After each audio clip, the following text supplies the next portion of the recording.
Hey, Rudo, how you doing? Tournament day is upon us, which right now we're waiting for them to get the initial game set up.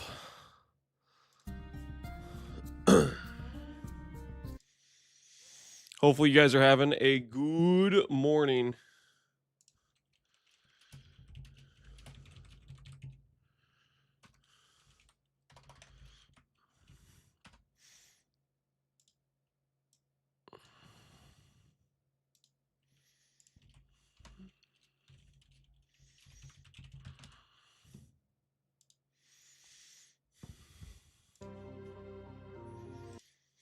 Hey, Gimmick, what's up, man? How you doing, Gimmick? How you doing? I wonder how soon they're going to begin. Lobby encountered an error. Oh, no. I don't know. Not like this. That means it probably kicked us out. Let's check the settings again. It doesn't save? Well, it has this here, but Is this... Did I do something wrong, or is this just normal in this game? I think this is all fine, right? Double checking. How long do you expect the tournament to take today? I have no idea. Okay, so I'll put it this way. The initial games are a lot of mismatches. For example, we have Ayuxin versus Sing Sing. Probably the biggest mismatch we'll have through the entire tournament. Sing Sing got all the way to 1700. Ayuxin was like 1k, 900 elo. This set will be 2 games, and each game will last less than 15 minutes, right? So there's certain sets that will just be over like lightning fast.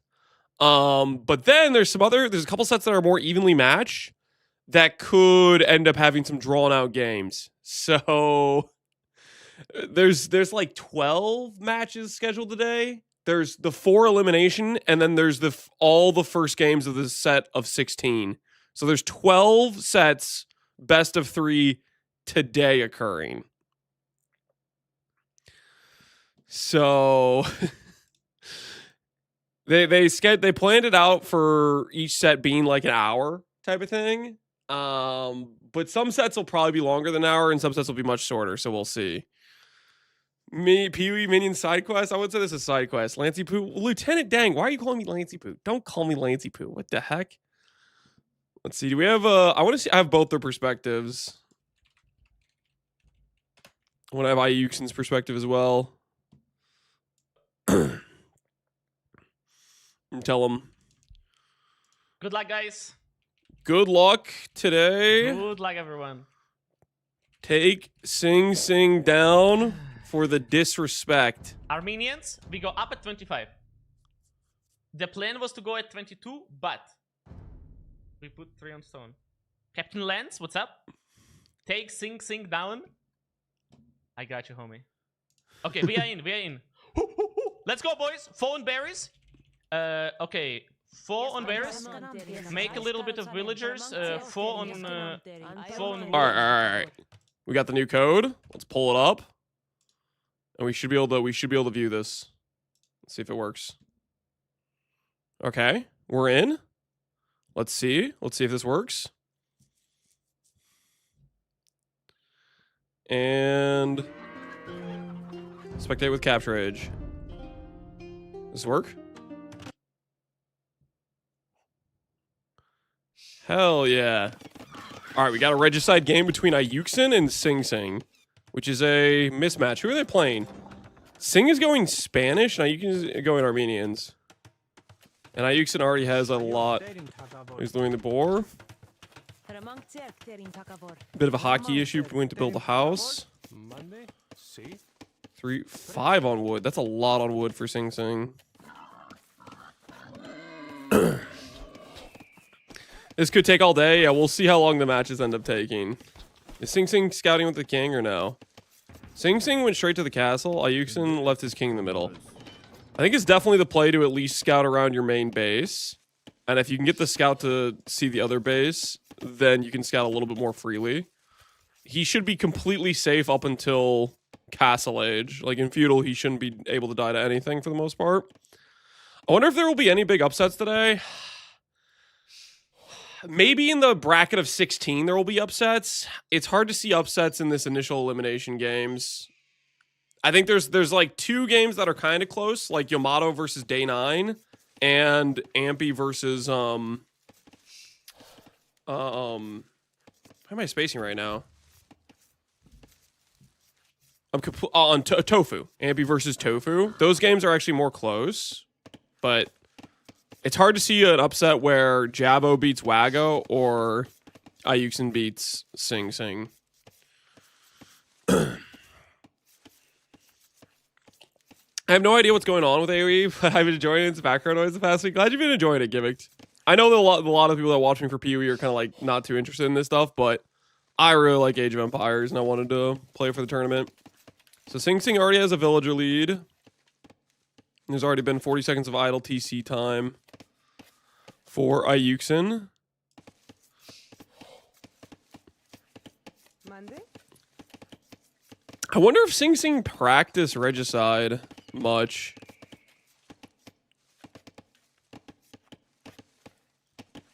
I feel like he maybe didn't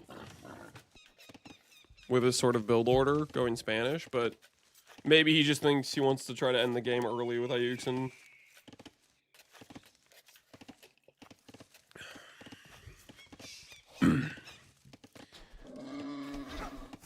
He didn't have to destroy the house. I think that was a hockey issue. He accidentally built a house instead of a mill, and then he deleted it, is what that was. Got mule carts for each of these resources. Bill counts 2 apart. Sing Sing's up to the next age. Hey, Alk. Alk, do you like Age of Empires? Are you an Age of Empires enjoyer? Did you play it when you were a kid type of thing? Was there a similar level of AoE 2 scene in the Kasich scene? Because that was personally my favorite during childhood. Mass saboteurs. Red alert all day. I don't even know what Kasich is, Avalanchia. I'm not even familiar with that. So he went up at 23 Vils. Is that gonna be enough? He has 15 on food. I feel like his castle's maybe gonna be a bit delayed, but maybe I'm stupid. The AoE 2 rank scene is so fun to watch, in my opinion. Such nostalgia to hit too. It's such a great game. Yeah, I've been watching it basically. I played it a decent amount in college. Like finals, we could roll around, and then I would just no life AoE, and then just tell myself I'm gonna pass anyways, and that mostly worked. But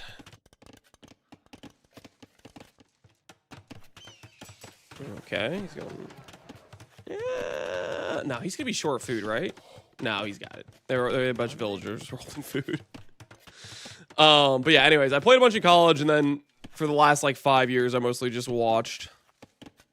Yeah, he made it. Okay, so 23 up, fast castle.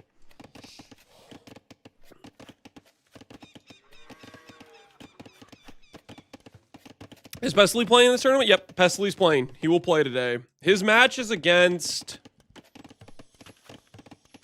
I wonder if they have the, I was gonna check. See if I have the,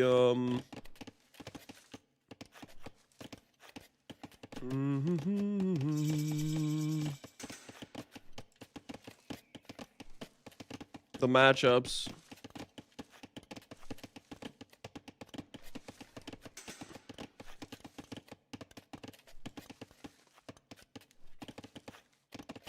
I don't know where they post the matchups. So I forget who he's playing, but I believe my memory is telling me he's playing somebody I think has a pretty distinct edge over him. Because Pestily didn't practice as much. Is tournament day, Pox? Yeah, it's tournament day. It is tournament day. The goal is to make the PoE homies proud. We gotta represent. We're playing a bunch of like Dota guys and RTS enjoyers with Warcraft 3 and StarCraft and stuff. And the goal is to put them all in the dirt.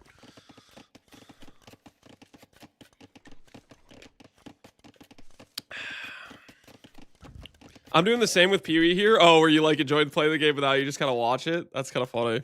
Yeah, that's been me for Age of Empires and RuneScape. RuneScape's a game I played a bunch when I was a kid, but now I just like watch like YouTube videos and stuff on it. I'll watch like Settled series. Ayuxin with his king in the corner. If he makes a conk, like this is some next level. Okay, like okay. Your top 3, yeah, we're top 3 at elo placement. We'll see how we do in the actual game. This is wild. There's a with Regicide, there's a tech that lets you research like for 400 gold the king location. This king is 1000% dead if he researches that with conks on the field. But I guess Ayuxin's plan is if he loses his castle, his king will be in a safe location, and he's just hoping he doesn't get scouted. Sing Sing coming, yeah. Sing Sing wants blood. He wants to draw some blood. It looks like.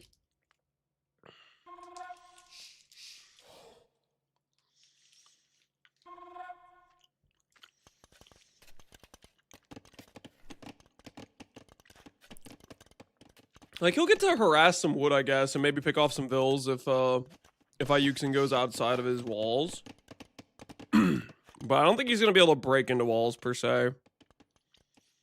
Can these guys pick up relics? They must. I don't know why you'd be sending them out there if they couldn't. Okay, that's new. I swear these things used to not be able to pick up relics. That's got to be new.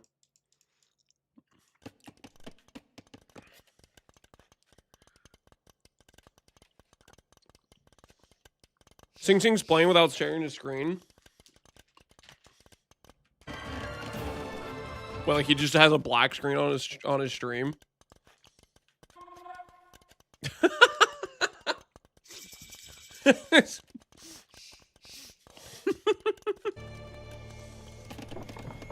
Does he not know? Or is he doing that on purpose? Maybe he's doing that on purpose. No, I think that's an accident. He's too locked in now, yeah. Full focus to he's probably got his chat off and everything. I mean, you shouldn't stream with your chat on because they might like backseat or tell you what to do or whatever.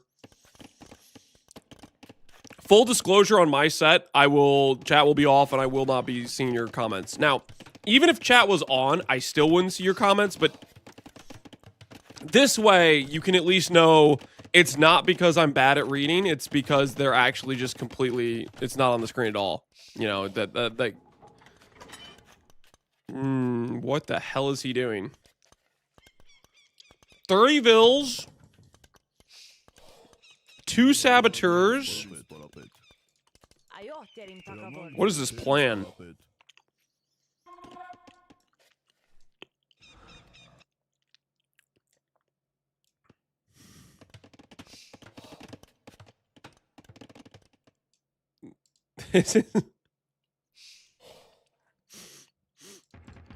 He thought about building a barracks, but then he didn't. Minus 175 wood unless he remembers to delete that. No, he's going to go back for it. 8 longswords and 2 petards. He might get a villager kill right here.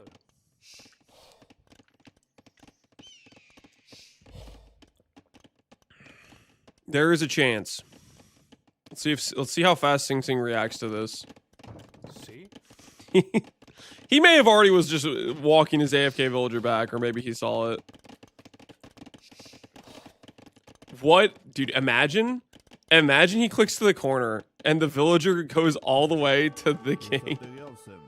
He didn't, though. This is just not right, man. Can he kill the house? Oh, he didn't even place the house. Okay, so he's in, but he's just gonna get captured and then just microed down, right?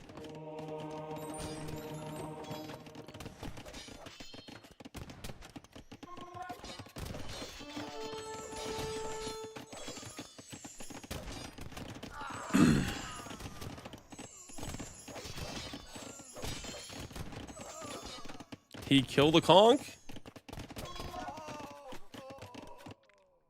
Yeah, that went about as well as I expected. Honestly, it went better. The fact he even got in was a miracle in its own right. The Liquipedia has the matchups. Oh, sick.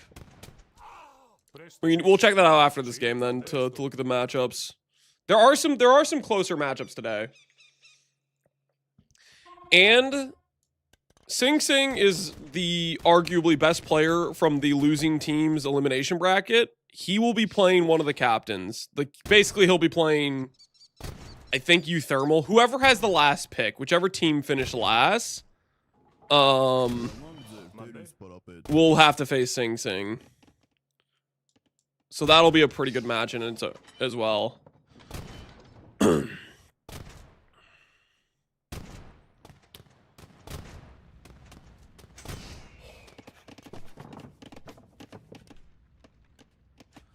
How much time are we in? 20 minutes in game, 70 vills. Full booming. He's missing the second farm upgrade. He doesn't have wheelbarrow or handcart. There's a chance he could kill a vill. Walks past it.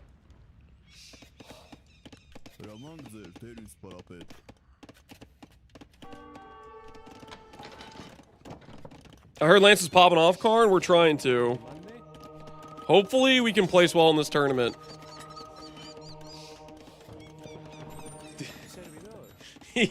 He would have got the kill. I mean, he would have got it converted anyways, but he just needed one more swing. Rank 1 POV, Adam. Well, we had our team finished rank 1. I finished 3rd on the ELO ladder. But that is still a position where we could win sets. Like, we were only down about 100 ELO from the highest peak from Grubby. I think the bigger thing for people winning is who comes in with a better strategy for the maps, basically. Because you can kind of like, you kind of know what strats people are going to do, because that's the stuff they've practiced on stream and whatnot. He's going to click imp. Hopefully he just goes forward with the castle. Once he finishes this wall, Ayuxin King is just straight up trapped.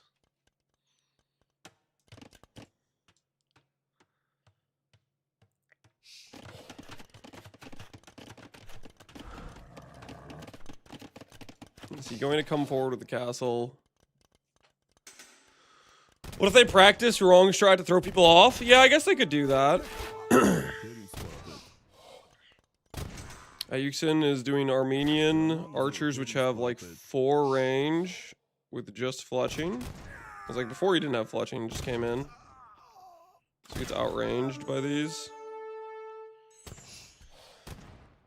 This is making me want to play this game? You should, dude. Age of Empire is a good time, Karn. It's a good freaking game.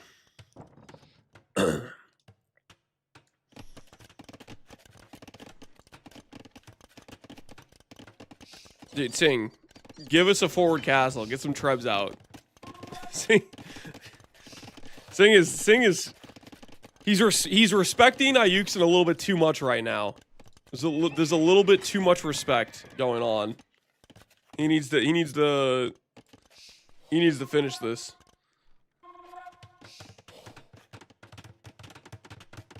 Ayuxin going for a 3rd castle. Those will mean nothing when Imperial Age comes in. Let's go, Lance. Thanks, Somnia. We'll see how we do.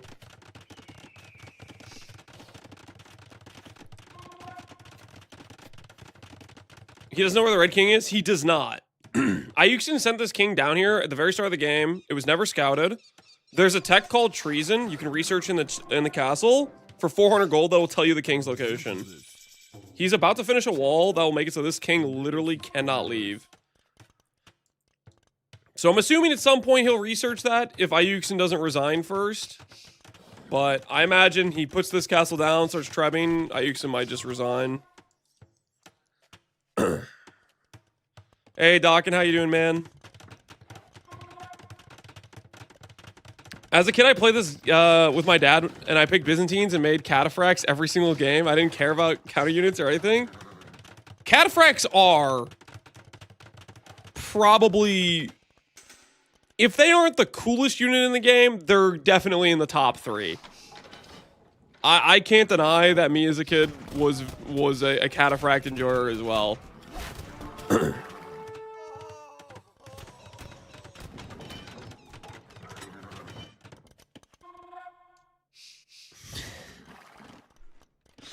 King in the corner strategy.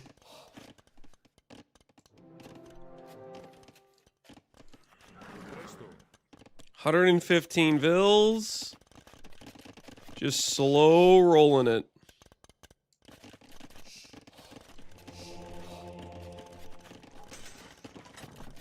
A lot of people put their monastery in the front because it means their monk has like less walk time to go get the relics.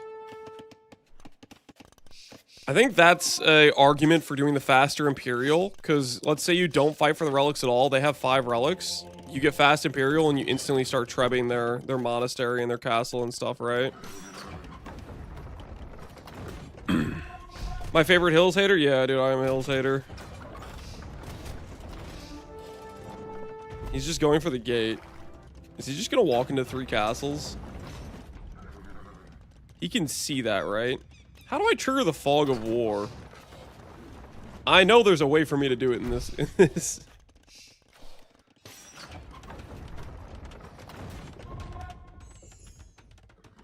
So he knows there's a castle here. He doesn't know there's a castle here and here. That's really funny. So he's gonna just run these straight through and he's gonna lose at least 1 to this. Because he hasn't spotted this castle yet, right?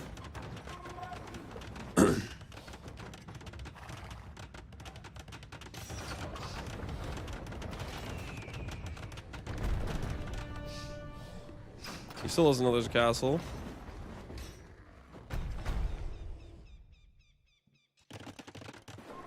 Going for the massive wall off on houses.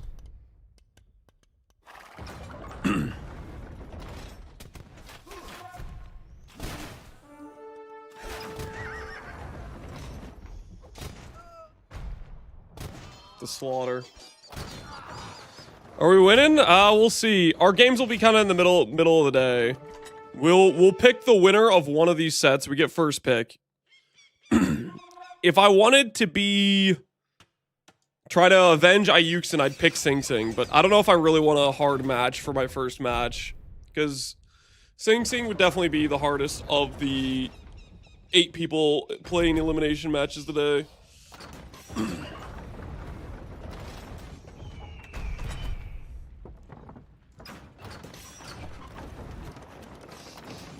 Ayuxin's 45, no imp in sight. Is Sing Sing gonna like click Paladin or something? Going for plate barding. This is, you know what I like about this? This is promising for letting me know if I play Sing Sing, he does not know how to like aggressively push. So if I play Sing Sing, I can probably get away with a much more boomy approach. Because he's really slow rolling it. Like, he could literally just run in and eviscerate the entire economy with his army advantage he has right now. And he's not doing that. He's giving Ayuxin time. Ayuxin hiding the map, king on the edge of the map? Yeah. I wonder if Sing Sing even knows about the treason tech. He might not know about it. It's a very niche thing to regicide. It's probably something he just doesn't even know about. He's gonna back up and stall for the other castle.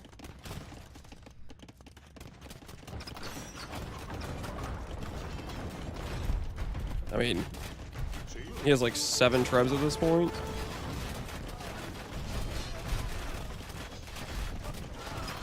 Alright, the resign should be coming in any second now.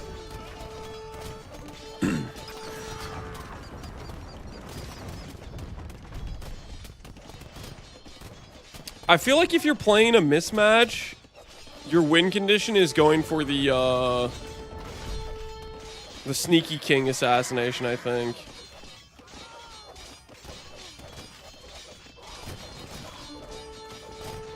Oh no, he's running.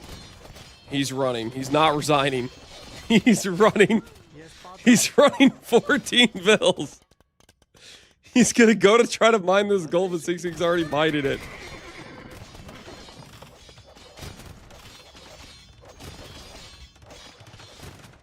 Oh no, no, no. Yes, trust him.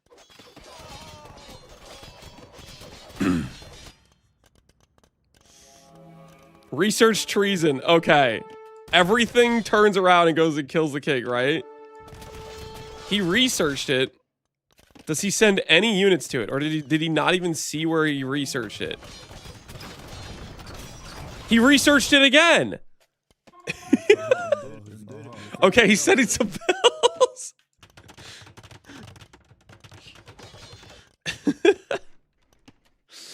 I mean, it already is walled in effectively, but he's walling it in even more. Send the hit squad.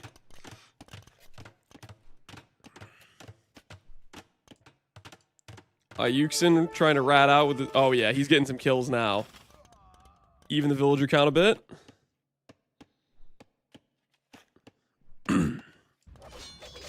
I'm pretty sure Yuxin forgot about his king, and he doesn't know what that sound means. He doesn't know that sound means that Sing Sing knows where his king is.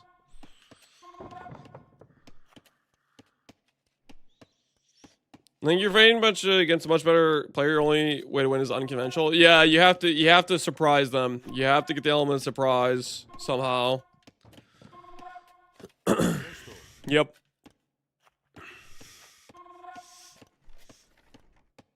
I take it Yuxin plays his games until every villager is dead, then, is what I've learned from this situation. GG. That was... How long was that game? That was... This isn't real minutes. This is like 25 minutes. I was expecting the games to be like 15 minutes each. That was closer to like 25 to 28 minutes or something. I have a bunch of meetings today, so I can't really watch, but good luck, Lance. Thanks, Easiac. We'll see how we do. This is the first set of the day is Sing Sing versus Yuxin. Which has currently concluded. He hit his king in the corner on the other guy's side of the map. This game seems confusing. Well, it's regicide, Pox. This is a unique game mode where there's basically an extra lose condition. The normal lose condition is either you resign because you think you have no chance of beating the enemy, or they literally kill every production villager or every production building and every villager. So he would need to kill all the villagers and all the things that can produce units, and that would all force the enemy to be defeated. Usually people resign before that happens, unless they're like really salty and they want to waste the other person's time. But regicide has a king where if you kill this, the enemy's automatically defeated. I think it's a case of hiding and more case of just forgetting. I think he did it on purpose to hide it, but it was also like he forgot about it too later on, I think. And I don't think Yuxin knew about the treason tech. Because that sound it made, that like, or whatever, I didn't make the sound right, but that sound, researching treason, tells the enemy where the king is. It like X's it on their screen. And he researched it twice, because I guess the first time he researched it, he didn't see it pop on the corner. But I'm guessing Yuxin's a pretty, like, he played the least amount of games of anyone, so I doubt he knew what that was. He probably just didn't know what that was at all.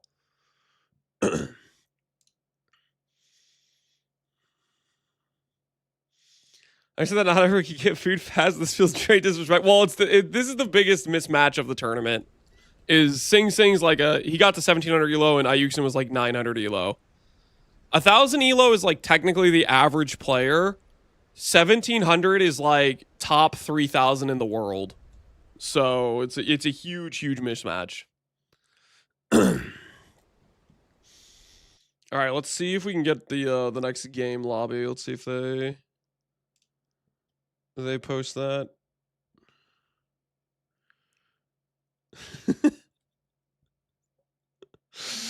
That's hilarious. Hera in the lobby chat, all caps. Sing, please fix your screen so viewers stop bothering me. Thank you.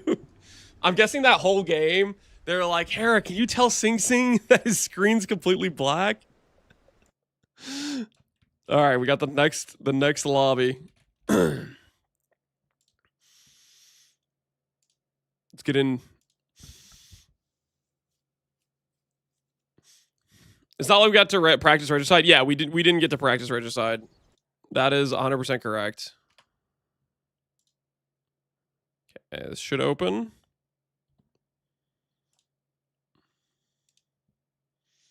Unless this code was a lie.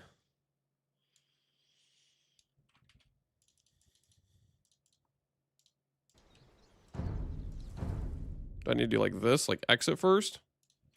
Hiya!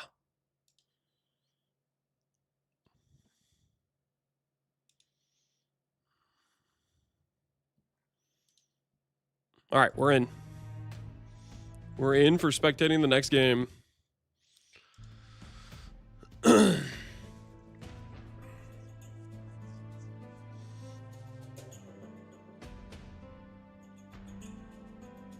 see a check flag when Lance opens the browser. A check flag? Oh, is this like one of my favorite tabs?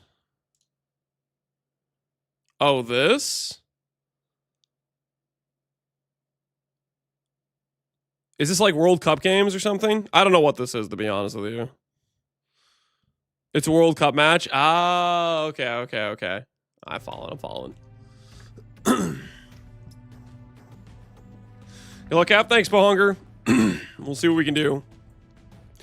All right. Arabia. So the game we just saw was... There's always the first game is Regicide, which is a way more boomy game. Arabia... I'm surprised that Yuxin chose Arabia, because loser picks the map between Arena and Arabia. And Arabia is the play fast, die fast.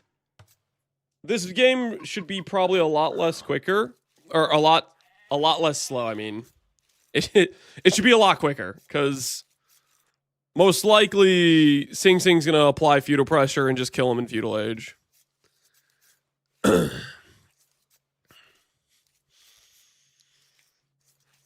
And these best of three, all the series today are best of three. The round of 16 is all best of three, and so is the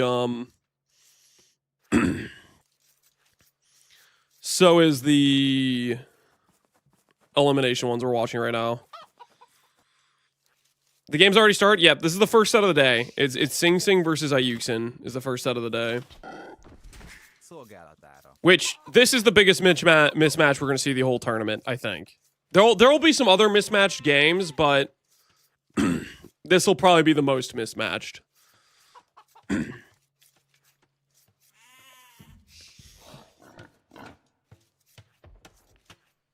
So far, Ayuxin actually with lower idle time. You'll love to see it.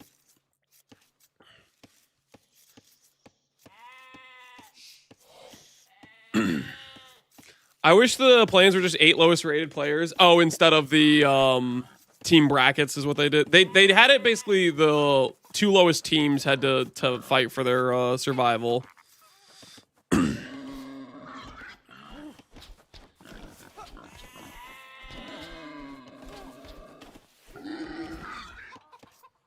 I think it was supposed to basically be an incentive, basically for the 2 weeks to give people a reason to grind more, to try to actually like put in the time and get better at the game.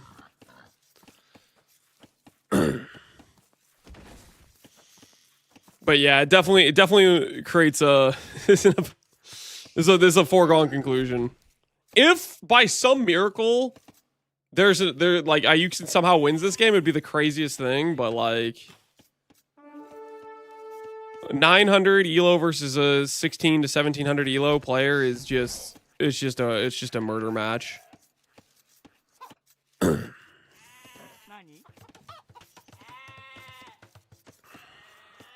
What's your elo right now? I'm about 1700.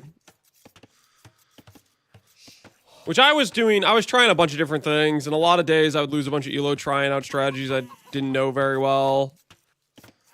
So I could have done probably better on pushing ladder than I did, but It was good enough. I'm looking forward to the third place match between you and Sing Sing. Good luck, Mr. Lance. Thanks, Ventura. What do you mean third place match? You don't think I can be in the first place match, Ventura? Have a little faith. Have a little faith.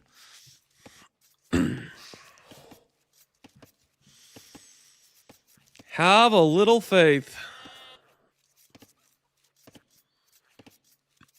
I'm rooting for Loco. I like Loco. I didn't know him before this tournament, but he seems like a pretty cool guy. You can defeat Grubber. We'll try. We'll try. Euthermal also got to 1800 elo. Euthermal, I think both Grubby and Euthermal were pretty much one strat Andes. I think they both just played archers the entire tournament for the most part.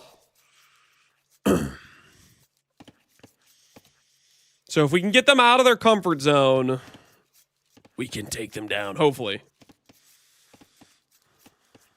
When y'all playing 4v4, there will probably be... Hera mentioned that somebody did like an anonymous dono for doing a team game match. The 22nd. So we might be a part of that. Maybe we'll see. If that ends up going through. On the way to feudal, 18 pop. 18 pop, no Cudeville. Almost a minute and 20 seconds of idle time. Building the barracks behind the gold. Ayuxin's probably going to just man-at-arms with forging, and they're going to just shred. Or is he going to go straight for scouts? Yeah, he might just go straight for scouts with the wood. He's going straight for scouts.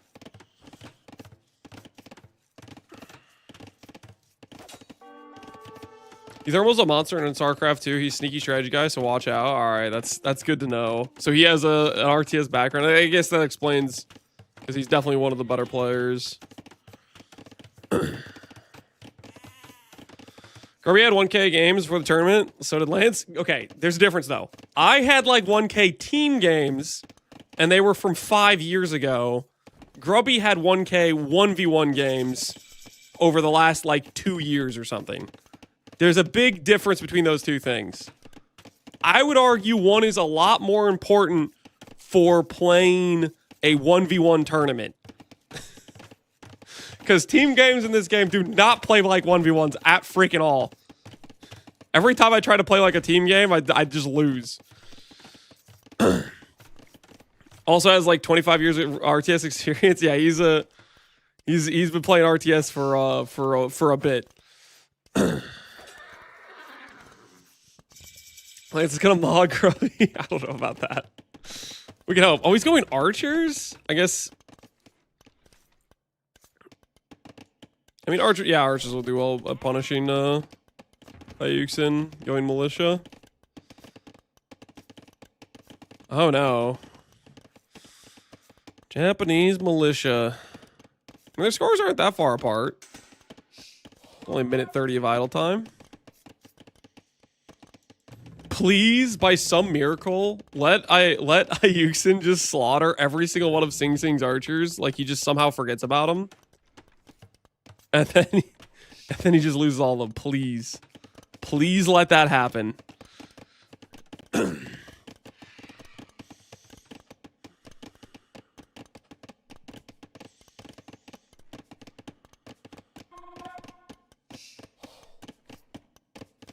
Along with the games I play most, Bookum, you play both AoE and PoE? Hell yeah. Okay, where is the man-at-arms tech? He needs 2 more food. Please don't fight before man-at-arms. He's fighting before man-at-arms. Man-at-arms? You have 400 gold? Click man-at-arms, please!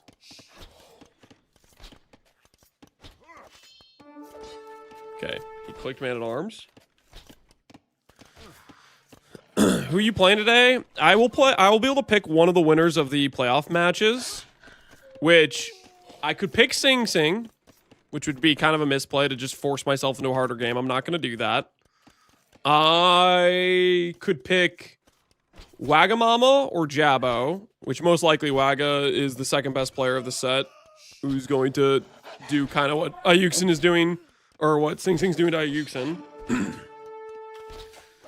And we could play Tofu or Ampy, or Day9 or Yamato. Waga has a 14% win rate on Arena, just saying. Well, he's not gonna. He's gonna pick Arabia then. If I beat him in Regicide, he's gonna pick Arabia. Isn't Wagamama a Dota 2 player? Yep. Yeah, both him and Sing Sing are Dota players. Ooh, forward Vils? No, that's not forward Vils. That's just Ayuxin's Vils. He's rebuilding his force. Please, Garrison, let please just walk him underneath. No berries. No berries is a choice. This is gonna end in about 5. I don't know, guys. Ayuxin didn't resign when he had Paladin in his base. Ayuxin might be at the elo where you don't realize resigning is something you can do. He might just play till defeat every game. He might be of the mindset, if I have 10 bills, I still have a chance. Yes. Day 9 is pretty tough to beat. Yeah, Day 9 is definitely pretty solid. He's like a 1400. He only got to like 13 something on the ladder, but he also didn't play that many games. Come on, get the tower up. Get the tower up. Get the tower up. Garrison.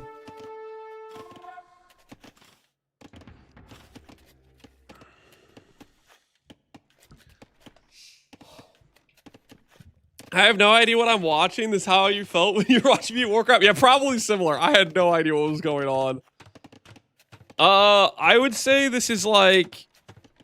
I'm trying to think of who in the Warcraft 3 tournament was one of the worst players.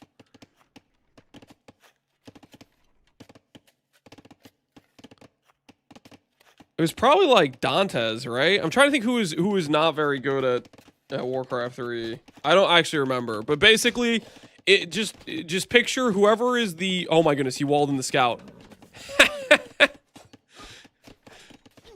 He has to tap it more though, or the scout's gonna get out. He has to click it more. Oh, he's just gonna fight the scout. Hell yeah. It's got no HP. Don't run away! You just need to hit it one more time.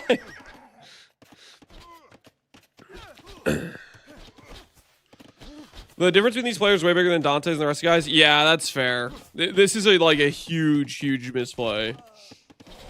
This is basically putting a player who played 10 games of Age of Empires against a player who played 200. Like that's the sort of difference. And not only that, it's Sing Sing also probably picked up this game the fastest out of like any of the people who played.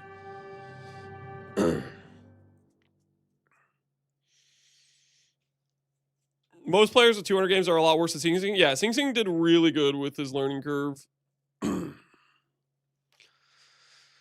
I could beat Dante's one-handed blindfolded with just audio cues. Exactly. It's just a huge mismatch. All right. Anyways, that's the 2-0 for the day. That's the 2-0 for the day. Pretty much what we expected. Honestly, that set lasted longer than I thought it was gonna last. Let's go ahead and check the other matchups. King's Gauntlet, Liquipedia, AoE 2. These guys said this has the other matchups. All right, so that was Sing Sing versus Ayuxin. Next up is Yamato versus Day 9. This should be a pretty good match. Tofu Ampy should be a fairly good matchup. Like, these are a lot closer elos. Tofu and Ampy is like really close. Day 9 is technically got like 80 elo on Yamato, but I think either one could win. And then Jabu versus Wagamama is probably a mismatch. Not as bad as Sing Sing versus Ayuxin, but still a mismatch. This will be a long day, yeah. And then we get to choose the first pick of these, which probably we're gonna pick Ampy or Tofu, or maybe Yamato or Day 9, depending on who wins one of those sets. Aatrox, yeah, Aatrox playing. I think he's gonna be playing Aqua, FPS. Pestely's playing Death Note. Yeah, Death Note. We'll see how Pestely does. Pestely did not play many games. Death Note played the most out of anyone. If you look at the the games played, Death Note played 240 in 2 weeks. The next closest was Mr. Llama with 149. So Death Note has the most experience, at least in the last 2 weeks, of any of the players. And Pestily is all the way down here with 31 games. Day9 locks it in. Surely he's a former RTS pro. When I've watched Day9 play, he definitely has like pretty dang good hotkey control and stuff like that. What he's missing for Age of Empires is just like he doesn't have a lot of experience with it. Like he doesn't know natural progressions or instantly, oh, I see this, I should do this type of thing. Which, to be fair, I'm not great at that either.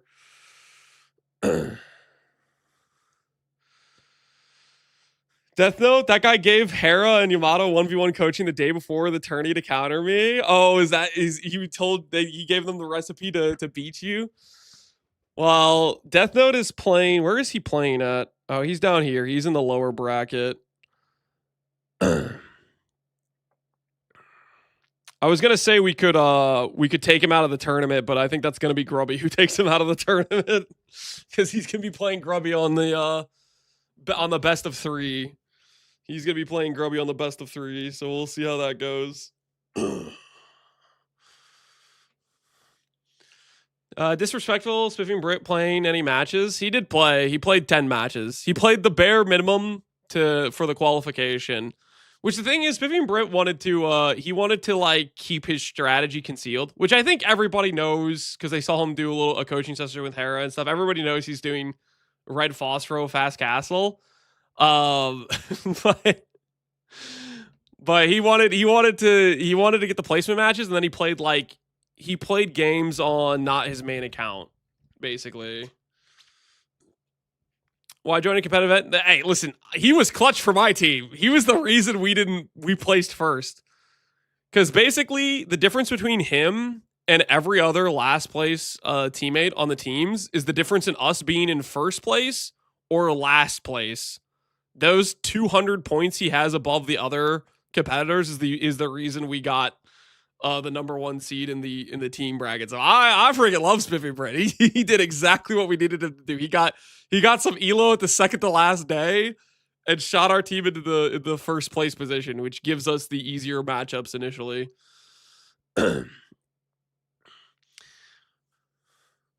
You want to join and challenge himself? Yeah. I'm sure he also has he's not like a full-time streamer, so he's a YouTuber. I don't know exactly how much time he had to dedicate to game versus IRL stuff. And he just found the right people to do it. But for someone who haven't played RTS games before, coming from World of Tanks, in a game where you can literally play just with your mouse.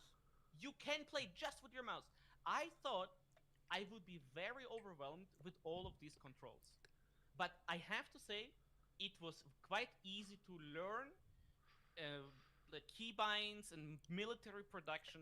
So if you guys watching right now, if you are enjoying and you're thinking, nah, it's gonna be so hard. Guys, one of the most fun I had in this game when I had 0 hours played.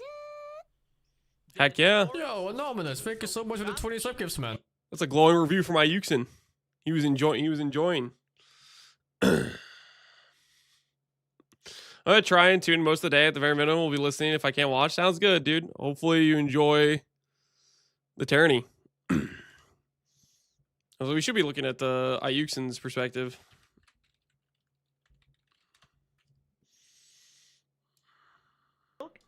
Because I don't want to get disappointment. This feeling of getting disappointment is so strong. I swear, I cannot try new things. But with how welcome Age of Empires community is, how awesome the game is, like I felt at home. And this time unlocked new chapter in me as a streamer to try out new things. So thank you for having me. Heck yeah. Thank you guys. I was trying to make it as fun for you as possible. And my goal was to make chat spam once in the chat. Because I'm funny. That's it. Oh my god! Ah, the 11. We'll play it Ayuxin. Sounds like he had a good time. Ayuxin seemed like a fun guy. Is that Sing Sing from Dota? Yes, Sing Sing from Dota. It hurts seeing your viewership when you're playing non-PvE games. It's just what it is. If you stream and you're a one-game Andy and you go to play other games, you just will lose all your viewership. That is what it is. People show up because they like watching your content for that specific game. And I knew going into doing this AoE 2 tournament, it wasn't going to be great for streaming. But the thing is, I miss playing Age of Empires, and I wanted to give it a good try competing. And I've had some fun doing it for sure.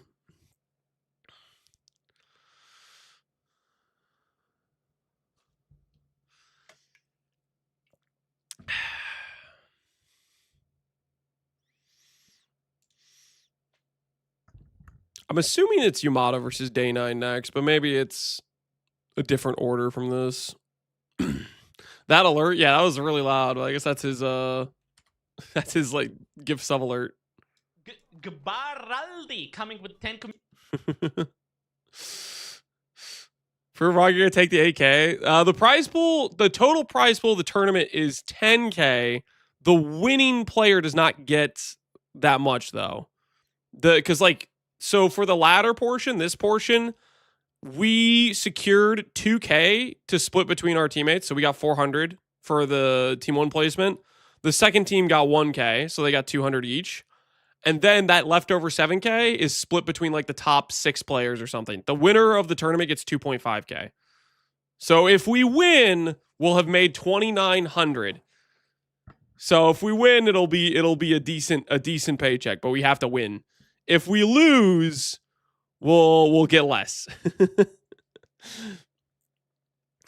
It's team, but also 1v1. The format is there's a ladder race, which dictates your placement on the bracket stage. After that, it is you are just playing to see as far as you can get, essentially.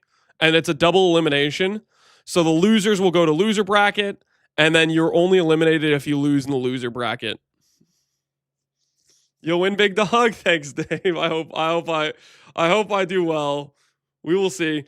Dave, I looked at your doing the Moiska fast imp. I came to the conclusion that I thought it was just a bit too slow. Yesterday, one of the players I played against when I was doing some practice games was tried a Cumin 2TC into fast imp against me. And the difference was like, so the Moiska fast imp was like 16 minutes, right?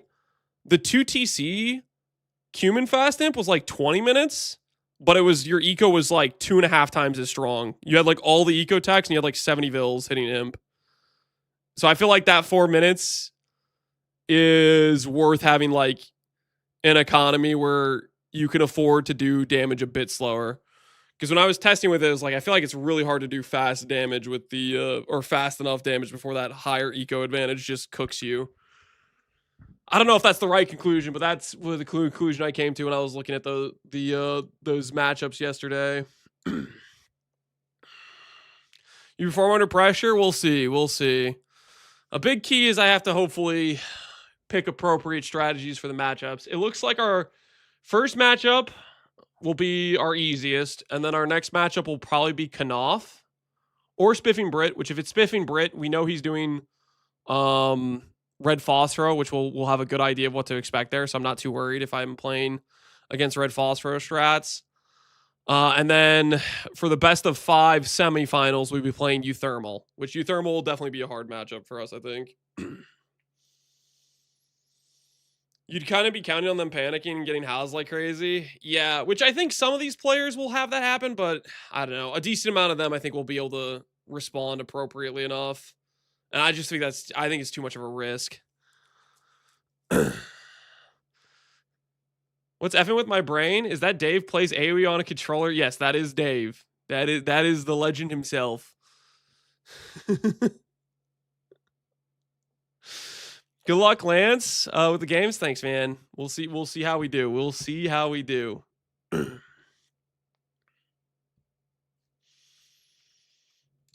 Are the next games starting, by the way? Holy, the next games are starting. What the hell? What the hell are we doing? Professional streamer, by the way.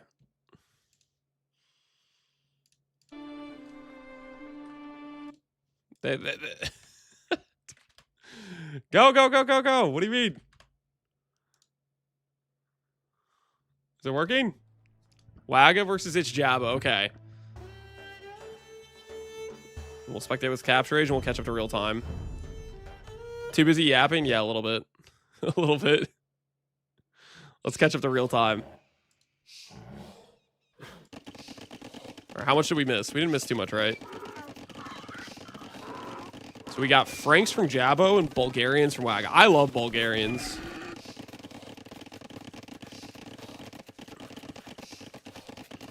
Lanes can't stall in AoE too? Yeah, there's not a lot of stalling that goes on. Oh my word. Dude, imagine Wagga throws his king to the castle or something. He was ballsy enough to scout all the way to here, which very easily this could have been there. Dude, he is really generous with his scouting there. Are we really not caught up to full time? How long was this game going?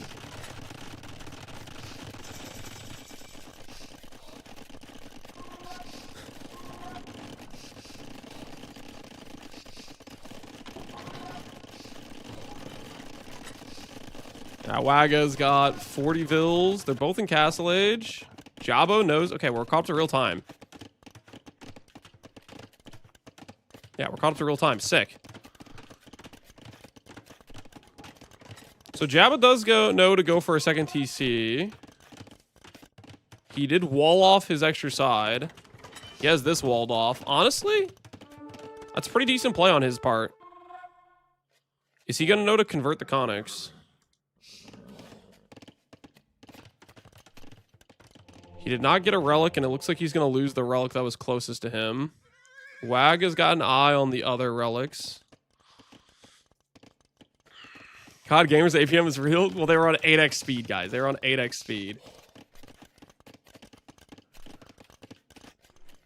Wag definitely knows how to boom better than Jabbo.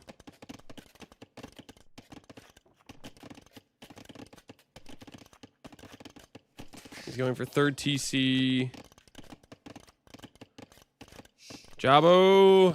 Okay, yeah, he's starting to queue villagers now. It's like his queue is not there at all.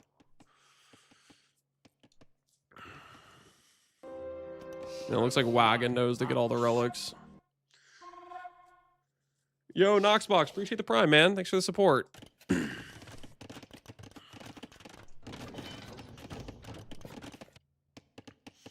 think what I'm learning about Wagga is if he's willing to fight for relics with conics, then you can just probably convert a lot of his units. I don't think you really want to fight for relics with a unit like this that can just get converted if they are playing well.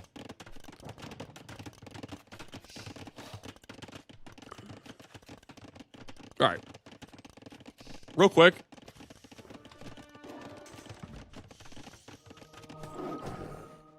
I lied.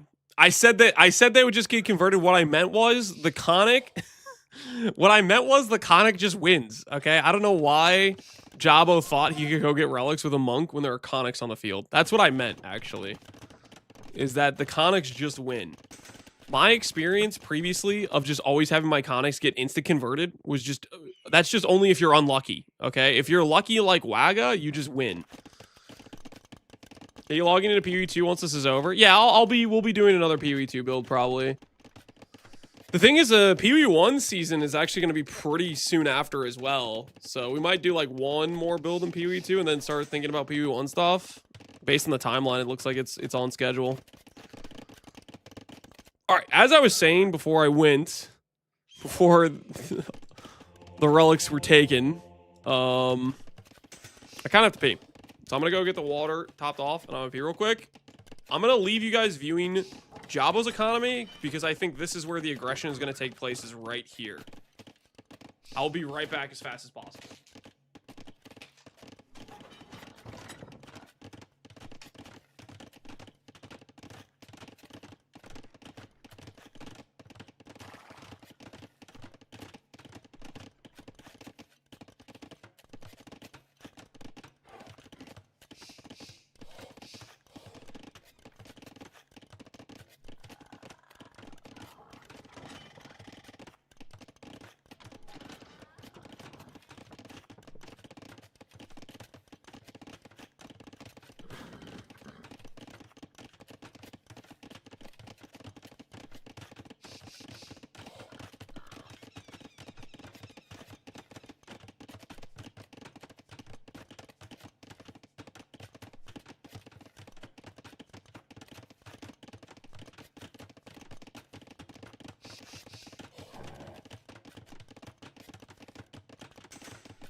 Okay. Has anything happened? There's been no aggression. Is Wagamama going to start building up infantry? Or is he going to stick with Conics? Imp on the way. No imp for Waga. Waga's going for another TC. Can you explain some of the user UI so I can tell who's winning? So biggest thing up top is the first place you should be looking. Hammer means villager count, or technically it would count like fishing ships too, I think. So Wagamama has 20 plus Vil lead, which means he has a way bigger economy. Military count is the next number, and he has twice the military. So Wag is very far ahead. Score keeps track of technologies you've researched, how much you've explored, and then keeps tracks of like resource collected and stuff like that. This also indicates that Wag is ahead by quite a bit. Jabba with the faster imp time, if he could make appropriate military, could technically do something with it, but I don't know if he's really going to have the appropriate military. He's going Franks into Knights, and Waga's building up Pointy Boys, and Pointy Boys are the direct counter to Knights, so it's probably not a great position for Jabbo. Every time I try PvP2, I quit after Act 3 and 4. I just can't. Character doing the store ground for 5 seconds into death. Sorry, Gavinu. The good news is PV1's still on track for regular games, though, right? Siege workshops. Attacking a house.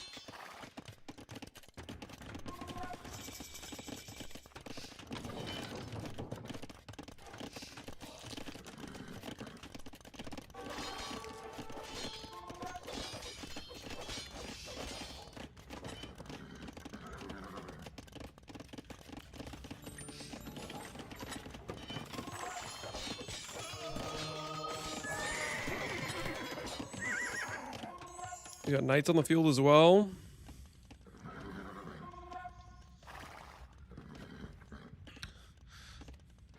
So Jabbo's honestly better than I thought. He's doing actually fairly well. It's still not very close between him and Waga, but 80 Vils versus 106. He's in imp. He's getting appropriate techs. He's still doing it way better than Ayuxin was at this point. What time is your set? I don't know the exact time, but it'll be after the initial 4 1v1 sets. I could pull up the Discord and see the order of the sets, I think. But I don't know the exact time, sorry, Linksy. It really depends how long each set goes is the thing. The rough schedule was guesstimating 1 hour per set. And Liquipedia says 6 hours and 40 minutes. So yeah, so Liquipedia probably thinks it's 7 sets from now, which could be sooner or it could be later, depending on if sets go long.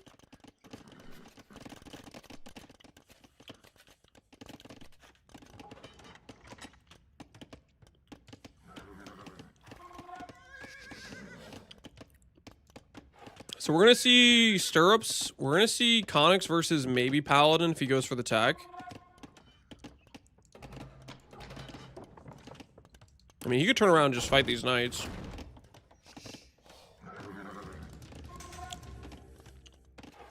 He's saving for Paladin for sure.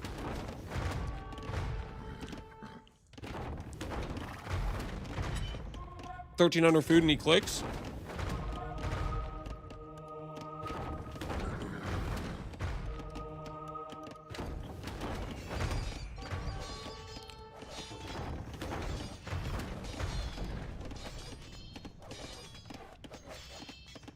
He's gonna click Paladin, right?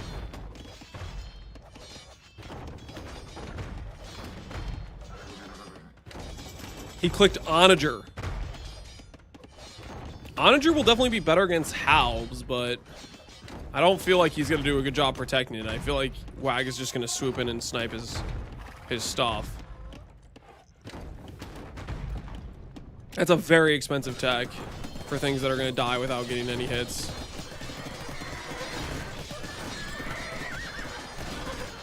Yikes.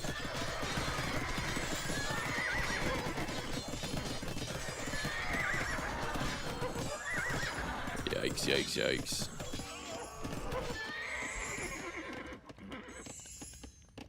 There's not a huge difference in build count, yeah. But it's still a pretty big difference, right? It's 8k res collected is the difference. And 8k res pays for this entire army. I wonder if he's still saving for Paladin. I mean, he maybe could have clicked Paladin if he clicked that instead of Onager. Like, I think there was a world where he could have won that fight if he was just pure massing and win Paladin, but... Wagon now has Halbs on the field, so it's going to be a lot harder.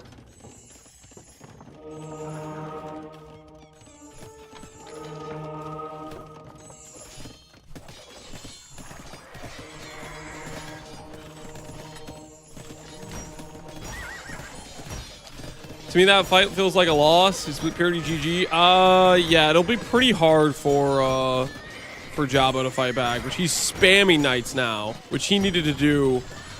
He needed to do that earlier. He needed 40 knights on the field, and then he needed to go Paladin, but I think it's gonna be a little too late probably, because there's Siege Ram about to be knocking at his door.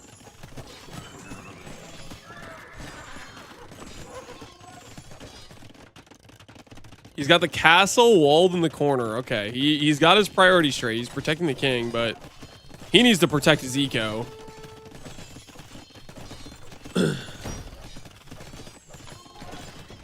But yeah, this is I think it's gonna be real hard for him to mass army at this point. Waga is in with multiple siege rams. I think Jabbo honestly had a chance there if he had had these knights on the field prior, like he had been spending his resources before like all this happened, right? But he did fairly solid, honestly. We're gonna run some vills. And Waga's got outposts on every side. Waga will see this movement, and he's tracking it.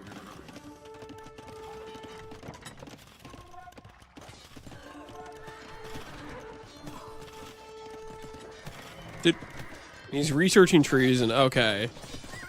So Waga's just going straight for the king.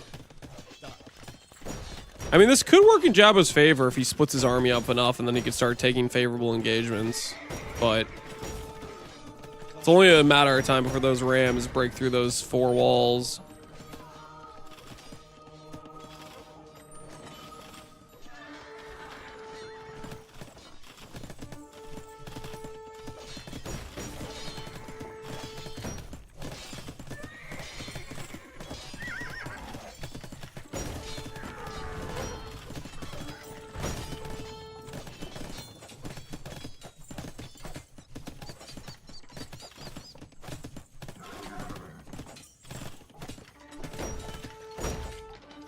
All right, rest in peace, Jabbo.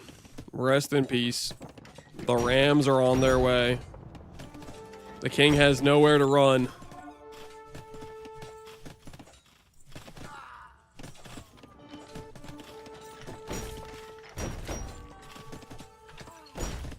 True pop against 85? Yep. He's going to go for a last-minute attempt to king snipe. But I think the king is, yeah, he's got 4 castles and he probably has them like garrisoned to each other. So he's not going to be able to do anything with this. I think he's just throwing up a prayer and hoping, Jabbo's hoping he's got a king somewhere he can take out. Rest in peace, Jabbo. Rest in peace. Taken down by the Conics. Taken down by the Conics.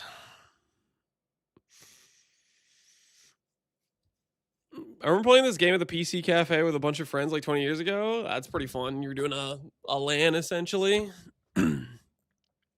He did end up creating 90 plus Cavalier throughout that game.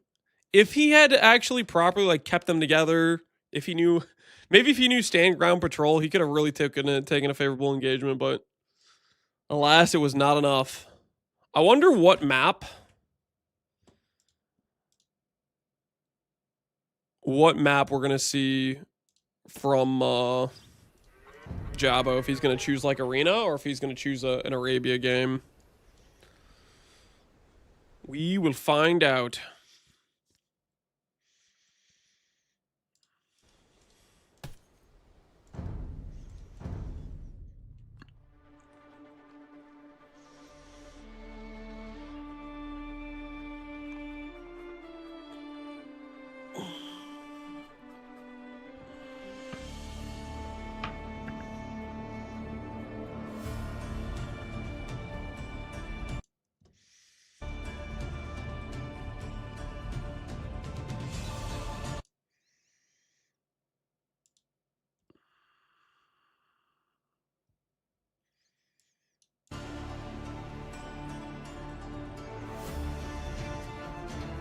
So after this match, the next matches should be actually pretty even elo. So it'll be more of a toss-up to see who wins. We'll probably maybe even see some game 3s.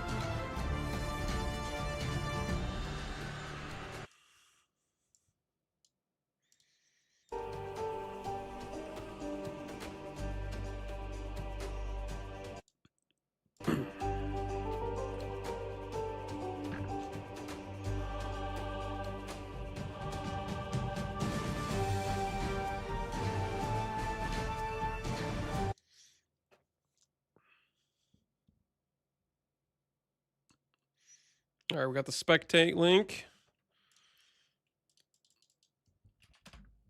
Hopefully we're not too late on this. All right, we're just in time. This time we can watch from the start. What map are they playing? Map style standard, tiny. Spectator, time limit, 1100 years. Standard. Maybe I'm just being stupid, but I don't see a map. Guess we'll find out when we get in the game whether or not it's an Arabia or a arena game.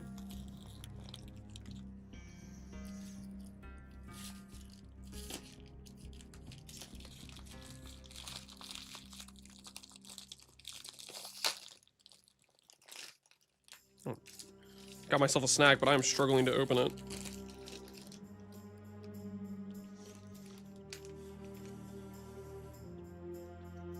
This is on top random map arena? Oh, dang, I'm blind. All right.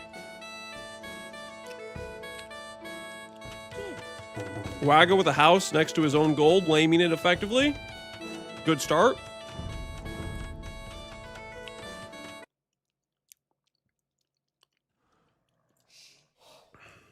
How's Jabo doing? Jabo did not lame his own gold. We have Celts versus Britons. Ooh. This is interesting. So Wagga obviously wants to go like late game, siege ram, woad raiders, infantry, onager, stuff like that.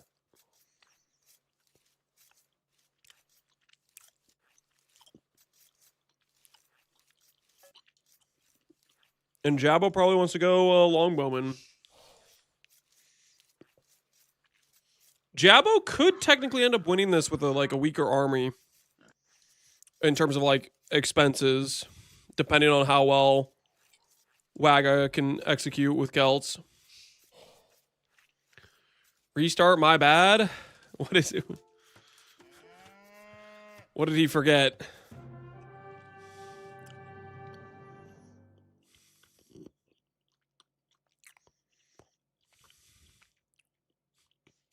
What happened?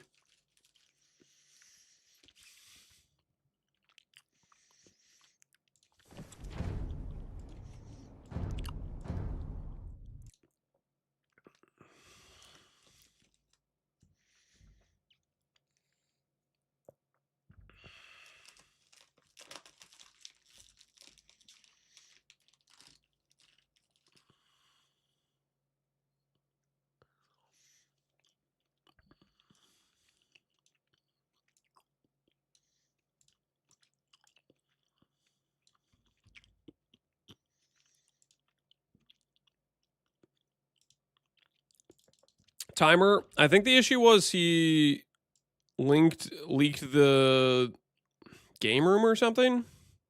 Or I don't know. He messed up something. I don't know exactly what they were saying he messed up.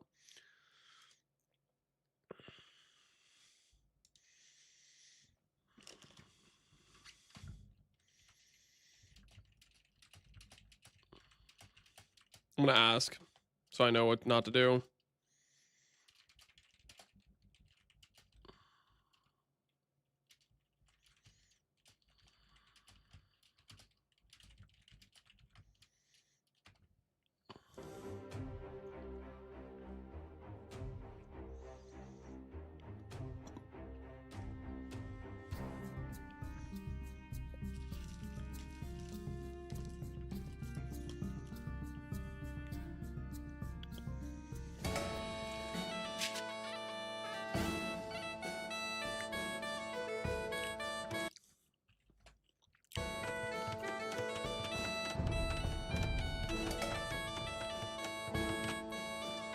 All right. Well, we're back. And this time, Wagga did not lame his own gold.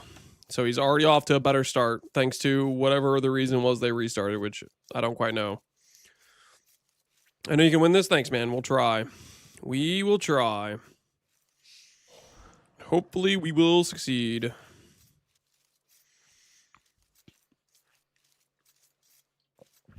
All right. Brins versus Celts. Relics fairly evenly distributed.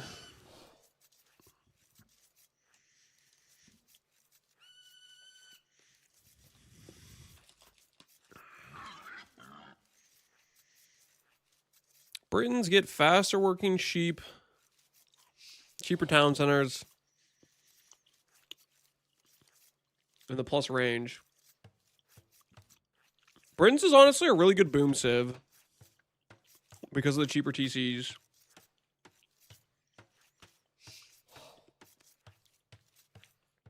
It's pretty unlikely, but if Jabbo had done any practice with doing like a boom game with Britons, he could actually be in a really good position.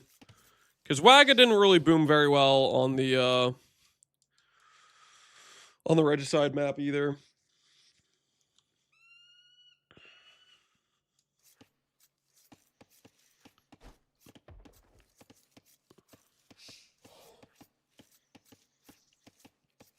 Did he have a scout? Yeah, everybody starts out with a scout. And maybe last game he clicked Regicide again, and maybe he had the king or something. I don't know exactly what the issue was with the last game. They Charlotte endgame Britons? I don't know. I feel like Britons have a pretty good endgame. House laming the berries is kind of rough, but he could always just mill the other side.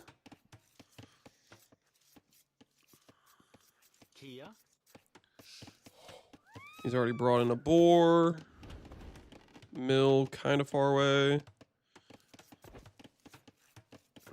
0 idle time from Jabbo, a little bit of idle time from... Did he delete a section of wall?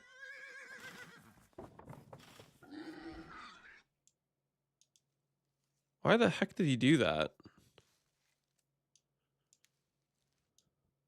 I wonder if Jabbo has his scout on auto scout.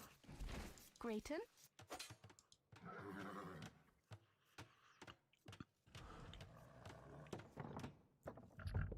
They lose the Siege Ram Halbs. Yeah, they'll struggle against it, but there is still a world where they could do pretty well, depending on how well he does at massing his army versus how well Wagga does.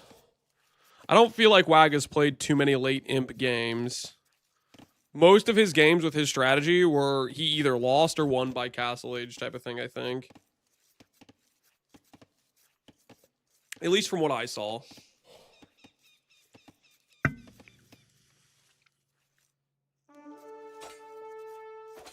I guess he must have deleted the wall on accident or something.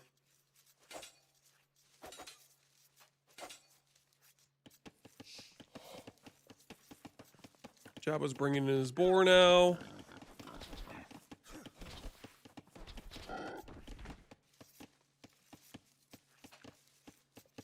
Res collected is actually ahead for Jabbo, but that's probably just because all these villas have a ton of food on them. I would imagine once he clicks this, it'll be pretty similar. Jabba also did his sheep first, and they've harvest faster from sheep. Yeah, so it's pretty similar now, but there'll be a bit of an edge for that when he starts bringing in these boars. Lance, load up some cheese balls and lock in. I believe, Farmer. Do you believe in me? I'm going to try to make you proud. Make all the PoE homies proud. Take down these RTS pros that are playing just an RTS game they haven't played before, or in Grubby's case, played 1,000 games before the tournament. I'm already proud. Oh, heck yeah. I believe in you, King. Thanks, Angormus. That means a lot. That means a lot coming from the number one speedrunner. I mean, sorry. Number 2 speedrunner in PoE 2 who does not have any Giga Chad paid access guides.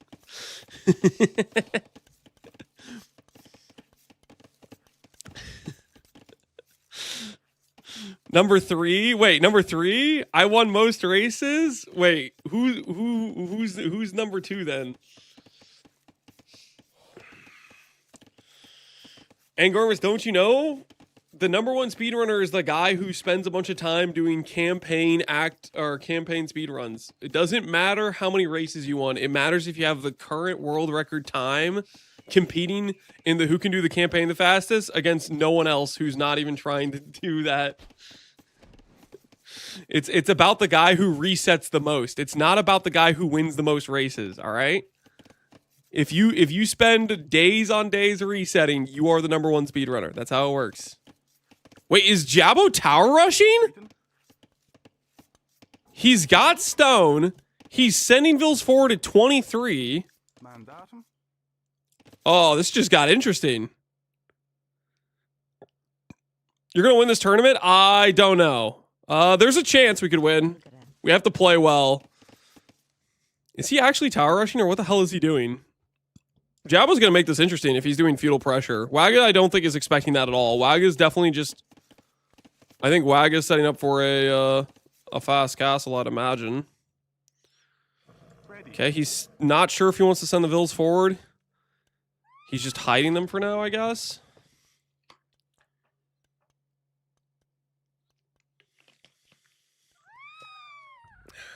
My blad, I play hardcore. Yep, shouldn't have done that. So Jabbo beats him to feudal. Okay, where the hell is he what is he doing?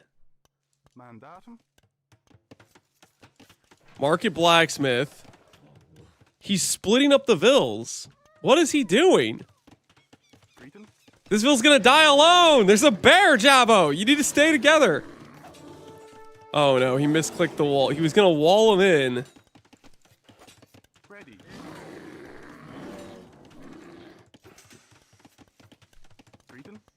Please don't lose the Vil. Please succeed at walling him in, Jabbo. Please succeed at walling him in. How much HP does this scout have? The scout doesn't have a lot of HP, but it definitely can snipe this Vil for sure. He needs to wall the entire thing if he's going to go for a wall in strategy. Yeah, he sees the Vil. All right, -1 Vil. Wag is up the castle age. Okay, Jabbo, you can fight this. His scout has 15 HP. You can fight it. No, what do you... Jabbo, stick to the plan. Keep walling him in. No, Jabbo, no. Blocking the gates? Yeah, that is... I think he wanted to, like, wall him in completely in. But, like, can you imagine that? He just got him completely walled with, like, Britain longbow behind. That would be something.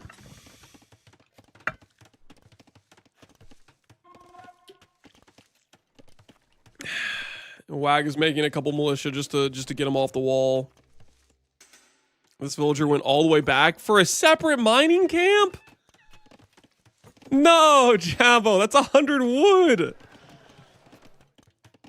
Oh, this is not good looking. This is not a good situation.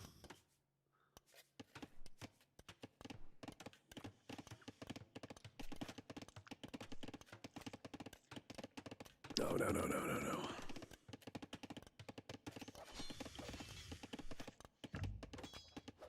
Okay, I liked it when he was going forward with the Vills. I don't like it anymore. I don't like the current situation. Oh no, he's getting cavalry armor. He's getting scale barding. He's not up the castle. He's gonna be forever feudal. Oh no.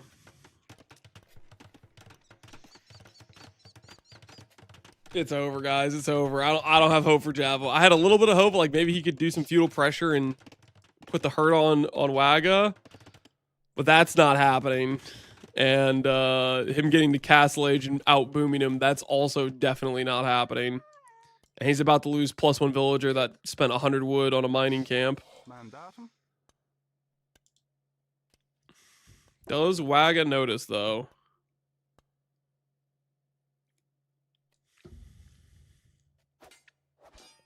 He does. He does notice. He's going for the quick wall.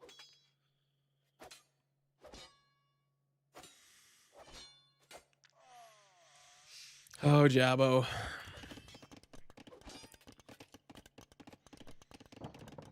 Why did he get scale barding? He could be clicking Castle Age. Why did he get scale barding? What is that doing? He doesn't even have a stable. Jabo, why? Why, Jabo? You needed that 150 food.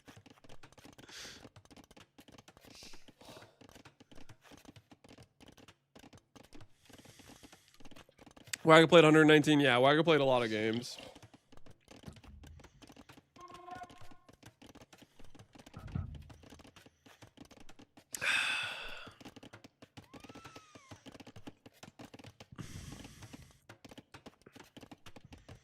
I mean, even with the Vills lost and Wagga having 3 TCs, he's not technically that far ahead in Vill count.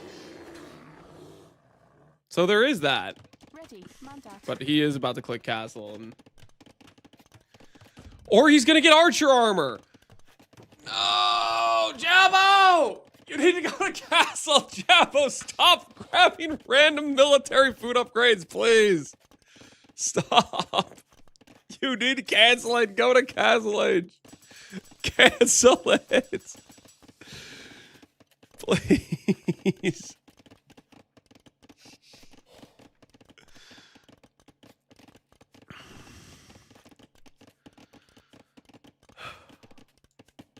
Well, it's not looking good, boys. He's got horse armor, he's got archer armor.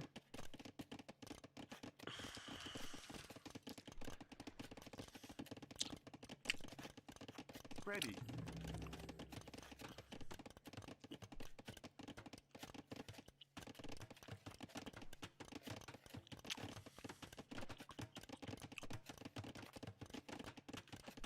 The Vilk difference isn't huge. It isn't until you consider the fact he's teching to Castle Age, which means he's not building like 3 Vills during this time. And Wagga has 3 TCs, which he has mostly all producing. By the time Jabo gets his own TC down, it's going to be like a 30 Vill difference.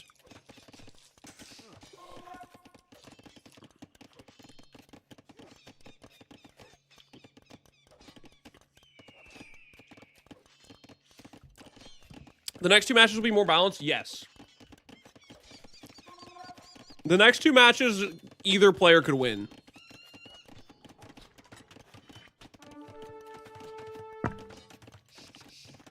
Ready. Yo, he's microing. Hell yeah, Jabo. Mess him up. Mess him up. Teach Wagga a lesson. All right, it's about 20 Vill difference. He just got to castle. Is he going to add TCs? He's adding 1 TC. He kind of just needs a castle, to be honest.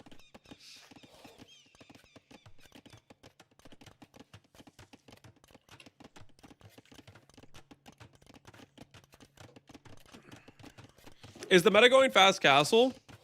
For arena, yeah. It's pretty standard to go fast castle. People can also do like tower rush, Or people can do like human TC aggression. There's some options like that, but for the most part, it's fast castle into castle drop, fast castle into boom, fast castle into siege monk push, that sort of thing. All right, he's moving out on the field. He technically has a military advantage. He's getting squires. Why do you have 3 barracks? You're not even making militia. Javo! What is this? Okay, he's got 3 archer range and 3 barracks. He doesn't want to end up in the situation last game where he had no production buildings. So I can respect that. But also, he kind of needs farms and to get his eco rolling. He's about to snipe this Vil. He's about to make Wagga pay. Never mind. 1 mangonel.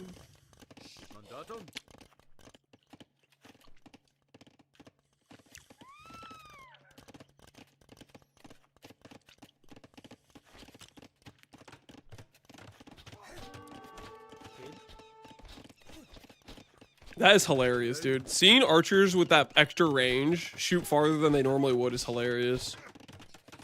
Because they aren't crossbows. You don't expect them to shoot that far. Yeah, but he needs to get out of there. This has got a mangonel, alright? Once he gets the wood.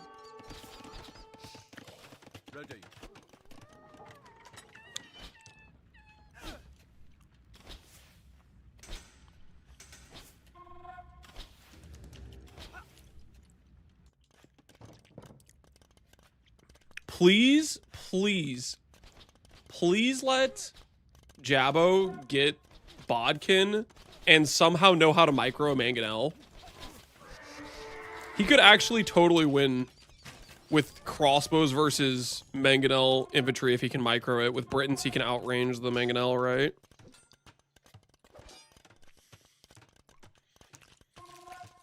Please get Bodkin.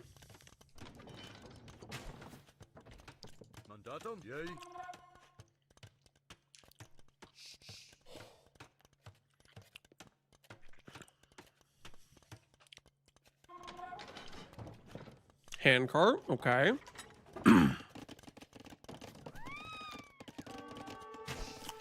Okay, moment of truth. Does he dodge?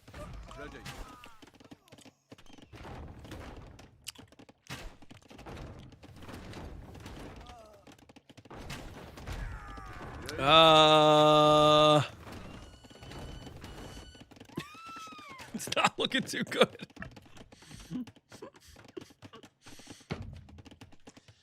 He really needs Bodkin. Because with Bodkin, he'd have 5+3 range, right? He would outrange the mangonels if he had Bodkin. That engagement goes a lot differently with him being able to outrange mangonels.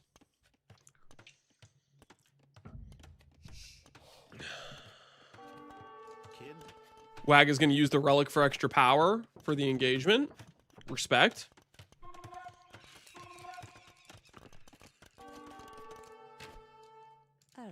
Villager's been spotted.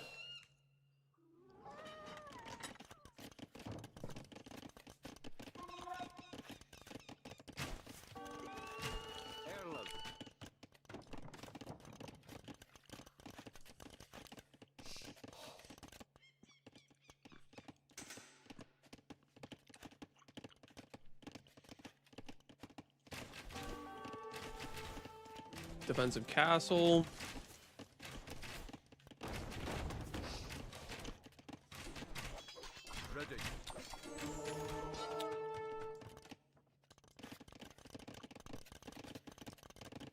Ballistics, no Bodkin.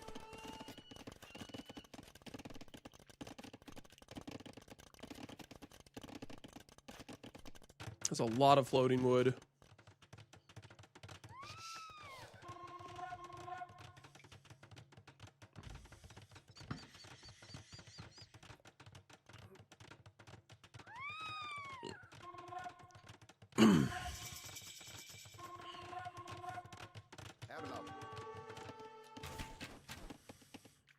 Double castle.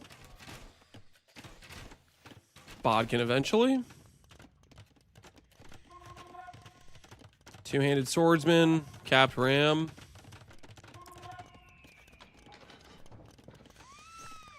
Okay, if I play Wagga at some point, I'm clicking Aztecs and I'm just gonna go Jaguar Warriors. I'm clicking Aztecs and I'm just gonna go Jaguar Warriors against Wagga. If I play him at some point, I'm gonna show up with my anti-infantry and just smite this man. He literally only goes infantry. He just does not want to make other units. Or Byzantines. Ooh, that would be good too. Byzantines is a stomp as well. I play Aztecs one game and then I play Byzantines another game.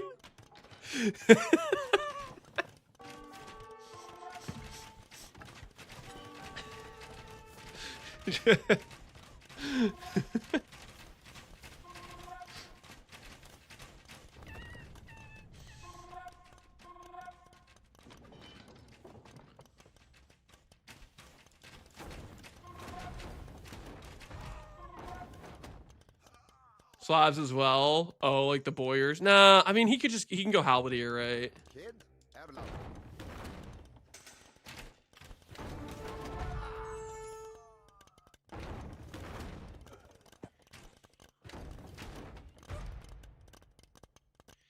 They have AoE infantry. Oh, like the splash damage champs. I think I know what you're talking about. Does he have Bodkin yet? He does not have Bodkin. He has 5 siege rams on him. He is cooked. He does not have Bodkin, and plate mail is in. He is absolutely cooked.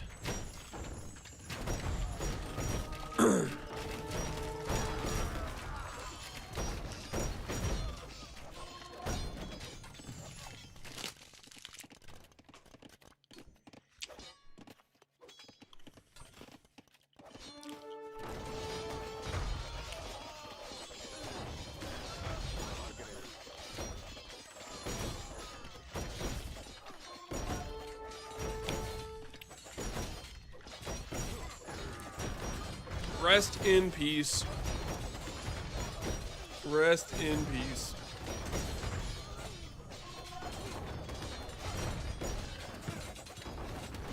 It was nice knowing you, Jabbo. It was nice knowing you. The villagers, they got a lot of gumption, but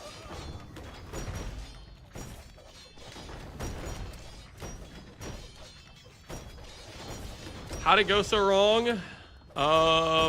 Delaying castle for forever with armor tech. Is he actually? What the hell, Jabbo? Jabbo, no! This is not the way. Jabbo, what are you doing? Have some dignity, man. Have some dignity.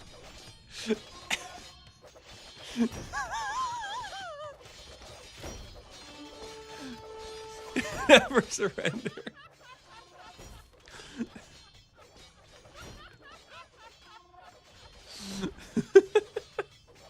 My king will survive. He's not gonna make it, man. He's not gonna make it.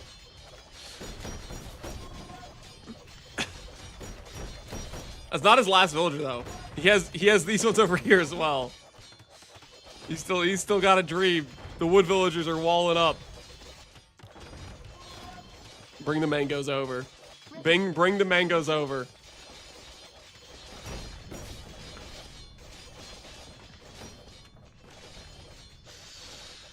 He can win on score in an hour? It seems unlikely.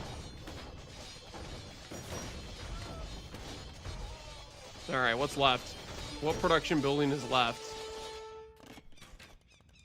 2 crossbows and game. Dude, look at that, dude. Look at that. Just mid-flight. Mid-flight. The slice of the sword takes him down. All right, so that should be the last of the non-competitive elimination games. Jabbo, salute, rest in peace. What's funny to think is I'm pretty sure Jabbo versus Ayuxin still would have been kind of a stomp in Jabbo's favor. So that should give you some skill disparity. I'm pretty sure Sing Sing would have stomped Wagga, and I'm pretty sure Jabba would have stomped Ayuxin. I think it still would have been a disproportionate games. He gave it a good effort. That he did. Well played to Jabbo. But alas, it was not enough. If we play Wagga at some point, I swear I'm going Byzantines and Aztecs, though. I am just literally going the most, like, distinct anti-infantry civ possible. Because I don't think he knows how to make any other units besides militia and pointy boys. I think those are the only units he knows. So if we fight him, that's what we're doing. Let's see if Hera's interviewing Jabbo. And how exciting it is looking. I imagine quite good indeed. Yeah, let's take a look here. Just gonna pin the camera so I don't leak the password again, of course. We're gonna show this to the chat as well. Let's take a look at the bracket here. So Jabbo goes down. Is he talking with Spiffing Brit, or is that Jabbo? So far, no upsets. The favorites have been winning, but the next two matches are actually the closest out of the preliminary rounds. But we'll leave all that for later. Jabbo, what's going on, my friend? GG's. How are you feeling, my friend? Honestly, I didn't have much of a plan going into Arena. I just wanted to play Arena. I assumed most people are gonna pick Arabia, so I just decided to go against it. When I was playing my matches, someone walled me in, and I tried my best to do that to Wagga, but obviously Wagga's way too good at the game for that to happen. I think honestly, I enjoyed both games. Wagga's a really good opponent. I think he actually might go quite far. So. Yeah, I agree with that. The one concern for me is, or like the one thing I would have wished for, is that you just committed to that wall a little bit more. I think if you just sent like a few more villagers, it was not a bad idea, actually. It was actually reasonable. Yeah, I think you could have gotten the wall it off, too. give you some time, but... I would have got it off if I sent like 6 villages. Yeah. I think it was the fact that he got my scout early. Yeah. It kind of prevented me from being able to get that up, but it's fine. I had a plan at least. Yeah, that's I enjoyed it. I thought it was really beautiful, Jabbo. And don't listen to this guy. You had the game in the bag. Don't worry. Dude, I don't listen to Hera anyways, bro. Are you kidding? That's true. I haven't listened to him a single time. I would have won if I listened to him, but maybe that's the problem. No, but to be fair, you didn't really play your Franks on Arabia that you practiced. Was that on purpose, or just that Wagga's too strong in Arabia? Because I feel like you sunk like 50 games of Franks Arabia in the ladder, and then tournament comes, and you're on Britons on Arena. I feel like that's like a complete shakeup. Well, I thought if I went Franks on Arabia, it would have been a bit too obvious, and he would have known, and he would have countered me so easily. I don't think I would have had a chance. So I thought I'd spice it up. He went not Franks. He went Celts on Arena, so I knew I was screwed. as soon as I saw he was going Celts, I was like, okay, this guy's gonna ram down my gate like 5 minutes in, but it's okay. Yeah, no worries. Listen, thank you so much for being here in the King's Gauntlet. We still have that team game match on Monday. If you would like to participate in that, my admin will get you in. Excellent. So we'll see you on Monday. I think I'll have more of a chance doing something there. Yes. But yeah, thank you so much for having me. I appreciate it. Of course. Thank you for being part of it. Thank you to as well for the cast. We'll let both of you guys go now. Thank you guys for joining me. And take care. Well played. Peace. All right, guys. Fantastic showing from both Brits. We had one of them casting, one of them playing. Jabbo goes out. Let's get one last round of applause, one last clap for Jabbo. Really well played. Loved having him in the event. Super fun guy. Had a few good laughs with him on stream. Helped him with a couple of games, and I really felt like he had a lot more potential actually. And he just kind of ran out of time. Didn't have the time to grind like he would normally do. But Jabbo, really well done, man. Fantastic. Yeah, I would say Jabbo looked pretty decent. I think he had more games he would have done pretty well. Because I think where he started at like 800 elo initially with his first placements, and then he pushed his way all the way up to 1K with only like 30 something games. Yeah, he was at a 70% win rate with only 30 something games. So if he had more time, he could have got to a pretty decent form. I think he probably would have been able to get to the 1300 range at least with around 100 games. But rest in peace. Having less time to do practice and prep matters a lot. How are we looking? We're looking pretty good. Right now, we could choose Sing Sing or Wagga for our initial placement match. Which the easiest match is probably going to be Ampy or Otofu or Yamato probably. But we'll have to watch their games and we'll pick based on how we see their performance. Like we know for sure if we play Wagamama, we know for sure he's going infantry, right? Which that gives us a pretty big leg up, is to be able to know what they want to play or what they want to do.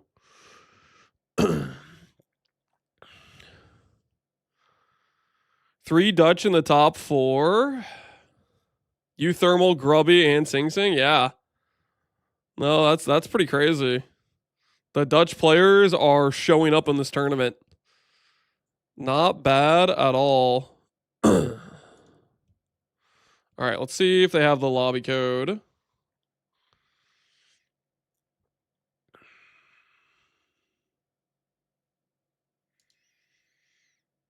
For the next match. All right, they got it ready already. Let's see who we got. Let's see who we got. Oh, I need to leave this. I think I need to leave this first before I open the next link.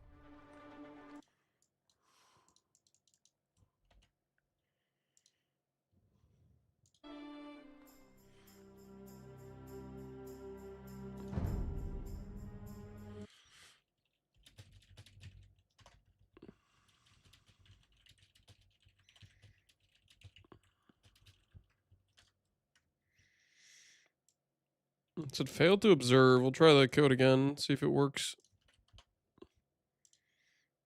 Again, yeah, failed to observe. I wonder what that means. Maybe there's an issue.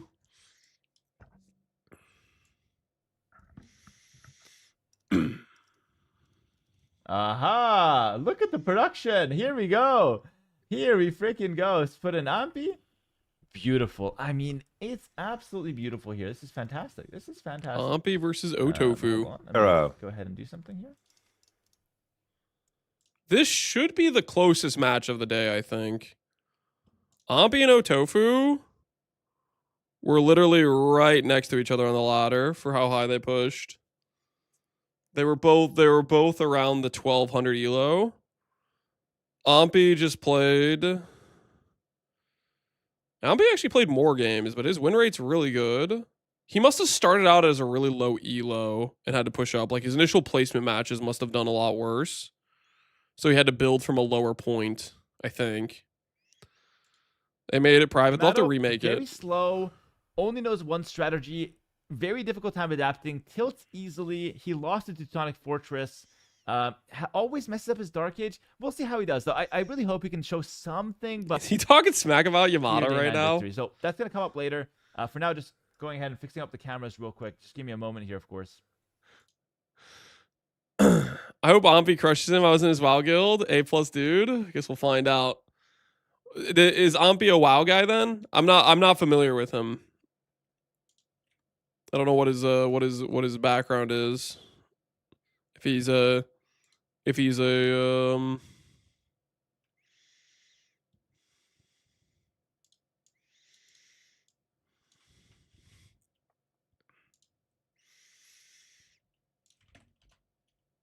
WoW guy, or if he streams some other games. Yeah, still says failed to observable. Compliment from me. You get a free Patreon code from Hera as well. Yes, that will happen. All right. You know, if this opening game would be a BO5, me versus Day 9, I would show you the depth of my strategic closet. The depths of my strategic closet. Guys, do we think that Yamato has a chance to beat Day 9? Day 9 finished 1370 elo. Yamato got to 1300. Yamato played a lot more games. He only did... I wonder how much games Day 9 had against people trying to do false row. Okay, on what? I got Portuguese.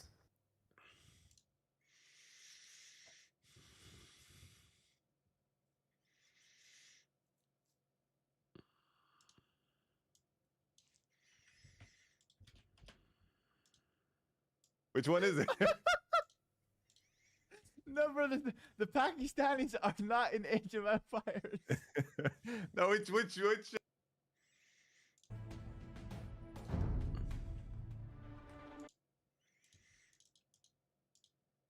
I don't think the spectator link they gave us works. It's cooked. It's cooked.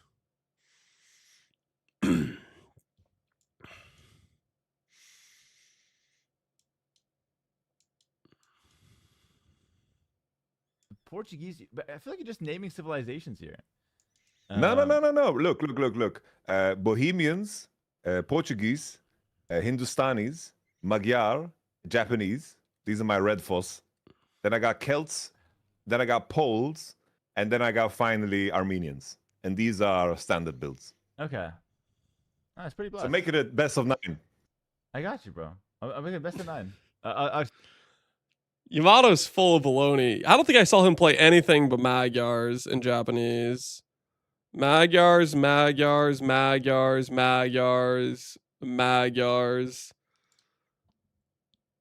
look at his Civ choices. He played 90 games with Magyars, 20 games with Japanese, 27. This is. Why is he saying he has a Portuguese strat? He played 3 games with Portuguese.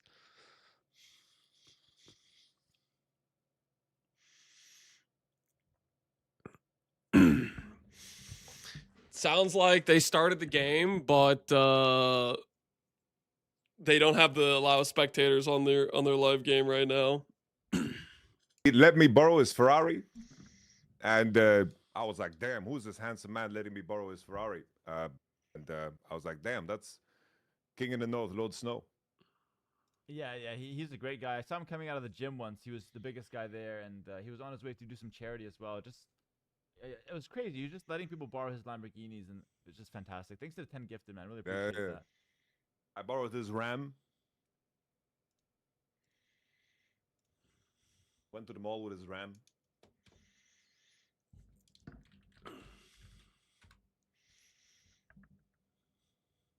Okay. Normally, I'd just be getting larges. So they are resetting. They started the game and then realized they didn't have spectators.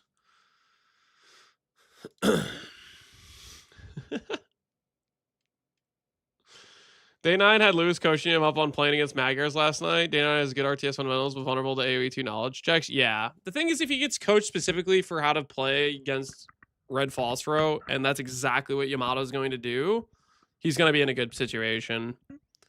I think basically all he needs to do to beat Yamato consistently is just counter fast castle full wall and do a little bit of a boom behind it. Or he could literally play like counter fast castle into a Civ that has a good, like for example, Arabia. Yamato's going to play Magyars, right? You know he's going to play Magyars. You just play a unit that counters the Magyar Hussar.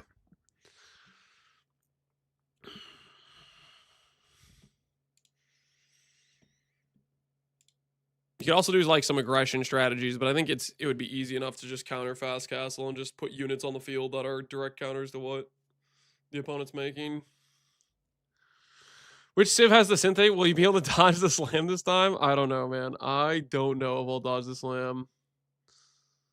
All right, we have a new spectate code. Let's try this again. Let's see if this one works. All right, this one actually works. There we go. Thank you for being here. Stick with us. I mean, have a nice long day ahead of us. And it's gonna be a long day, all right. It's gonna be a long day, all right.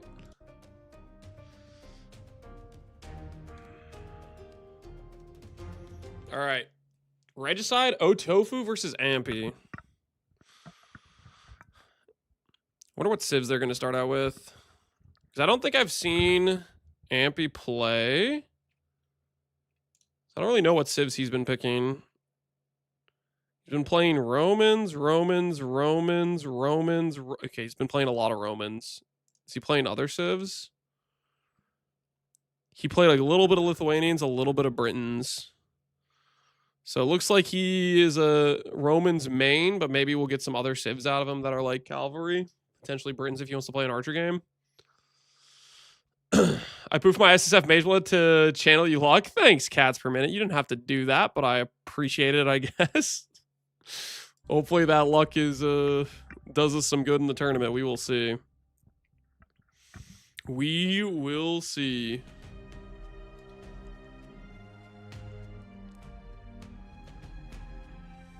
All right, while we're waiting for this match to start, I'm gonna go grab a quick snack.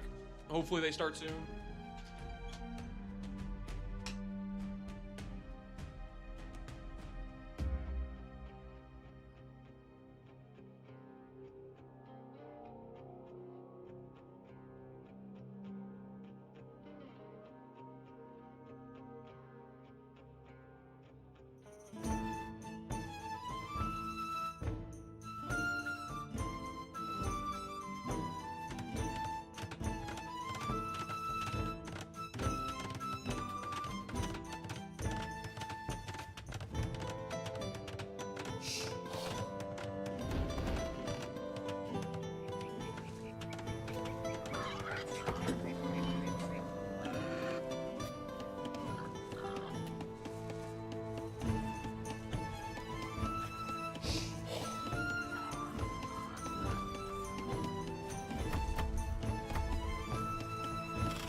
Okay. We're not too late. 15 bills.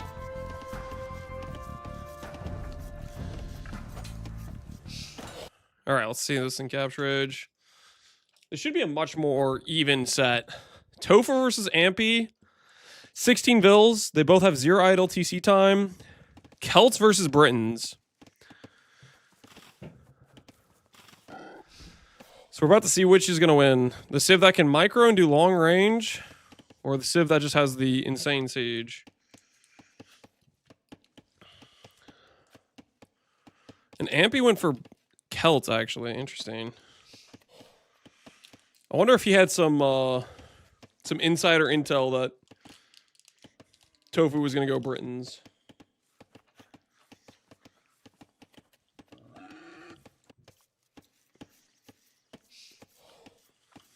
Am I the only one that hears a sniffing sound when you hear notifications? That might be the spawning of a villager. Maybe that's the sound you're thinking of. Certain things in game have certain sounds to them. The spawning of the villagers, like the or whatever, this maybe sounds like a sniff. Oh, Tofu's willing to scout the king. Ampy's just keeping his king locked in. Did either of them lure the boar with their scout?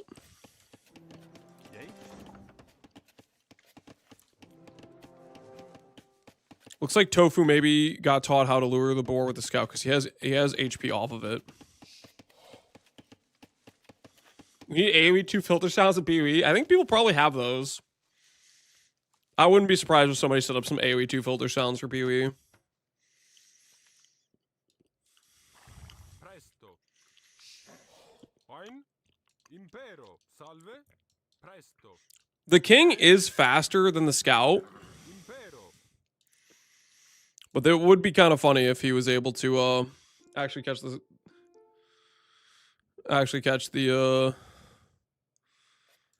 kings. You're late to our meeting. You trying to get him to send the king to the center? Fine. Impero. Yeah, the king outruns the scout.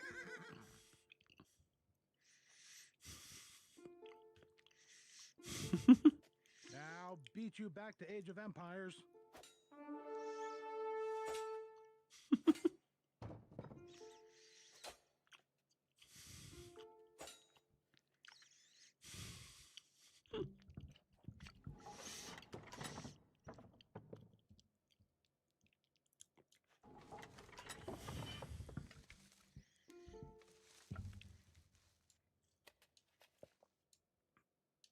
Forgerer?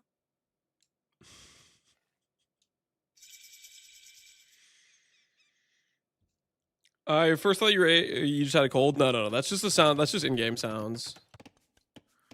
He has the res. Oh, what the hell is Ampy doing? Ampy's res is not ready for a Castle Age at all. Whereas Tofu is perfectly set up to go fast castle and boom. Why is his food so bad? And his wood's bad. I don't know what the hell Ampy did, but I thought this was going to be a close game, but this is not looking good for his Castle Age time at all. He doesn't have either of the techs. He doesn't have either of the techs, and he still has to idle some more. Well, no, he's queued a bunch of vills. Okay. He just needs to unqueue. He has a bunch of vills queued. That's what it is. I was like, why is his food count so bad? But he doesn't have a market, so he's got to build this and a market before he can click up. Check the Red King. Yeah, he was out in the center, but then he went back. He really needs to get that market up and go to castle. I think he's been reseeding farms and breaking his wood count, and he just can't build a market.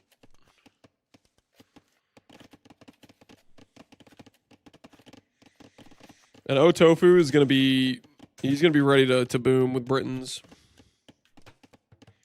Force the market up, good.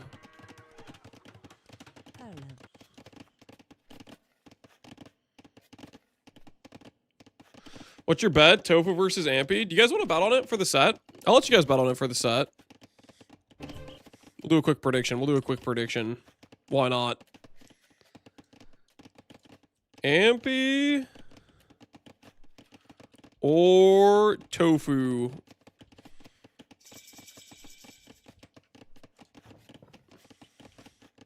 I'll give you guys a little bit longer to place your wagers. And this is for the set. I'll give you 5 minutes to wager on the set. 5 minutes to place your wagers on the set. So you can watch a little bit, see how they're doing. They're pretty similar elos. Tofu's is a little bit ahead. And Amp definitely bricked his castle time, but he's going to get to castle with pretty good res. And he did have he said 0 idle time on his TC. Whereas Tofu had 6 seconds of idle time. I'm confused. I usually just auto-press doubts for easy points. What do I do here? You bet on whoever you think's going to win. Do you think Tofu's going to win or do you think Amp's going to win? Which right now, Tofu definitely has the advantage, getting his TCs down first. He has his eco upgrades. So he's got that going for him. But Amp is doing forward villager play, and he has a arguably better civ and late game management, I would say. Siege with siege infantry with Celts should be pretty good against Britons, I would think. Does he have Loom? He does have Loom.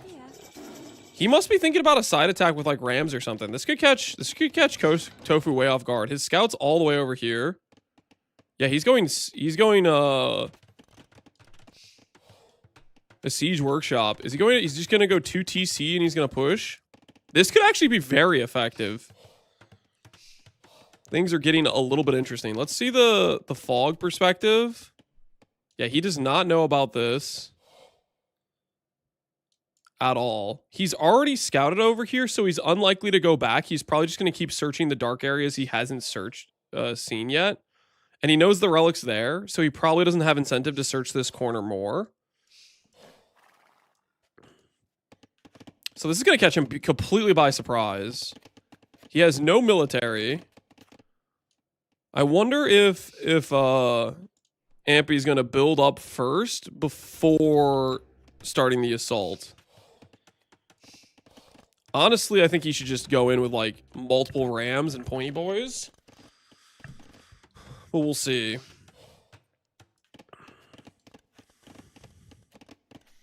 He really needs the first farm upgrade. He really needs horse collar. Okay, he's getting horse collar. Good. Is he queuing any more rams? No. I just want to stop in, and I hope you're doing well in the AoE arc. Thanks, GG Goon. Appreciate you. Where's the doubt option? Just bet on one of them. Place your money where your mouth is. Similar res collected, even though Ampy has much less vills. Just the efficiency of his vills is quite hot, is much higher, I'm guessing. He started the attack. What's gonna be the immediate response? The concern I have about this is he might just kill his own ram with the mangonel. That's the problem. So he's gonna go to gold. He's gonna start producing longbowmen. Is he gonna do anything else? He's gonna produce his own siege workshop. Good. He needs to get some mangonels on the field. Scorpions will do decently against longbows. Does he have... He doesn't have fletching or anything. So these longbows are not going to be particularly strong. He's going to kill his own ram. This is the problem with a mangonel mixed in, is it's going to like assassinate his units is the problem.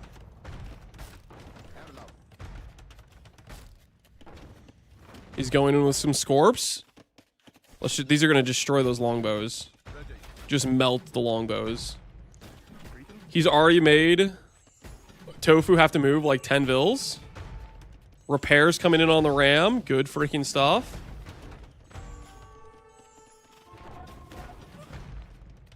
Okay, there's a mangonel. Let's see how he does with the mangonel. He needs... Those are just all dead. He's about to get squashed. He shoots... Is he going to kill it? Oh, he needed like one more shot. He redirected. He needed one more shot. He kills the knight. 1 for 1 there. He's got pointy boys on the field. This is so far fairly effective. He did not kill the tower though. And this knight is on the field. He's got pointy boys though.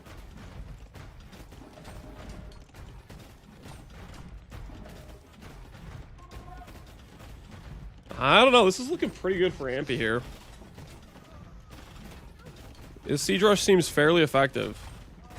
Tofu is shook right now. He does not have any upgrades on his dudes. The mangonel is his best defense unit right now, and if Ampy realizes he can just run that down with pointy boys, he's in, yeah, okay, he's literally targeting it. Defend it with the TC. Yep, that's good. That's good play by Tofu. Another mango's on the field though, so he can fight mango with mango. He's throwing the pointy boys away. Does he have another knight on the way? He does not have another knight on the way. He needs this mango to get in here and do some damage, or he's going to keep losing scorpions.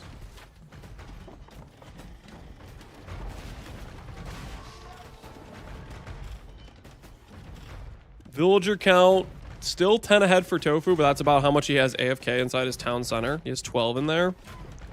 He's building another mangonel. And Ampy is looking at the town center now.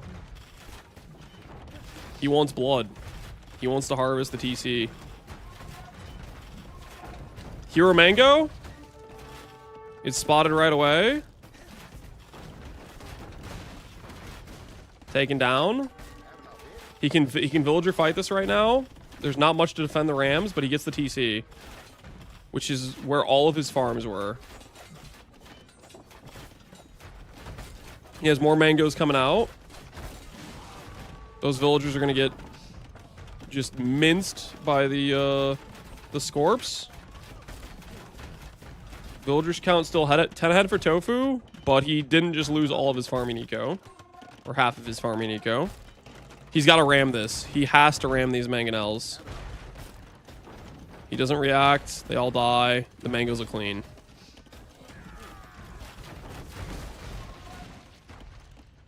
Alright, Tofu seems to have survived. And in the end, he has a 6 Vil lead. So it's a lot closer Vil-wise. He is in distress. Is Ampy going to continue with this aggression? Or is he going to try to, like, refocus his... Try to fix some of this eco? Because this is really bad wood line. He's getting cavalry upgrades. He wants to put knights on the field.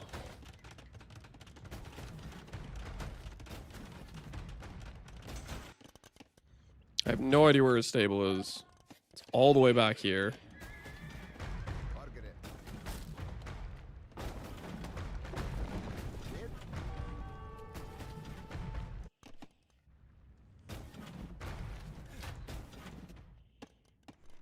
Where did he send those knights?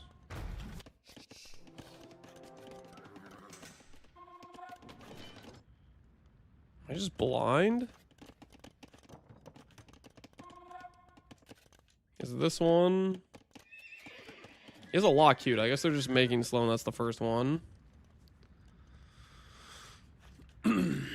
Res collected, still ahead for Tofu, but...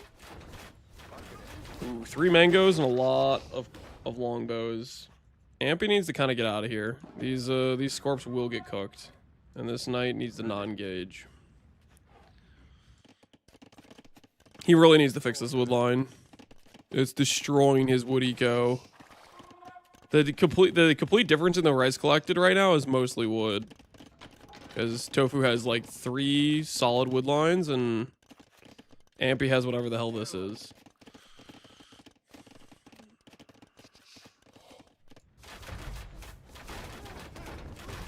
He wants to engage with the knights, but I don't know if he can. These longbows have bodkin now. They're actually fairly dangerous. They will actually do quite a bit of damage. Ampy realizes they don't have ballistics though.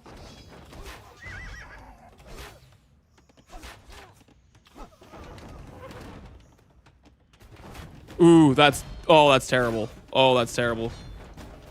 Just all the Scorps are dead. He does get rid of the mangoes though, at least. Does he fix his wood line? His wood line is still cooked. And TC's rebuilt. Tofu is rebounded, 20 Vil lead. Tofu's in a very good position.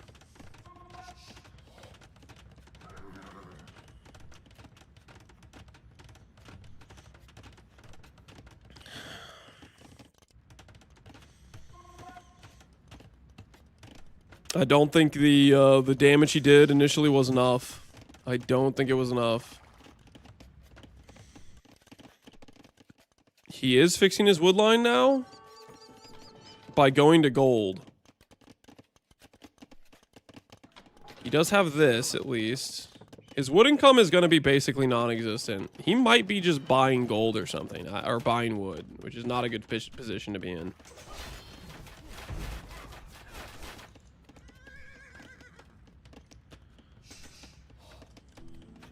He's going to get ballistics. Yeah, Tofu's in a very comfortable spot right now. Ooh, you could have got a kill. Where's the knight going? Are you interested in co-casting? Yeah, I'd be down. For sure, for sure.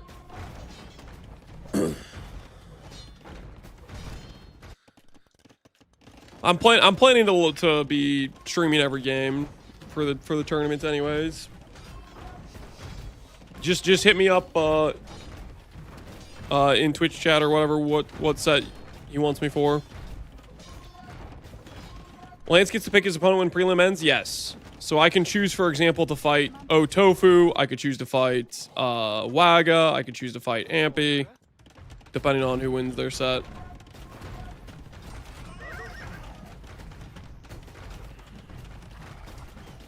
He really needs to back up these Scorps. They're about to get feasted on by mangonels.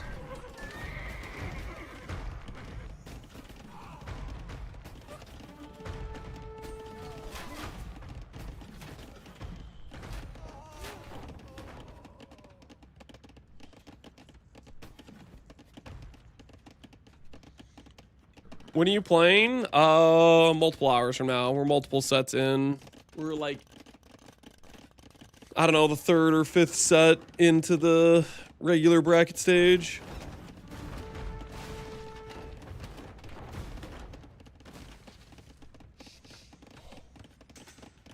Pick Sing Sing to assert dominance.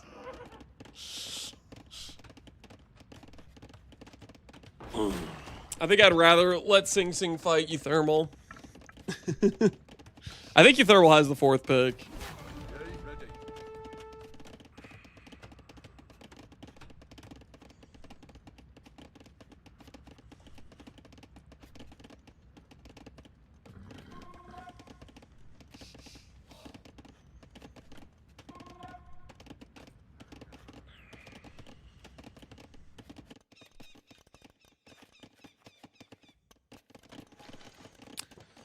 Ambi's up to 3 TCs, but Britain's going Imp, 140 Vil lead. I think Tofu's got this. I think he's got this pretty on lock. The forward gold mining. That is a ballsy mining camp. That is an assert dominance mining camp. He's got a militia to enforce. That is crazy. He's got no respect for his enemy. Uh-oh, he's shooting the wall. It's not looking good.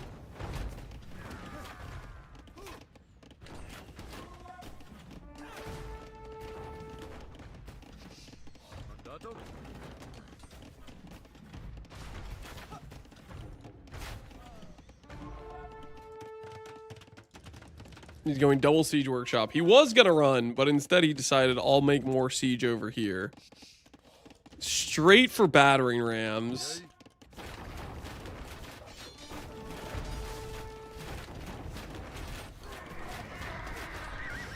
This is crazy, man. This is crazy. 30 Vils in queue. I don't know, man. I don't know. We'll have to see what Tofu does in terms of like try to punish the aggression. But 30 Vils in queue versus 30 Vils already on the field and on the way to Imp. And you have a really... I think Britain's is honestly a really good late game civ. Like if they're both post Imp, Celts have some decent things to do here, but with just one of them being Imp, Britain's... They'll just feast, I think. Ampy going for the 3 rams.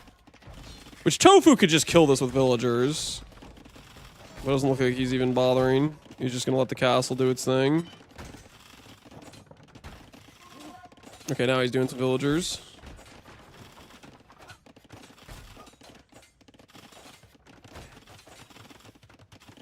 Is blue on the right houses by Tofu? Yeah, these are just the houses he's built over here. 4 siege workshops with no ability to actually queue it is pretty wild.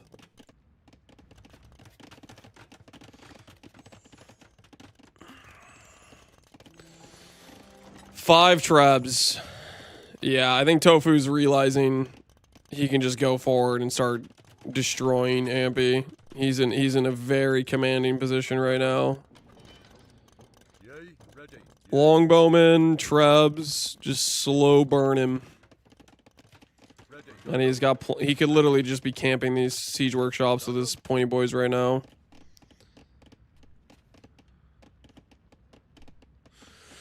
Thing is, Tofu doesn't know how to execute, so this game can go on long. Yeah, maybe. We'll see. He's queuing up 5 trebs, so I think he'll realize he can just walk his 40 longbows and 5 trebs and just boom, boom, walk inside, and Ampy has nothing.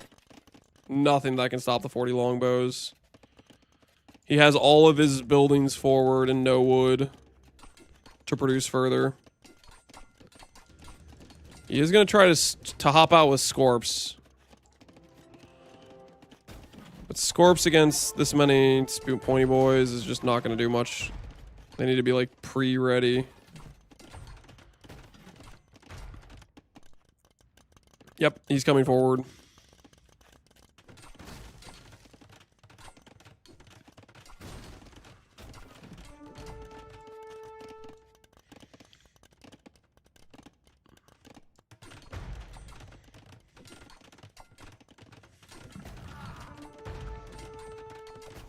Bringing the mangoes over. This is not a pretty situation. He's gonna get the castle up, which that'll take the mangoes if he gets it up in time. Which I think he will.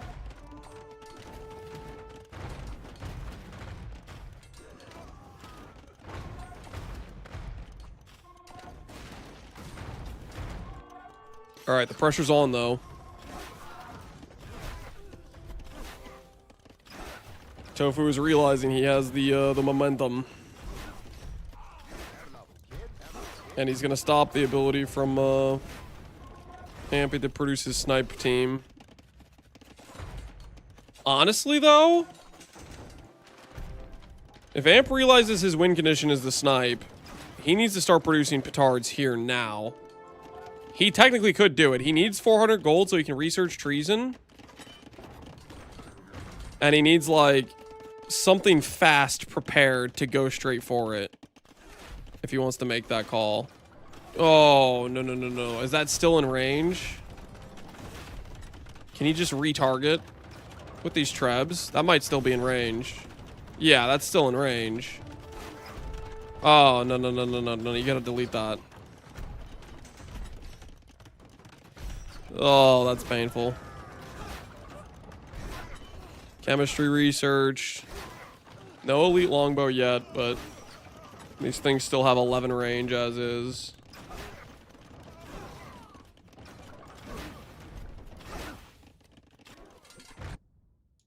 He knows he has petards. He's keeping an eye on his win condition, which is the king snipe. He really needs... Okay, he's making petards there too. He needs something besides the petards, though. Unless maybe he could kill the king with the petards. I don't know if he could kill the king with the petards. Lance knows AoE 2 ball sometimes. He's sending these over. Does he know where the king is, though? I don't know if he knows.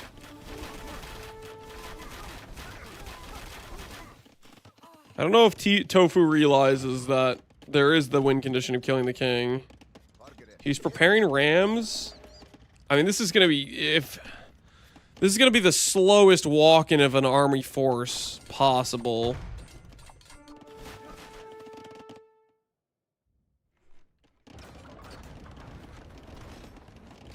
Ampy was supposed to win. What happened?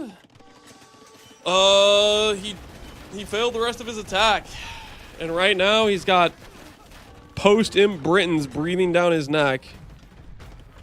Oh, his force is gonna get spotted just because of this. Let's hope. Let's hope for Ampy's sake he somehow doesn't know. Oh, he's going for the gate? There's a hole! He thinks the king is in the castle, I think. Tofu's focused over here, it looks like. I don't think I've seen him respond at all to this. He has one petard over here. He doesn't know where the king is. The king is here, but he doesn't know that, and I don't think he knows about treason.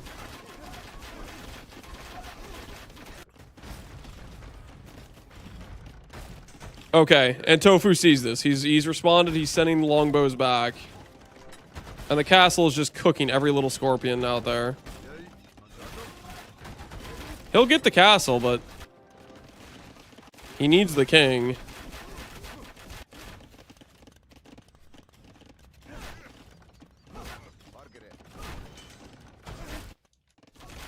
And whatever element of surprise he could have is gone.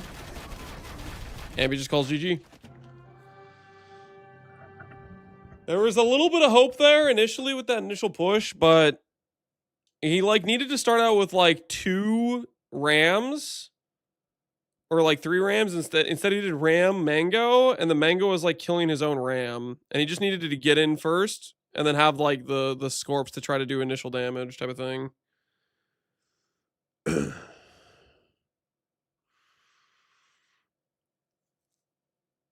Can have monks and knights to snipe enemy siege. Yeah, he needed a little bit more going with it. And he would have had the res to do so, but yeah, it was just not enough behind it.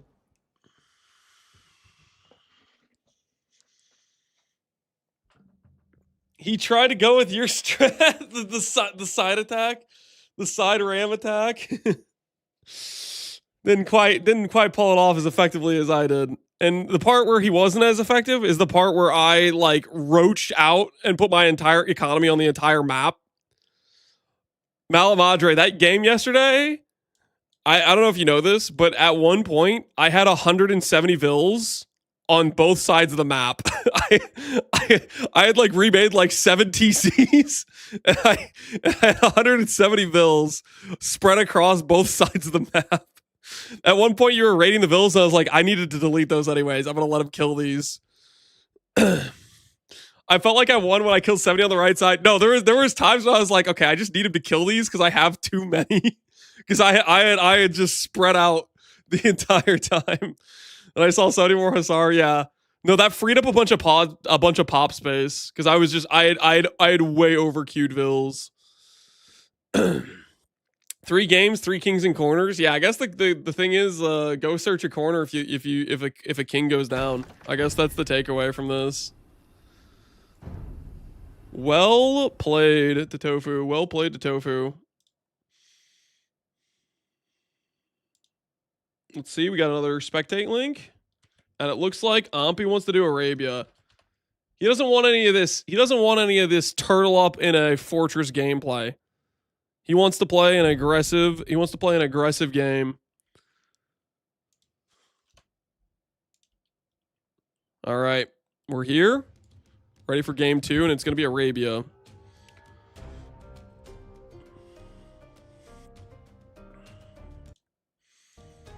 Is it best of 5? All the sets from this day are best of 3. They're all best of 3 for the single elimination, and the first double elimination games are all best of 3. Arabia, the real map. If I could pick mega random, I would. Get some actual spice of life in here. Some variety. Tofu, Vietnamese, and Romans Ampy. Ooh. I think this, I'm liking this situation for Ampy. I feel like at this elo, whoops, didn't mean to click that button. I feel like at this elo, we are, we don't have the elo to really micro archers. Let's catch up to the real game time. Game over.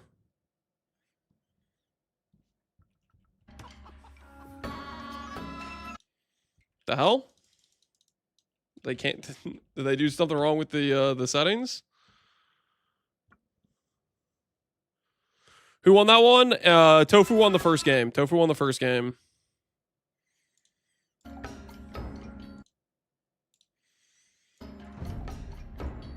Yeah, they must have they must have messed up the settings somehow. I don't know what they messed up.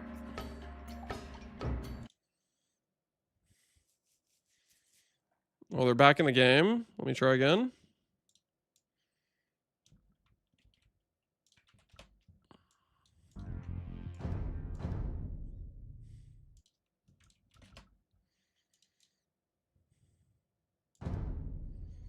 Okay.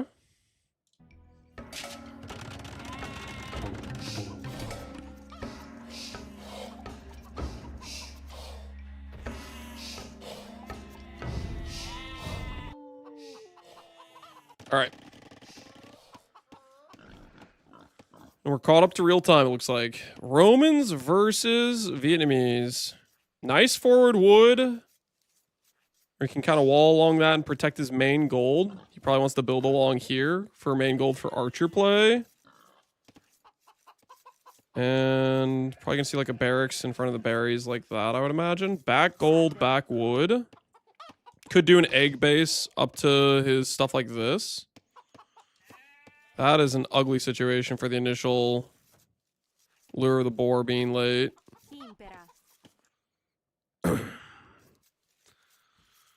5 seconds of idle already for Ampy. I'm betting on Ampy for this game. I feel like Romans is the main civ he's used to playing. He's probably done a lot of infantry with it.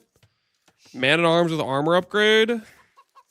I feel like it will do him pretty well against Tofu with this elo. I feel like you won't have the time to micro. Already sending the scout forward. Is this a chicken map? This is a chicken map. Milling the chickens.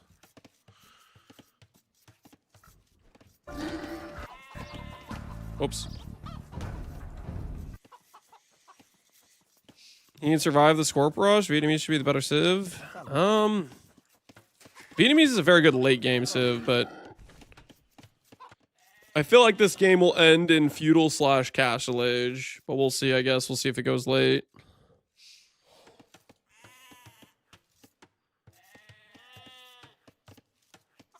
Oh no. Ampy had 40 seconds of idle CC time. That's actually massive. Ampy's is actually in a really bad position to already have this much idle time this early. So Tofu's early game has been much better.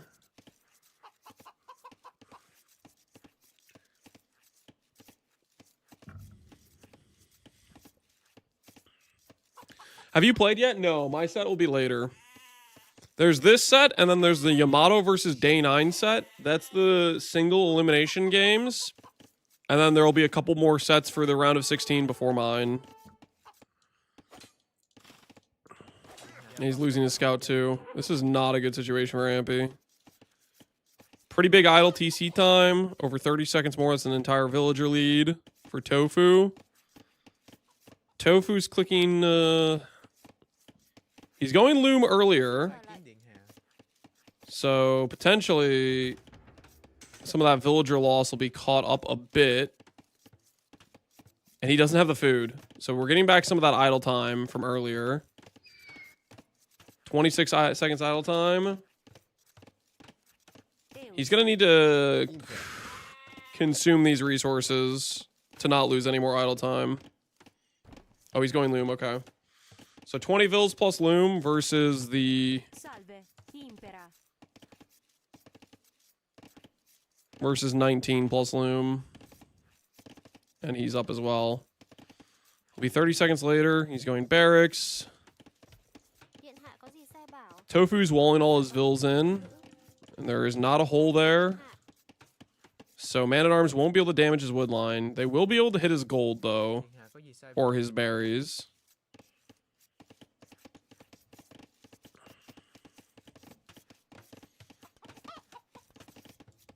Mining camp on the way. Militia are being queued. Main event of day one. Day one will have every player in the tournament will be playing a match. All the round of 16 will occur on the first day. All the round of 16 is best of threes as well.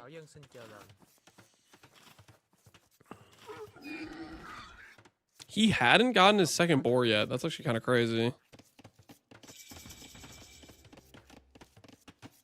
So he's doing a really like microcosm base. I think you really should just be kind of like walling towards the TC, to be honest.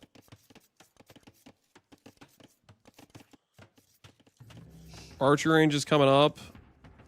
Ampy's going for extra militia. Ampy has the wood to go for a blacksmith right away. So I'm assuming he wants both the blacksmith and Man-at-Arms. He does not have the gold for Man-at-Arms. Will he force a blacksmith or will he go farms first? He's going to go farms. He really needs to get this blacksmith for the armor upgrades. Otherwise, these initial archers are just going to shred him. He's got Man-at-Arms on the way. Blacksmith, pretty far away, but he's going for it. And he has no villagers on berries. Small walls will be ready for the gold mine. And archers will be able to micro. He does not have armor upgrade yet. But Tofu doesn't have fletching either.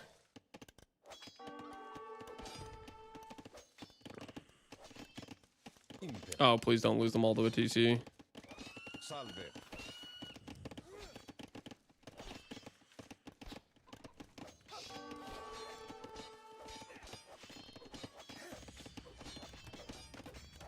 I'd say Sing Sing game after the prelim round is going to be the most high level main event. Yes, that'll be the first game where you see one of the top 5 players facing another top 5 player. That'll be Pig versus Sing Sing. So the former teammates pitted against each other.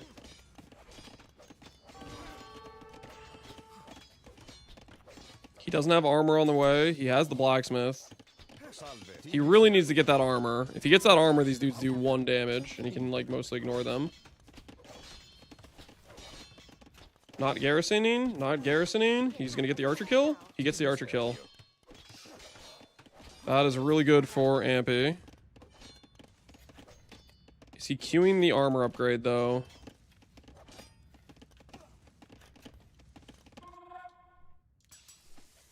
He's still not queuing the armor upgrade.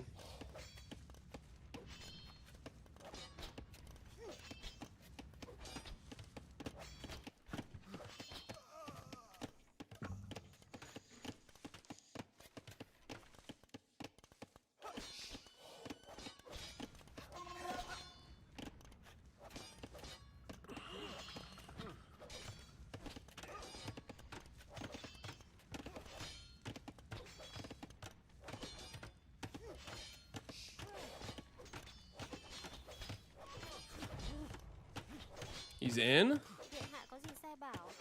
He gets a Vil kill. Is he gonna get a second Vil kill? He might get a second Vil kill. He does not get the second Vil kill. Tofu's still in a comfortable villager lead. But Ampy is much better situated to go for Castle Age. Is he gonna come forward with the archers?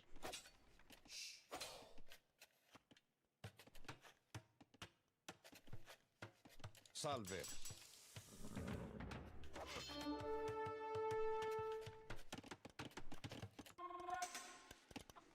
Going forward wood, 4 archers. He really needs that armor upgrade. But I think he's just going to market his way to castle. But he's not going to be able to really deal with these archers very well if he doesn't get the armor upgrade. Castle clicked. Can he click the armor upgrade? It's like the most important, one of the most important bonuses of Romans is the armor upgrade.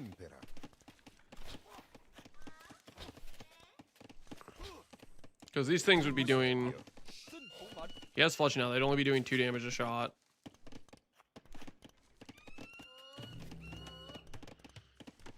Don't like that he's going archer range. I feel like he just needs to press his advantage right now. Sing should play versus Pig, has one of the best chances. I think that's who he... No, he's going to play...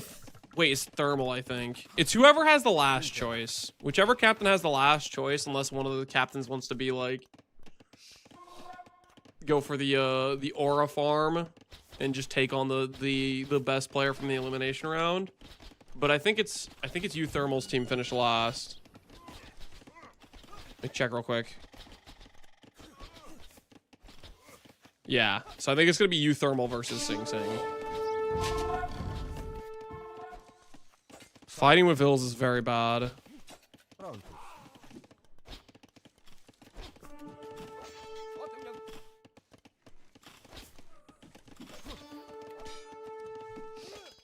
This guy must be on stand ground.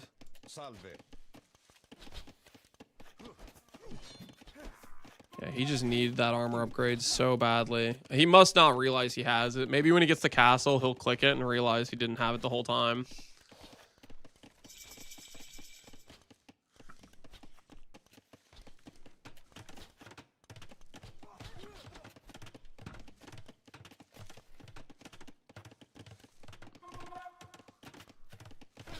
He's going for long swords. He's not getting the armor upgrade. Yeah, I think Tofu's just cleaning this. He's just cleaning this. Tofu's playing really well.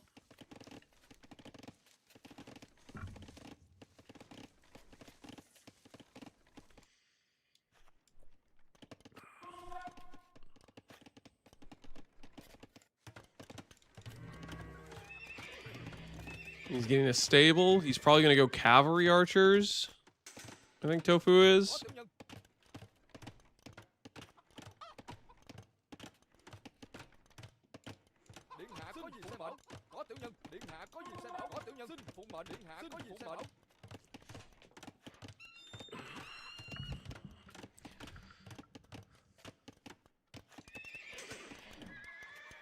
Is this the game too? Yep, this is the game too.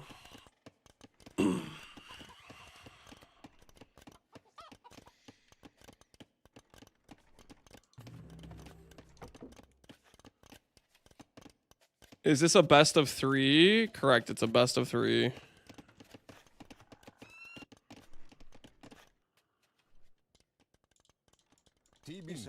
Salve.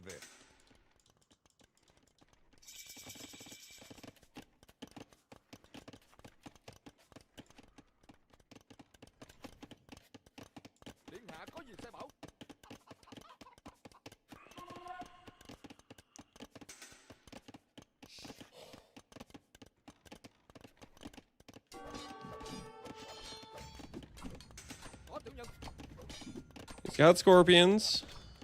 Castle Age crossbow on the way, which he can micro. He's finally getting the armor upgrade. But now they're crossbows with bodkin, which means he needs the next armor upgrade for it to be effective. He got a good lineup on crossbows.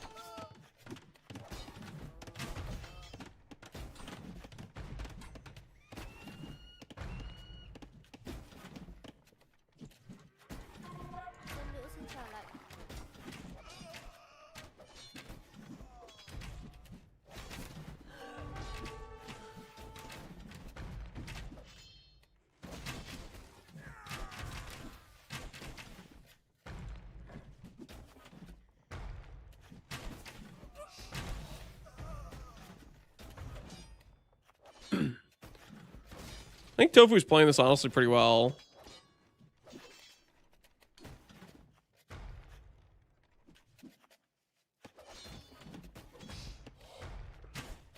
Being a villager is pretty stressful in this universe. Yeah, I'd say it probably is. All right, guys, be honest with me. Do you want me to pick Tofu, who's probably going to be the easiest of the opponents who win today? Or do you want me to pick Wagamama just to attack the fact he only goes infantry?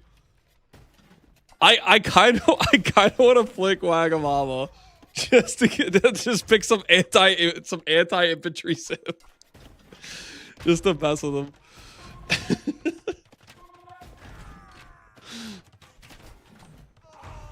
The thing is that also gives Grubby an easier game too.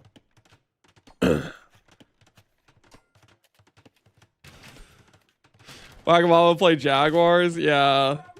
Part of me wants to do that, but I also should just make the games harder for Grubby.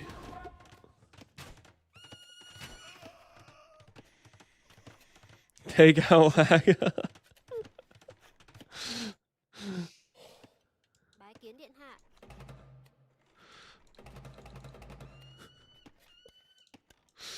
Because I don't think I've seen Wagamama play anything but infantry.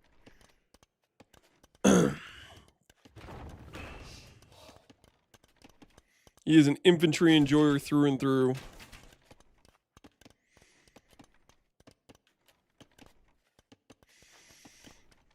He might hear what you're saying in Spring Chinese. Yeah, but he has no practice with other civs. And that matters a lot. At least I don't think I've seen him play any other civ besides infantry.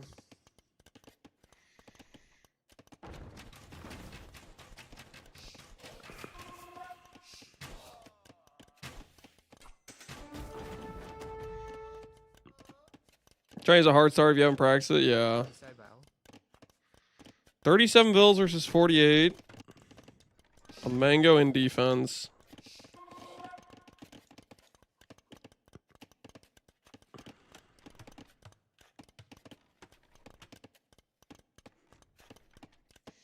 Pretty sure if you chose Wagon, somebody already told him that you plan to go anti-infantry, so he could adjust. I don't think there's a lot of adjustment you can do. I mean, in terms of like, this game is very much a big knowledge check. Very big knowledge check. Okay, he's got the infantry armor now, so these engagements are going to go a lot better. He's going to go straight for the Vils. Good, good. Hit the eco. Nice. Split up to do the mango. Awesome gameplay by Ampy. Forced off the gold. Very nice.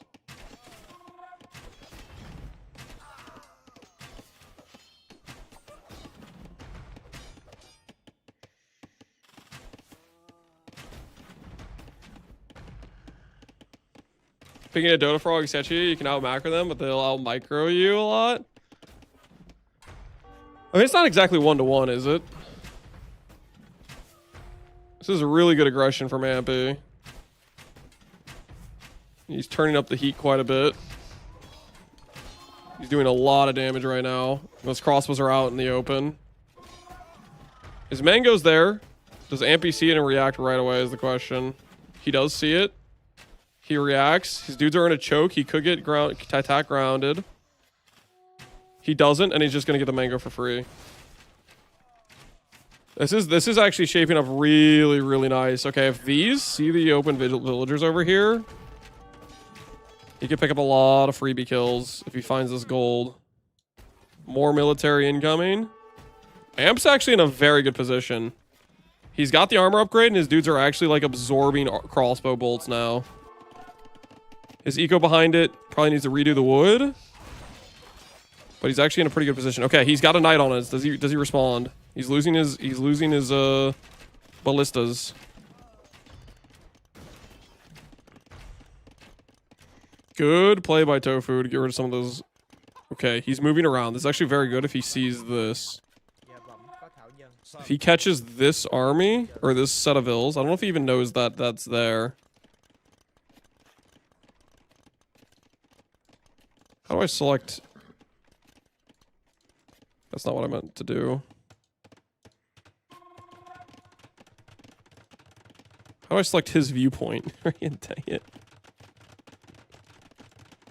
I don't know. I select his viewpoint. Okay, he's panic TCing up. So he'll be okay.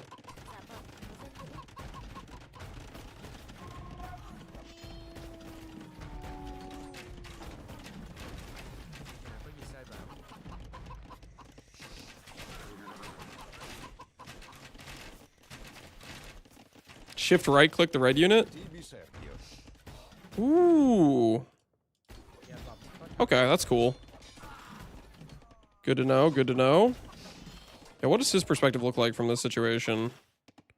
He knows there's a lot of wood line. He knows the Mangonel army's here. Cross.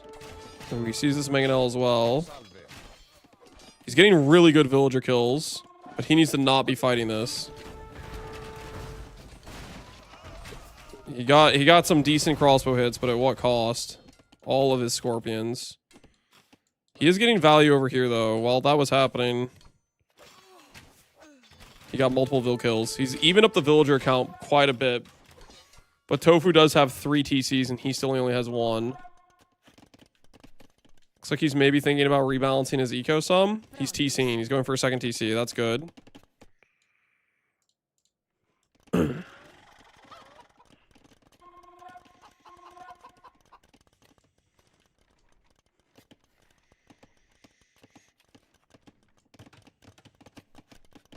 How are the ego upgrades?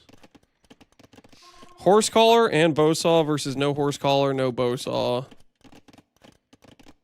Still in a really good position for Tofu. He's got rams, which he could do really well, but not while there's mangoes on the field. Let's see if he can kill these mangoes with these. Is he gonna get all 3 of them? Nope.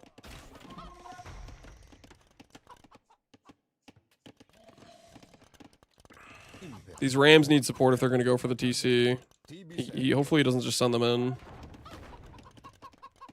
Oh, he's just sending them in. Can Blue see that? Tofu did not see the Rams. Let's see how fast he reacts. We need to fight the Vills, like, when he notices. He's gonna notice, right? Yeah, he sees it. He's sending stuff over. Maybe this works out for Amp if he mangoes his own villagers. He garrisoned right away. Well played. It's like there's like one scenario where this works out is if he mangoes his own vills.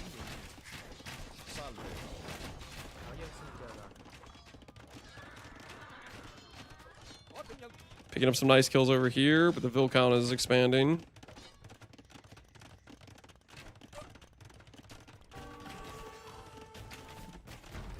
Sorry, I messed up the metrics earlier.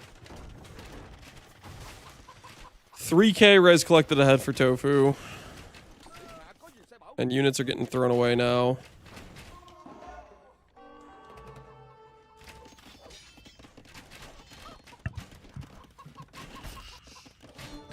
A lot of Tofu's eco is idle, though. Not a lot, maybe like 5 vills is idle. Third TC for Ampy. He's putting on the pressure. He's got actually a pretty good army here.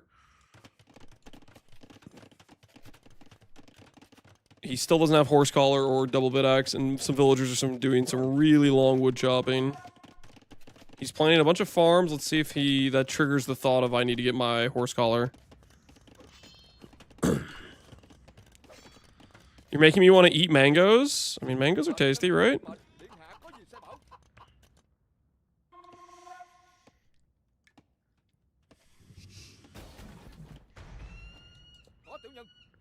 Assassin squad from Tofu.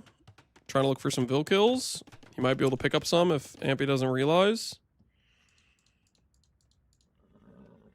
Random horse.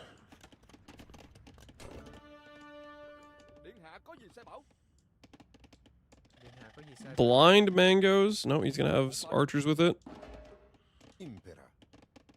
This could go either way depending on if they kill the mangoes or not with these. I think he might be sending his longswords away. If he sends crossbows first, he might get some really good hits. Oh, he's getting really, really good hits. Oh, he's getting insane hits. Oh my word. Yo, okay. Now it could go the other way right now. Okay, run away. Send your longswords. He has no crossbows. This army doesn't look like it's getting too much done because it's getting met by scorpions.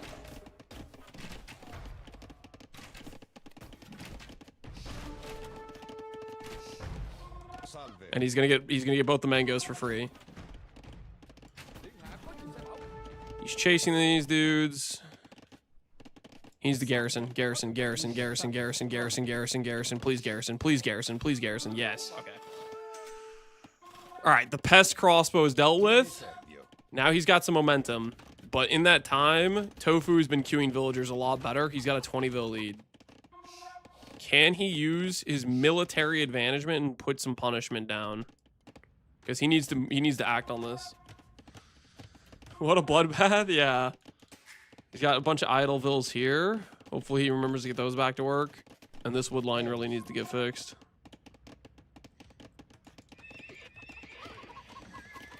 Three stables. Tofu's looking at going for a light cav addition to help deal with the scorps.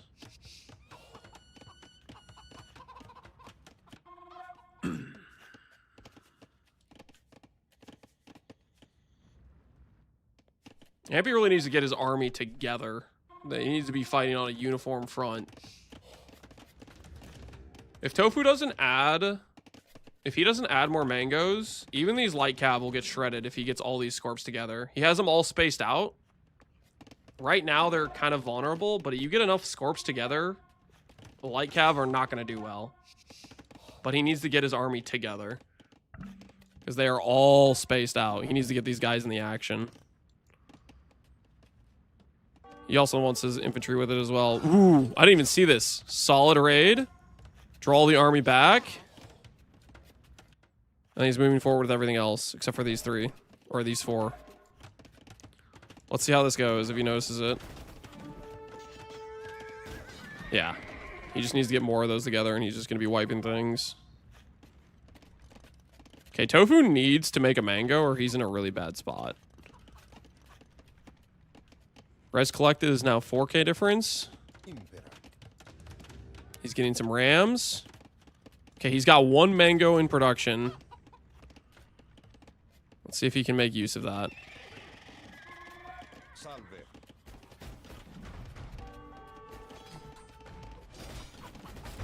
He sees them coming in. He's got good mass.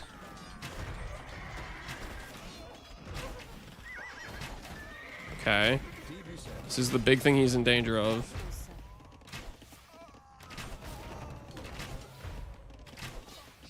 He doesn't kill it. So he can get absolutely cooked by this 1 mango. He needs to send his ram after it is really what he needs to do. Tofu's got the repairs. Yeah, that mango will kill his entire army. He needed to not throw all his infantry. He needed to let the ram soak the fire. Because that 1 mango will destroy his entire army. Without infantry there. Now he's just losing vills. He's gearing up more barracks production. That's good.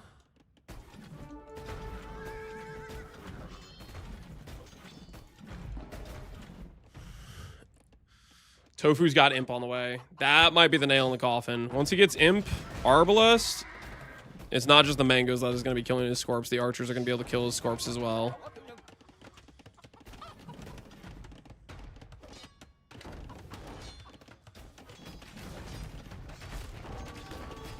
Almost nice push. Yeah, he had some opportunity there, but could not bring it home.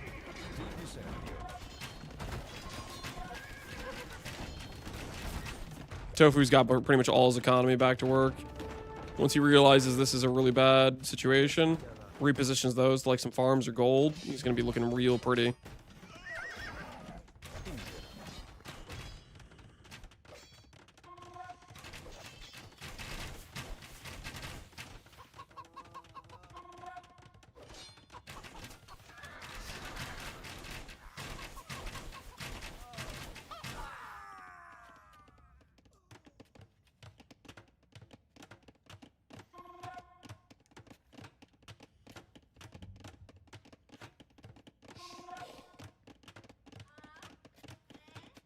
So nice to see real trees. Yeah, my capture rate doesn't have the mods on it.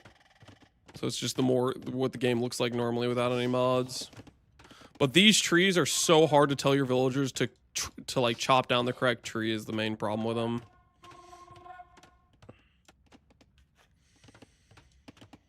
Imp coming in. 70 vills, not really close to Imp. And this gold is looking real rough. A lot of idols on it. The other golds he has are all forward. He has one to the side, kind of. Let's see. Does he get Bracer and Arbalest right away? He doesn't have enough money for Bracer. He gets Arbalest. For casting, it's a lot better. Yeah, I can see that. He's going for a sneak attack. Tofu notices instantly. Tofu saw that a mile away. He's going to get no damage. He's just going to go in the TC. He's going to go back with his archers, take care of it. Does he notice this one, though? This one's getting value. Let's see if he notices this one at any point. Or if he's just too distracted with this one. Dude, honestly, Ampy's got a crazy amount of military. Good Vill kills. Got like 5. 1, 2, 3, 4, 5. Yeah, roughly. He's going to get another number 6 here. Or not. Let's see if he finds this set of vills. He's got really good military. He needs to not throw it away, though.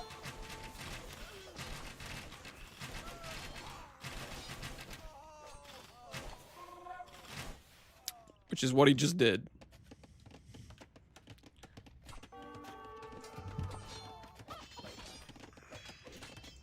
Getting some more villager kill damage. Tofu's coming over. Some archers. Oh, no. Honestly, this works out okay. He's getting rid of the mangoes. And I don't think Tofu's going to make any more mangoes because he's thinking about the fact he has Bracer, Chemistry, and Arbalest and stuff, right? Those will probably shred Scorps, but Scorps will trade okay with them, depending on how he does at microing it.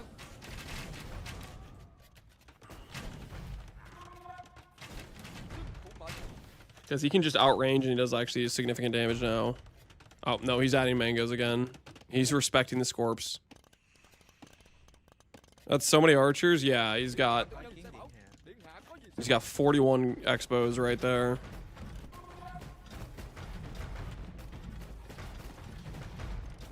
Another mango. Mangoes just destroy Scorps. Just absolutely destroy them. He's got Imp on the way. Which I didn't think he was gonna be able to get the Imp on the way, but Tofu hasn't been able to kill him yet. And his eco's actually kind of doing decent. He only has feudal upgrades, but Tofu only has Bowsaw better than him, and Wheelbarrow. Ampy has been doing a lot better just trying to put on the aggression. And Tofu has quite a lot of AFK villagers.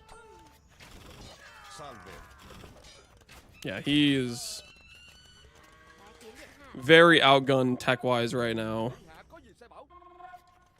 Ooh, bombard cannons. Mangoes were pretty bad for Scorps. Bombard cannons, it is an absolute death sentence. Because now they can shoot your Scorps from, instead of 7 range, like 12.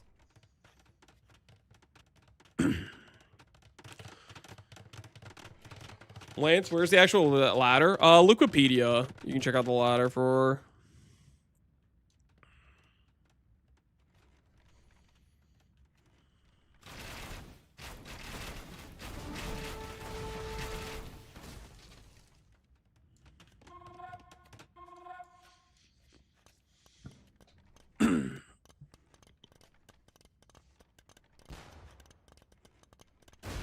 Ooh, that's not a good look.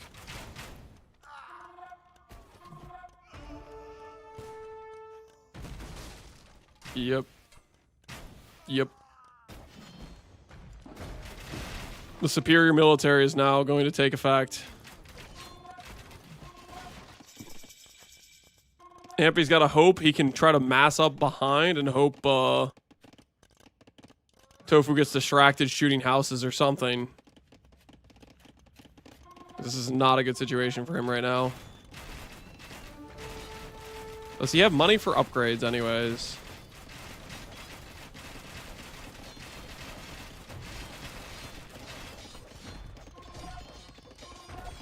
Seems like Tofu won? Yeah, Tofu's in a very good position right now.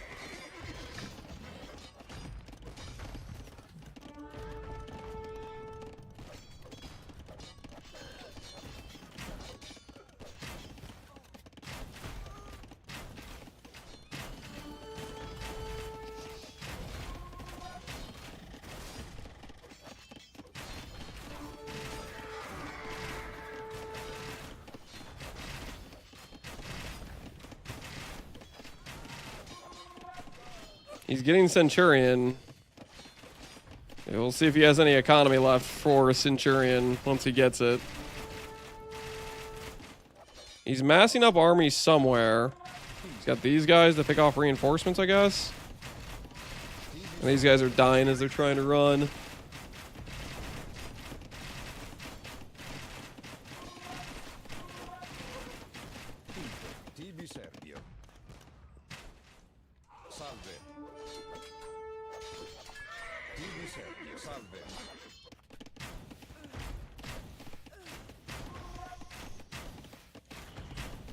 This level, the biggest indicator who the winner is eco. Well, that's a big part of it. I mean, the whole game is eco versus military management. Putting the, like, okay, this is not gonna work, man. These have 6 pierce armor versus 10 attack damage to units.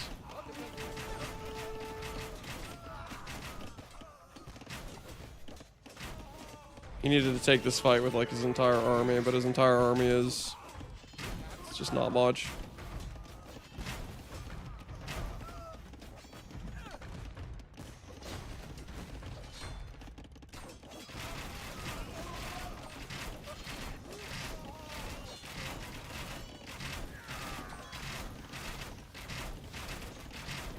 Yep. I think the resign's coming in soon. There it is. There it is. GG. Well played to Tofu. I think Tofu did a good job. He managed his eco. He withstood the infantry advancements. I think he did well. Well played to Tofu. Well played. Ampy did well as well. He was putting on the pressure, but a little too much of like not really landing the critical blow, so to speak. I wonder if Ampy's going to do an interview with Hera at all. Ampy here. So in my opinion, Tofu definitely the deserved victor here. And Yamato, would you like to stay on call for the interview? Sure. Probably the best matchup of the pre-elimination round. Yeah, that was definitely a lot more even. Tofu was in a commanding position, I think, most of the two games, but I think there were a couple points in both of the games where Ampy looked like he maybe could have landed some critical damage. I think the biggest issue Ampy had with this game is he didn't get his armor upgrades. His feudal army would have done so much more to Tofu if he just had his armor upgrade. Because it's the difference in them having 3 versus 1 armor and the difference in taking 4 versus 2 damage. It literally doubles the damage of the archer user to not have that armor upgrade, which means you can do way more damage. And I think it was the same in Castle Age. He prioritized longsword. He didn't have the armor upgrades, and so that initial like power spike that Romans would have, he did not have helping him. As for the prediction, though, that goes to Tofu. Wow, 69% of people were betting on Ampy. Rest in peace. The believers, technically on the blue side, bet on Tofu. Here you go. Tofu took it home. Deep dive into Ampy's life. Okay. So Ampy was born 30 years ago. Let's find out what happened in the first 5 years of his life. We're going to get him on call here in a second. Actually, he's not joining. By the way, he doesn't have to come. So if he doesn't want to come, he doesn't come. Give him. Ampy's not coming to the call. Day 9 just said good morning, groan. He's tired, guys. He just woke up. Yamato, if you lose to a Day 9 that just woke up, you deserve to lose. Bro, he's been getting coached by Dragon Star for the last 3 hours on how to beat Magyar Hussards, bro. Like, I've been peeking at his stream. Bro, change up the game plan. Hit him with something else. Has he actually been getting coaching the past 3 hours? All right, I like that. Is that true? All right, guys. It looks like Ampy is not joining the call. Oh, no, he is. He's in. Oh, my word. Well fought, Ampy. Well fought. He has been practicing. Thank you, bros. This whole time. I'm not going to lie. He hasn't been watching any of the He had sets. some good moments in there with the siege. How did you feel about your strategy and your approach? Would you do anything differently? That's Were you technically happy what I with you should did? be doing. Is this what you prepared, like the heavy siege approach? No, I just didn't know. Honestly, like I prepped Man-at-Arms, but if people know Man-at-Arms are coming, it feels like it's super terrible. So that's all I do. Yeah. And so I feel like I had to learn a little bit of like a transition out of it. Yeah. Yeah, it was tough. How different did it feel? How different did it feel to play the tournament game against a ladder game? Did it feel different pressure-wise? I'm playing the next game, so what should I be expecting in terms of the feeling, knowing it's a best of 3 and playing against the same opponent back to back? I mean, it doesn't really feel super different. There's obviously a little bit more pressure. I think a lot of it is like you're put in unfamiliar situations because like Regicide or the Fortress is just, that was like my first real game I've ever played on that map.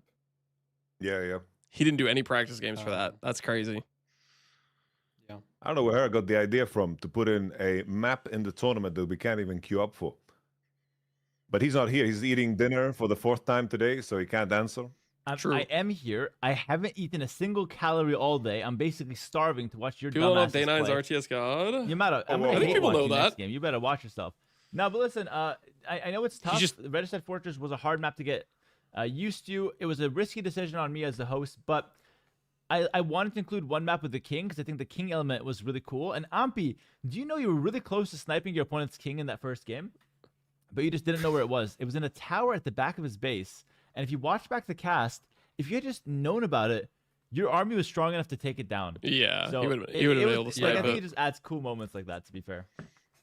Yeah. But it's yeah, okay. I mean, somebody told me after the game in the chat, it was like, you can look at the red flag. Didn't know that. Yeah, yeah. You went for the. Why are we blaming this instant streamer for snagging when Lance is right here? Hera eats a lot of food yeah, too, listen, guys. I'm gonna let Okay, both of you guys go. He might Yamato, eat more than get me. ready for the next game. Ampy, we're gonna see you back for Monday for the team game match. Are you confirmed for that? Sure. Great interview, Hera. Excellent. All right. Good job. No, Great no interview. worries. Take care to both of you guys. I'll see you guys later. All right, so it's gonna be a Yamato versus Day 9 game. All right. Ampy didn't respond, but his Discord lit up, so I think he said yes or no. So we might see him on Monday. We might not. He said yes. Is Hera deaf? But let's see. He said sure. Okay, he said sure. There we go. I didn't hear him for some reason. Hera eating too much to even hear You guys can properly. hear him. I can't. Am I deaf? I can hear Yamato's dumbass, but I can't. If I wanted to, I couldn't get Yamato out of my ear. All right, next one is gonna be Yamato Cannon versus Day 9. Let's go. Yamato versus Day 9. This should be a good set too. Who's gonna be the co-caster here? We have two options. You have Daniela, who is a co-caster or a regular caster from our AoE2 scene. She's actually a great streamer as well within the AoE2 community. And we have Captain Lance as well that could jump in for a co-cast. We have two potential co-casts. See, does he want me or Daniela? In either, and we'll see who comes in. So the first one to come in is gonna get replaced by Grubby. Grubby will co-cast. No, I'm kidding. We'll see which one comes in, and whichever one comes in, we're gonna be casting against or casting with. All right, cool. So no, we're not gonna do a triple cast. I don't like triple casts because we just talk over each other all the time. So let me just get the camera set up. You guys are gonna stare at me while I get the camera set up for the next round, of course. Actually, no, they're not ready yet. So let me tell them to join the voice chat, of course. So am I supposed to join the booth or not? Let's find out.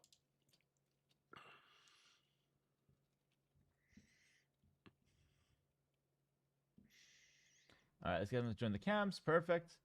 And we'll wait for the co-caster. But yeah, for now, I just want to say thank you all for being here, guys. The viewership is absolutely insane. This is a huge day for Age of Empires, and it really warms my heart to see so many people enjoying this beautiful game. And it doesn't like because I was already in the game. After this one. Oh, Pestily, yeah, good to see you, bro. I think it is. Let me just take a quick look at this. Yes, Pestily, you're playing Death Note right after this one. There might be a small pause if we do some captain picks. I'm not sure if we will. But either way, you're going to be the one after it, all right? Mr. Pestily, good to see you, by the way. Guys, next match is basically the headliner of the preliminary round. We have Sing Sing that took out Ayuxin 2-0. Tofu took out Ampy 2-0. Jabba was taken out 2-0 by Wagamama. All right, it's been a pretty dominant performance from all the favorites so far. Day 9 versus Yamato. This is the one set of the first day that you cannot call. Day 9, amazing player. StarCraft Brood. Guys, if Day 9 got specific coaching for fighting against Phosphoro, he knows it's coming. Surely he has a good advantage.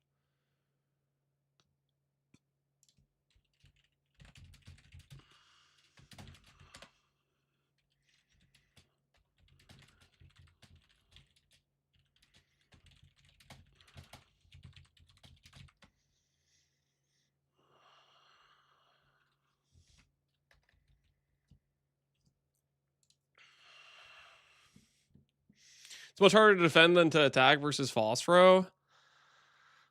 I think if you know it's coming and you can just counter fast castle, you're playing on an equal playing field with a less cooked economy because you can do more efficient things is the thing, and he knows it's coming. The question is whether or not his coaches told him to fast castle or they try to encourage him to do feudal pressure. If they encourage Day 9 to do feudal pressure, that leaves you open for more errors where the Phosphoro can kill you. I think if they instructed Day 9 to be like, okay, he's gonna fast castle, you should fast castle too, but you'll just have a more effective, like efficient economy, and then you'll beat him with a counter pick of a civ type of thing. Then he's in. I think he's in a good scenario. All right.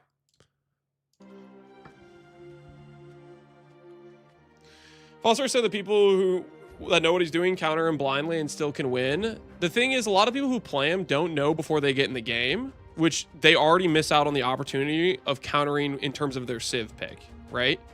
Like if they play an Arabia game, Day 9 knows Yamato's going to play Magyars on Arabia.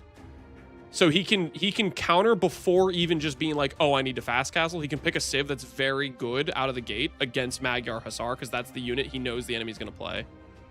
So that I think that helps as well. Also, Phosphoro knows his strategy through and through, and Phosphoro knows if somebody's fast castling, I'm going to forward castle. I don't think Yamato knows that. I think Yamato will put his castle at home if somebody counter castles. And that's one of the big parts where Phosphoro would need to do additional damage, is like realizing the guy's fast castling as well, and to make it like offensive. Do a poll. All right, we'll do a poll on Yamato versus Day 9. I'm personally betting on Day 9. Who wins, Yamato or Day 9? Okay, Day 9 versus Yamato. I'm kind of betting on Day 9. I feel like he's done some pretty good prep, and he's got really good mechanics. But Yamato has focused and practiced his strategy he's just been very, very intentional about just practicing the strategy he's going to play. So he'll have the practice advantage. So place your wagers. Detective Paul Mango is Day 9, and Yamato is Yamato, I'm pretty sure, in game. So he should join the lobby soon. I'm going to go top off the water. Place your wagers wisely. This should be a good set.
Okay. Did I miss much?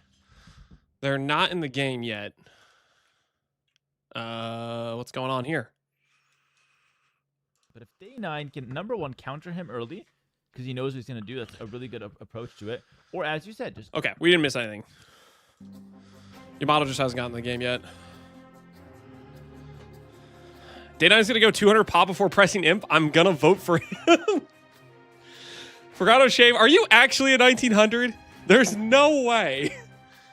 There's no way a 1900's like you have to go 200 pop before clicking Imp. There's no shot. I don't buy it. Okay, guys, thinking about it a little bit. Looking at our matchups here. Tofu is the lowest rated player for sure. So if we want to go for the easy matchup, we could go for Tofu. I'm a little bit tempted to choose Wagamama just because I want to do like an infantry off. Like that's another thing. If we do an Arabia game, it'd be kind of funny to have us both just massing infantry. That'd be kind of hilarious, I think. Yamato Command and Day 9, we'll have to see how their games go. Those would be interesting as well. If Yamato wins, we could do Phosphoro versus him and just to see who does a better Phosphoro.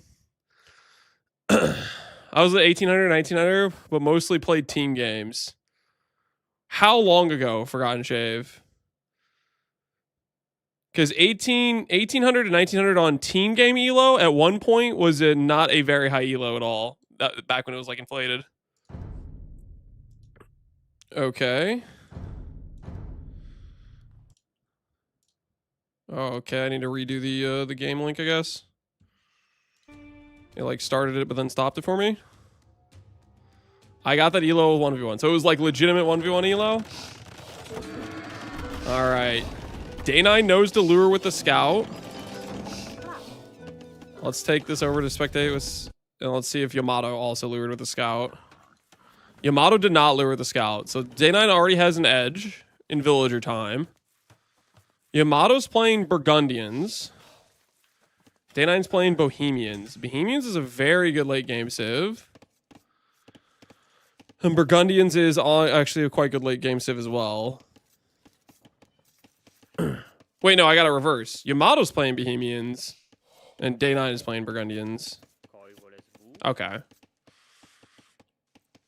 Late game, I definitely like the Bohemians. Late game's insane. But I wonder if Yamato's trying to do some sort of cheese or earlier aggression. Where's the second boar?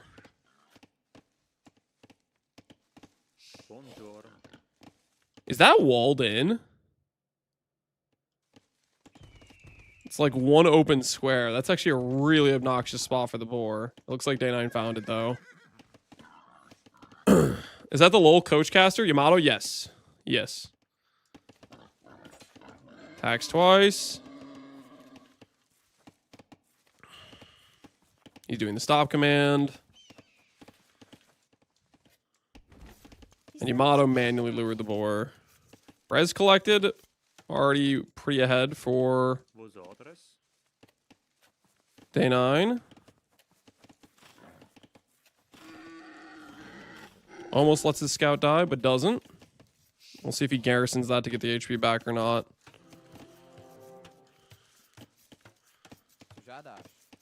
Yamato's already going out to stone.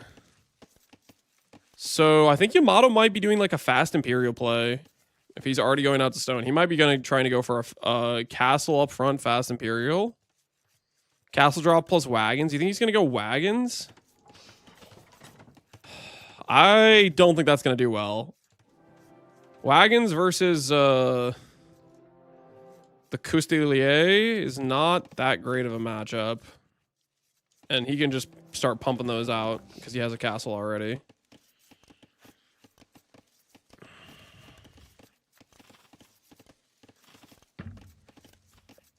Yamato is going up with 22 villagers. There is just no way he has the food. Unless I'm very stupid, which I might be.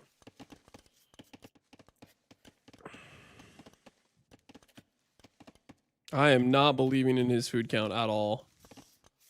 4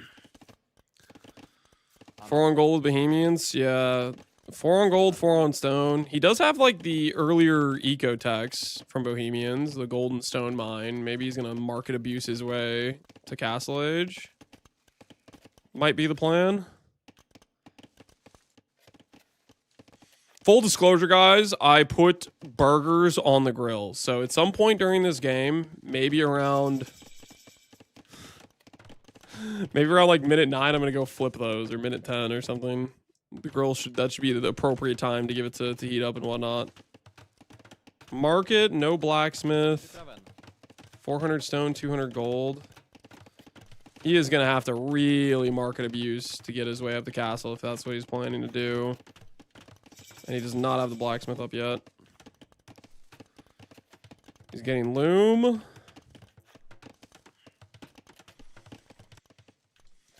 Back tower for the king. Stable blacksmith. A lot better res balance. 2 vills on the field. And double bid axe. Okay, is he going to do a bunch of selling and buying? He's selling. And he doesn't quite have enough. He's telling all his villagers to drop off. 799. All right, he's clicked. And they get identical castle times, but one of them has 3 additional vills because he balanced his economy and didn't do the market abuse. 3 additional vills, and he's about to get bowsaw, I believe. He should be clicking it on the way up, I think, and get the first farm upgrade. But he's making scouts instead. So he's misplaying. I think he's misplaying a little bit, but maybe he wants to get those scouts out and just try to intercept the vills walking across. Because that was a very aggressive market abuse. Hopefully Day 9 doesn't forget all his eco upgrades. Yeah, it's one of the benefits of Burgundian, so you kind of want to take advantage of it. It looks like he's queuing more scouts, though, and more vills, so he definitely forgot about that he could eco on the way up.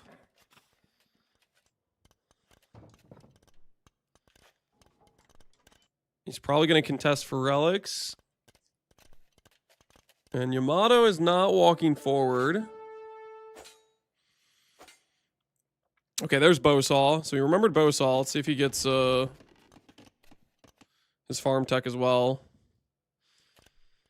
There are vills marching forward. They're going on this side, though, which they might not be spotted. Day 9's probably looking in this area, the center area. He might get to let's see his scouting for this. Vills are just coming now this way. That is crazy. Okay. These vills are going to be in sight. So he's going to catch these. And he has 3 scouts. He can really hyper punish these 4 vills. Oh no, he's coming back with the other vills. So his entire villager army is going to get spotted. He needs to just run these guys back and make Day 9 think that he pushed him back. Because knights are coming, and he is very much in danger.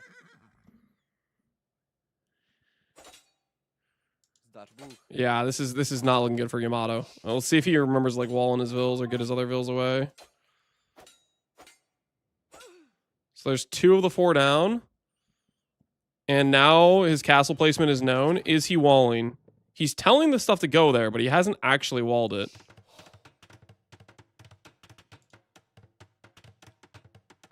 Holy, he got saved by Day 9. The thing is, Day 9 has a monastery. He can get some monks out there, and monks can stop this from happening. But he has 2 villagers hitting it right now. This castle is Desperation City. If he puts a monk out there, he can convert, start stopping them from building. He's really lucky Day 9 did not take advantage of that hole. He wasn't quite watching. Day 9 needs to get a monk or a ranged unit out there, though. Pronto.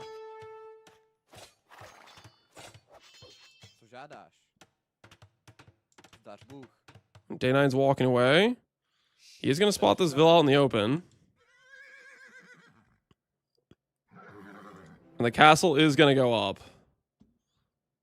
But Yamato has 23 villagers. Day 9 has 30. He has added 1 additional TC, and now he's adding additional stables. And Yamato's nowhere near Imperial Age. There's just no way. I have a very hard time seeing Day 9 lose from this position. Maybe I'm just underestimating Hussite Wagons, but I just don't think he has any real leverage here. Hussite Wagons, I'm pretty sure, just gonna die to Knights, and he's very much killed in the eco department. I called the forward with wagons. That's just wild to me. He chose to go forward with wagons. He needs to add, like, I think, a monastery to support this, to try to, like, help against the Knights. But he has no wood. The castle doesn't defend him, so he can't take any resources safely. He has to send these to, like, some random wood line. He has 2 wagons and no economy.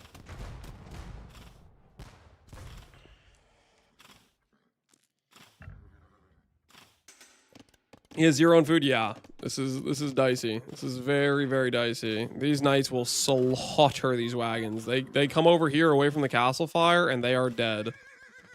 Maybe there's something I don't know, but I'm pretty sure they're just absolutely dead. AoE 2 is perfect for PoE 2 boomers. Yeah, it's a good game, man. It's a good game. He found a wood line. Just, yeah, you can just take this. You can just take this fight all day long.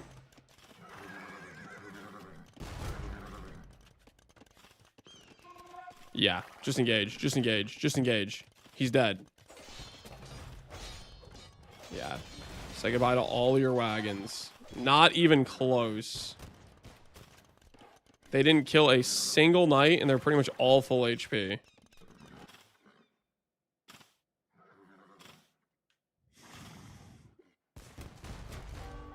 Yeah, doing a phosphor rush on the map where the enemy has pre-built stone walls, which is already the counter for phosphor, and a castle, which is another counter, and towers, which is another counter for phosphor.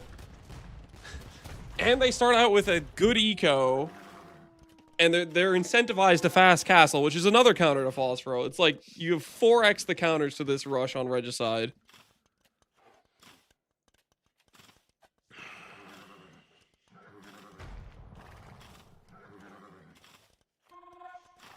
There's no reason he should be down 10 bills. Yeah, he definitely didn't play it well. I don't know, though. I think a phosphor on this map is dicey as hell. Because you already have, like, important things that you need to counteract it. In place. Like, when I have a hard game with playing a phosphor, it's because they stonewalled. The stonewalls already exist on this map. They already have a castle. They already have towers.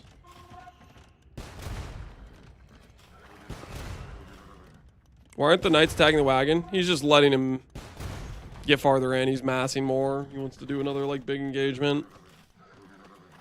He doesn't care too much about the barracks. He's safe as can be. There's nothing these wagons can do to his actual economy. Because these knights will just shred him again. The farther he lures him in, the more distance he has to go to get back to his castle safety net. Yeah, so he's gonna engage again.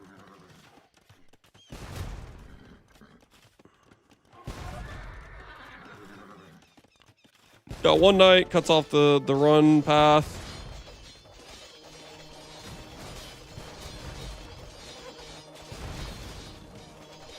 Doesn't even get the conversion. Every wagon is gone. He lost like 3 knights. Oh, yeah. Spread formation is the worst formation for this right now. Not that it matters. Oh, on the wagons. Yeah, wagons, you want to be able to really tight formation, right? Where are the archers at? Where is England? No one's playing Britons. Yep, just superior eco. Gonna just chill.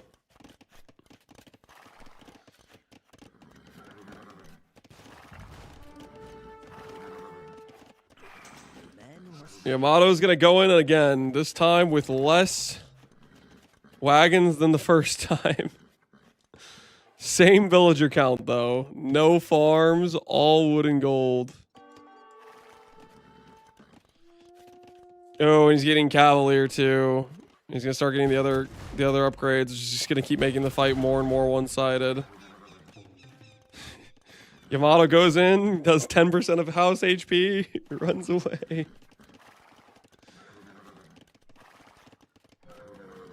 Could he consider diving the castle? He could. Yeah, there's not like he literally like once he kills the armor, he could just sit under it, yeah.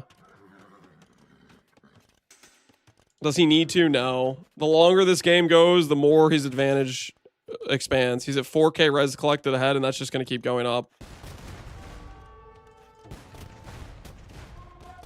Like, Yamato killing a house is getting no value. Yeah, now he's just going to go in and oh, he's going to just force him to back up. Day9 likes to play cavalry units, too, so I think this is just playing to his strength. He's playing a unit that is not good against cavalry. And he's attacking a house. Alright, he's got some monks this time. He's got a better formation. Let's see how this fight goes.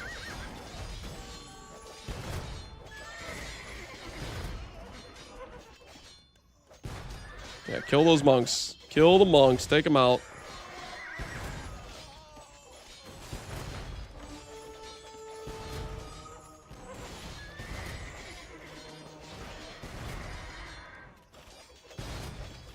Yeah, just... I think he could have just finished the wagons there if he wanted to. But he's happy to just engage, get him off his back, and continue booming behind. He's also gotten a relic during this. I don't think Yamato's gotten a single relic.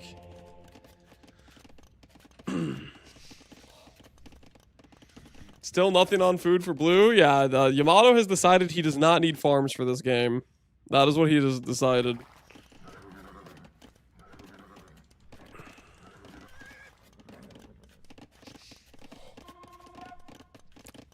In his defense, Day9 hasn't got his farm upgrades either.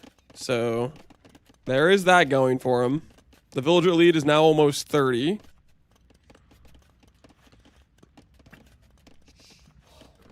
Is this over? It's very, very over. I don't see a way back for Yamato. We're getting to the point where he could just kill the castle with Cavalier. I wonder if he's gonna get some more of the biggest thing he's missing right now is honestly just techs. Like armor, attack techs, and farming techs. This castle's also in a very good position. I think the castle is usually some forward position, but like if it was like in the back, then at least Yamato could like have a little bit more room to go around and stuff. Oh, he's going in again.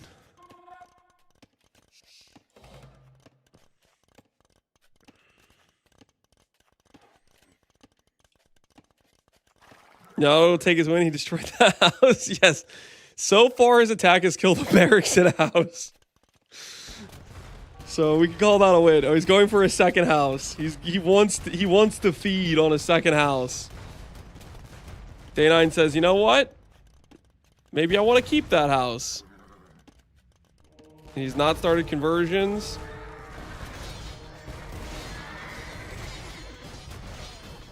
Yep. Yep. Mm-hmm. Mm-hmm. GG. All right, there it is. There it is. Day9 takes the game one. I am not a fan of phosphoring on Regicide Fortress. I just think that's crazy. That's absolutely crazy. The map where the enemy starts out with a castle, full walls, and towers, and they're incentivized to fast castle. That is a recipe for like everything the enemy needs to do to prepare for Phosphoro, and half of it's already done like forcibly in the map. He knows the house markers how ravenous. Yeah, he got one barracks in one house, and he gave Day9 a 40 villager lead. Hera said that's all Yamato does. I really think he should have tried to get some coaching on a different strategy. Because I feel like Yamato, I think he's a good enough RTS player. He could have pulled off other strategies.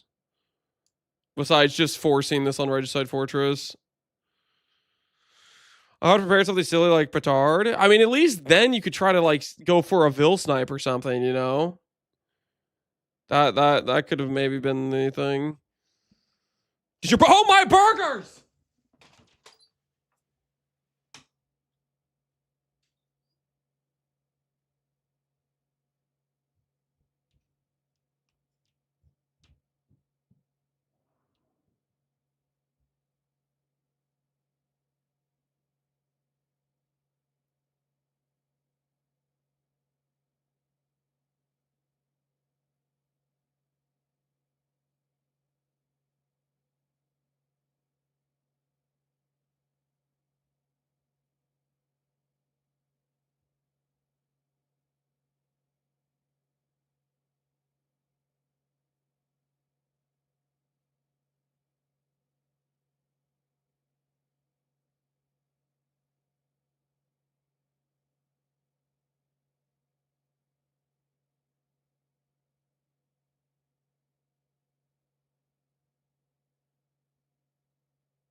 Okay, guys. I'd like to say the burgers may not be they may not be in a very good state. We'll put it this way. They are what some might call very well done. Extremely well done, okay? We may be in a situation where their well doneness is it's not a good situation. Really? Okay. So Yamato chose Arena. Surprising. I prefer my burgers done well, not well done. Yeah, well, they're well done, all right. They are well done, all right. Let's catch up to real time. Hopefully we didn't miss too much. Sorry about that. I completely forgot about the burgers. Some guy in chat was like, aren't your burgers dead now? And that guy was right. That guy was right.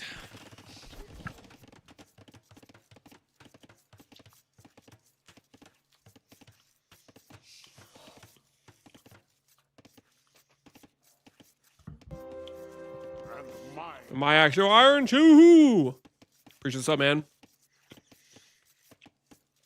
For the replacement burgers, thanks, man. I'm still trying to eat them. They're we'll call them hard.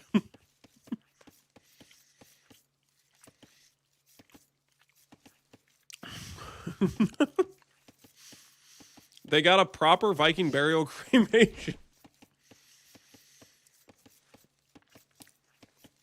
Did he already get Loom? How is his TC idle time so low, but he's down a Vil?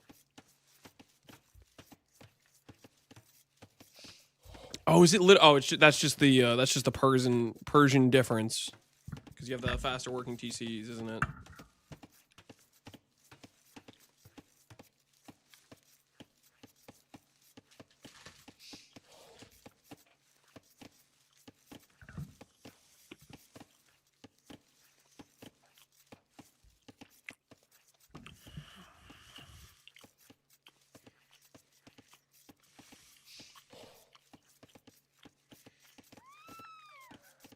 I think it would happen, but I'd love a Persian douche on Arena. That'd be kind of funny.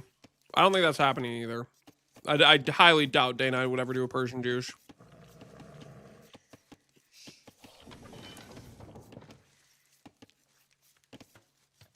Highly, highly, highly doubt.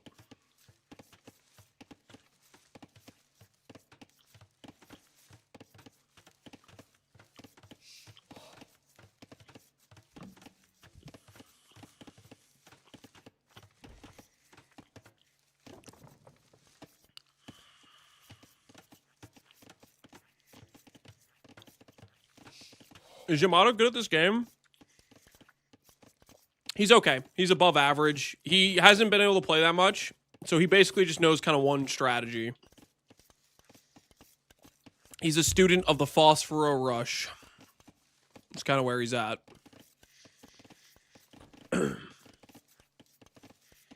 Deuce the gate, punch the gate, deuce the TC. That just sounds like the slowest. Like, they would... They'd be able to wall before you'd have to douche like another time after that.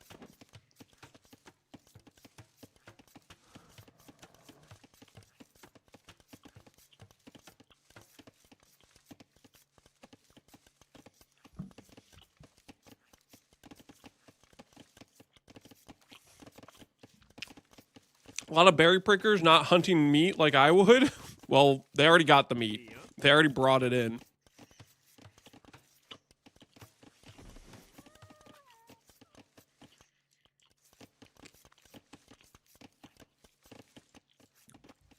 The meat is gone.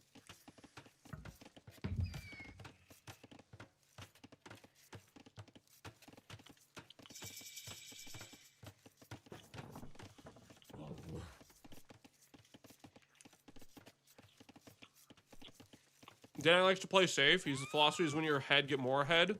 I remember that from StarCraft 1 days. Which that's exactly what he did last game. He played slow, maintained his advantage, and was never in a position to lose. Did you add cheese? Yeah, I added cheese, mustard, and mayonnaise. Anything to try to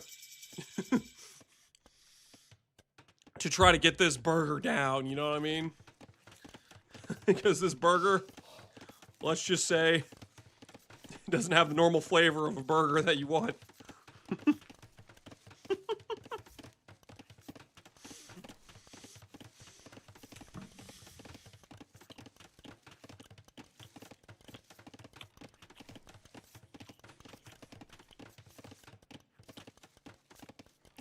How charred is it? I'll put it this way. I left it on one side on the grill, and when I got up there, the opposite side was cooked. That was the situation, okay? The burgers were cooked on one side for the entirety of that Yamato Day 9 game, and the other side was cooked, okay? This is not the best burger I've ever had. It's actually pretty near the bottom.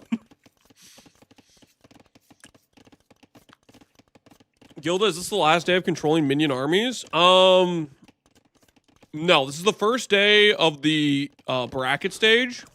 So this is the round of 16, then round of 8. If we lose today and then lose tomorrow, that will make tomorrow the last day. If we win today, then we will for sure be at least on Sunday, I think, but not 100% sure. It's half done, half raw. No, it's half done, half burnt to a crisp. Actually, it's mostly burnt to a crisp.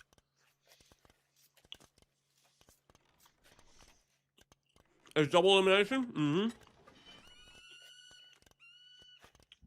Holy, that's a lot of ills. And there was nothing left of his economy.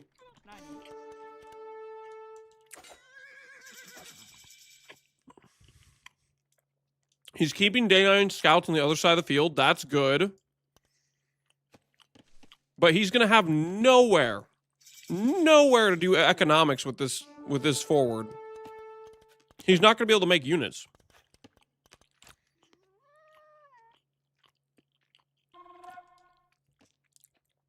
Is Jabo out? Yes.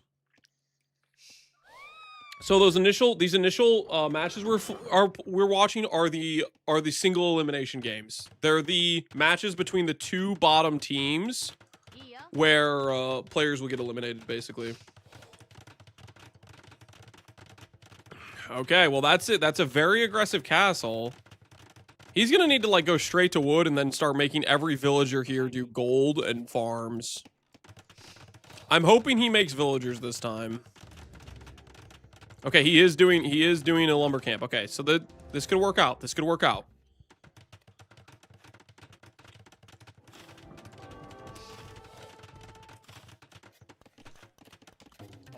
This is very good.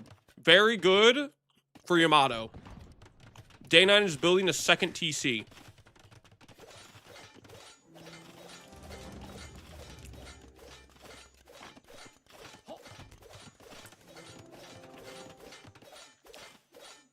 Look at these dudes go, man. These guys are Giga Chads.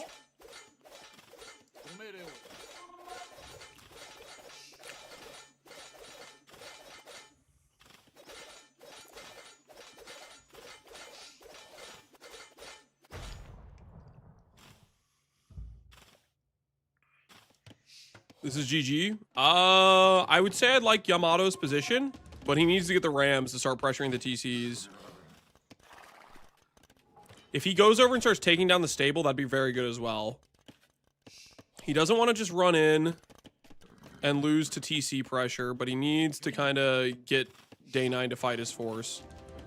He's getting the siege tower, so he is going to do siege tower micro. Hopefully he can get some more units behind it.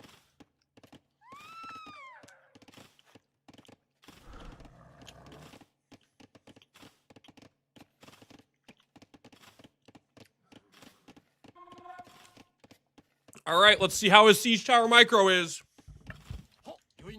Let's see how his siege tower micro is. No, do not hop over. Do not hop over. Just, he's thinking about hopping over. What is he doing?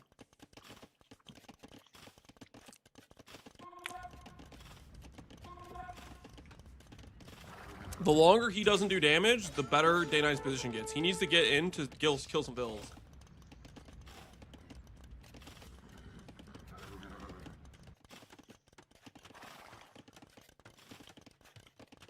Don't hop over. What are you doing?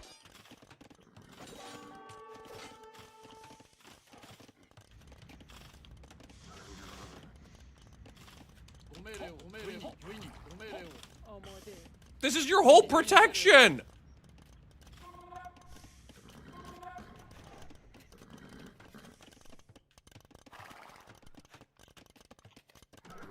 Well.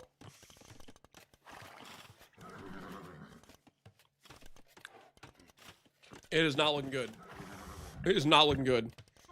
He's separated out the army, and now Day9 can take a favorable engagement.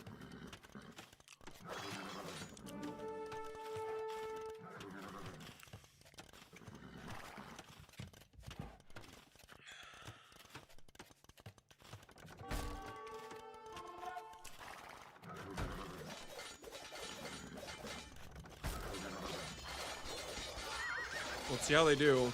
Yeah, that's not pretty.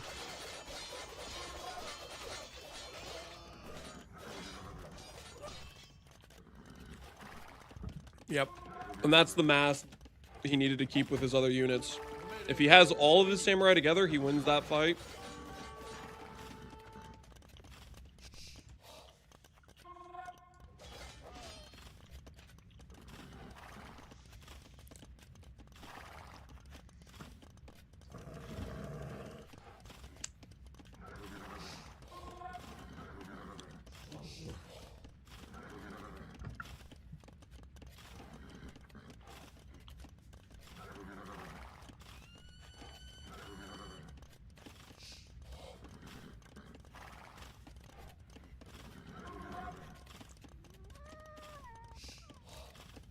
Don't look at the eco.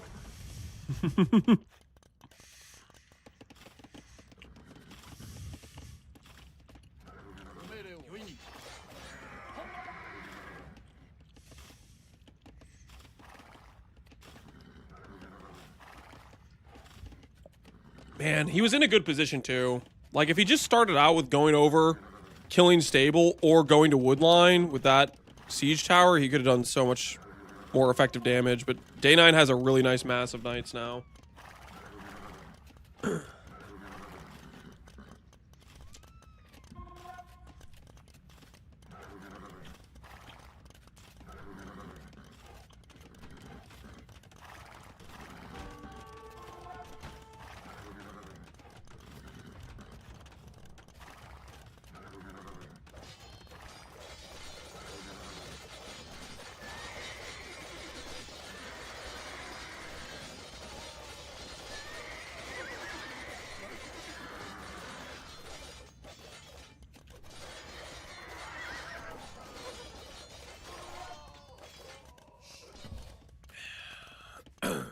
Yep.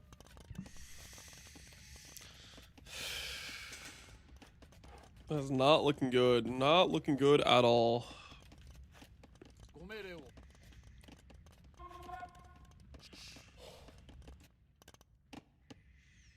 Didn't grab any of the relics behind.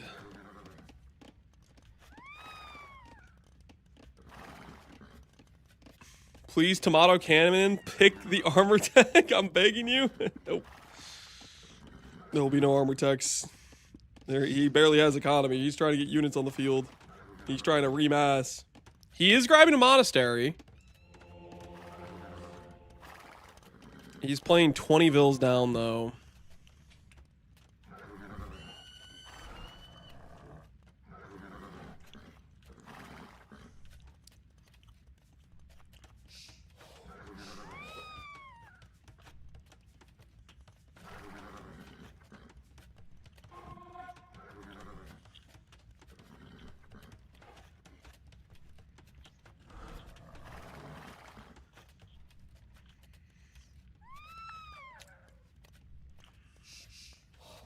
A couple monks on the field could help a lot, actually.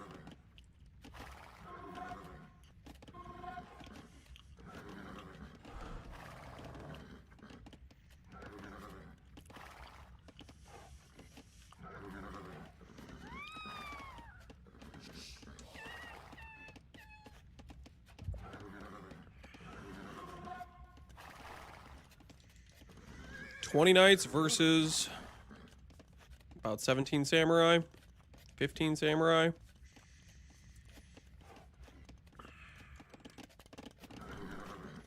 Day 9's getting forging.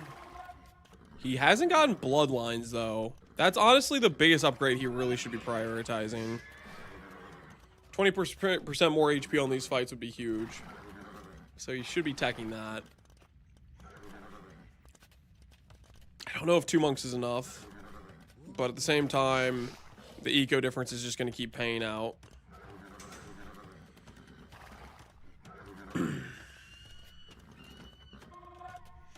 Maybe could go for his stable. Force the engagement. Ooh, Vil pick. And the lead got cut to 29 fills. With a massive Vil pick. I think that's the first villager kill Yamato has gotten on day 9. That is the first Vil pick between 2 games. To cut the lead to only 29 Vils. Does day 9 have loom? Day 9 does not have loom. That's actually huge. Yes, yes, Yamato's favorite target, the house. He might be able to house him. That's actually a good call. Yes, get the siege tower over there to tank some damage. Convert. Yes, yes, go. Please. Insta conversions.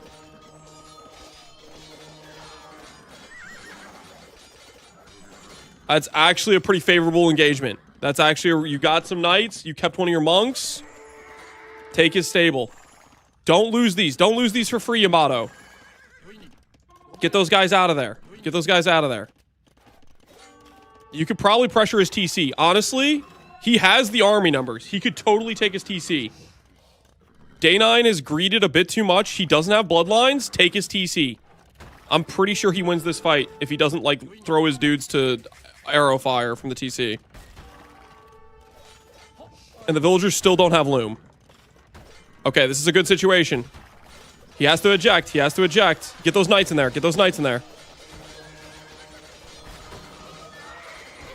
Gets another conversion. He's taking the TC. He might win this engagement, just straight up. 15, 17 knights. He has 4 knights. He's got another monk on the field. Are the knights clearing? The knights are clearing. He did get in and get some Vil damage, but he really needed to win the military engagement.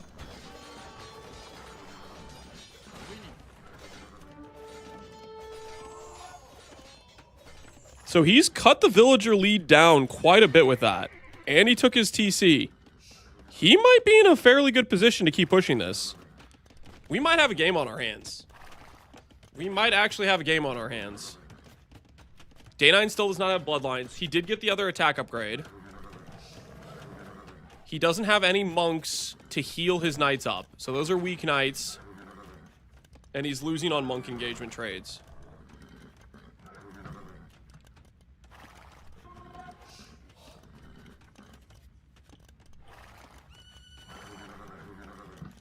You need more mass than 1 ram.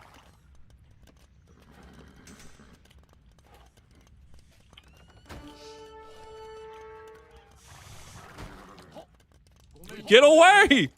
Get away with the ram!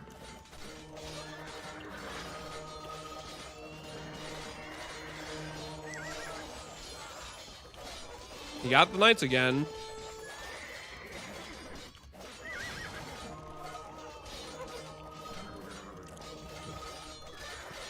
Needs to start targeting full HP conversions.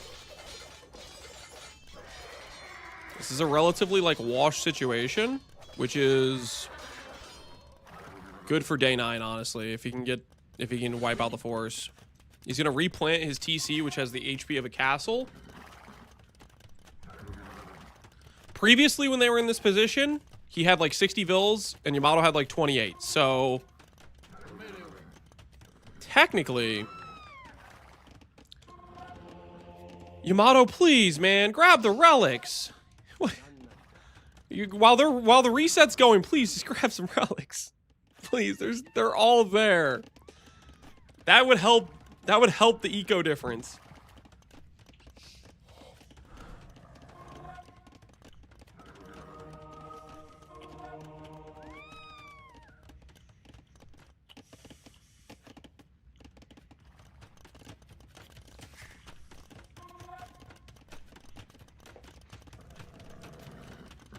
Yeah, TC's really back. He's afraid. It's just where he placed it initially, and this TC's in the same exact spot it was before.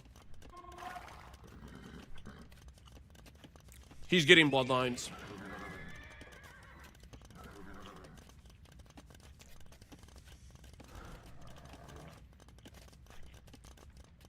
So they're keeping similar military, but Day 9 is just getting higher and higher tech advantage. So it's still looking pretty grim for Yamato. Yamato hasn't been getting any of his techs.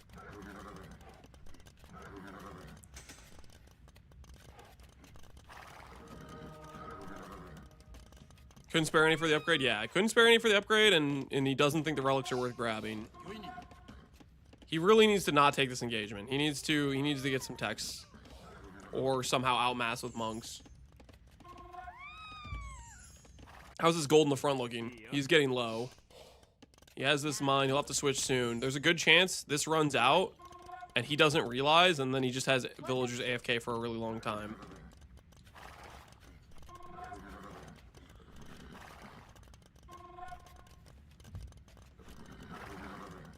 Do you always see your opponent in this game? No, no, no, no. So what Day 9 sees is this. What Yamato sees is this. And technically some of these things he has not scouted. Like, he doesn't really know about a lot of this stuff that's in the Darker Shadow. The Darker Shadow stuff he has not scouted at all. And the villagers he can't see either.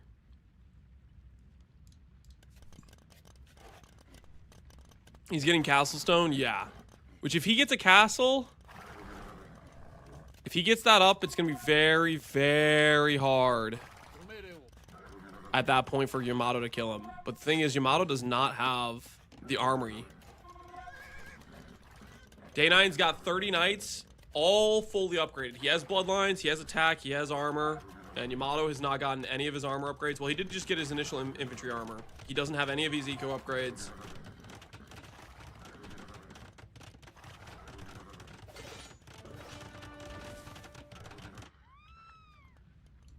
I think he might be getting the relics. Really late, but he is getting the relics.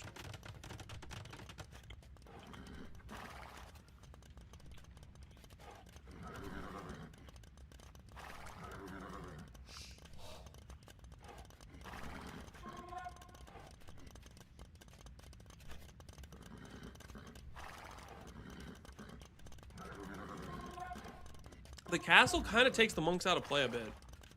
Because if they fight under the castle, the monks have to go in castle range to convert knights type of thing. And Day 9 can just target those.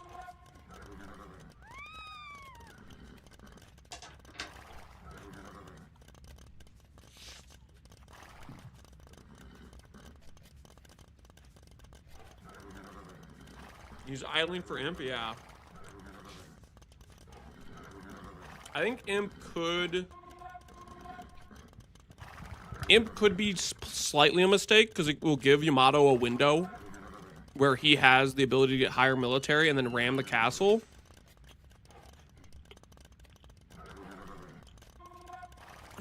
He's getting the relics. The thing is, he needs to take that fight instantly upon reaching Imp or slightly before. If Day 9 gets any of his Imp techs, the window's gone. He is getting the relics. He's up to how many monks? Just 4? 4 monks. If he could get that monk number up, get 6 rams, full garrisoned, he maybe can take a winning fight. But he would need to capture like 10 knights with 10 monks and hit the castle right as he's going to Imp, or right as he ages up type of thing. So the question will be, oh my goodness, and Day 9's getting another castle. And Yamato does not see this. Yeah, Yamato has no idea about this. He's gonna need to engage and kill the second Day 9 gets Imp. That's his only chance. If Day 9 can get the techs, then the cavalry the Cavaliers with like, you know, the extra +2/+2 will just be way too strong. And he needs to get his damage upgrades as well for the samurai.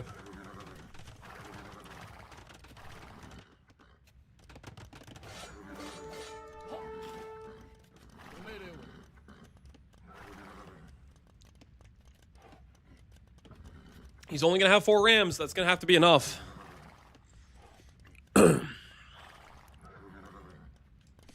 Day9 got pretty lucky with back res. I mean, yes, he had some back res, but he also had a gold, which was forward enough, and Yamato could have taken advantage and done damage, but he didn't. Yeah, if Day9 doesn't act like now, he's got to go now, because right now, or Yamato has to go right now, because Day9 can just start grabbing techs.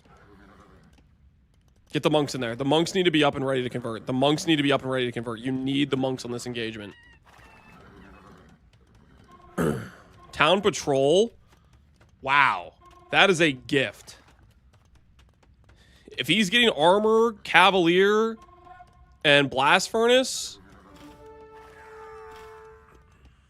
Okay, these monks need to be ready to convert, and the siege tower needs to be, like, dancing and distracting. The monks need to convert. Hopefully he can separate them out from just one guy. If he just converts one guy with all 10 monks, please, he didn't redirect at all. That is not a good engagement. He needed to convert like 10 knights. He converted like 2. Yeah. Have you played your elimination games yet? No, no, no. These are just the initial elimination bracket games, which... This is about to be GG in 5, 4, 3. Any second now, Yamato's gonna call it GG. Any second now, Yamato's gonna call GG. At any moment.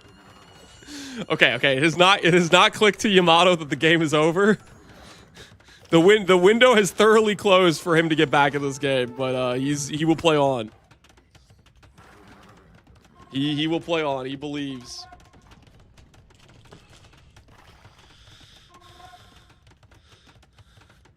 GG when his castle falls? Yeah, maybe. Maybe that'll be the GG moment. Day9 not getting Cavalier or any of the techs is very generous to Yamato. There's Cavalier. So he's starting to get the techs. Do you play today? Yes, we will be playing a game today. We will be playing a game today.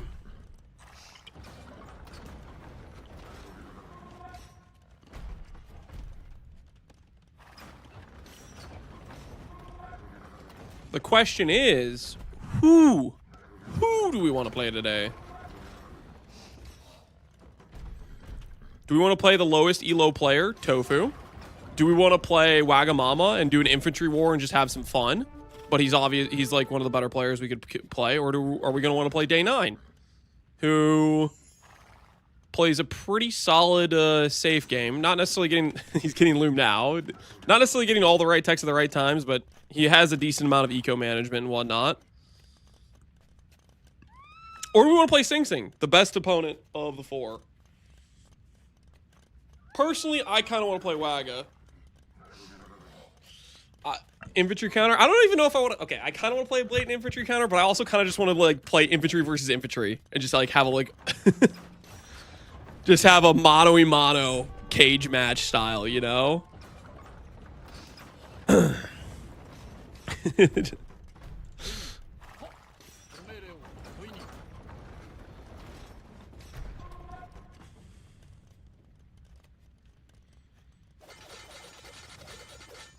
All right, is he going to convert the Trebs?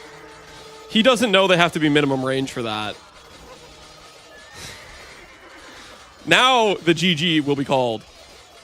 Right now. Right now.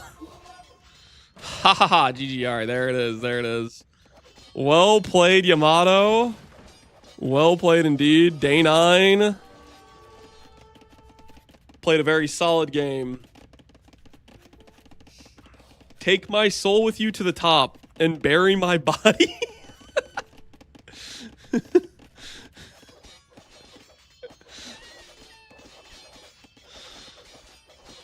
Day9's always been a macro versus micro player, so if you can get in a situation to out micro him, you can win.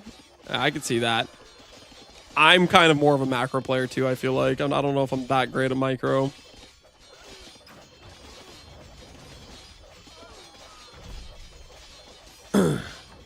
Did you say blame Hera? I think there's a severe coaching bias that should be investigated.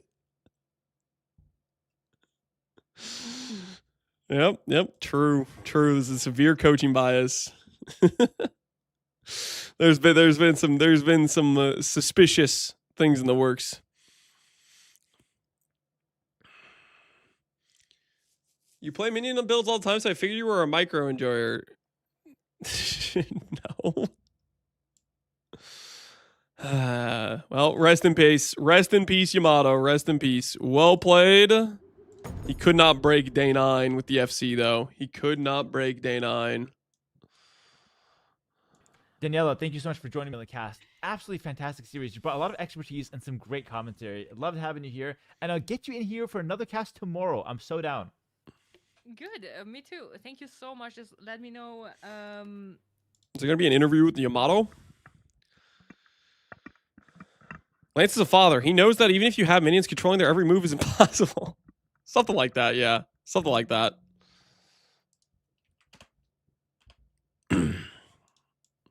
All right, guys. Listen, I do want to do this. A little shout out to Daniela. If you liked her casting, she's a member of the AoE2 community. She casts very regularly on Twitch. So if you guys want to give her a follow, show her some support. Are you playing today? Yes, we will be playing today. Hop on over and check her out. Give her a follow. It's free. Let me just show her stream on. All right. While we're in the meantime, waiting for stuff to occur. While we're on the meantime, I'm gonna go top off the water and take my dish to the sink and try to forget those burgers I just ate. Give me 1 second. And she plays the game very passionate. So shout out to Daniela. Thank you for joining me on the cast today. We'll have more of her tomorrow. Okay. So if you liked Daniela's content, then we'll be here tomorrow. Not even sub, brother. I'm not going to subscribe to Daniela and subscribe to every streamer I bring on a co-cast. That's you guys' fault. That's your job. You, the viewers, have to subscribe. I'm the streamer, bro. I am the streamer. So yeah, shout out to Daniela. And of course, shout out to Yamato. Yamato's already here on the losers interview. Look at this guy. The only thing Yamato did well this game is join the losers interview. Yamato, good to hear from you, bro. Well played. Yo, may I speak some words to the HFA's Empire community, your community too? I would like to humbly say thank you for all the backseating, for all the ideas, for all the, you should add pikemen here in your build when I'm doing a very specific build. I appreciate all of those homies that were with me on the journey. The AoE community is very nice. The coaches, Red Foss invested a lot of time into me. He definitely wasn't the reason I lost. Definitely wasn't the reason I lost. I learned a lot of terms like saturating your berries and looping and rot and sheep and woodlines and palisades. And I learned so much useless information about camels and horses, and that camels are perceived as predators by horses. And for some reason, some civilizations back in the olden days had rockets. Conquistadors have monks on horses. Apparently, that's something they couldn't invent. The monks were they were walking on pilgrimages. They never decided, yo, I can just hop on a horse. Only the Spanish figured that out. I think that's crazy how lore accurate things are. I love that. Jokes aside, though, Age of Empire community, thank you very much. And Hera, also big thank you to you. Timing was rough for me. Like, I have to say, I imagine people imagined that I would do it as rock and roll as I would do the Work of 3 thing. And I wish I could. I just had like Riftbound at the same time. Life had to catch up a little bit. And also the competition here was giga fierce, you know, like a lot of RTS players. There's a reason there's only one League of Legends guy in this damn tournament, because we asked on anything else but controlling heroes, you know. So the RTS homies obviously are going to conquer. And of course, a very special shout out to Day 9. This is one of my goats. It was a pleasure playing against him. And I know in Japanese fashion, I commit seppuku by picking the man, but there's no more honorable way to go out. So that's for my speech. Bro, honestly, I absolutely love that. I'd love to sit here and troll you, but I do want to say some words. Yamato, I absolutely loved competing against you in Warcraft. I love what you brought to the AoE2 scene. You're an awesome, awesome guy, and I hope that this is not the last we see of you. So we'll obviously have you down here on Monday if you're free for the show match. So we'll see you then. But I hope we can do more things together down the line. Maybe in your home. Let me cast some games, bro. Let me put this use as AoE information to use, bro. Okay. Yo, Come and do some more games. Yeah, I love their cast too. We'll do some more games. I don't know if we have another guy for the next one, but we'll get you in at some point today for sure. If not, we'll get you in every single day. At least bro, once. throw me in now and let's do a game or two so I can leave. You know, I'm gonna sit here and like oink. Get me in now and then you know. All right, bro, it's crazy though, Hera. You're talking as if I'm dead. You know, I hope we see you somewhere again. Like, you know, I'm not gonna jump out the window. You know. Well, you know what? After that performance, maybe you should. Honestly, you want the real opinion? My Dark Age was so disgusting, bro. No, It was so disgusting. Not a single good bowler. I'm back. Honestly, Yamato, you didn't even pull out the Pakistanis, brother. Bro, I told you, make it a BO9. The Hindustanis, the Pakistanis, the Portuguese, the Portugoose, What is Yamato smoking? Goddamn Bohemian Rhapsody, the Bohemian Grove. Let's be honest with ourselves, okay? Can we even say that he had two strategies? What I saw was not convincing that he even knew the Japanese or the Bohemians for the two strats he tried. To say he has other strategies, he should have brought those, because I don't know what the hell this was. He did the number one capital do not do, which is he separated his samurai from his protective lair, and then he lost his momentum. Extreme AI in 12 hours. At least it's nice to bro, know for real though, like my timing for Castle was kind of nice. Like I pulled my workers a little bit late, and then he didn't harass me because the scouts were lost. Could I have won from the position when I pushed? No. I think it was cooked already. Your bigger mistake was jumping over the wall of the samurai. I think you couldn't do that. You had to keep. Honestly, bro, I heard your voice. That was your that was your fault. I swear it was your fault from your coaching. I swear it was. I heard your voice. Just jump the wall, Yamato. Bro, you're so right. I did say that. Like, I'm actually caught right now. I Wait, he told him to do that? I did tell you to do that, but it was a completely different scenario.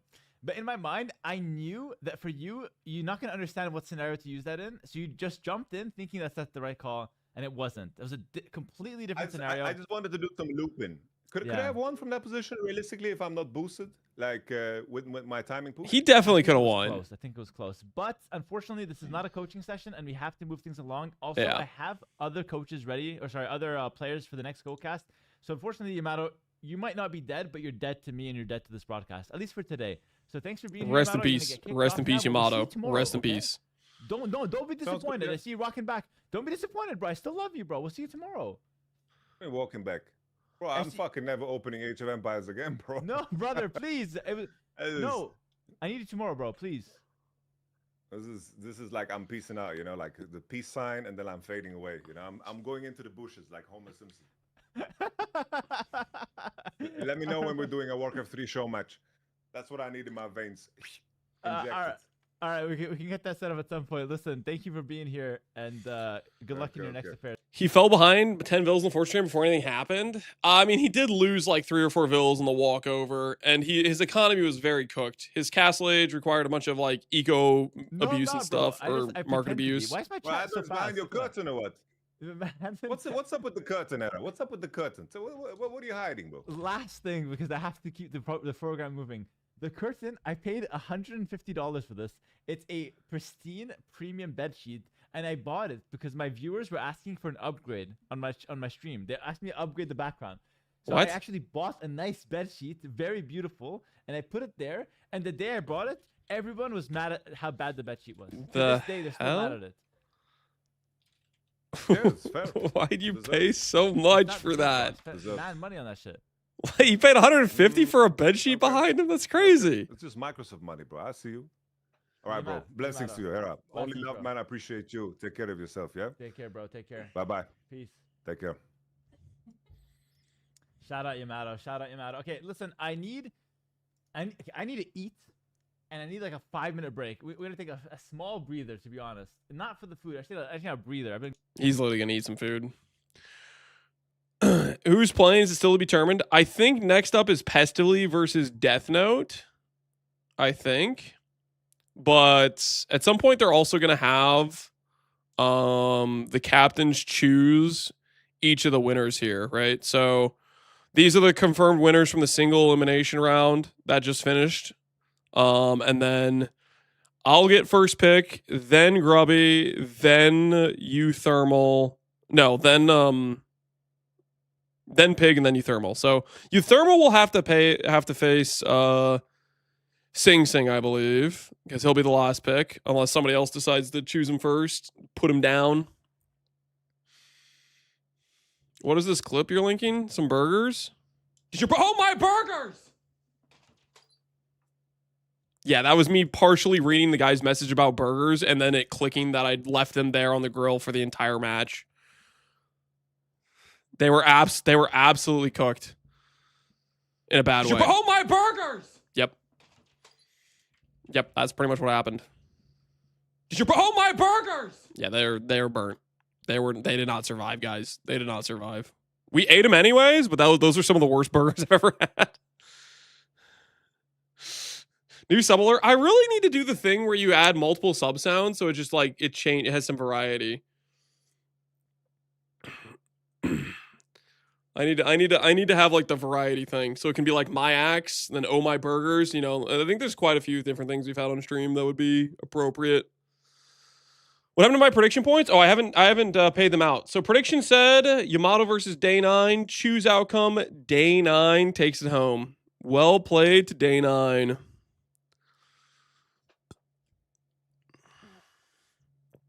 Well played indeed.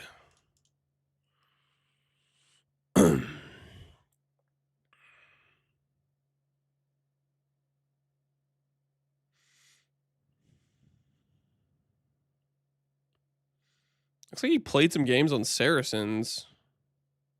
That had to be an accident, right? He didn't actually mean to play Saracens, did he?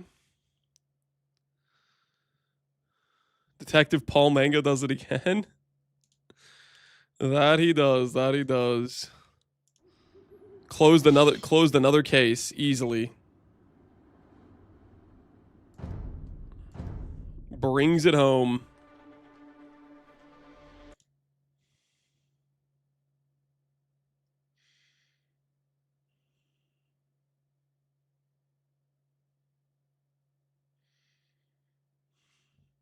We're gonna do captain's pick first. If you've been heading around for a few before, that'd be helpful.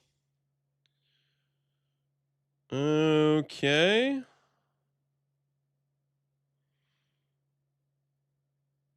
So it sounds like the captain's pick is going to be next before the next matches. All right, guys, who should we pick?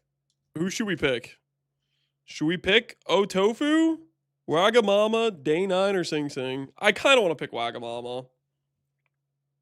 Are you pumped? Yeah. I think these games will be fun. Do any of the non-captains but Sing Sing stand an actual shot on the next round? I think Atrioc, there's something that has to be said about him. He's been playing very well. I think he finished at like 1550 elo or something. He went on a 7-game win streak. He's definitely locked in a bit better.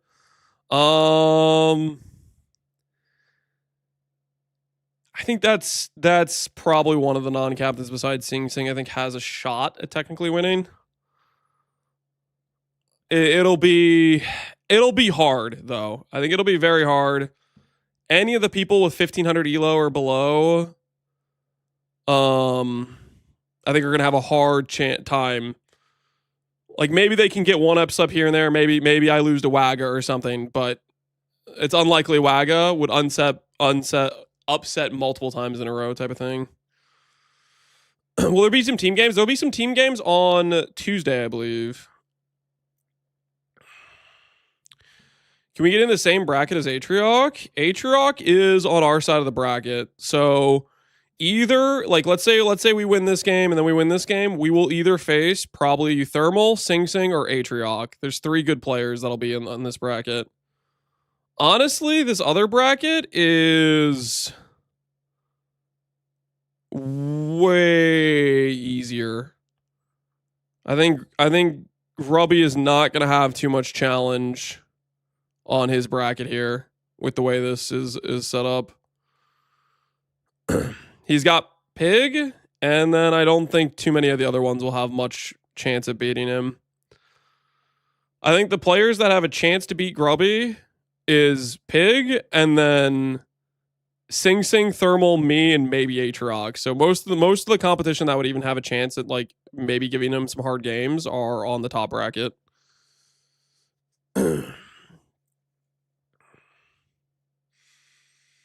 Grubby has an easy bracket, really makes you think, yeah.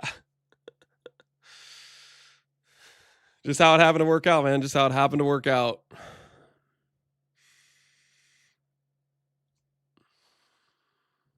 How good is Llama? It's the only name I know on the list. Mr. Llama, he's pretty decent. He's about a 1350, I think is what he played to.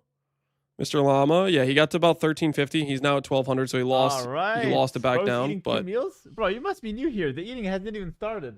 The food is right here, my friend. Ooh, let's take a look. Mod check, We got more some food. rice, and we got some chicken. Incoming. Can you join the voice in a few? Yep. Yeah, I can join the voice. All right. Got rid of Yamato? Yeah.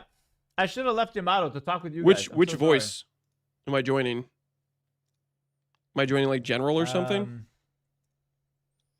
Okay. Hold on. What's going on here? What's the next match? The next match is Pestily versus Death Note. Oh my goodness. Pestily versus Death Note. Okay, we're not going to do the captain draft right now because I don't think we got the captains here. Let me see if they've joined the cameras or not. I'm going to just double check this. Yeah, I'm going to hang up on Yamato. I'm going to hang up on day 9. I'm going to bring Pestily. Wait, I see Llama in here. Why is Llama in here? Is Llama playing? No, it's Death Note. There's been a mix-up. Wait, is it Llama or Pestily? Okay, so they might not be doing the sorry. captain's pick. They might do the games No, it's first. Pestily versus Death Note.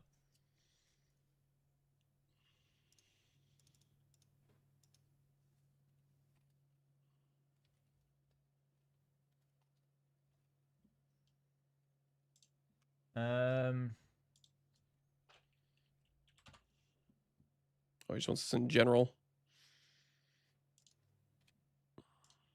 Two things that I always want to do. I always want to get more town centers.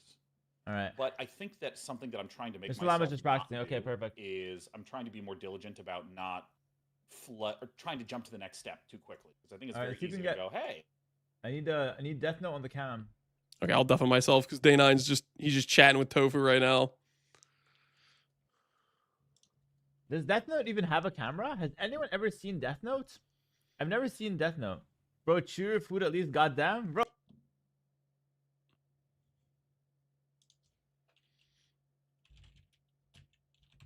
All right, so they're gonna do the game first. The Death Note versus Pestily game first. I don't know. Like, I'm like, do I go for, like, do I be aggressive? Like, what, like, I can't tell, like, if they're booming or if they're being aggressive. Like, I feel like reading the game like that is so hard. I'm assuming that's just something you learn as you play more, I guess. Yeah, I don't know. But I feel like I'm so bad at, like, reading what is happening and what I should be doing. It's so hard. Dude, this game is impossible. What are we doing here? It's like we are being irresponsible with our own time.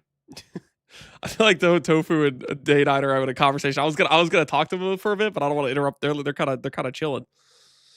I got you to co-cast this one if you're down. Yep, I'm down.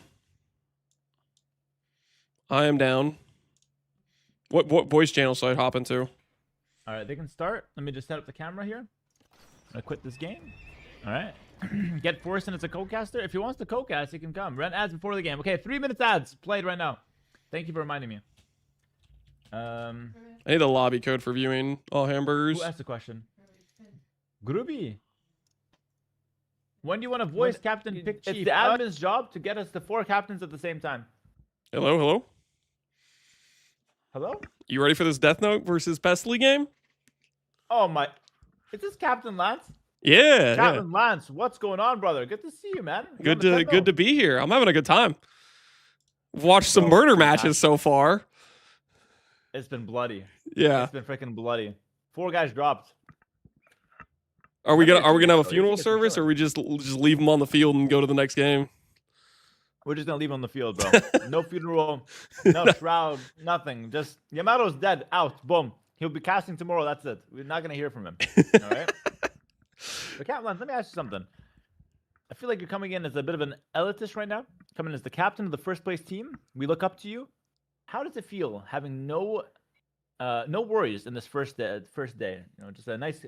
I mean, it game. feels comfortable, but at the same time, I'm considering playing Waga because I want to do like an infantry war, and I know he's going to do infantry, even though I could just pick an easier opponent. So I have a chance to throw. I think it's out there. So what you're telling me is you're feeling great, you have the best position, but because you want to do something that has nothing to do with the competition, you might throw your entire tournament. Just Yeah. I'm thinking about playing something I haven't practiced at all, just because he's practiced a bunch of infantry, and I kind of want to do infantry. Very tactical decision. That's so cool. Yeah, that's so cool. All right, let's see when the first game starts. You can start. I'm not going to eat during the broadcast, guys, when we're on the camera. When we're in the game, but off the game, I'm allowed to have a few bites. You know, like I'm gonna be super energized after this, though.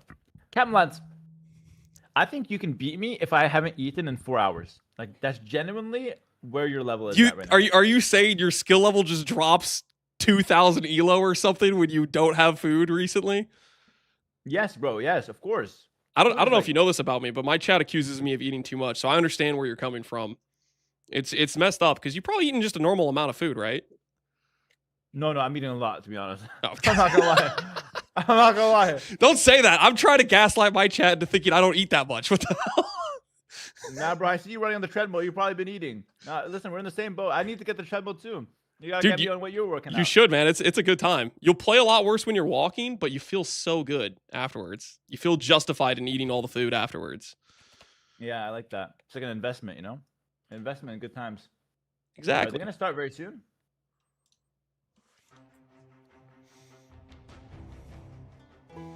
Oh snap! Catans versus Burgundians. Oh, they started. Oh. Yeah, you gotta get in here. All right, getting in here. Ladies and gentlemen, we're about to start very soon.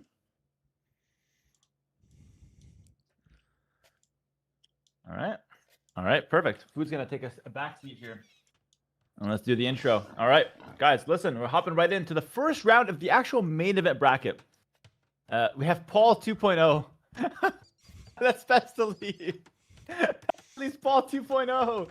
That's so funny. And we have Tang Hao, which is Death Note. So, guys, keep up. These are the names. It's Death Note versus Pestily.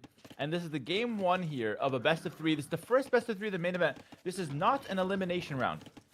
The main event is a double elimination bracket. So this is not going to be anyone eliminated. But here we are. We have the first game between these two players. And we have Captain Lance here. Captain Lance, how do you reckon this match is playing out? How do you enjoy Registered Fortress? I don't know too much about Catan's late game because it's a new civ. But Burgundians are kind of an insane eco civ. And this is a very boomy map. I kind of think Death Note's just going to outboom Pestily and then crush him with an imp force, I think is what's going to happen. Okay, so just go for like a crazy boom for Death Note, and then look to try to win it in the Imperial Age. We have the King moving across the map. Death Note is the type to play the meta, and he's the type like he sees the pro scouting, he wants to scout as well. Like that's how Death Note operates. I've coached this guy plenty of times, and he always likes to try to do the best play possible. Now because it's Death Note and he's not the best player, he tends to make some mistakes. But I will say, I do want to introduce the players here somewhat professionally. Death Note has been one of the most improved players of the entire ladder race. He went from a brand new player at something like 900 elo, because you drop the elo when you first start playing. He went all the way up to 1400 elo, which is absolutely insane. But, oh, you got to be careful not to lose the scout here. Oh my goodness. Just keeping it interesting. You can see the panic. Yeah. He kind of panicked a bit there, but yeah, he climbed a lot of elo, and he's definitely one of the guys that's the most improved. Pestily started at 1300 for the ranked ladder grind. He hasn't had much time. He's had a lot of personal things come up during the time of the grind. And so he's actually dropped to 1100, actually to 1075. So Pestily is the severe underdog, but his peak was 1300 a year ago. Camelance, you're a guy that's played Age of Empires a lot. Did you feel rusty when you came back for this event? Or were you always playing the game? So rusty. Coming back, it's like if you've played any other games that have any other hotkeys, you have run into like a mental block where you start with the wrong hotkeys trying to do certain things from other games. And then on top of that, it still is easier than starting out fresh though. You do pick it up faster than somebody who has no info whatsoever. So for me, it was like a flash of new civs, and then I had to relearn my hotkeys. Easier than being a fresh player, but still pretty hard. Guys, this is not the 2-player map. This map is bigger than 2 players. They've messed up the settings. I think. Look how massive this is. This is not a tiny map. What size do you think this is? I think this is a 4-player map. This is a 4-player map. This map is supposed to be a 2v2. Look how massive this is. They're freaking acres aside. Who hosted? It was Death Note, I'm pretty sure. Pestily joined Death Note hosted. Freaking...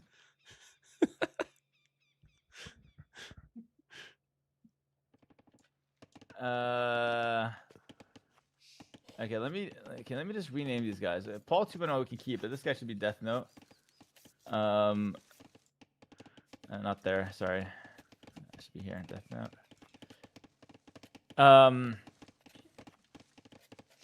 No, I'm not able to do that. Yeah, I have no idea what to do. This is not. This is not a tiny map. Did we just let them play? I mean, I think it's still going to end up being the same. I mean, we'll see how they play it, I guess. They obviously have to move farther to get to each other, but... Wait. I mean, you could force them to restart, but I don't think it's going to change too much of how it goes. I think they're going to build up all their forces and walk across it once type of thing. Yeah. The problem is... I don't have a way to reach them, so I messaged my admin. We'll see if my admin has a way to do it. If this game gets played out, let me just make this very clear. If this game gets played out past like the 20-minute mark, it's not going to be a restart. It's going to count.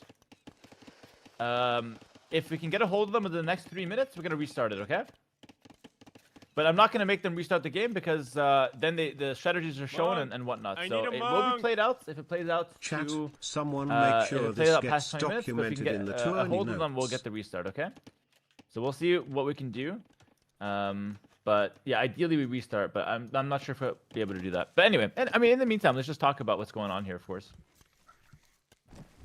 What do you think the late game plan is for Pestily? I haven't seen Catan's late game at all, so I don't really know what they have to offer.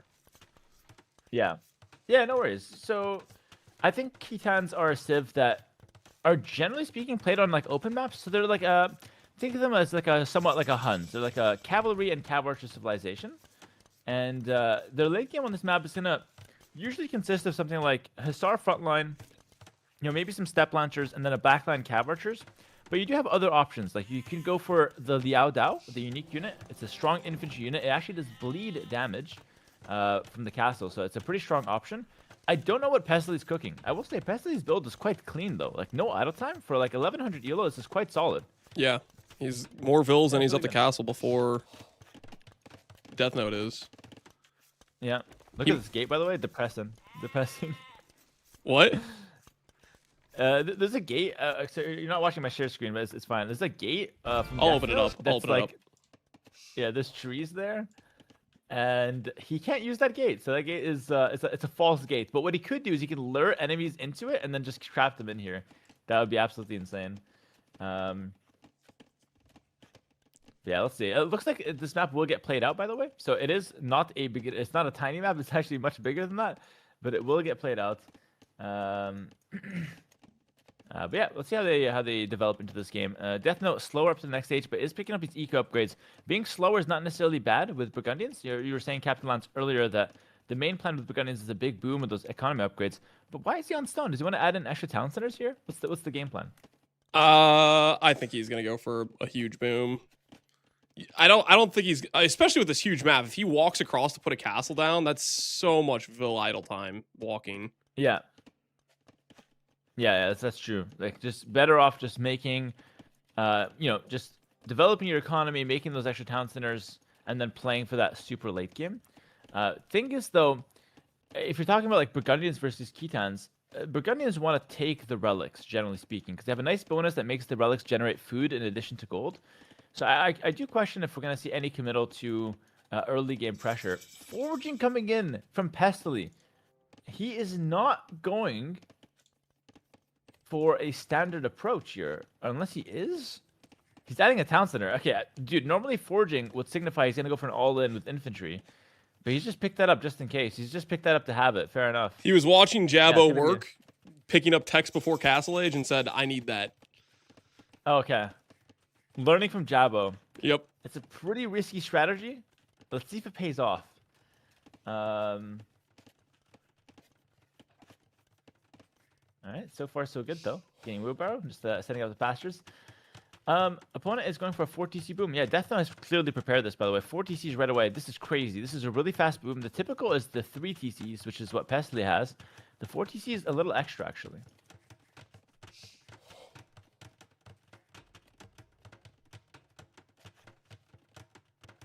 I feel like unless he gets some aggression right away, this is going to pay out kind of massively. When I was doing some testing on this, like your Vil count just explodes so fast if you just get an uncontested boom like this.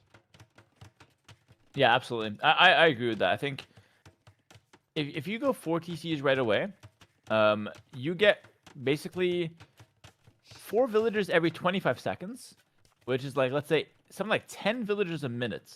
So within 10 minutes, you're going to be at 100 Vil count on top of your 33. So he can literally get to 133 villagers or something around that in the next 10 minutes, so before 25 minutes, which is a fully boomed economy here. So let's see what Death Note can go for with that kind of style. So far, it's just going to be a nice boom for him and a nice boom for Pestily. They're both doing the similar thing, or a similar strategy, similar approach. And Pestily's got 1 Liao Dao in the queue, so he's got 1 unit that he can yield onto the map. Otherwise, it's going to be a pretty chill approach. Now, when they're looking at these boom games, how important do you think it is that they should be prioritizing these relics? Because neither of them, I think, are looking at monasteries at all. Yeah. So on a big map like this is like something like a two-player map, or a 4-player map, so like a medium-sized map maybe. Going for relics is bad because the distance is very far. But I think in general, as the Burgundians, I would squeeze in a monastery after the 4 TC is stabilized. So like right about now, you squeeze in a monastery and you can just play for the relics. You'd usually be able to pick 1 or 2 up at least, which is very worth it. We do have a raid from Day 9, by the way. Thank you to Day 9 for the raid. Welcome to Day 9's viewers. We're going to keep the show rolling here, of course. We have Pestily versus Death Note. Congratulations, Day 9. You've won your round for today, and we'll see you tomorrow. And if you want to cast as well... Oh, no. We'll see you later today, because Day 9 is going to play later today. We'll see you later today, Day 9. Day 9's not done for the day. Thank you for the raid, and we'll see you later. Later, he's got a death match against one of the captains. Yeah, exactly. He's going to be picked by one of the captains. Which is still to come, by the way. Still to come. So, Captain Lance, you said you're going to pick Wagamama. I'm thinking about picking Wagamama, yeah. I don't think he's trained anything but infantry. And if he's listening right now, Waga, if I pick you, you better be prepared. I'm going to go anti-infantry. You might want to consider playing something else. I don't think he's going to change his mind. I like the mind games, but generally speaking, and this is probably interesting for some of the players here, what I would recommend to the players is don't try to surprise your opponent. Just do what you've practiced, because that's going to give you the highest chances to win. I think trying to surprise your opponent when you haven't practiced what you're trying to surprise them with is usually not the right call. But I could be wrong. Maybe I don't know. I don't know what you think about that. But. This is like direct advice to me, because I'm literally thinking I'm going to change what I'm doing to play him. Because I have not practiced a specific anti-infantry civ at all. Like if you're trying to go anti-infantry now just because you're up against Waga, like I would really not advise that. But again, it's your tournament, so do whatever you're gonna look back on and be proud of. Is what I'd recommend as well. You know, that's kind of the end of the day advice. Look at these Death Note farms, by the way. Horrible placements, but still decent. Decent for him, you know. I mean, they're not that bad. Listen, I can't talk smack about those farms because my farms are gonna be bad as well. So those look pretty good to me. Yeah, no, they're decent actually. I'm just nitpicking, but I nitpick because it's Death Note, you know. That's yeah. Oh, okay, I heard what he did to some very innocent Warcraft 3 noobs. Yeah. Death Note was ripping on Yamato. Actually, by the way, we have laminar armor coming in. This is a tech that gives the infantry units, it makes them reflect attacks. Only from certain units, though. Oh, no. It makes skirmishers and infantry reflect attacks for the Khitans. So that's a good armor, a good tech that just came in there, Lamela armor. And he's actually making the unit here. So Pestily is starting to put some pressure onto the map, potentially. And his opponent is not yet doing that, but his opponent has a much bigger boom here. So pretty interesting. How would those units fare if Death Note goes like all cavalry? If he doesn't go gunpowder, do those face up pretty well then? The Lao Dao with the bleed damage? Yeah, I think so. I think they're very good, actually. So I think in any melee fight, the Liao Dao is like a king. It's really strong. It dominates all melee fights, but it's kind of like a snowbally unit. Like, if it's going to win the fight, it usually wins really hard. It's very glass cannon. But if it loses, it usually loses pretty hard. So I would say that you have to take smart engagements with them. But if you do, they're freaking insane. It's a very strong unit. Really? So you're saying all melee fights, like it would be like a Jaguar Warrior or a Teutonic Knight, even like melee specialist type of units? That's a good point. No, probably not. No, probably the super melee specialist would still beat this one. But I would say that like the most generic units would get completely destroyed. Okay, that's pretty crazy. Okay. Yeah, that's a good clarification though. I'm asking some of these questions just because I don't know the Civ very well. I've not seen these units in actual gameplay. Yeah, for sure. Like, we have 53 civs, so you're not going to be able to see all of them, which I think is the kind of cool part about Age of Empires as well, especially for like the viewers. You get to see civs that you've not seen before. Like, we've seen Burgundians before, we haven't seen Khitans, and you're asking all these questions, trying to get some information. Definitely makes sense. Town Patrol, by the way, this tech, I love what Pesta is doing. Pesta is actually picking up outposts all on the map. He's picking up Town Patrol. She's going to get full vision of the map. Take a look at this, chat. This is going to be insane. Look at this. The tech's coming in 7 seconds. The vision's going to be monumental. Solid. Really good vision on the map for Pestily. Of course, this map is gigantic, so there's a lot of vision that needs to be dropped down. But nonetheless, still good to get that vision. A lot of the outs here, but Death Note's up to Imperial Age. So you reckon he's just going to go gunpowder here as the Burgundians? I think that's probably... Well, it depends if he knows his enemy is going infantry versus if they're going cavalry, right? Like, gunpowder you really want against infantry, and if they're not going infantry, if they're going cavalry, I don't think gunpowder fares as well. But you can also just, like, micro with it, and then it's super effective anyways. Yeah, exactly. So, like, Death Note's opening stables, which is very fair. So he wants to play his main unit, the Paladin. This is actually recommended. So right now, like, the Paladin is okay against the Liao Dao. Both of them will actually be like pretty good against each other. But opening Paladin is smart because that's going to be your best unit. You start with that guy. And then whatever your opponent makes, you can then set up a counter for it. Now, the thing is, Pestily, with all these outposts that he has, will actually potentially, he hasn't spotted it yet, but will potentially spot these stables, which can help him prepare for what's to come. University, which signifies that we could see some gunpowder at some point once chemistry is researched. Yeah, this is really good scouting for Pestily. Really investing into those outposts. Ooh, he's gonna take in some fire lancers as well. He's kind of mixing a lot of different infantry. Yeah, he's mixing pikemen, lancers, and Liao Dao. So, beginner players and like especially guys that don't have the most experience with the game, they tend to like to mix a lot of units. But in Age of Empires, usually picking 1 or 2 units and fully upgrading them is the play. Sometimes mixing is correct though. So let's see what Pestily does. I just hope he doesn't over mix. Like sometimes just getting the elite on these guys is the way to go. And not worry about mixing in too many units. I kind of hate it because it feels like he's doubling up on like fire lancers and spears, both counter cavalry. Like, why do you need both? I guess if he wants to have he's worried about running out of gold. But I feel like you should open with one you're focusing on. Yeah, absolutely. I definitely agree with that. I feel like if you're gonna go pikeman, just go pikeman. If you're gonna go fire lancer, just go fire lancer. I feel like mixing both doesn't really achieve a whole lot. But I mean, fair enough. It's kind of a beginner trap as well. That mixing units that do the same thing. Cavalier for Death Note. He's gonna be picking up Paladin as soon as he can. There it is. 2 minutes 49 seconds on the Paladin upgrade. It's coming in. He's going straight across the map. The hordes of cavalry. Really going across these open plains, though. There's a ton of space to cover. And we see the archer ranges behind us. It's going to be probably gunpowder, double gold comp for him. He does have the relics, Captain Lance. He picked up 2. He's picking up more as well right now. I think this larger map might play to Pestely's favor if Death Note is like trickling in from a mile away and not fighting with his full force. He could actually drain the gold pretty fast, potentially, if Death Note trickles him. Yeah, I think that's a good call. Like if your opponent is going heavy Paladin here, and even if you just see the Paladin, what you can do is you can just sit behind and play with units that are costing less gold, and just try to trade in your cheap units for his expensive Paladin, and then you can win with gold in the late game. He's picking up Hussar, picking up Fire Lancers, picking up a lot of elite upgrades for his Imperial Age, but nothing for the Liao Dao. So I just feel like Pestely's picking up upgrades that he's not really using right now, which I'm a bit concerned about. Yeah, that's going to burn a lot of his resources for the initial fight.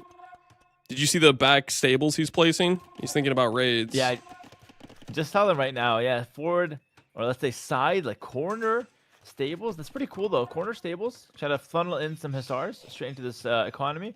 Could be a smart move.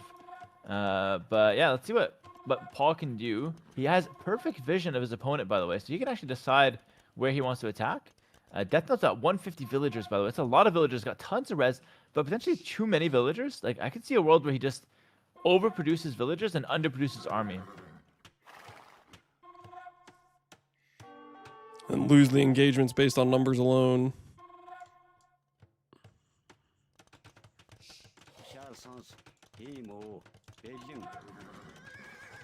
By the way, just got word from the captain, from the admin. We're likely to have the captain picks after this set.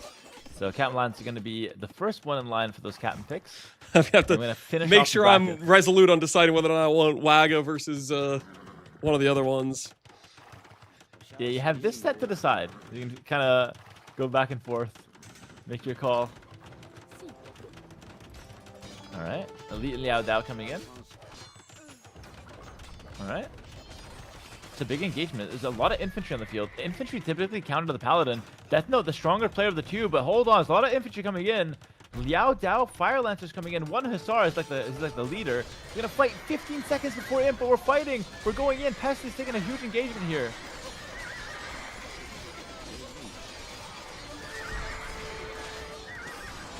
Oh my goodness. Looks like he's cleaning. He's won this engagement. Yep. He's the underdog of the set, but he's winning the first engagement. Huge play from Pestely. Do you have any side raids? I wonder. No. Death Note gets cleared up. He's got the counter unit now. Crazy Pestely clear up here. Death Note's in trouble. He let the Treb live. He should have sniped that. It's gonna take his castle I think now. he should have committed for it. Yep. He runs away. Castle goes down. That Treb needed to die. Death Note is definitely in some trouble right now, but he has the hand cannoneer now. Like, listen, it was a bad fight. We played up against a lot of counter units, but now he's got the gunpowder. It's all about whether he can make that transition in real time. He's dealing with some Hussar raids, but he's dealing with them beautifully using the Paladins. And he's got a bunch of hand cannoneer as the follow-up to counter those infantry. And that's something you talked about, Lance. You talked about, hand cannoneer countering infantry. So I like what Death Note's doing here.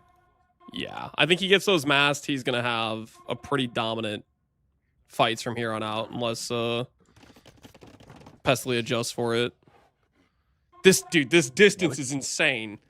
It's like, they did one engagement, now they're a mile apart. I know, and like Pestely's charging across the map. Death Note's got infinite time to set up a yeah, he's got all the time in the world. Oh, he's got to let go of that dream of that castle. There's no way. The castle is like it looked good at some point. We just don't have the counter to this gunpowder right now. And Paladin in front with gunpowder behind. This is beautiful for Death Note. Took one bad engagement, but now he's in perfect control of this game. Small raids on the side though. Camel's not coming in, and a siege workshop. Damn, Pestely's playing the macro game though. Hold on, Pestely's playing the macro game. Yeah, he's up to 140. Yeah, 140 bills versus 164. I think it's almost like too many bills for Death Note. Honestly, he's trying to expand. Look at his resources, guys. Does anyone need some money? A free Ferrari for the chat? 4,000 gold in the bank for Death Note. 4,000 food. I'm getting hungry just looking at that. It's crazy.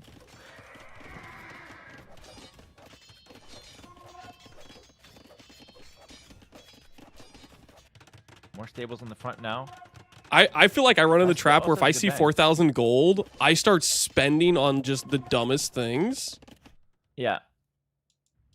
And that gold will vanish quick with some bigger battles. Yeah, it's tough, right? Because like you want to conserve your golds, but you also want to spend it. Oh yeah, he's obsessed with this tech, herbal medicine. He was telling me about this. I have to explain this to the chat, and then I'll get into the whole gold situation. So herbal medicine is a tech that makes your units heal 6 times faster when garrisoned in castle. So what Death Note wants to do here is he wants to fight, garrison his units, then heal them, then go back out and fight. And he wants to keep doing that over and over again. Meanwhile, the healing for the Khitans will be through Ordo Cavalry. That makes his cavalry units for the red player heal while fighting. Alright, so both players are investing into some healing for their army comp. And yeah, just to get back to your point about the gold spending, or expenditure, let's say. I'm kind of agreeing with you, Captain Lance, in the sense that it's a bit of a dilemma. You want to spend your gold because it's kind of inefficient to just keep it there doing nothing. But at the same time, if you burn through it too quickly, you end up having none, and that feels, that feels terrible. So, and here we go with the healing. So I see your point there for sure. Do you think we're gonna hit the 1,000-year game? Yeah, I think we might actually. I think we're looking at a score game. I wonder if they will realize it and start like teching. I don't know if they know that techs are really good for score. If they've watched any pro game with score, they would know. Death Note's actually just setting up here with a lot of military. Yeah, so if they have watched any pro game, they know that techs are good. And just for the chat to know that if this game gets an hour 30 in game time, whoever has the higher score down here will win the game. Okay, that's the way it works. So it's actually a pretty realistic situation that we get there. It's 15 minutes away. I don't see the year counter. Am I blind? Oh, maybe they didn't have it. Oh my goodness. Maybe they didn't have it. Oh my goodness. Oh, it normally shows. They don't have it. They don't have it. Dude, medium size map. No year counter. Who let Death Note host? This is the most unprofessional Microsoft-sponsored event in the history of Age of Empires 2. It's ridiculous how unprofessional this is. I feel terrible letting this go through, but like we don't have the schedule to restart it. They have it. Someone says all caps. They have it. Okay, thank God. Apparently they have it. We just can't see it. Okay. You can't see it on your end too, right? I feel like I saw previous games. Either. Okay. So scuffed, it's amazing. Yeah, I feel like it makes the event even better, you know? Okay, we're at year 600. Primus is saying. Okay, that's actually accurate, so I think we're right. All right. All right. Oh, mounted trebuchets on the field. Do you know what these do? You probably have never seen this in your life. I have never seen this before. No. Yes. Okay. They look like they do nothing. Neither have I, actually. It looks like they do nothing. You're almost true. This is kind of like a bomber cannon, but it's not really a bomber cannon. It's a camel treb, and it's like, yeah, it's kind of some trash, to be honest. It's not that good.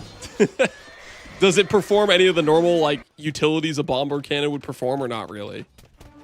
Like kind of. It basically it would usually be able to do okay against some buildings, but not against castles, because they outrange the mountain treb. It has only 10 range. You're kidding? It's 10 range. 10 range, yeah. It's very low. Not a good unit. I think if I was this Civ and I went to go be like, do I have bomber cannons? Then I pulled out this unit, I would be fuming about it mid game. I'd be like, this garbage. And especially it's worse because you actually have to pay for this unit, or you have to pay for the civilization. It's a DLC Civ, so it's even worse in that sense if it disappoints you. But hold on, what do we have here? Elite step launchers are coming out for the Khitans. So Pestily over here, Paul 2.0.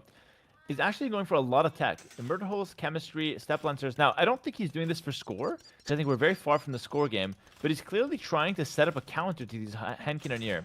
Now, theoretically, the correct counter here is either skirmishers, which you get fully upgraded for the Khitans, or cav archers, which are also pretty solid for the Khitans. Step lancers are okay, but it's not a great option into those guns.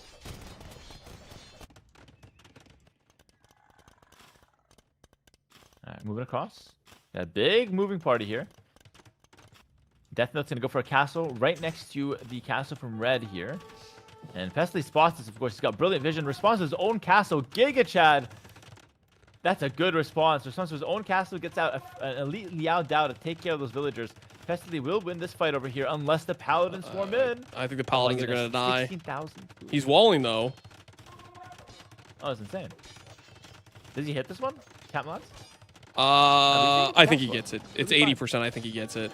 It's very close, Yeah. but he's gonna have time with the 2 vills that are walled in. I think, unless Death Note knows to delete the camp. Oh, and nice. he gets it Yeah. just barely. That was close. We actually have murder hosts. These castles are very strong. We have masonry on them as well. Death Note can't commit here, and he's getting pushed up top. Yo, Pastel is cooking. Pastel is cooking. He's pushing this castle up top. He's denied this castle on the He's bottom. splitting his attention. Oh, Death Note's gonna commit. Death Note's gonna commit. Wow. I think he told the vills to attack his castle though. He's not building. He told them to attack the castle. He's throwing his units. Oh my God, he's just throwing units. He's throwing Death units. Note, Death Note, minus 1 billion. Death Note. Position is shit. Like he always tells me in Warcraft, he has to go back. The army's coming in the flank. Oh, this is terrible. Pastel, he's cooking here. He's knocked down a castle. He's knocked down a tower. Big fight, big engagement on the front. Lao Dao coming in. Huge. He's taking score lead, but the 1 vill is getting the castle up. If it doesn't target it. Oh no way. Oh yes, the 1 No, vill. it's gonna retarget to it. I think. Surely, right? Yeah. Okay, I got it. The 1 vill. The 1 vill. The dream. The thing is, it's tempting. what Like happens. maybe Death Note will send more vills because it looks like it's almost up. But he's just feeding gold into this castle. Of course, he's got tons of gold, tons of food, but still, can't keep feeding into this castle. And you got hordes of camels, hussars coming in. It's just like it's the forbidden fruit. He can't help himself. He wants it. Yeah, he keeps sending more units into it. He's got a cannon now at least, but it's just crazy. He's just taking all of his army and just right-clicking a castle, which is usually considered illegal. He face jail time for this. This castle Is he gonna lose all of his hand cannons too? Yep. They're gonna all die, 1 by 1. He pulls them back. He's got the bomber cannons now at least. Meanwhile, some camels and hussars made their way in. Pestily, though, remember, taking all of this score, killing all these units, that's gonna help him if this goes to the score limit. Death Note could be very unlucky if he ends up... If this ends up going towards the score game.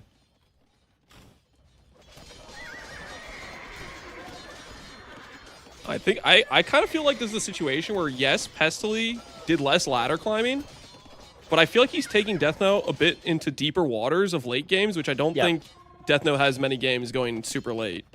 Like I think a lot of Arabia games end agree early. with that. Yeah, I 100% agree with that. Like Death Note was spamming the ladders. The most games played on the entire ladder. But that's not really helping him in this situation. He's never really been in the situation of Redistad Fortress late game, 4-player map, opponents Pestily. You know, all of this is quite new.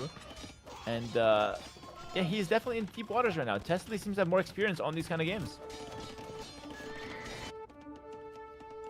Wait. You could snipe the king here. The king is so exposed, by the way. Pestily Is doesn't know about it in a building? I don't even see it. Oh, it's back. It's in the tower at the back. Oh my goodness. There's a raiding party going in.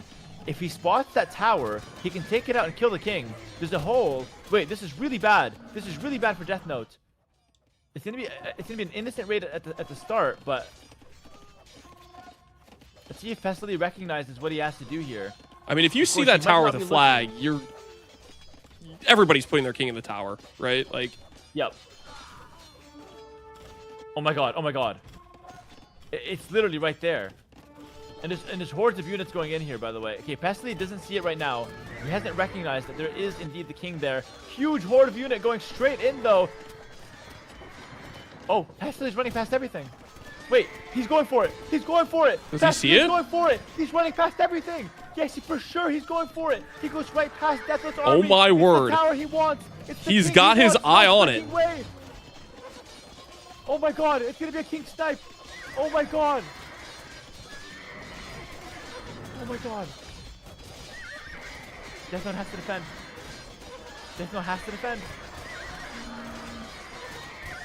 Dude, Death Note's got so much armor. It garrisoned out at like the most fortunate location. Oh my god. Stands there like a freaking Chad. What an attempt, though. What an attempt. Does Great Death Note even embarrassment, realize? as I said. He hasn't moved his king. Does he know? Oh my god. I don't know if Death he Note doesn't knows. He realize. hasn't moved it. Don't tell me, Captain Lance. Don't tell me he doesn't know, bro. He's repairing the tower. He's just going to put it back in the same tower. Dude, I don't think he knows it's there. No, he has to. He's repairing the tower. Why would he be doing that? He's got to, like, kind of know. It's Death Note, bro. I don't think he knows. Genuinely. He moved all the villagers. He doesn't know. Oh my god. Oh my god. Oh my god. Chat. If Death Note loses to a King Snipe, he is never allowed to speak on any live stream ever again. Seriously. This is the worst position to have a king sitting in an open gate between two sides that can be flanked. And now Pestily knows about that. Catmlance, you think he knows that he's baiting? Is this an aura gambit? I think Pestily probably is assuming he's moved the king now. He's not going to check again. Like, who would just leave it there? There's no way. That's the thing. There's no way. Who would leave it there? Him leaving it there is like actually somewhat genius a little bit, even though it's just really just not at all. But you know what I mean? Like, you wouldn't assume it would stay there. It's like not genius at all, but it's kind of 5,000 IQ because you're playing that psychological game. Thing is, Pestily might just go for a raid and just spot it and kill it. Yeah, that's true. He knows the back is open. Yeah. These Hussars can just go for it. Yeah, ton of Hussars. Like, we got tons of food for Pestily. There's a very legitimate win condition. The king has not moved. And by the way, the king for Pestily is not that much safer. Like, the front is open. Death Note can just send 20 Paladin. Go yeah, just take it out. Wait, you know what's funny about this whole thing? What the hell was Death Note thinking Pestily was doing? Because Pestily ran past all the army just to target a tower. Death Note hasn't clicked that there's a king in the tower. So Death Note right now thinks his opponent is a psychopath that just went past everything just to kill one He's tower just thinking to himself, yep, classic 1100 elo. I expected such a fail of a play or something like that. I don't know. Exactly it. Oh, my opponent's a low elo dog. He's just going for the tower. He's going around with that horde of Hussars. He's going for it again. I'll just prepare it. Oh, wait, he's going for it. Wait, hold on. Oh, my goodness. Oh, my goodness. I'm going to literally die of a heart attack watching this game. Holy shit. He's going for it. It's still open, obviously, because you wouldn't rewall. You wouldn't take the king to a safer location. You wouldn't even move the king. Oh, he's moved the king. No, he's moved with the villagers. It's not walled. It's a villager. It's not even moved with villagers. Catmlance, he thinks it's a villager. That's the thing. That's the problem. Oh, my word. The Hussars redirected. It's not walled, though, right? We're not walling. Hera, get your fat ass out of the way! Oh my god! Oh my god! Bro, I'm gonna have a heart attack. The king is right there. The king is literally... He is so lucky this isn't like Cav Archers. It is 10 Cav Archers. It's over. He's running the king around! He's... Oh my god! What is he doing? What is he doing? Pestily sees it. Does he not? He sees it now. Does he see it? What is going on?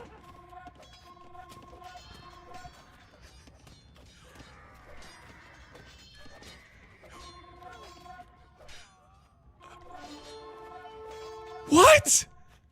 Did he not see it? Oh my god. Pestily didn't see it. What? And he's going in! No way!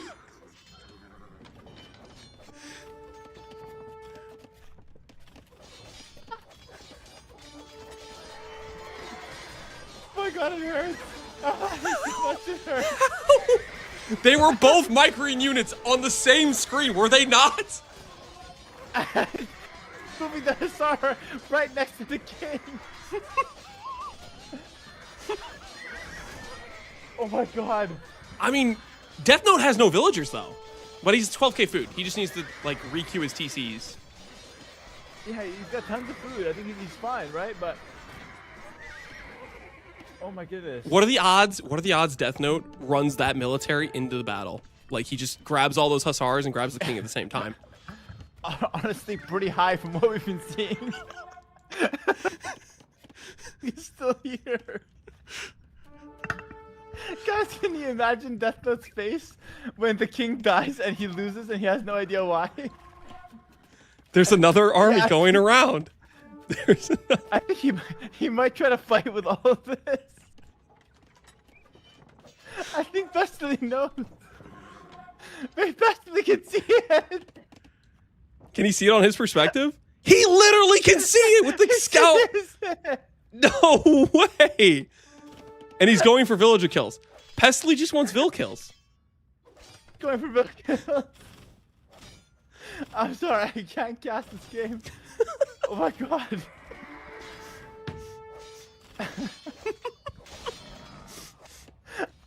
He's running the king. He is running the king to defend. Forward. It's like you said, Captain Last. The army. With the king. It's with the army he sent forward. He prefers a king that leads his men into battle. He's not a weak king. He's not gonna just get fat and lazy in his own castle. Bro, he leads from the front, bro. He's going in. He's going in. If the king dies, he loses. If the king dies, he loses. Oh my god. Are they going to target it? Oh my god. It's right there. Nobody's targeting it. And there it is! My word. How? God. Oh my god. That was the crazy. I'm glad you put Regicide in this tournament for that game alone. You see why Regicide's in the tournament now. Captain Lance sees the vision. Yeah, that was the best thing I've ever seen. That was the best game of Age of Empires I have ever seen in my entire career. That right there was absolute cinema. 1 minute of just cinema spam in the chat. Bro. Oh my god. And Yamato says minus 10 points. Minus 1 billion points, brother. Minus the game. Pestily takes game 1. Oh my goodness. Guys, I'm sorry. The casting was very unprofessional. I could not take. I've never laughed that hard at Age of Empires in my life. That was the funniest thing I've ever seen in my entire career. Catmans, how did you call it to send the army forward? It was the entire time. He clearly did not realize he was moving the king. I don't think he knows he was playing Regicide or something. Like, aside from the initial scouting and put the guy in the tower, he forgot about it since that moment. Had to be, right? Like, oh my goodness. Yeah, he didn't know. I was just looking at the chat to see if like he understands why he lost. But I don't think he even knows. I'm gonna just tell him tighten him up next game, please, just so we don't have that happen again. But my goodness, dude, that was the best game of the tournament by far.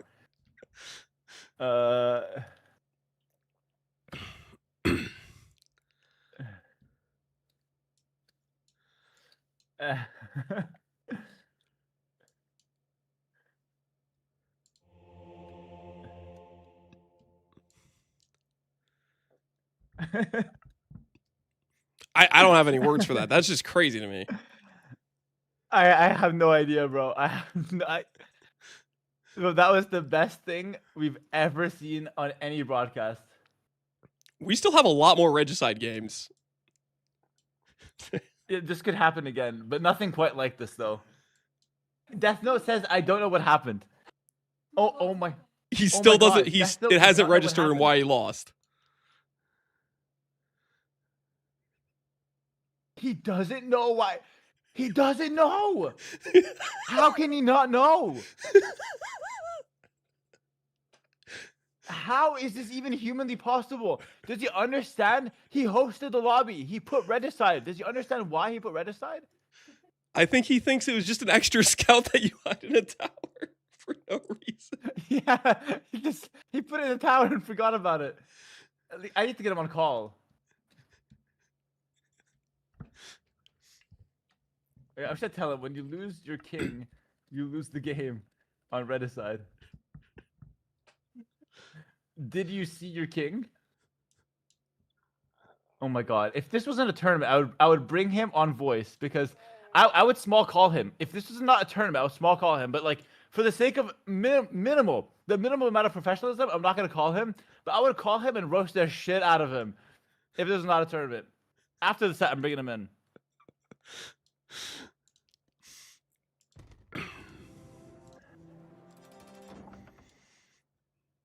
I can't believe it, bro.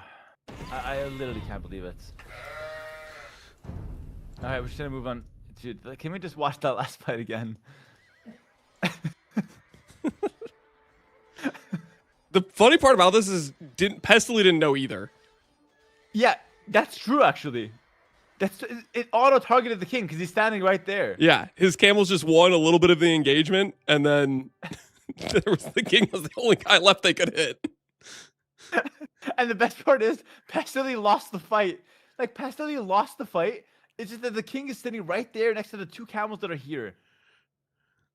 Bro, that was like that was the funniest thing I've ever seen. Ever. Like ever. That's so funny.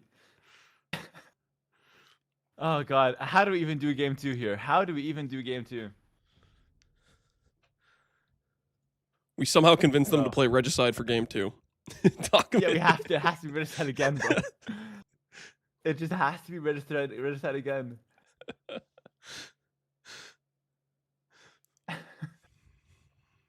And Pestily's the underdog. Pestily goes up 1-0. He's the underdog. That was the funniest game I've ever seen.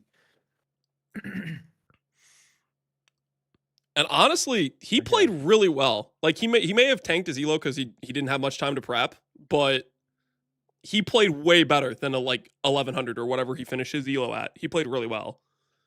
Yeah, that's true. That's true. Honestly, that's true. Pestily played a great game. He was out boomed early, so you can tell that Death Note was a better player overall. But Pestily had really good game knowledge, and he even like we saw it with like the raids, like the side stables and whatnot. He was trying to play the game like macro style. It was actually a beautiful performance from Pestily in general. He did very well, and it's gonna be a Death Note's home map. He's gonna say Go Arabia. All right, so okay, you can start.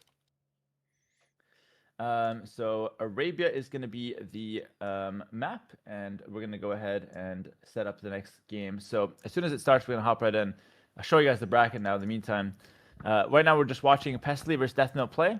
I asked them to not forget the size, so it should be tiny map. Please, please, please remember. I hope that they can remember. Remind them in their own streams, maybe. Small detail. And yeah, small detail. Not there. traveling across Narnia to fight each other. Wait, Catlance, remember that whole shenanigans with like the running at the tower? Death Note just thought that the guy dove a random tower. That's why he repaired it, because he thought the tower was important. Like, think about that game from Death Note's perspective. He just saw Pestily diving a tower for no reason. Death Note repairs the tower because he thinks it's important for his opponent. He doesn't even know about the king ever. That's so funny. He's not gonna let that tower fall on his base. He'll let Pestily kill 100 of his vills, but that tower stays. Exactly. Oh man, that was bro. I don't even have anything to say. That was freaking insane. I think one of the best heads up plays from Pestily too was the outposts. Like he had full vision of everything Death Note was doing basically the whole game after those outposts. Mm-hmm. That was quite smart, actually. That was quite smart, and I think that's something that can help him a lot in the next games as well. It's not like just Regicide specific. Like you can rely on that for your Arabia games, for your arena games, whatever. I just want to take a second here to thank Key and Caro for the 5 gifted, all the primes and tier 1 subs coming in. Thank you all so much for being here. We're peaking over 5,000, close to 6,000 viewers on YouTube, over 11,000 viewers on Twitch, and this is just my channels alone. So it's been a very, very successful event. The total viewership so far has exceeded 33,000 last time I checked. So guys, thank you all for being here. Age of Empires 2 is popping off like never before. We just saw one of the best games I've ever seen as far as entertainment value. Genuinely hilarious. And this is only day 1. This is 5 hours into day 1. We got tons and tons of content for you guys coming up. After this game, I've got Captain here with me, but after this game, we're going to have all the captains do the picking. And we're going to slot these last 4 players here. The survivors of the elimination round will be slotted in to the main bracket, and then the tournament will kick off for real. So, Captain Lance, what do you make of this next game for Death Note? He bounces back with Arabia. It's going to be his home map. He needs to get serious and win. I think he's got some pretty good odds here because he literally did this map 200 times over the last 2 weeks. Yes. So I'd expect more than anyone. He's locked in.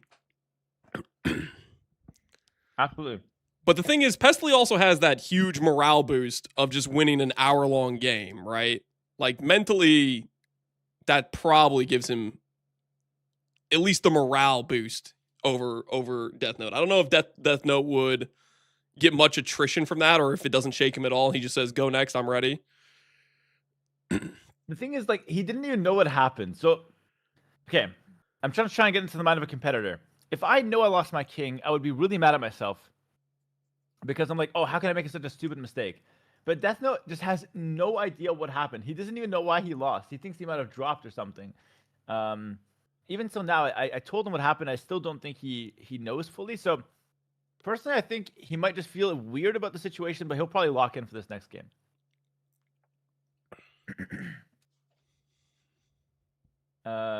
Grubby just told him, apparently. It's just too funny. All right, we're waiting for the game to start. I think they might have actually started. Wouldn't his whole chat tell him, or they were just they were telling him he doesn't like believe him or anything type of thing?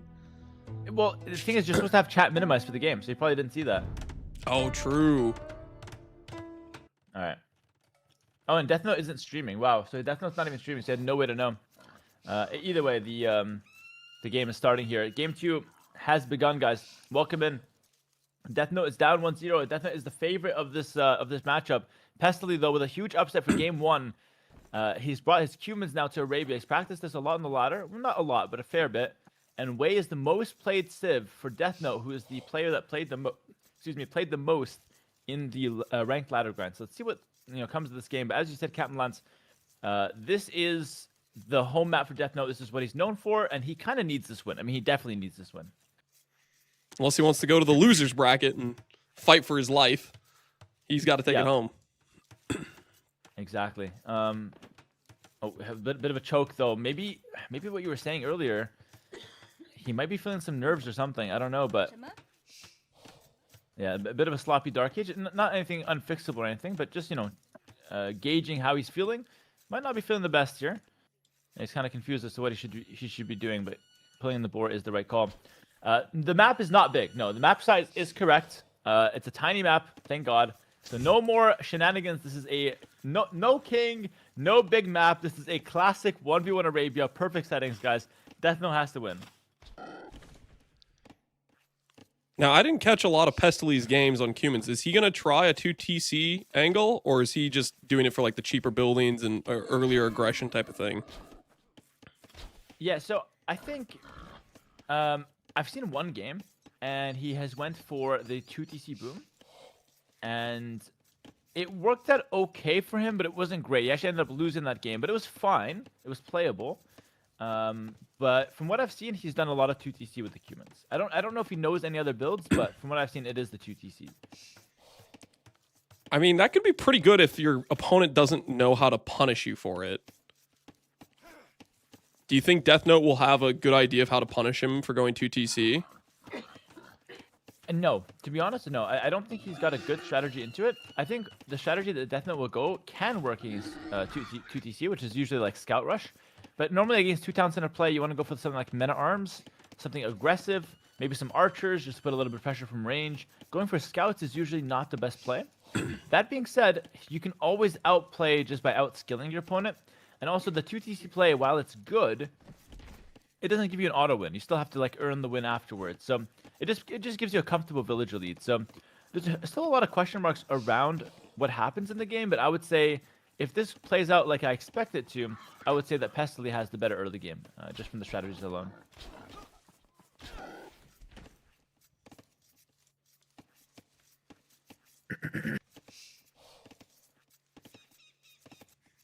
All right, Death Note, just kind of chilling here, pulling in some deer. In fact, both players are pretty passive early game.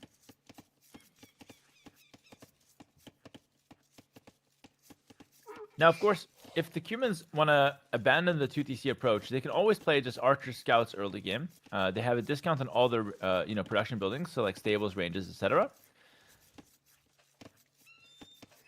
So you don't have to play that 2TC if you don't want to. Let's see what Pestily decides to go for in the end. I'm getting the feeling like he's going to go 2TC. If that's what you saw him play earlier, he's probably going to do what he's practiced. Yeah, especially being 1-0 up. I feel like you can just play what you practice, play a comfortable game, and just hope you can ride it off.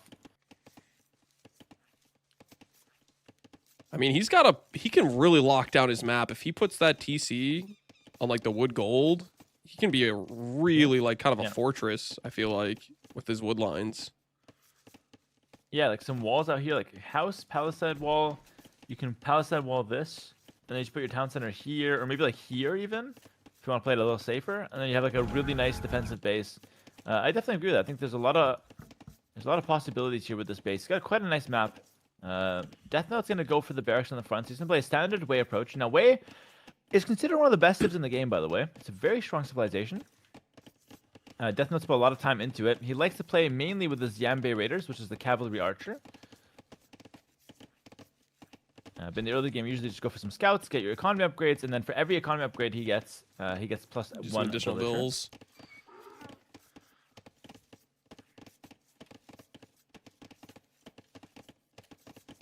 The Wei are interesting to me because I had games where I felt like they were the worst civ ever, and then I had a game later where I was like, yo, these are pretty good. If you don't play them correctly, they feel terrible, and that's the one thing about them. They're actually quite hard to play, which is why I think like you have to invest a lot of time into them to get the value. I played in a Portuguese game, and I went, oh, he's going the cannons. I'm gonna go redemption monks. So I put down monasteries. Little did I know, Wei did not have atonement or redemption or really any monk Nothing text. from the monastery. Yeah, nothing from the monastery. That's not gonna help you. At that point, I Sadly, hated the of civ, course. but that was a learning experience for me. Oh, by the way, there's no loom for Pestily. Oh my god, he's up to feudal age, no loom. He's going for barracks, by the way, so he is trying to actually play the game in feudal age, not just go for the 2 town center boom. But with no loom, he can lose a lot of villagers to the early scouts are aggression gonna Death be Note. rip into him. Yep. So one scout can't really kill 2 villagers if they're bunched up. He can kill 1, but waiting for that second scout is really good because then you get double the damage. He's trying to buy time though. Very smart here from Wei.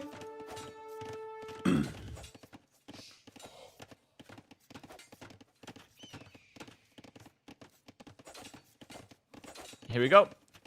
One bill will go down right away. No loom for his opponent. Death Note's feeling good. Wonder if Festily's gonna pick that up. He hits feudal age now. Scout will go down as well here. Death Note's got a lot of pressure. We talked about this. Oh, it's gonna be the 2 TC. Oh my goodness. But he has no loom. Oh, he's up so late for this though. He's up 25 pop. It should be much earlier. He's forgot about loom.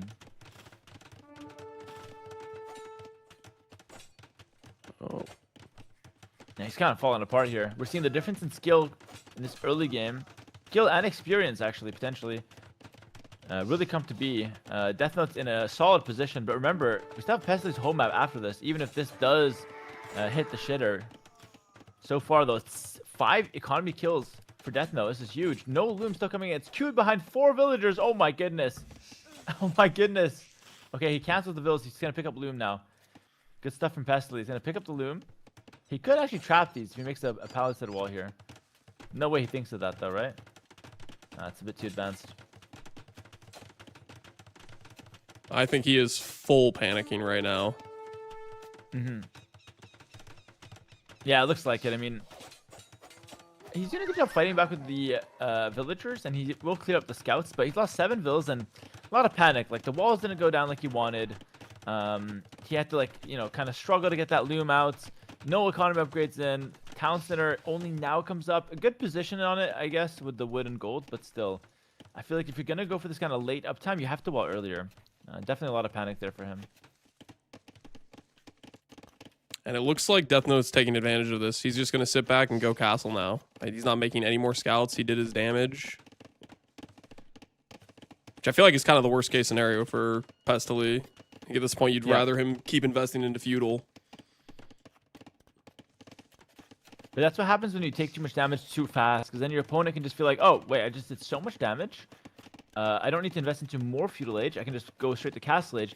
And in the window where you're supposed to be able to counterattack and punish him, Pestily is just recovering from all the damage he took. So Yeah. no window to counterattack, no window to punish, and Death Note just smooth sailing to Castle Age. And like you said, there's no chance for him to make mistakes if he's not attacking. If he's sitting back and just getting to Castle Age, he'll be fine.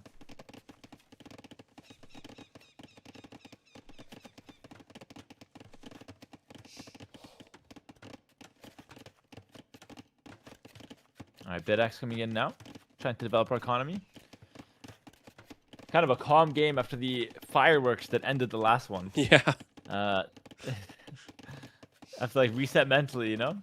3 spearmen will defend against any potential attack, but you could just always wall that off as well. So far, We'll so probably good. finish the Flashes wall from once he gets the front. berries. Yeah, finish the berries. Oh, there we go. Finish the wall. Beautiful.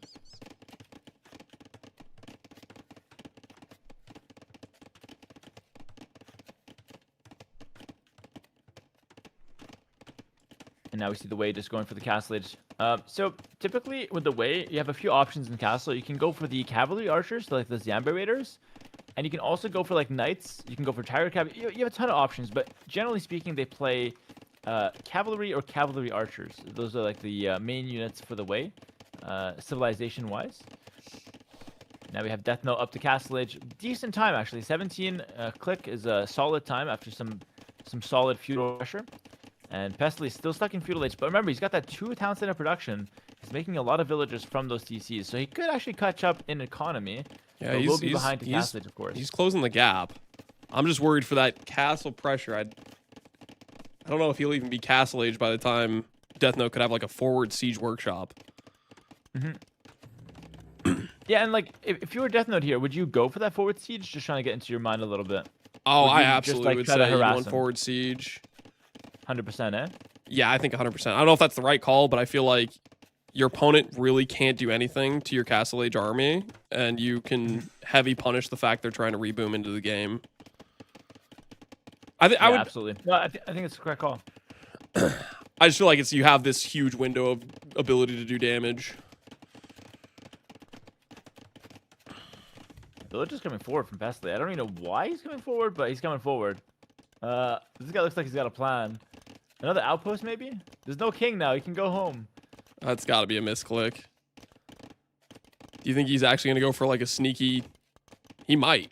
I think it's a misclick. He's just standing there now. I mean, he did Yeah, do those that's like probably a side misclick. stables last game, right? And he just used the villager again. And he's going forward more.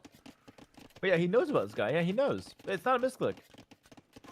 Oh, an outpost. Okay, outpost at the back. A skirmisher will come out for Death Note to try to answer this. Yeah, you spotted it.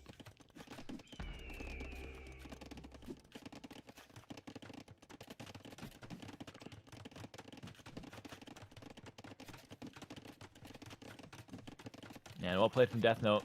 He's gonna spot that villager. He's gonna go for a town center, and actually 3 TCs right away. So he's not gonna go for the punish with the workshop, which I think is taking it easy on Pestily, and kind of giving him a chance back in the game. But at the same time, it's okay for Death Note to play what he's comfortable with. If he's comfortable with adding in the town centers, that's definitely the way, the right call. And anyway, he's not even that far behind in terms of economy right now. He actually has a pretty decent vill count compared to his opponent. And with the 3 TCs that are coming and the economy upgrades coming in for the Way, he will catch up in the vills. So he's actually in a great position right now. Yeah, and it's not like he can't still apply pressure, right? He can go around to all the wood lines and constantly force Pestily to move, essentially. Yeah, and Pestily has no way to actually beat this unit. So like you can defend with like a tower. Like you can add a tower, you can make some skirmishers to like sit behind your, or near your lumber. That's fine, but you have nothing that can actually kill this actively. So the only way that this unit will die now is if Death Note makes a mistake and sits too close to the town center. So barring that, this unit is basically invincible at the moment.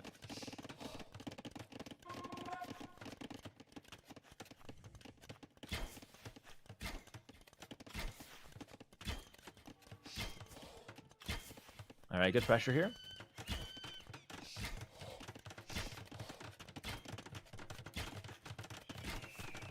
Already forcing Pestily into another lumber camp. All of this villager moving around. It's a lot of idle time. Definitely not something that you want to have happen. Tower now will defend. But again, that tower really only defends a little bit. I would have liked it to be a little bit higher up, but Yeah, I feel like they can still harass from that just outside the ring barely, right? Yep, I agree. Just sit behind there. Tower can hit like 1 or 2, but really not much. And just like that, the 10 villager difference is gone. Yeah, he's caught up. Death Note has caught up beautifully. What do you think Pestily is going to open with Castle Age? He knows he's got John Bay to deal with. What's his counter or his answer? Yeah, it's a good question. Like, okay, I mean, obviously you could go skirmishers, but normally, and I told him this as well, normally when you're playing humans, after your 2 towns in a boom, you have to push out on the map in a big way to earn some respect back, or else you just keep getting pressured all game and you lose. So he's trying to go skirmishers, which is okay initially, but I think the best play is to go skirms, get the elite skirm upgrades, push it back, and then go straight knights or something like that to try to get back to map control. Of course, it's going to be very tough to do that, though. Yeah, he is in a world of hurt right now. Yeah, lost the skirm as well.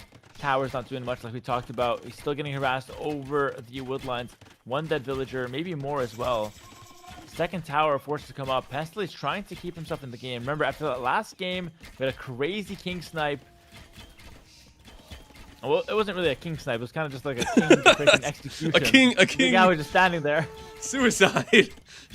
Yes, it was more of a suicide than anything else. But you know, the king did fall in the end. But yeah, so far Death Note with a 20 villager lead now in a commanding position. I feel like it's acceptable right now for Pestily to resign. I just don't think there's anything he can realistically do. And if he doesn't want to resign, the best thing he can do is just try to go for some kind of all-in. He's just really hurt for wood. He's like trying to save for that wood upgrade to get elite skirm, I think, but he can't. He's got 1 really awkward wood line to work with this pressure. Yeah, he needs to get Bodkin Arrow, he needs to get armor, elite skirmisher. He doesn't have a market, by the way. He can afford anything he wants. He's got tons of resources. But he just has to do it. And doing things when you're under so much pressure is really hard. Yeah.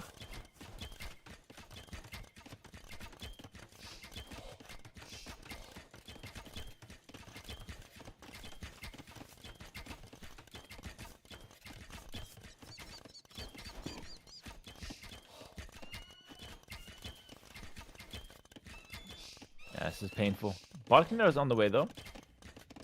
80 villas up. Death Note behind this. Has a lot of economy. Could easily go for forward castle. He's going to go for it. He loves this forward castle. We've seen him do it time and time again on the ladder watch. This is his big play. Forward castle. Pestily does not have the answer to it at all, by the way. What do you mean? He's got 4 skirms and 3 spears. He has the answer. Watch him fight this back. He's got the answer, bro. He's going out for it. 5 skirms. Is that correct today? 5 skirms. Yeah, 5 skirms. That a dream. Correct, though. It's not going to be enough. I mean, defensive tower, he's trying his best, but... I mean, defensive tower, if they're not building, maybe could kill the Vills. Okay, 2 towers? It's pretty exciting, actually. That could stop the castle. It's not going to save your position, but it could stop the castle, which would be considered a pretty big win for Pestily. Let's see what happens here. Death Note could just back off. He is targeting the Vills. He goes for the villagers. Second tower is going up as well here. Beautiful stuff. He might be abandoning the second tower. Oh no, and the villagers are still building. This is actually kind of insane. Second tower will go up, but a lot of villas went down. 85%? 85%? He's still building it. He needs to target those Vills. There's 1 left. Yeah, he's gonna get denied. Doubt Note. It's a doubt castle, boys. It's just Death Note can never catch a break. Death Note's sending the farm though. He's committed. He's got another 15 Vills coming. Oh shit, he's committed. It's gonna be fine, guys. The villagers are coming across the map. This is perfectly fine. Doubt Note is a real, but it's gonna be fine. And to be fair, this is actually the authentic Doubt Castle where you lose a bunch of villas but you still get it up. This is like the actual Doubt Castle. So this is very, very classic stuff right now. This is classic Age of Empires right now. He'll get the castle up though, which is fantastic. This is beautiful.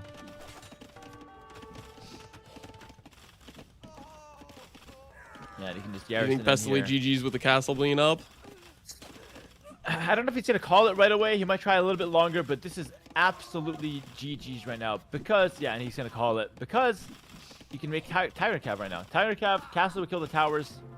You know, villagers are all dead, of course. Death Note bounces back, guys. We have ourselves a game 3 for the first time in the King's Gauntlet. It's a 1-1. Death Note equalizes the score. GG in the chat, guys. Well played from Death Note. And a decent attempt from Pestily. But if you think about what happened this game, too much went wrong. Like, think about that early game. We had no loom. We lost 2 villagers. The wall is not going up. I don't know about you, Captain Lance, but I feel like if we had the walls up earlier, like literally full wall before any scout comes in, I feel like Pestily had a real chance to make something happen. Like, the vill count wasn't bad.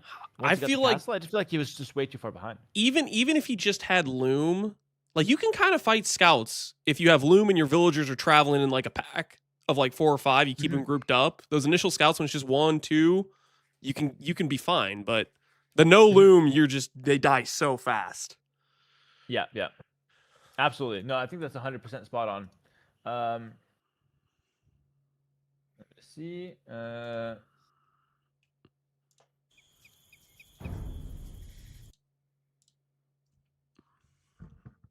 gonna run to the bathroom real quick. Is that okay? Yeah, go ahead. No worries. I'll be no right worries. back. Take a little break.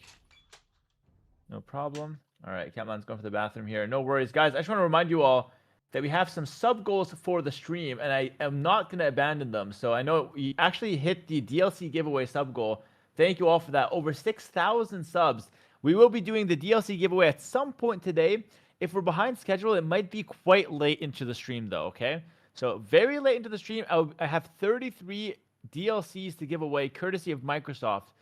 And of course, we have some more sub goals. 7,000. We have the merch giveaway. Subathon this year confirmed at 8,000 subs. And the King's Gauntlet number 2 confirmed at 9,000 subs. I will commit to a second edition next year in 2027. So tons of cool things to look forward to here. And we'll just wait for the next game, see how that plays out.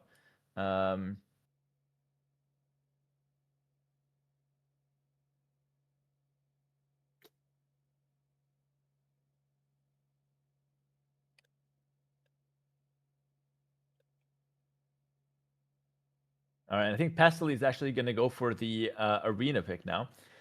God, how about that freaking Redestat game? I still can't believe what happened there. That was ridiculous. That was so much fun. And man, that was like, this event has really delivered already. Has really delivered. All right, we're gonna do the captain's pick after this match, I think.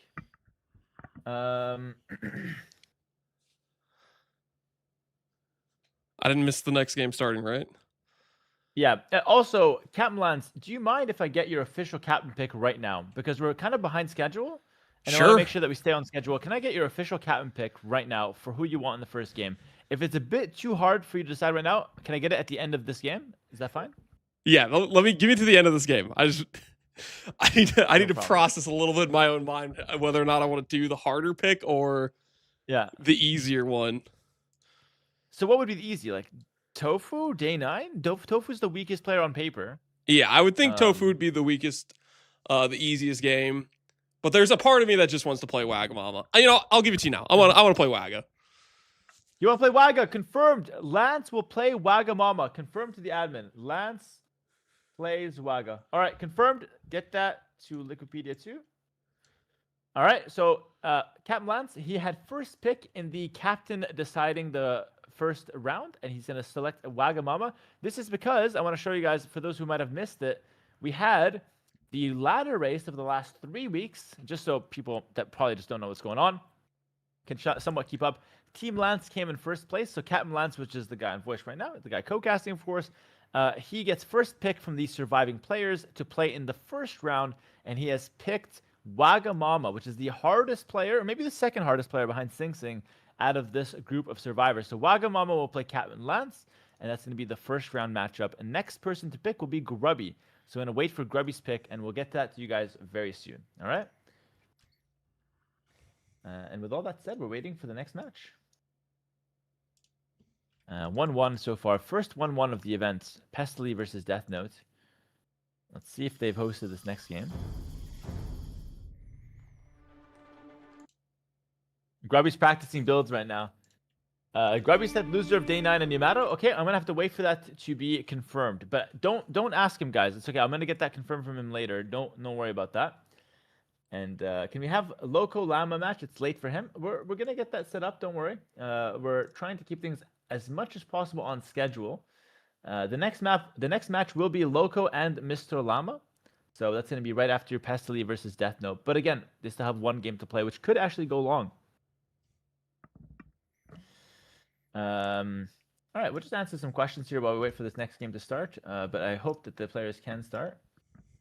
Let's see. Hopefully it's not too bad. We are an hour behind schedule, believe it or not. So definitely have to speed things along. But I just want to say a few words, guys. Thank you so much for being here. Thank you so much for watching. It's been a great day so far for Age of Empires 2.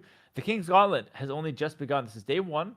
But we have day 2, day 3, day 4. Of course, we end this one on the weekend, Saturday, Sunday. We're going to probably get Yamato for a co-cast later. I'm not actually deciding the schedule right now with co-casts and whatnot. I'm just telling my admin to send in whoever's next. So my admin's actually working like hyper overtime right now to make sure that things are running smoothly. So far, so good, though. Trying our best. Just a heads up, they started the game. Started. Yeah, they started the game, eh? You see? Yeah, perfect. We're already in. Fantastic. All right. All right, it's going to be Arena. This is Pestily's home map, guys. Welcome to Game 3. Between Pestily and Death Note. Pestily in red, sitting at 1100 roughly with the Hindustanis. He's the underdog of this match, and he's won the first game via spectacular king execution.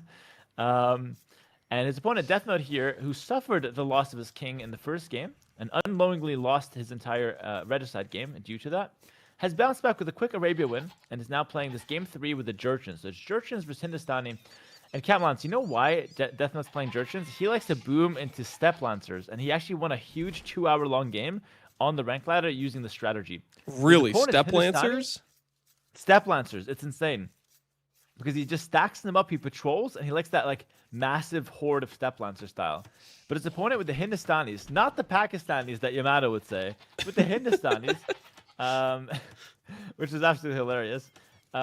Has the best camels in the game with Imperial camels. So I'm curious on your take of this matchup and how familiar are you with these civs to begin with? I'm not too familiar with Jurchens. Step Lancers with stand ground patrol though, if he knows how to do that, is like surprisingly powerful. Yeah. And you say that's what he's been doing with them? Yeah, I wouldn't know if he does. I don't know how good his stand ground patrol micro is or like his patrol micro in general is. But yeah, I think he knows how to stack those units. It's not too hard, but he doesn't know the tricks for it. And he likes to go for that. Like it's his favorite kind of strategy with the Jurchens, at least as far as I know. Man, I feel like Hindustani camels are insane. Like even if Pestily has the worst maybe micro in the engagements, I kind of still feel like I'd be leaning towards the camels. The camels, yeah. But of course, that's all speculation on whether he goes for them or not. Hindustani have a ton of options, really. He can end up on the Gulam. He can end up on the Henkinarnir. He's got loads of options. And, we don't even know if he's going to go for a all-in rush in the early game. He could easily drop a forward castle, play some kind of like phosphorus strategy, or he could just try to boom it up and play towards that late game. He's got options, though, and Death Note certainly does as well with the Jurchens. You don't have to play Step Lancers. You also have options like, for example, Scouts, Hussar, super solid. You can have, the Lycav opening, pick up the relics, heavy Cav Archers later. You have Grenadiers, Bombard Cannons, tons of cool options for the Jurchens. So 2 pretty powerful late game civs here, in my opinion.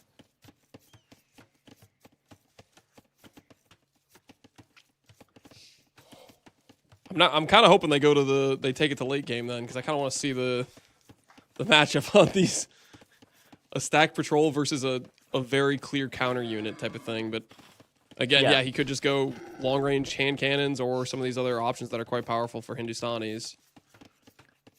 Yeah, what's cool for you though is that as a competitor watching these maps, watching these games, you get to just soak in some information, maybe ask some questions, get some answers just for what you're seeing as well, which I think really will help you out in your own game. And also, I do want to pick your brain a little.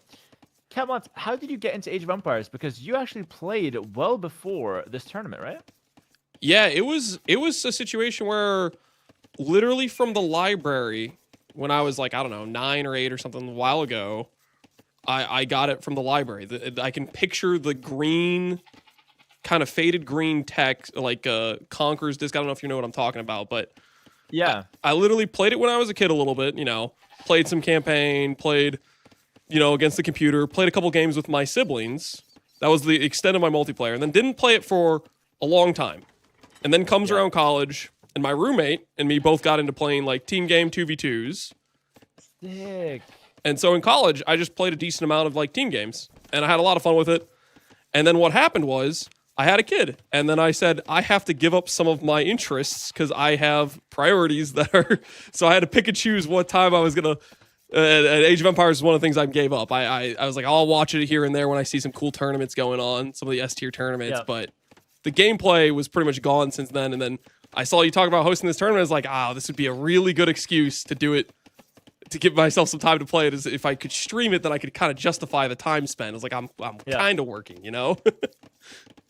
Yeah, it's like not your main thing, but you get a couple hundred viewers, you can somehow justify it. But no, it's fantastic. It's a great story. I like that you, like many others here in the chat, and actually like me as well, we all played this game when we were very young, and we rediscovered it in different ways. Like, so for example, you with your roommate in college, like that's absolutely fantastic. Many people in the chat here, they just get one of my videos recommended on YouTube, like a short video or like a random Red Bull video, and they just rediscovered this game. They played it way back when, and they just finally saw that it's still live, it's still up and running. So it's great to hear that, actually.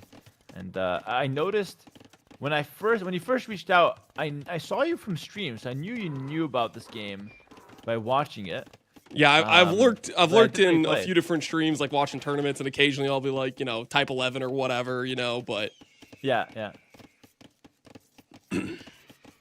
So I'm actually, I was stoked when you answered me like, yeah, I think you'll have space for you to play. I was over the moon. I was really excited because I was like, I get to play this game again, because definitely one of my all-time favorite games. I love that. And of course, we're just filling time here as Arena. Not much is going on. Both players with the standard feudal development. Dark Age out the window. Some reasonable auto time on both sides. 3 seconds for Death Note's not a big deal. 30 seconds for Pestily. That's a little bit bad, but it's nothing too crazy. And no, very happy to have you here, Captain Lance, for not just for the cast, but also for the tournament. I think you've done a good job on the ladder.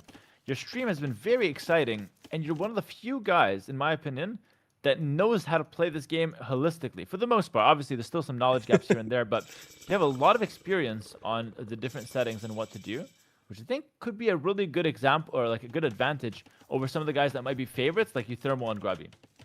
I'm hoping I can play to my strengths and get them into some scenarios where they're a little less comfortable, but at the same time, Grubby and Euthermal have been playing really well, and they did better on the ladder than I did, which I don't think I am necessarily a favorite going into these matchups, and I'm gonna have to bring my A game, because I've had quite a few games in the ladder where I've tilted and done stupid things and thrown games. So I'm gonna need to mentally, I'm gonna need to be very locked in if I'm gonna be able to pull that upset.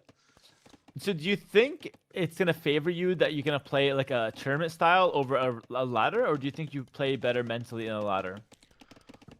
Oh, I have no idea. I've been pretty nervous about this, so I'm worried that the pressure might get to me, but maybe the pressure makes a diamond and I show up, which I don't actually know the answer of if I'm going to perform better. I hope I do, but I'm sweating just thinking about it a little bit. Have you competed before in something similar, like a tournament? Not really. I mean, technically for Path of Exile, there's been some competitive events, like they run this hardcore gauntlet race thing, but that's less of like a real time. You're locked in a cage match with this one person. It's more of a marathon of a week. You're locked in, and you just need to not make a stupid mistake while you're doing this, or you lose your character type of thing. So it's a different situation. I'm somewhat familiar with the Path of Exile, and you guys do I don't know if month long, but week long grind. We're just streaming 16-hour days, just trying to get the new items fresh. I don't know much about the game, but that's kind of what I understand it's which is a good way in to its own describe right. Path of Exile players. I think of it as cocaine addicts, where they give up everything else in their life, and they main PoE like nothing else exists type of deal. Okay. So you're basically a cocaine addict. Are you in recovery or just flat out addict? No PoE player is in recovery until they stop playing PoE. Oh, okay, so you either quit or you're hooked just for a like cocaine essentially eternity. Yeah. Damn, like these are hardcore. I thought the Dota guys were hardcore. Path of Exile is where it's at. Well, fair enough. Fair enough. Listen, I have to give that a try. The cocaine sounds nice. No, I'm totally joking. You could ask Totally Hart about it. I'm pretty sure Hart at one point, I think he was a PoE enjoyer. And don't tell him I said this, but I'm pretty sure when he was playing PoE, he was not doing as well in AoE 2, but I think he stopped playing PoE and his tournament success went way up. Yes, bro. In Red Bull, Hart was playing PoE, Path of Exile, on the LAN event. We're in an S tier AoE 2 LAN event. It's the biggest tournament of our lives, and my teammate Hart, he's playing for Team Vitality. It's like the most prestigious team in the scene, biggest tournament ever. He's playing Path of Exile in the practice room. I'm sitting around. He's walking around some bald ass character. He's walking around freaking sprinting with fire around him, just picking up items and shit. I'm like, he's playing RF Templar, my goat. Yo, Hart, dude. If Hart hears this, dude, that's the best build ever. Hell yeah. Man, he was actually stoked to have you in the event. But anyway, back to our game here. Yeah. We have Pestily versus Death Note. We kind of just scrambled. Listen, the casters are allowed to yap for about 10 minutes while the arena builds are, on their way. But now that the yapping is done and the game is going on, let's get back to the game. Monk's going across the map here for both players. Death Note's looking for this relic. It's a bit of a race here. It's a bit of a race. It's actually a very nice race. He stopped. Holy. Oh my god. Oh my god. Cut him off. Break his legs. It's a race. Who's going to get there first? Oh, body block him. Body block him. Bring the scout back. Bro, he took a relic. Death Note, do something, bro. Pestily gets the monk. Does Death Note get the monk? Death Note's going for this. He lobs it over the line, though. Death Note's a dog. Get in there. Get in there. Make it about you, Death Note. He snipes the monk. He just stands there like a freaking savage. I think he has to run, though. He's got to run. So far, so good for Pestily, though. He's going to lose access to this relic. He's got this one secured. And there's 3 more relics on the field. Very bright center, that desert arena style. But so far, I think it's pretty even, but maybe a slight advantage for Pestily, who's on 3 town centers and has a nice little build lead. So actually, I feel like the Hindustanis are pulling ahead, kind of. He's got the eco upgrades, too. I really like his position right now. Oh, no eco upgrades for Death Note. That's true. Not even Bidax. That's very weak, actually, at this point. Do you think it's a game where he forgets this the whole game, or is he going to click it, like, ASAP? You're asking me this after I just saw him forget about his king the entire game. So, I don't know. I feel like he might forget about the upgrades the whole game. It would be disastrous if he does. So, like, typically, if you forget about your upgrades, but you pick them up, like, 2 minutes later, it's not a big deal. Especially at this level, it's not going to lose you the game. But if you just never pick them up until, like, 30 minutes later, you could lose the game off just purely forgetting economy upgrades. Take a look at the Res Collected tab down here, by the way. We have a lot of new viewers that might not be familiar with Age of Empires, but from down here, Res Collected, you can see how many resources they've collected all game. It gives you a nice sense of... what's going on here? Hold on. Hold that thought. Okay. I'm just going to pick up the relic and run. But it gives you a nice sense of who has the better economy. So keep that nice Res Collected stat in mind here. As, yeah, we see the wolf fall to the spear. Death Note will snag that relic. 2 relics for Death Note, with the 3rd one coming in, and the 4th one in his sight. So, Pestily only gets 1 relic from those early game shenanigans. But that's not the end of the world. It's okay to have only 1 relic if you have a nice build lead. So, it's still fine for him.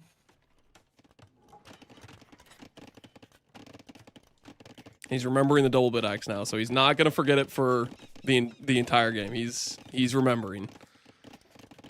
Yeah, this is fantastic.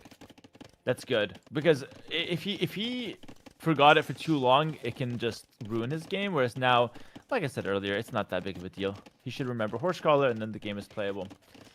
A comment from the chat: Day9 worked so hard yesterday. Happy he won, and I'm sad I missed it. Don't worry, we're gonna have Day9 later today with his main event round. He did pass through into the main event, which is great. Congrats to him. And we'll see what Day9 is cooking later on in the day. A nice little scout snipe there. Death Note is doing better on the field. 4 relics, 3 scouts still alive, a couple monks as well. And we have my cat in the background. That's the 3rd co-caster.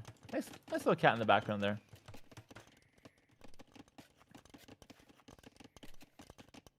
You got any animals in your house?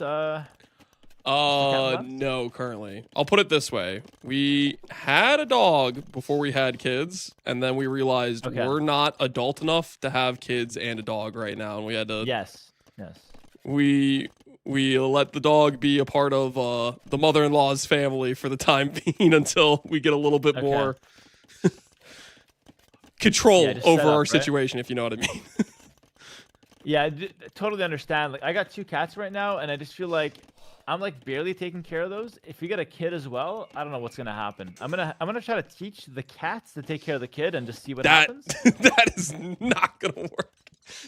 But, dude, I don't know. Maybe I can. I'll figure out an arrangement. But like, the thing is, I play long hours of video games, and I just.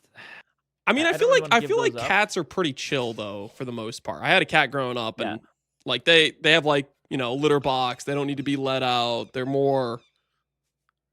I feel like they're less. You need to micro and give them love, attention. They kind of like are more loners. Well, it probably depends on your cat, but.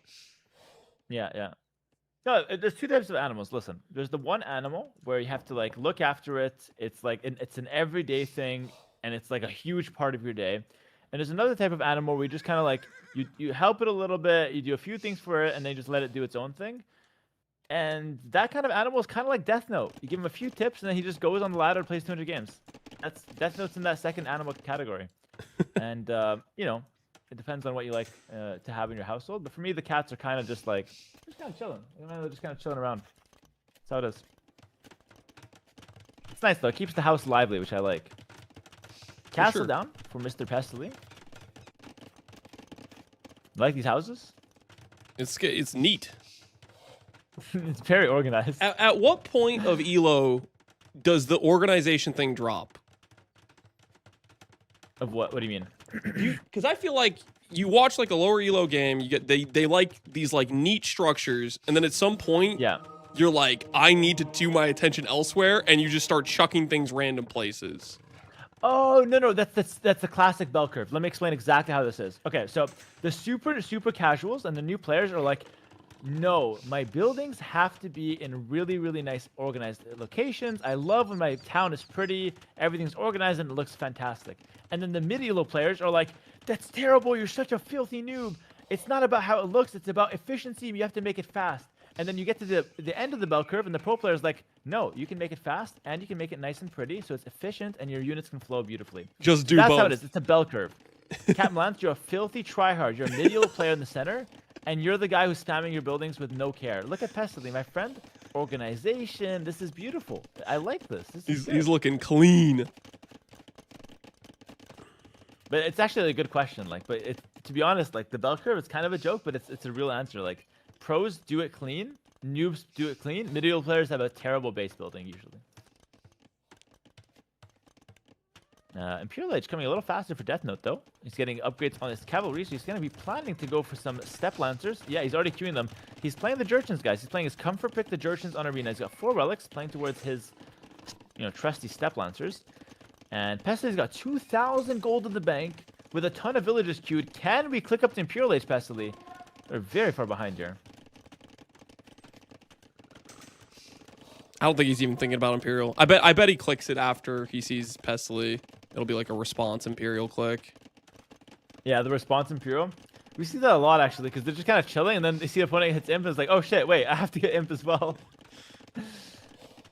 I'm a little bit nervous. I'm seeing the infantry armor. I'm worried he's going to be going Ghulams, and he's going to get shredded by the Step Lancers. Yes. I was thinking about that as well, but the thing is, if you remember the first game, Pestily got like upgrades and then just made every unit in the book anyways, so I'm kind of hoping for his sake that he just picks up some upgrades, but then in the end finds his way towards Imperial Camo. It's the only unit that really beats Step Lancers. He is up to Imp now, it's after Handcart, which is great. But I agree with you, if you get infantry armor and you start making Ghulam, it's going to be a disaster. Death Note's going to grab the middle of the map, but as you can see here, Death Note's got a clear vision. You can see the difference between a 1400 and 1100. Death Note with a clear vision. He has the plan, going for the middle of the map. He's got somewhat of a timing, timing and momentum for this push. His opponent is kind of just chilling. But we're gonna see the response here. He's gonna find his way towards camels, which is great. Yeah, I'm liking that quad stables. I'm hoping he puts some more down. Yep. How many production buildings do you think is good here? Like, what do you reckon? Like 7 or like 10? I feel like as many as you can get. I feel like 10 would be better than like. It's just like it's such a momentum thing. If this early age hits, he doesn't have units on the field. Even if he's making like fully upgraded Imperial camels, if he just keeps fighting them 5v1 odd numbers because he doesn't have them on the field, he's gonna get cooked. So I'm hoping he just gets a lot of production and hits conscription right away. Yeah, so let me explain to the viewers what we're seeing here on screen. The step onset that we've been talking about. Oh, nice little duel there. Damn, the pikeman won. The step lancer that we're seeing on the screen right now, we did a lot of talking with the step lancer as well.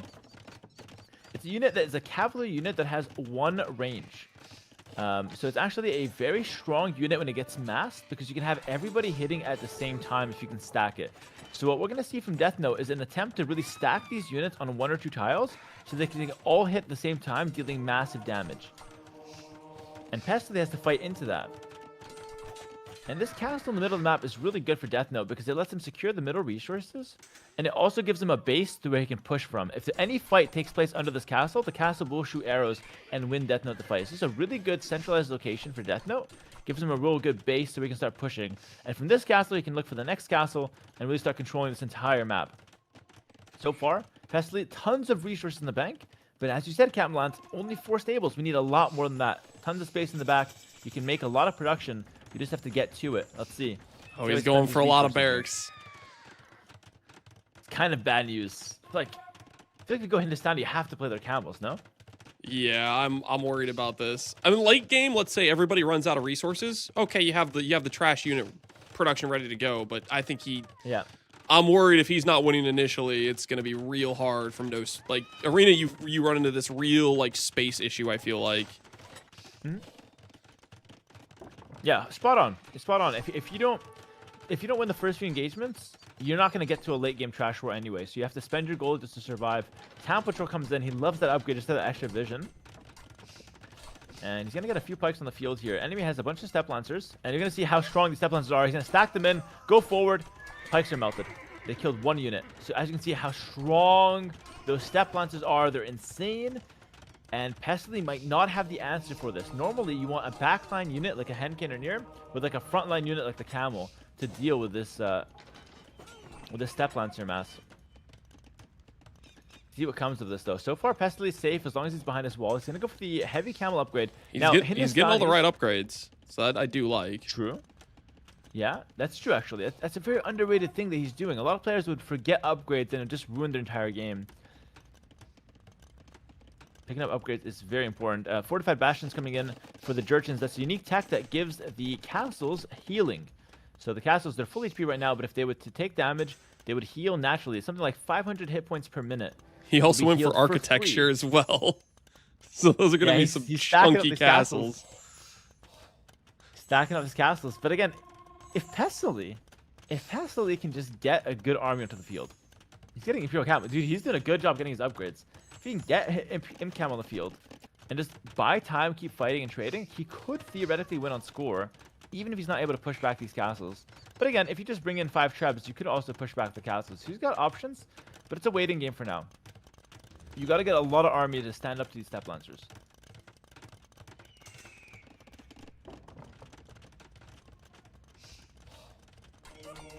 Here we go, stacking into the pikemen. Let's see how this fight goes down.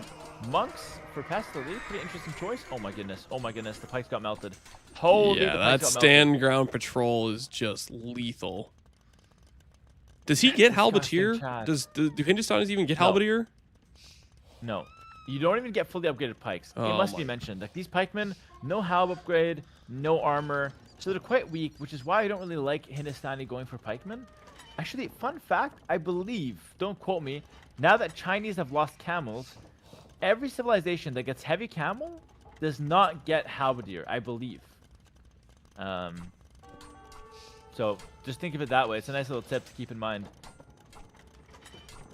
Except Tatars and Byzantine and Persians. Ignore that rule. That's a lie. That's why I said don't quote me. Oh my god! Dude, that's disgusting. I know it's good, but is it that good? Do you think Pestily knows what he's doing? Do you think he knows what the stand ground patrol even is? I don't think Pestily knows what's happening, honestly. Yeah, I don't think he knows how to deal with this. I think he just thinks this unit is cracked. But I think if you bring out the pikes with the camels, you have a chance to fight. So here's how this works, okay? And he's going to get the herbal medicine. He loves doing this. Herbal medicine, heal the units, keep fighting. We talked about what this tech does. Chat, what does this tech do? Let me see if you guys are paying attention. What does herbal medicine do? I want the exact number associated to it. Come on, chat. A little trivia question. We have thunderclap bombs coming in. That's an upgrade that only affects grenadiers. No grenadiers on the field. There we go. 6 times the healing on the castles. Beautiful. Good job, chat. Well done. 6 times the healing. Even YouTube chat got it. All right, pikeman coming out here.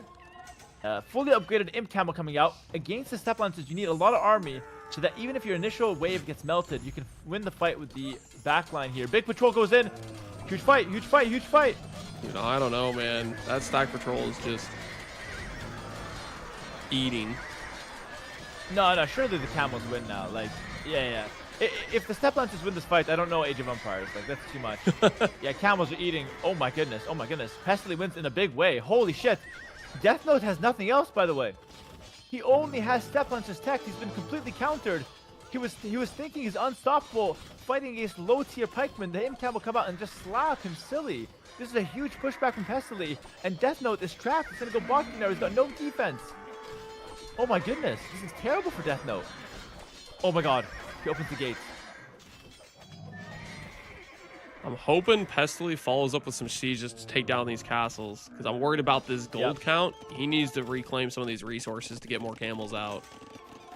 So true, so true. We're so low on gold.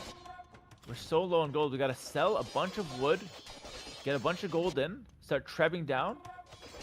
Yeah, he's gonna try to play for those minerals. Goldstone outside his base. This is fantastic for him, but only if he can get access to them. He got a great pushback initially, but Death Note still has a lot of army on the field. Fortified wall coming in as well. Smart upgrade for him.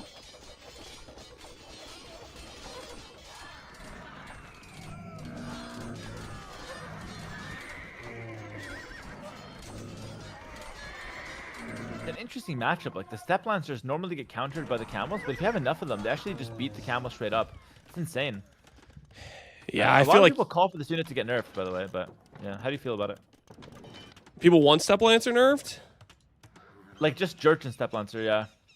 Is there some specific like text for Jurchens that are like advantages Jurchens have with step lancers? Yeah. So the step lancers are all cavalry for Jurchens attack 25% faster.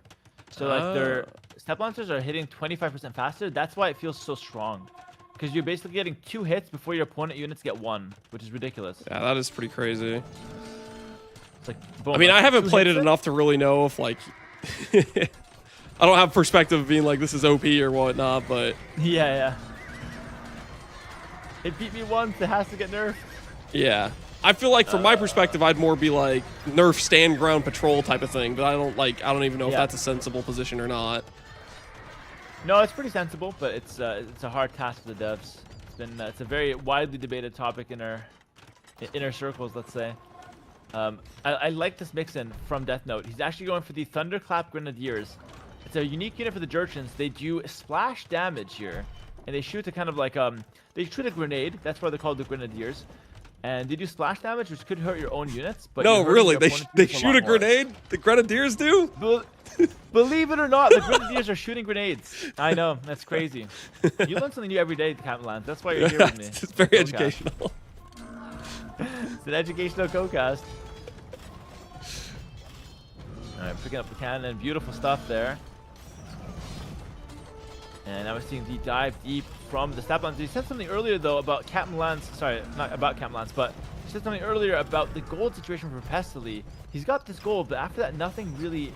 yeah, I think he's... You gotta push now. He's in a very dire position.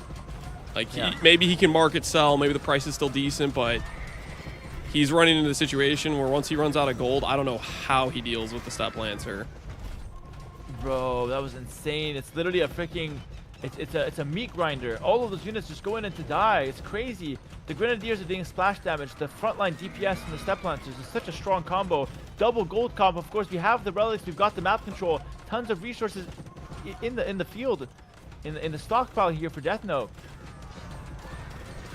It's very hard to play into it, and we're dying in our base, man. It was a good run from Pestily. Had a great first game. But it looks like Death Note is taking this one home, getting the economy upgrades as well, just in case.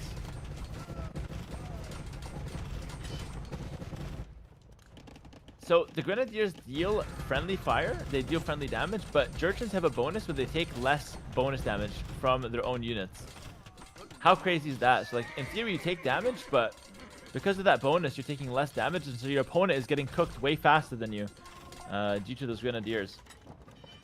I think what I just learned is I probably shouldn't play with Grenadiers. Because I'm always like, I'm the guy who has like a mango and kills my own ram type of situation. Okay, yeah. Kill the one ram in the building. Yeah. Defending against yourself. Yep, pretty much. Helping the best assist for the enemy.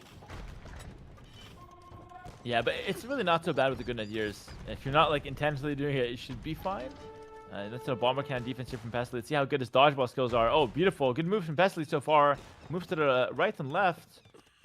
Actually, it was 1v2 there and still holding his own. Ton of pikemen though, but just pikemen. It's not that exciting. This is the kind of the problem with Hindustani on Arena. Because you don't have halbs. You also miss the last armor. Your trash game is not the best. Like, you have fully upgraded skirmishers and Hisara, but missing halb is a big deal.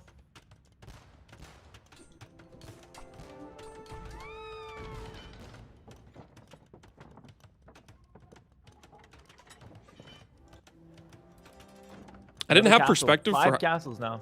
Yeah, I didn't have perspective for how fast his castles heal, but it wasn't that long ago that left castle was getting trebbed. He didn't repair it at all, and it's almost full health again. Yep. Yeah, it's like, again, 500 HP per minute. That's and it's crazy. per in-game minute, so they heal pretty fast. So, like, what Death Note can do is he can just, like, put the castles up, his opponent tries to pressure one, he snipes the trebs or the cannons, and then just leaves it to heal. 5 castle wall, it's a freaking unstoppable defense. It's such a strong setup here. Beautiful. Now he did repair a little bit, the chat is saying, but still, most of the healing is being done from that Jurchen tech. 3 cannons on the field, bracers in. Bracer for the castle here is fantastic, but he could consider some skirmishes if he wants at some point. 200 pops still for Death Note, tons of res in the bank. He's even got the score lead now, so even if this does go the, 1 hour 30, I don't know if it's going to be enough. I just feel like Death Note's in such a good position. There's the friendly fire, by the way. But it doesn't deal that much friendly fire. Let's see how these Grenadiers fare against the pikemen. The Grenadiers are very strong into the pikes. Let's see how this matchup goes. Steplance is patrolling in. The Grenadiers behind. Pest is looking for something. Oh, this is going to be a disaster. Oh my god, oh my god. I feel like the pikes aren't even getting hits in. Oh my god.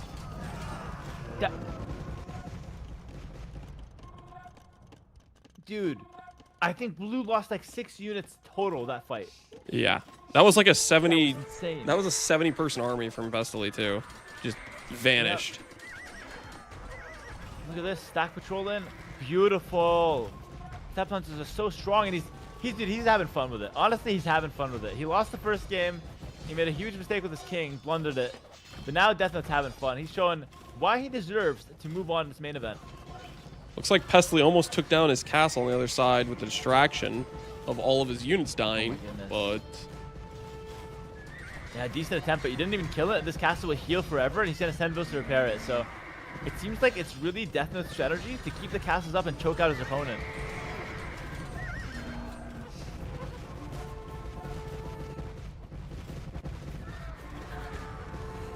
Maybe he's looking for a bit of revenge from game 1. He's like bleeding him out. Yeah. Slowly, painfully. He's enjoying himself for sure. Yeah. This is one of those games where it's like, if I'm in Pestley's position, it's like, I know I'm not dead at all, but I feel dead inside because I feel like helpless. Yeah, that's a good point. Like the way that Death Note's playing, like Pestley can still play this for a long time. He can still make Hussars and Pikes forever, basically. Until this gets threatened, he's not in a bad situation, but the problem is he's just got no win conditions because of how much his units are just decimated.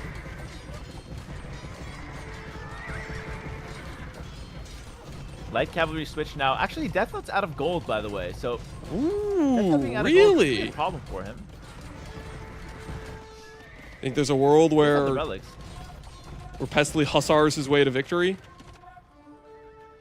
Not really, because the Jurchen Hussar is better, actually, because they attack 25% faster. So even if this gets into Hussar War, unfortunately, Jurchens are still better. Okay, let me get this straight. Is Jurchen's tech just stealing Burgundian's Stirrups tech? Is this the same thing? Just cavalry attack faster? From the Bulgarians? No, so it's the Bulgarians is 33%, but you have to pay for it. Oh! He sniped the castle with the cannon!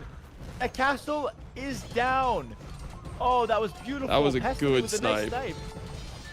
He's also gonna take out these cannons. Bro, Pestily might not be dead, by the way. That was insane. You don't have the stone for another one.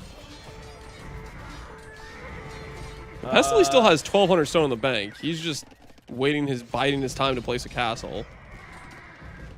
He could start placing them out here and start to slowly push out. His castle has been repaired now fully. Dude, if we just had a hand cannoneer, like a 40 hand cannoneer match with Hindustani, this game is so winnable. You just need that backline DPS. I just feel like we played only melee units into a specialist anti-melee comp. Like Grenadier anti-melee, Step Launcher anti-melee. And we played full melee units from Pestily. Pesty's still in this game though. He's still gaming. Look at him. Hussar pikes, beautiful.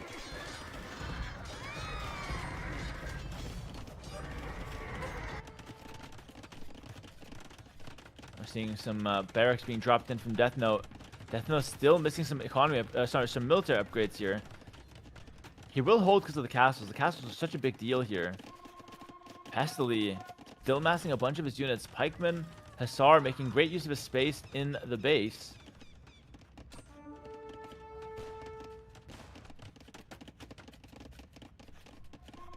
I don't know what I gotta do to try to convince Pestily to stop making pikes.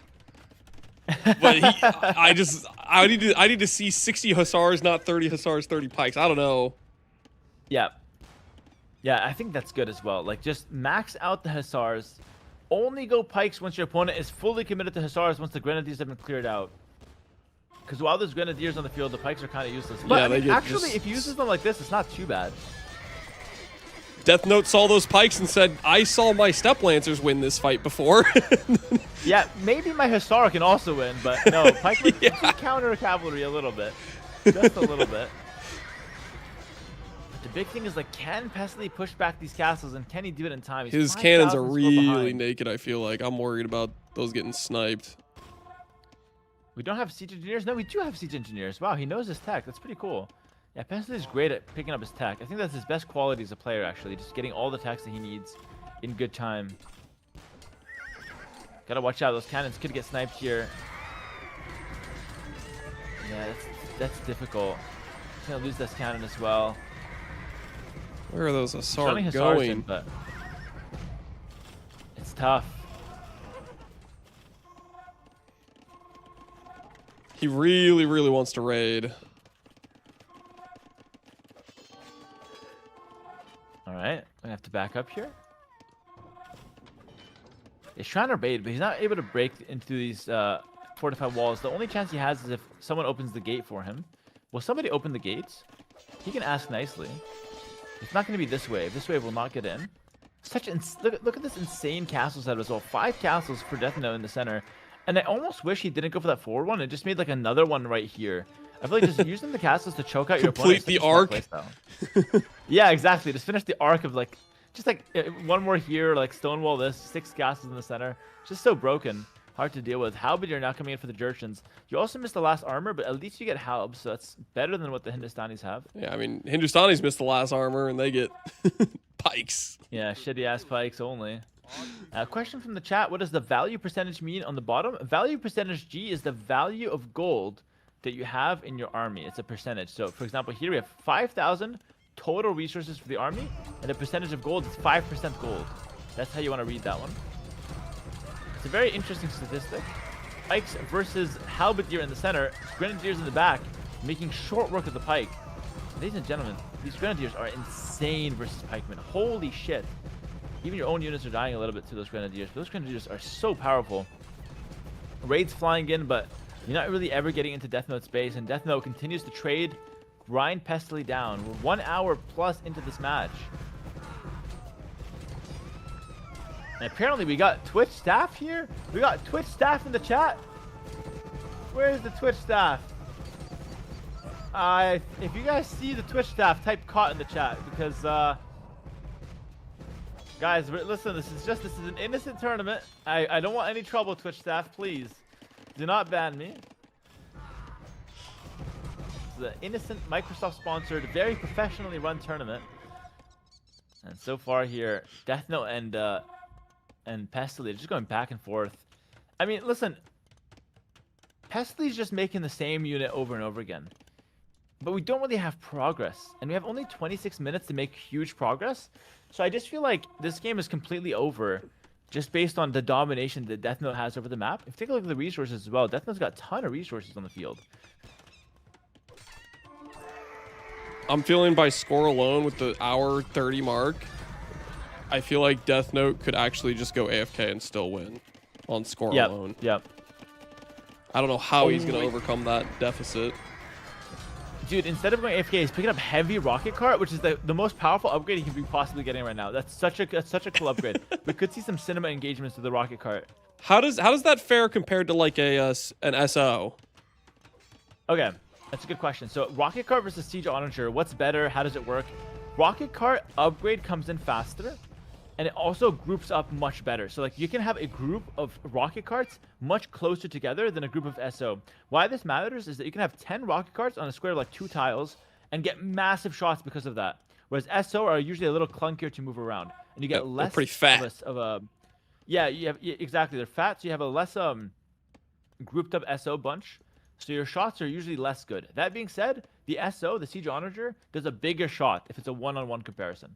If that makes sense. Yeah, that makes sense.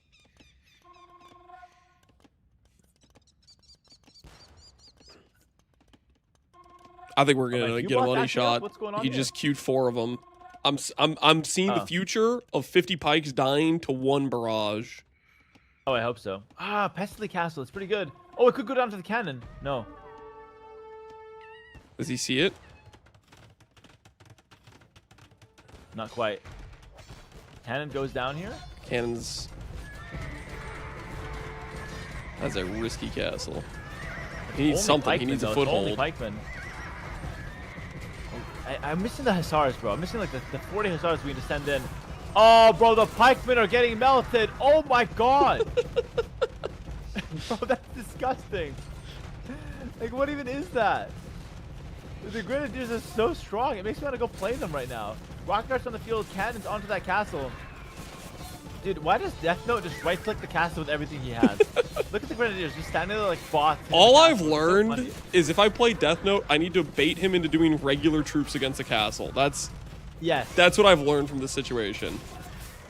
Don't even make a forward castle. Make a middle of the map castle and just let him attack into it. Look at this. He's right-clicking the castle with everything. His stars are going in, just right-clicking the castle. It's so funny. And the castle's not gonna go up. Wait, hold on. Is Death Note throwing into this? Rocket darts on the field though. These pikemen can. Oh my goodness, bro. It's just carnage. This is what Age of Empires is about though. I love this. I freaking love this. Just a death ball, castles in the back, units being spammed in the middle. This is fantastic for me. Dude, the rocket carts straight up explode. I don't think I've seen that animation before. What the hell was that? Why did that rocket explode? I've never seen that as well. Is that not supposed to happen? No. Wait, oh, it's Thunderclap. Thunderclap. So they die and they explode. That's crazy. It's a unique tech from Jurchens. Like they have like a martyrdom type of like ability? Yeah, and when they die, they explode and deal splash damage, I guess. Oh. I was like, I don't think I've seen that before. Yeah, same here. I didn't know it's part of the tech. Best play in the world, by the way, guys. The DLC came out recently, like 1 year. You're getting exposed, Hera. You didn't know that? You didn't know? Come on, bro. I'm getting. Are you even a professional AoE 2 player? The chat's like, even Lewis knew that, you know. I mean, he probably did. We can ask him right now. I bet he would know. he definitely would, bro. He's just like, this is the new me. It is what it is. I like the spam from Death Note, though. It's fantastic. Siege in the back. Oh, too close to the castle, though. This castle's got 45 kills, by the way. This one castle's got 45 kills. Most effective military unit Pestily owns. Yep. Castle, repair it, baby. That's the anti-Death Note. I'm surprised he hasn't right-clicked it with all his military yet. Oh, it's coming. Oh, here it comes. Yeah, here it comes. Just wait for it. Villagers on the repairs. Does last 100 stone. I want to do something. Okay, not now. It's not the right time. I want to do something before the end of this game. Castle taking a lot of punishment now. The villagers underneath are dying. Pestle's doing a great job holding it, actually. I'm actually beyond impressed by how Pestle has played against the guy that's 300 elo higher than him on paper. Really, really impressive from Pestle. And I feel like if he just didn't play only melee units, if he had some kind of backline range unit, this game could have actually been very different. 9 range hand cannoneers would have done wonders for his situation. Yep. Yeah, that would have been straight up fantastic.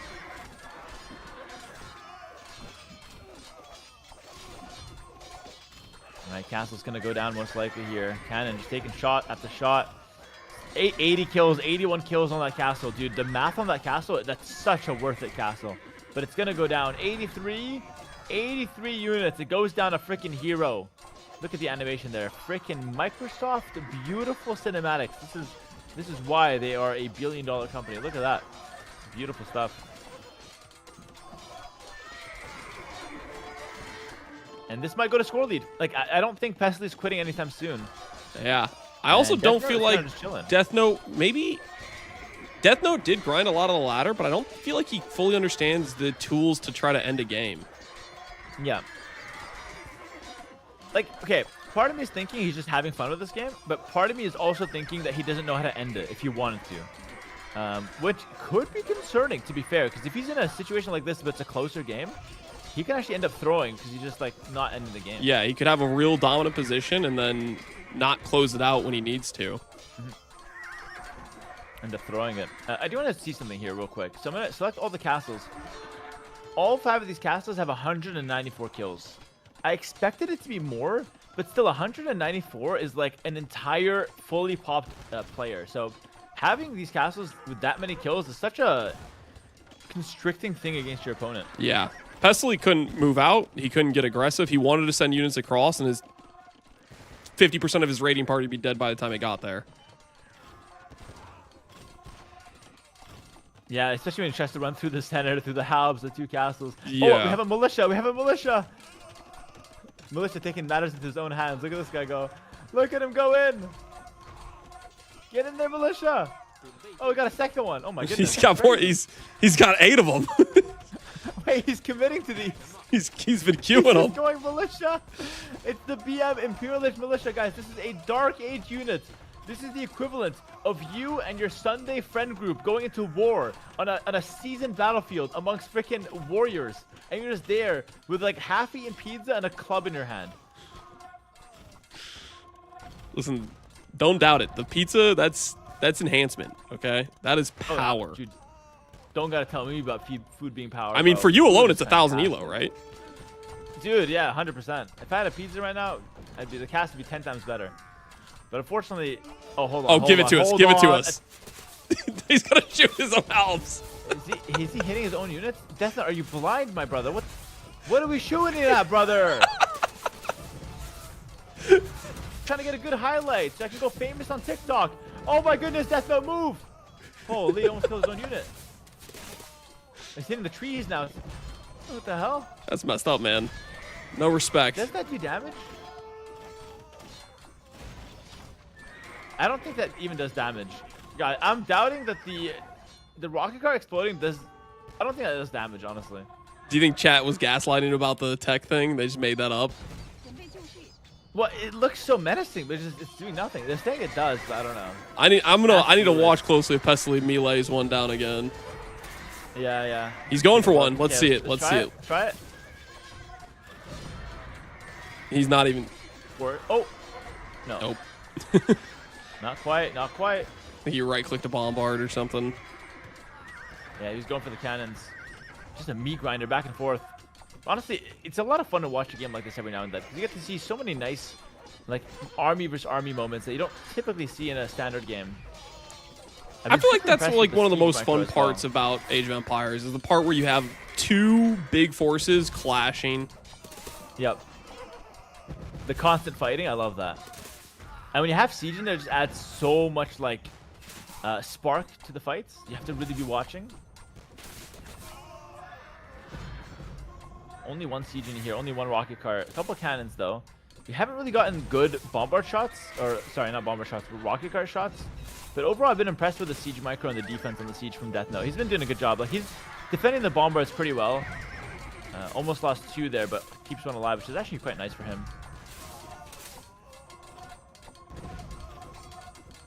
Yeah, the blue player as well here can easily delete like 40 villagers off wood, by the way. He's got 10,000 wood and 71 wood. He can just take these and just delete them all, but he's choosing not to, which is fair enough. I mean, he's 10 minutes from score victory. I don't know if he wants to delete the vills.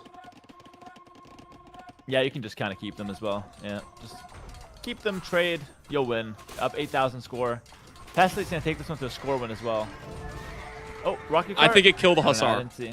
Maybe. Killed the Hussar? Okay. It maybe killed the Hussar. I It think- could have also just been the 50 halbs that were right there. Yes, I think that's crazy giving it to the freaking one rocket card explosion, but fair enough. I just want We'll keep to an I just eye on want to that. believe the best in chat that they are not gaslighting about it doing damage, okay? Yeah, I believe the chat overall. If I had to really commit to something, we still have some gold and stone here, by the way. Oh, dude, bro, there's so many minerals here. Gold and stone. Death Note has so much gold and stone. Why is he not using it? He's saving it for next tournament, brother. It carries over, He right? just doesn't need it. He gets that in the next game. It carries over, yeah. The next game, Death Note has 1 extra gold on Arena because he didn't use this one. Yep. All right, here comes the 3 rocket carts. Just attack ground right here, bro. Just do it for me. Grenadiers in the background. I feel like the Grenadiers just do so much damage. Castle's gonna go down. That's actually big progress. Castle going down. That's the first big loss for Pestily in a while. Castle goes down. No more castles to defend this base, boys. Pestyly's in a world of pain if Death Note ever tries to push deeper in here.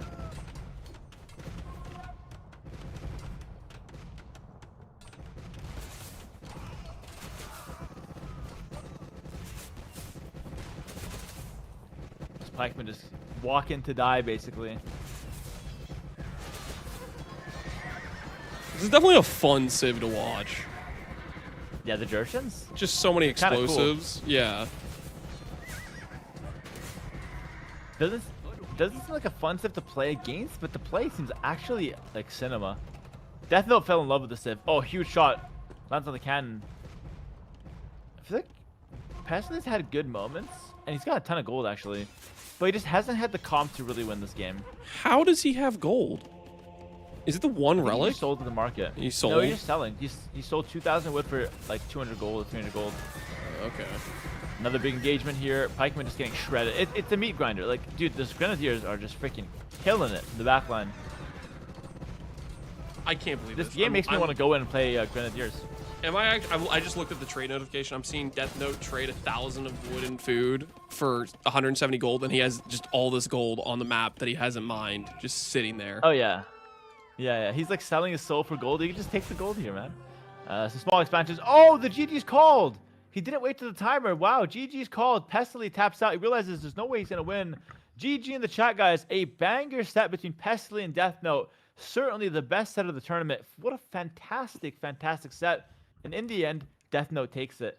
Captain Lance, thoughts on the performance from both these players? Honestly, I think they did really well. Aside from Death Note forgetting what Regicide Fortress is and the King, he played to his strengths. He committed to the things he knew, and he executed. And Pestily, this was not an 1100 player. He was playing way better than that. He didn't get demoralized by like his initial ladder, couldn't push it much. I think he did some last minute practice and he showed up to play quite well. So I think both these guys can rest proud. Yeah, I completely agree with you. Well played to Pestily. Remember, guys, this is not an elimination match. We're not going to call anybody. I would love to call Death Note for an interview, but we're so far behind. I cannot do that with a clear conscience. So we have to pass on that. We'll get him on a call maybe at the end of the day or maybe tomorrow. We'll see how that goes. But no call for Death Note. But right now, we're going to swiftly move on. So Capman's going to let you go for now. But good luck on your set later today. If there's anything else you want to say to the chat, please feel free to do so now. I'm going to try to make chat proud. I'm not playing what I practiced. I'm not taking Hera's advice. There will be an infantry war. Mark my words. Love it. Waga versus Mr. Captain Lance later today. Infantry War. You heard it here first. All right, man. All right, you take care. We'll see you later, and best of luck, brother. Thanks. Yeah, have a good one. All right, guys. I was casting with Hera for the longest set of the day. My word. They had 2 games over an hour in game time. That was crazy. Absolute grinder. I don't know which game is up next after, or which set is up next. I should probably figure that out. Make sure it's not mine. Otherwise, I need to be doing something right now. It looks like it's gonna be. It looks like it's gonna be Mr. Llama, which is his set against. Let's pull up the Liquipedia. Mr. Llama against Loco. Oh, this will be a good set. This will be a good set. Loco and Mr. Llama both got to around like the 1350 elo range, and then fell back down. You know, had some chain losses. I think they both grinded quite a bit. I think this will be a pretty good set. Can you check your Discord DM real fast? Yes. Let me check it.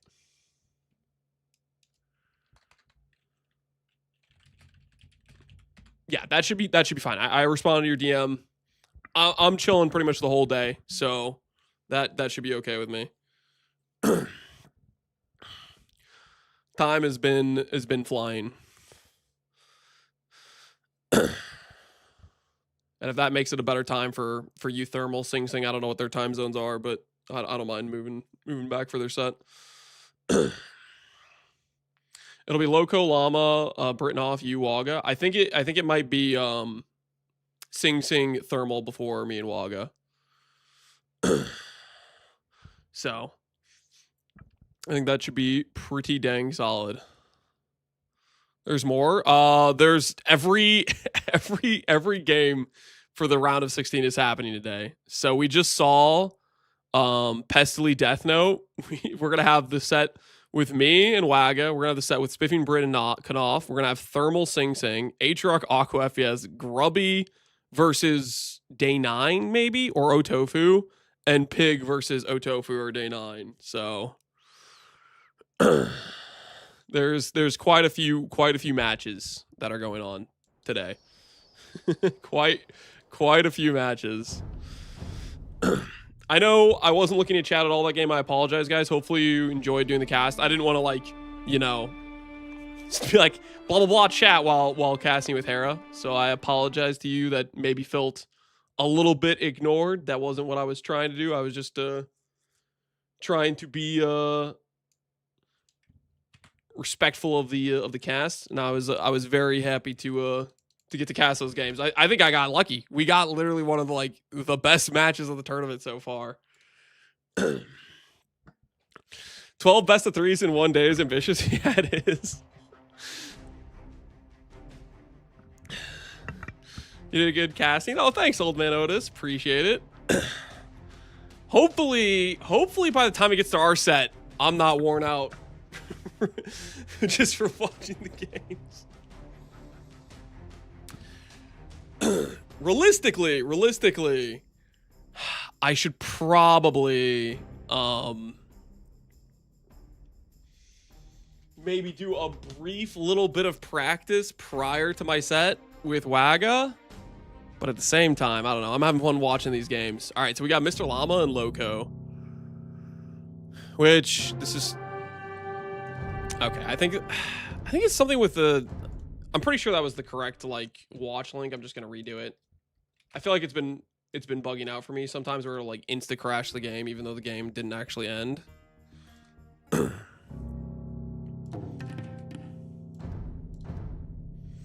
All right, we got Loco playing Poles, which he's thinking about a boom game into cheap Knights probably, and Khmer, which are also thinking about Knights as well probably. Would be interesting if we saw Elephants for Mr. Llama. Crazy game between Loco and Llama. You just missed it. Well, no. It's just starting. It's just starting now, and the game is all caught up. All right, real quick. Those are long sets. I'm gonna go top off my water real quick, guys. I'll give you guys the viewpoint of Loco for his early economy. Maybe you'll get to see some nice full work placement, but I am going to go top off the water. So give me 1 sec. I'll be right back.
Okay.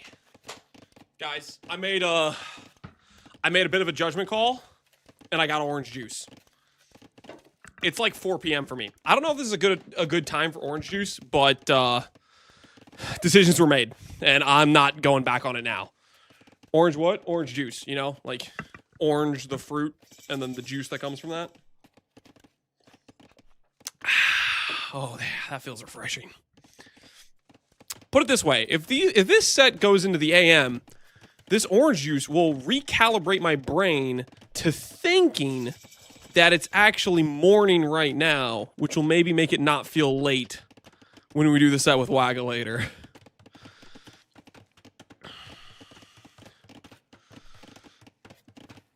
The only bad time for orange juice is right after brushing your teeth. Okay, that's true. Yeah, that's a nasty situation. All right, castle timing for Loco is better. He's got +1 Vil. I don't know if either of them grabbed Loom or not. Loco's our teammate, so I'm kind of rooting for him, but I also really like Mr. Llama because he's a ARPG enjoyer. I'm kind of mixed. Who should we be rooting for here, guys? Our teammate who helped us acquire the #1 seeding on the team, or an ARPG enjoyer? I don't know if there's any ARPG enjoyers besides Mr. Llama. I think it's just me and him. Ask you a question on it, Timmy? Sure. I can maybe give you an answer, depending on the question. I love watching Llama do D2 streams, Man vs. Stream. Man vs. Streams are a good time. Which ARPG? Mr. Llama's mainly a D2 enjoyer, but I think he's also played Path of Exile 1 and 2. Loco is the GOAT. I fell asleep to many of his videos. And Loco is he's a StarCraft guy, right? Are you friends with Sing? I don't know Sing particularly well, no. But I was chilling in a couple of his streams. He seems like a pretty fun guy. How late are you streaming? Depends how late our set is. It really depends how late some of these sets go. Which, it's already 4 p.m. And...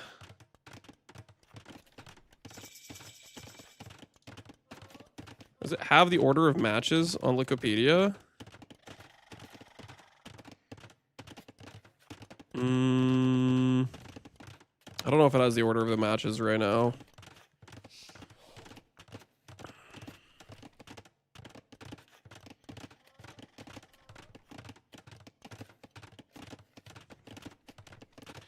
It's funny, it says mine's in 44 minutes. Mine is not in 44 minutes. Because we're on this set right now, and this set's after that. This set. We got a late night.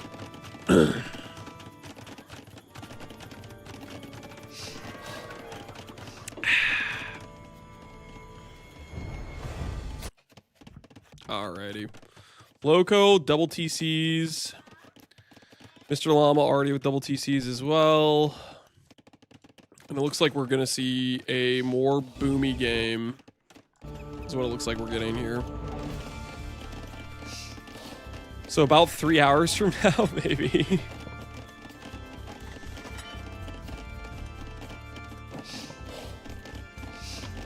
Surely the first game of Fortress won't make some long matches.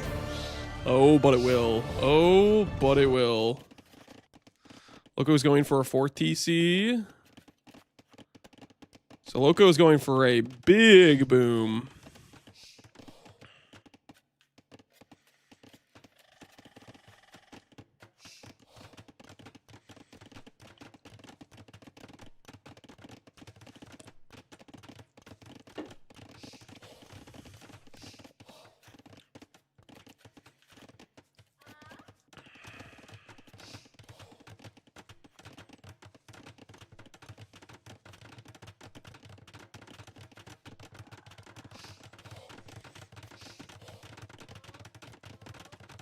I'm praying for another King mishap. Yeah, it would be a good time.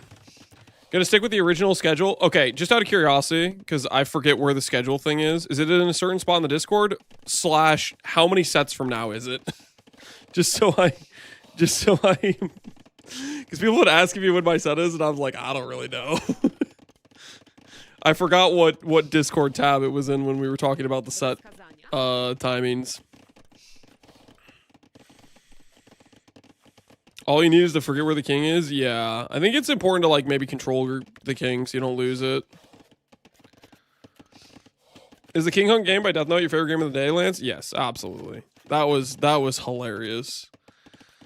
It was one of those situations where both players, like Pestily kind of knew a little bit more that the king was there, but also didn't at the same time. Gravers Day 9, Captain versus Waga. All right. Sounds good. All hamburgers. Sounds good.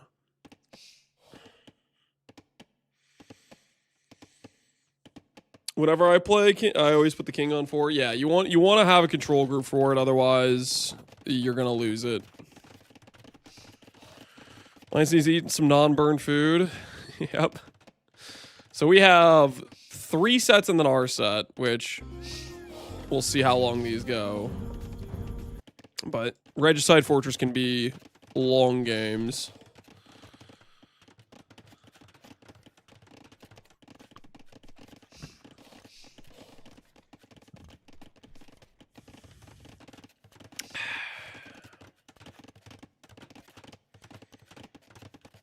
Grubby versus Day 9 is going to be unfair. A lot of the matches versus Grubby and some of the other better players versus some of the lower players are not going to be necessarily too fair.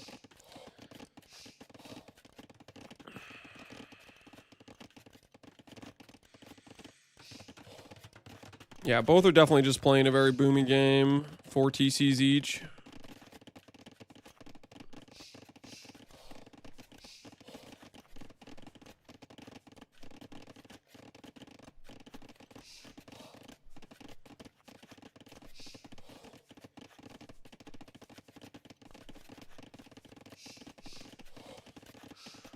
Playing Black Flame Covenant build right now. Does the Fire Penetration 2 support completely ignore fire as an enemies do anything for the build? If you're playing Black Flame Covenant where you convert the damage to chaos, then you don't want Fire Pen. So no. You do not want that. Your fire damage will get converted to chaos. That build is also out of date, by the way, Timmy. I have not updated that since then. Blood Mage and a lot of those uniques got changed. So just keep that in mind. Yeah, these guys are just having a straight boom off right now. Mr. Llama has a heavy ecotech advantage, though, with heavy plow and handcart.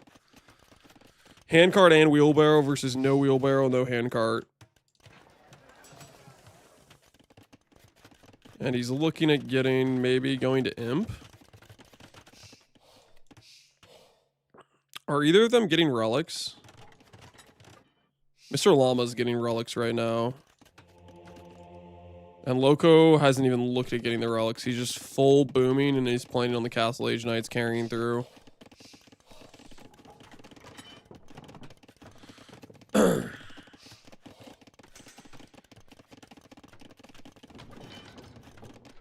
I say games on this map take a while, but then time to watch Lance. He's probably going to draw a castle, finish the game in less than 40 minutes in game time. I mean, we'll see. We'll see.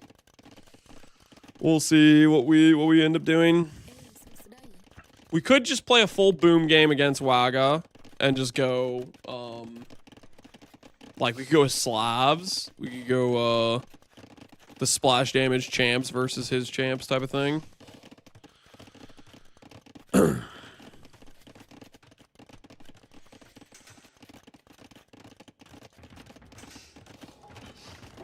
he's going mass barracks, so he might actually go halberdier.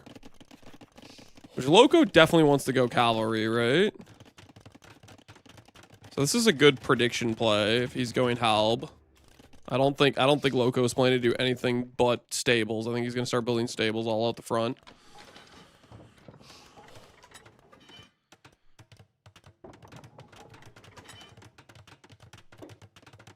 Aztecs, Byzantines, Romans as backup. Yeah, any of those would work well.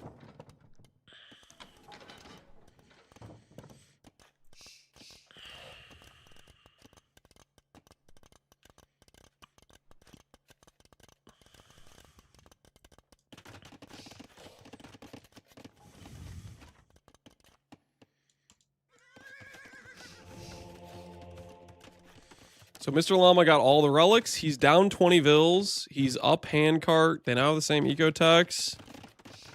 And he's opening with Halb.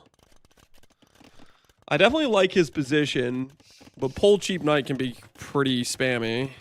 And stables on the side.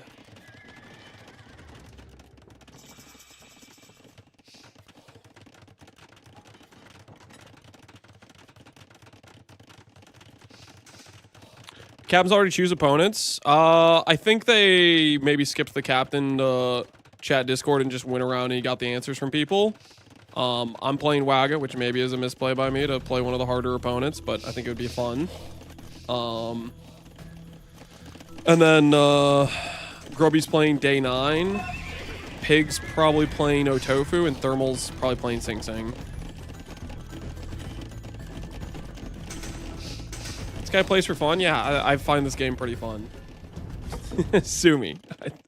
The big reason I wanted to play this game and play in this tournament is because I missed playing Age of Empires and I wanted to play it again. Okay, so he's going... Ooh, Scorp Halb. So he's going to have like a death ball type of thing. I think that's going to do pretty dang well, honestly. Because Loco is just going to go full cheap knights.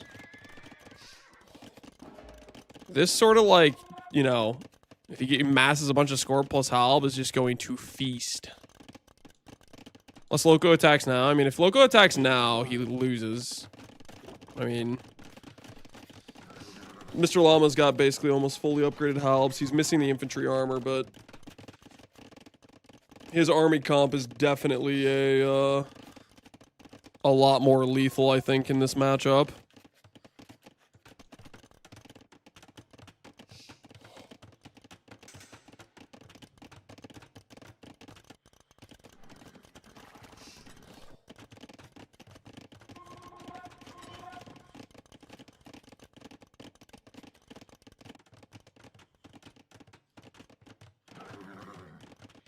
Seems like people in this tournament are having a good time too. Yeah, I think most of the people who've been playing the game have been enjoying it.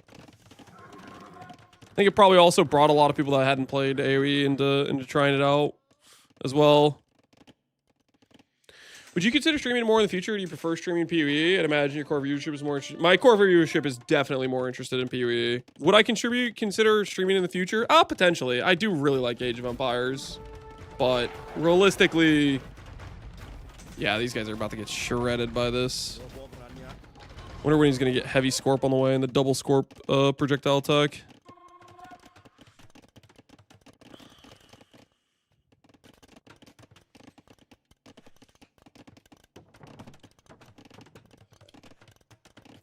Loco could try onagers. I don't know if Loco even knows what onager tech is. I feel like that's one of those things where he probably hasn't had... I think this is like the disadvantage of not having played too many games, is he probably doesn't know a lot of like the late game answers for things or what's possible. Just in the fact he probably hasn't had to fight it himself, as well as he hasn't encountered it too much.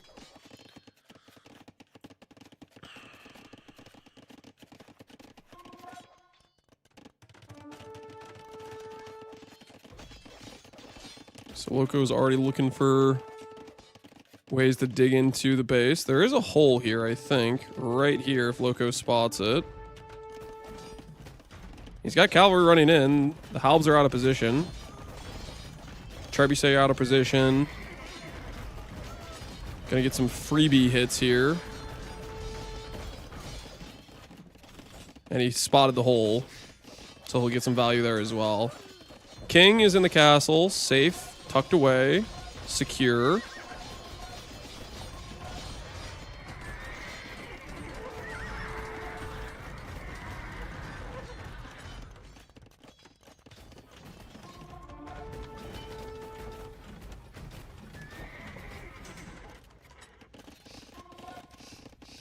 He just needs a couple Halb. Like, these guys just need to retarget to this. Loco's getting some pretty good value. He's queuing up mangonels. I am a bit worried about this situation. Having Scorps and Mangonels in the same composition, I feel like there's a scenario where a Knight rushes to attack the Scorp, and then the Mangonel kills the Scorp. 23 eco kills? Yeah, that's quite a bit of damage. We'll see if Mr. Llama realizes he should keep re-queuing villagers. It looks like he's queuing quite a few.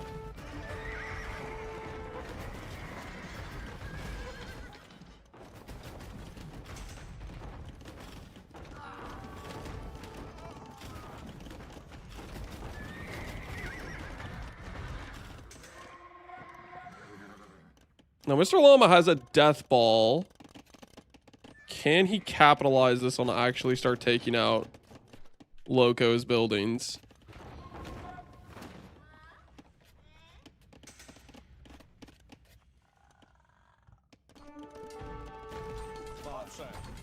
Siege Ram is a good pickup.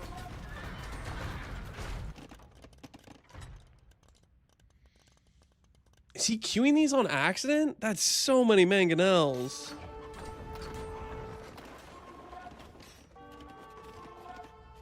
Had to install a new dishwasher. I missed out on a lot of tourney. Oh, don't worry, dude. There's still a lot of tourney left. There's still a lot of tourney left.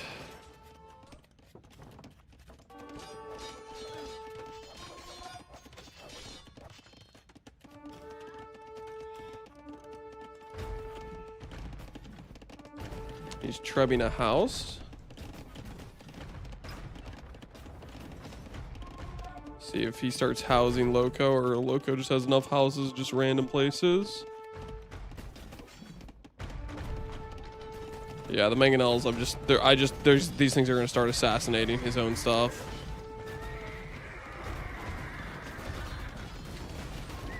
I'm just waiting for them to turn on his own units. Yep, there's 2 halbs.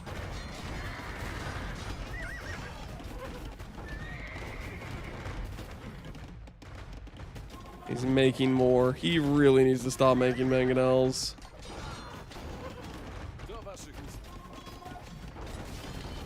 Loco is picking him apart with his cavalry. He's pulling him every direction and just feasting.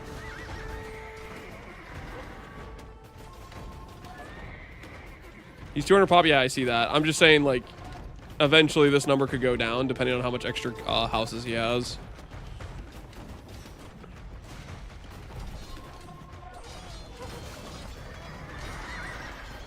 He needs the military. He doesn't have military to support this. He's just going to lose all of his expensive siege.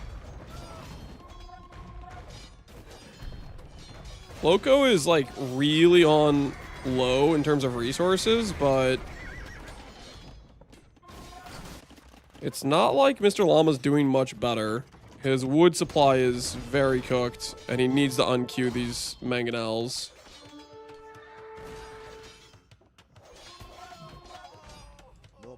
Loco's had some good micro. Yeah, he's had some very solid micro. Completely picked apart and denied that castle when he had no right to. He had the, like, much weaker force. But Mr. Llama started adding 10 Mangonels, which assassinated his halbs. And then he just pulled them each way. It was very well played by Loco. He's adding archery ranges. So he's going to have trash, maybe add skirms to try to counter the halbs.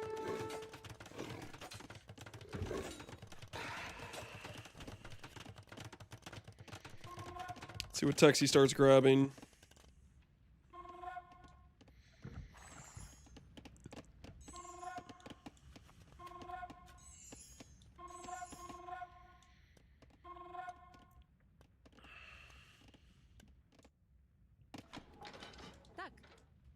He might try for a siege push on this side.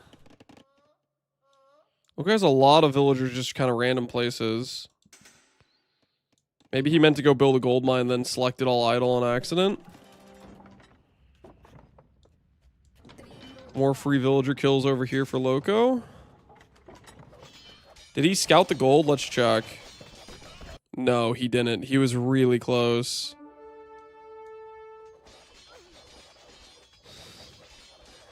There's not a lot of extra gold on this map. So gold becomes a pretty big issue.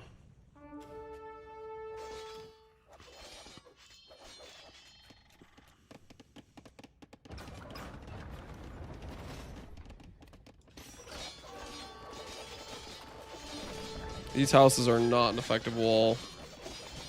Loco is about to feast on Mr. Llama's economy. No, is he gonna turn around? Don't turn around. You're about to just absolutely just eat his entire economy. There's nothing to defend. That is 40 knights basically, 9 scouts, 35 cavalier.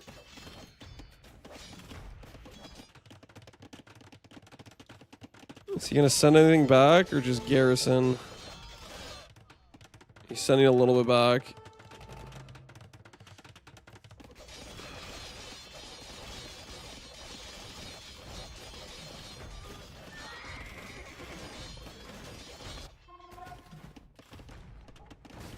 Villager count definitely looking pretty rough, but not that he can't like reproduce.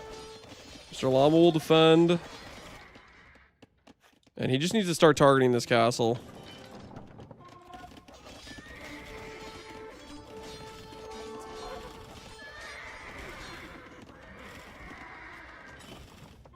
Shouldn't he focus 1 TC?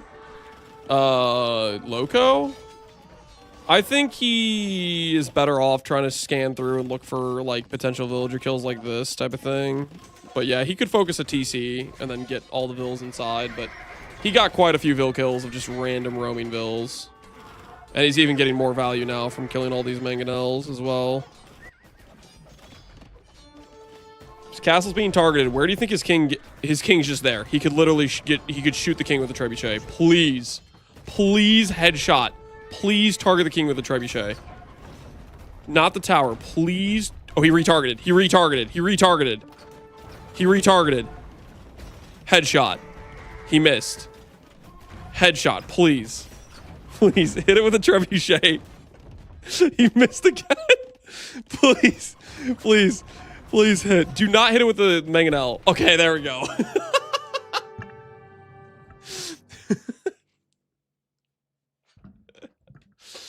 Oh my goodness. Headshot a king with a trebuchet. I don't think we're going to see another Treb kill a king for the rest of the tournament. I could be wrong, but I don't think we're going to see a king get killed from a trebuchet for the rest of the tournament. That is crazy. Do they know about the king? It's easy to forget when you're under pressure, guys. It's easy to forget. Please don't embarrass us with your king. Yeah, I'm scared. I'm scared. I'm scared I'm going to go down like that. WTF was that? That was Loco forgetting he had a king. He garrisoned it initially, forgot about it. King ejected, and Mr. Llama saw it and he retargeted. Took 3 barrages from 2 trebs, but eventually he hit the 360 no scope. Well played from Llama and well played from Loco. Loco did a good job microing, but he did lose scope with the bigger picture, and he was up against somebody who went straight into the units that counter him.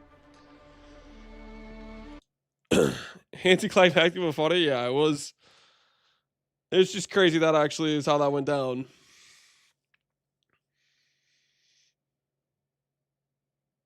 All right, let's see. We'll get the next match here soon. And I wonder if it's going to be an Arabia game or if it's going to be an arena game. It would probably be Arabia, right? I think Loco played mostly Arabia. He probably feels comfortable in Arabia.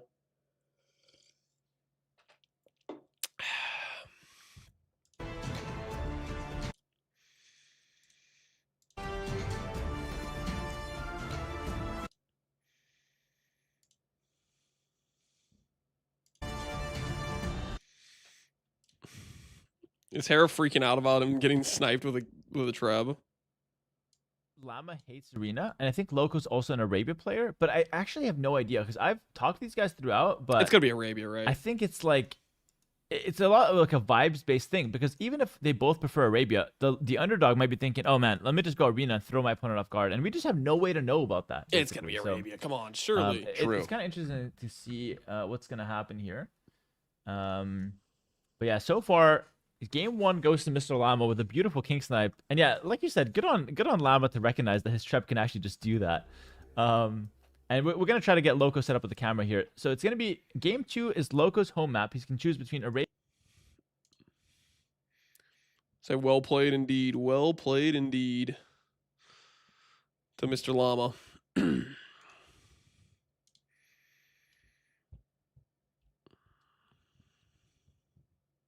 And that, what did they end up with? Mr. Llama was 1360. He ended at 1200. Loco 1379. Yeah, they're very evenly matched. I think the biggest thing is just Mr. Llama opened Halbs and Loco opened Polish Cav. I thought Loco won. No, Loco, he was playing well, but forgot about the king, and Mr. Llama sniped it. Mr. Llama sniped it. But yeah, these are probably... They're literally probably the closest elo of any 2 players on the bracket, right? They both got to like 13, mid 13s, high 13s, and both went back down to 12 like teens. So they have almost identical peak and current elos.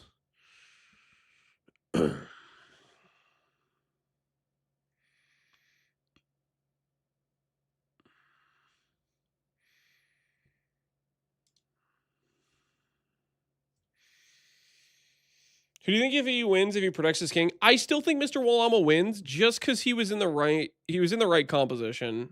Siege plus Halb with Khmer. Khmer is I think pretty hard for Poles to deal with.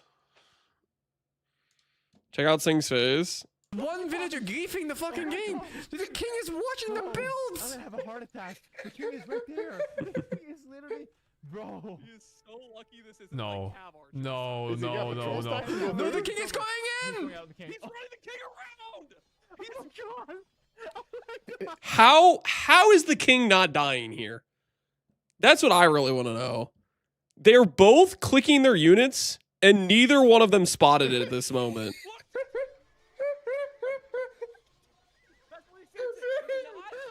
Like it's he's next to like 6 Hussar with husbandry. He sees it now. Does he see it? He's being ignored. What is going on? Yeah, that was crazy, man. That was just straight crazy. Neither of them noticed at that point what was going down.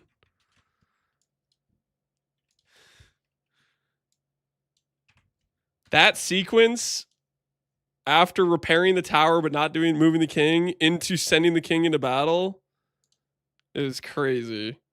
Crazy, crazy, crazy. All right, we got game 2, and it's Arabia. Loco has chosen his comfort pick. I think Loco is going to be Romans. And Mr. Llama? Ooh, I don't know if I've seen many games from Mr. Llama. I don't know if I got to watch many of his games. He played a lot of Franks. Okay, so he's probably going to play Franks. He probably likes playing cavalry. Yeah, it's gonna be Franks, I would think. We'll see. I think it's gonna be Franks Romans, which I feel like I like infantry civs if it's against a cavalry civ player, because then you get pretty easy transition into Halb / pike if it goes mid late.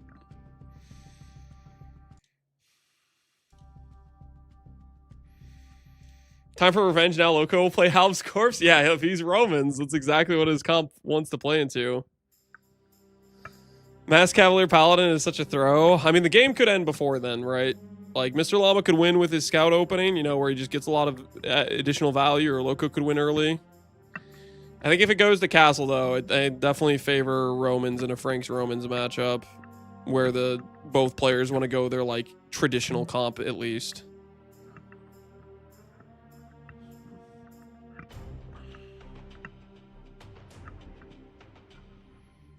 Somebody in Hera's chat said he forgot the Shalashtra privileges tech. Oh, no. I did think he didn't make that many knights for being completely like burnt through gold.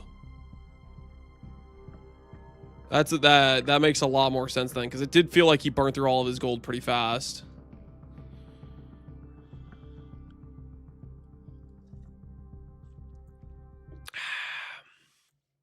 We should be seeing the beginning of the match soon.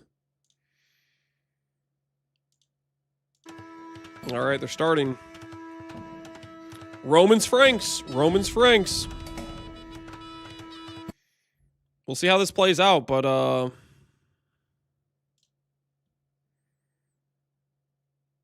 I like Loco in this matchup if they just go traditional units. He started with taking into crossbow, but he had no gold. Yeah, and Pulse can get like full on Arbalist, right? Oh, great. Okay, let me restart this. I don't know why it's like breaking at the very start of a match, but it is for some reason.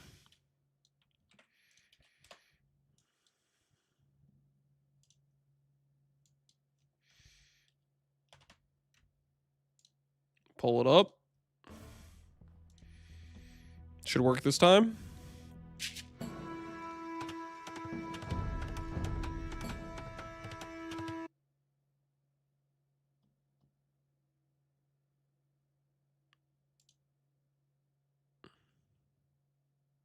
Uh-oh. I'm worried it's going to brick again. Catch us up to real time. Oh my word, it did it again! Third time's the charm. Third time's the charm, right? Surely Capture Age doesn't brick a third time in a row.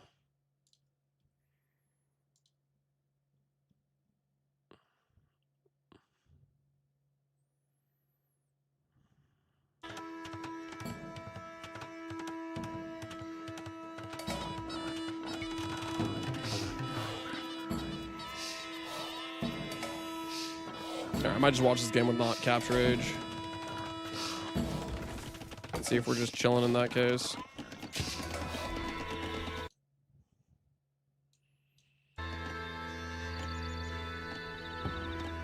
I glanced back at streaming and he queued up 5 nights for 300 gold, so it seems like he didn't. Yeah, so he's missing the whole reason you go pulls with the cavalry. That is unfortunate.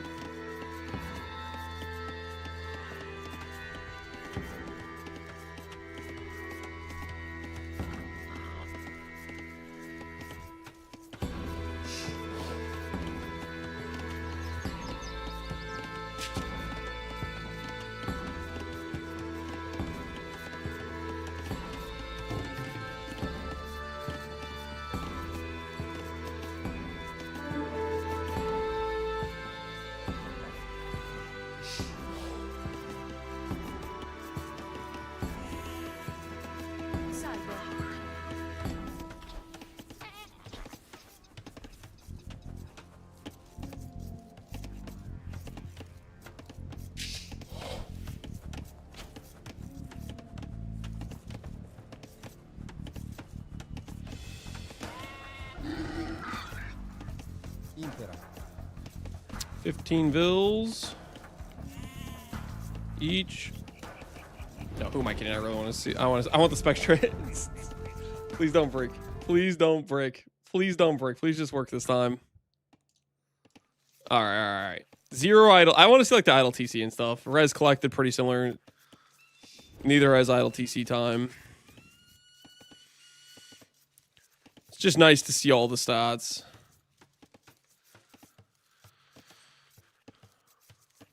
Mr. Llama going for 20 pop up. Loco going for 21 up, it looks like. Or 20 vills plus loom.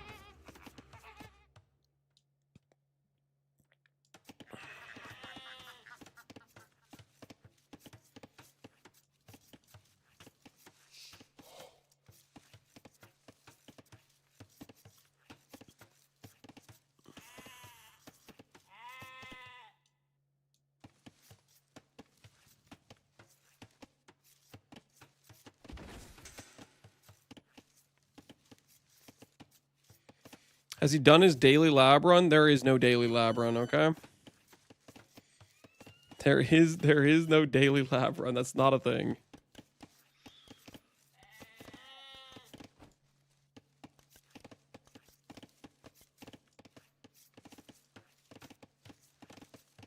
Falling off, getting a nice egg base.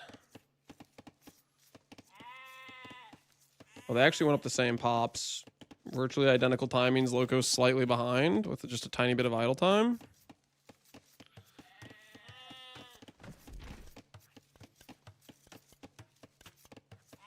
They'd have a little idle for starting. No, it would keep track of that.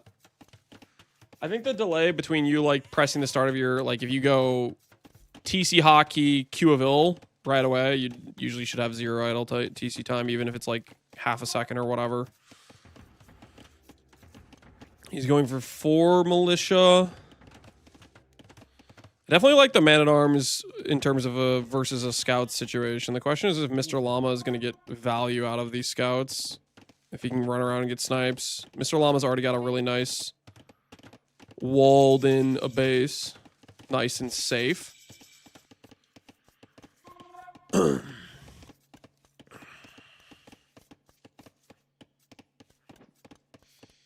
Why not wall to the edge of the map and protect the stone?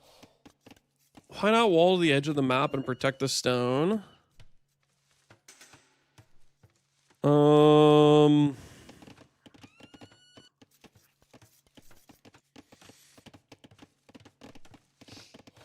mean, he should have, but he's just going for nice and contained, and he's not worried about his stone right away, I think.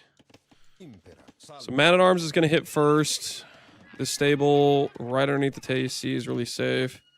I think Mr. Llama's hoping. Oh, please. Okay, he was like maybe going to get some free kills there, but looks like Loco's on top of that. He's getting his blacksmith. Loco's going to get his armor. He's not going to forget it. He's in a good situation. He just needs to not run his stuff into the TC.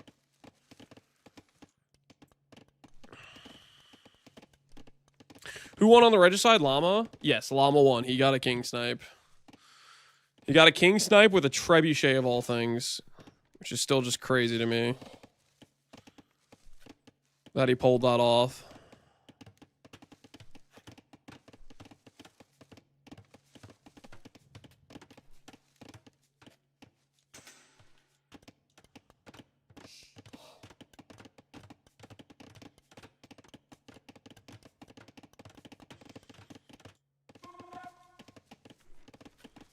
There is a hole right here. Loco could get massive value because he ate the berry. It's really good value. Loco has not noticed yet, or Mr. Llama has not noticed yet.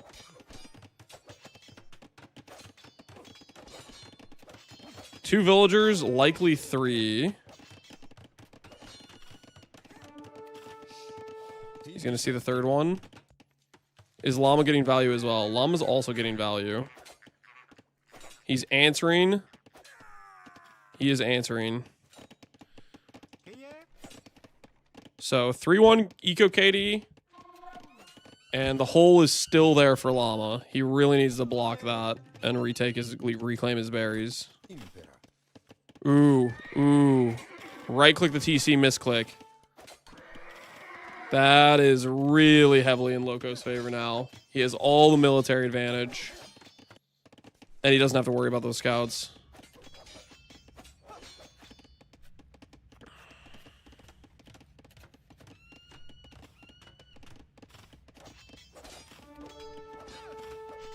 Okay. That tower is just not gonna go up. Loco's out of the range of the TC. He can just hit that down.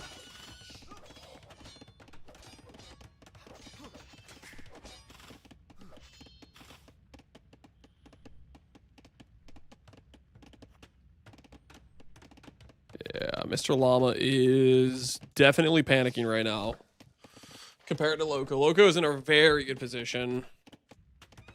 He's got a calm, cool, collected eco behind this and all the military dominance he needs.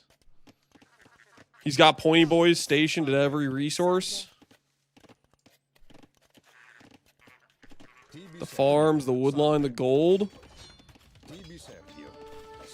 And now he's just going for infinite damage to houses.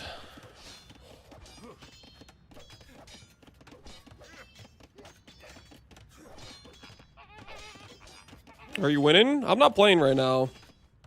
We're winning in terms of we're getting to watch some fun games, though.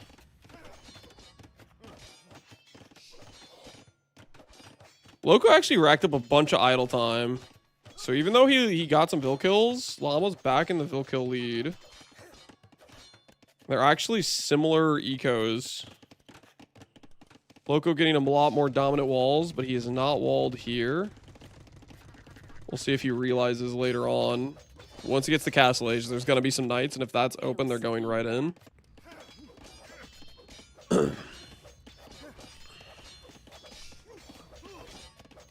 5 Vils in the queue, 1 Vil in the queue. They're very similar food sources. About to be similar on gold. I think they're honestly going to get to castle at a similar time. As long as Mr. Llama realizes he can unqueue Vils for extra food to go to castle. He's open on Woodside? I don't think so. I think there's technically this tree is blocking, but it's close. Or you mean this one? Yeah, that was maybe open there. But he did see it. Loco is clicked.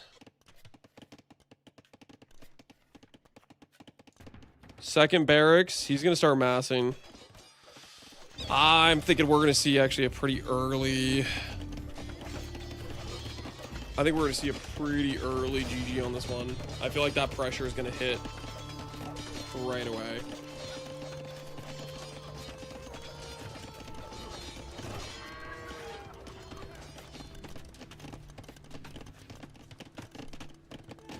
Because he has no pressure. He still has berries left over. He's going triple barracks. He's in a really nice position.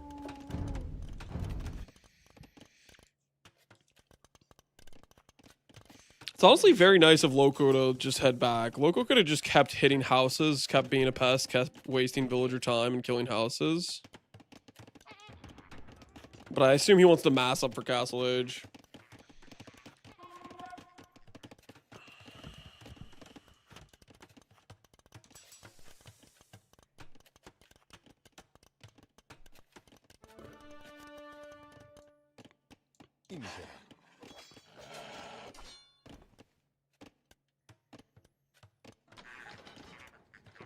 What is the significance of the berries? Is it faster than farms? The significance of the berries, is it faster than farms? The significance of the berries is it doesn't cost you wood to collect. Like farms, you have to spend wood to then get food. Berries is just, it's just food that didn't cost you wood. So it's nice to be able to take advantage of that. It looks like... Yeah, he's getting all of the techs. And he's going forward for Siege Workshop. This is about to hit like a truck on Mr. Llama.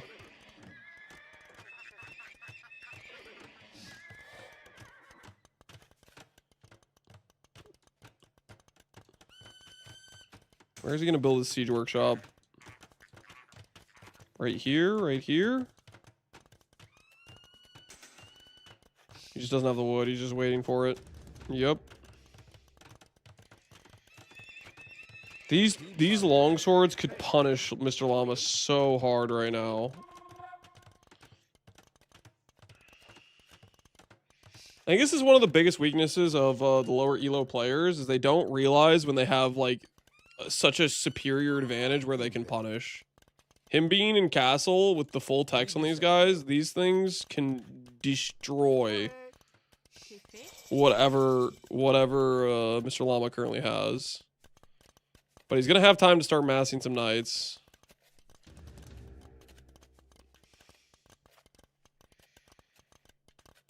Castle Age infantry about to end the game. Yeah, it's gonna do a lot of damage. Oh, there is a hole because of a hill. Of course there is. There's always a hole.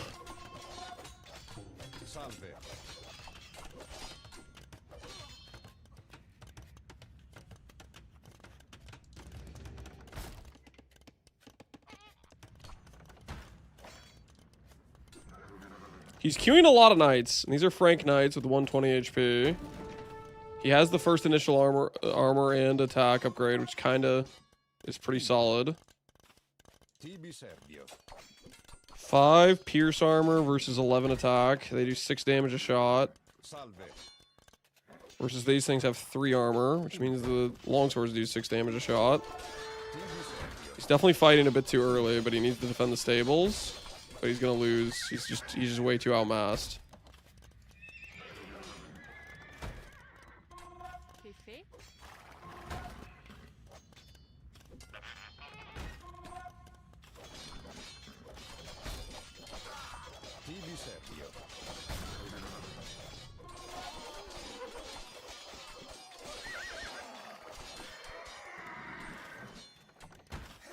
Can snipe the ram. Good call. Try to get take some of that pressure off. Fighting back with Vils is not a good situation. Loco is gonna back off though.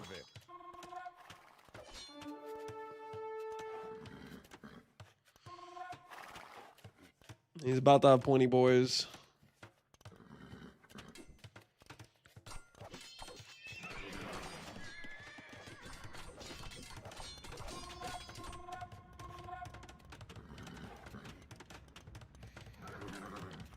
I don't see how Llama can defend. I think, yeah, Llama's in a really bad position. He's way outmassed, and he's losing his production.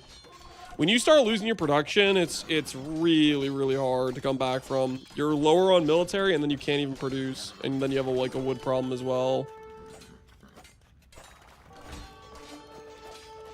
He says, you're taking my stable, I'll take your siege workshop. Psych, it was just a prank. I'm gonna run now.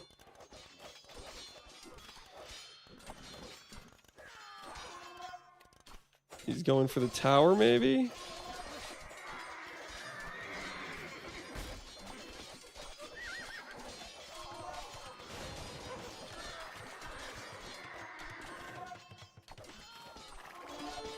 Doing a good job repairing, but he needs to get his military to defend that.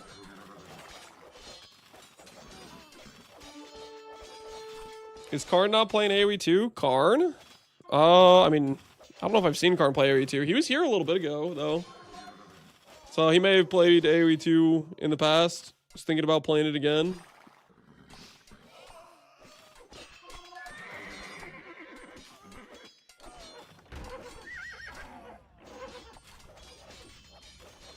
Yeah, it's not a 10-bill lead.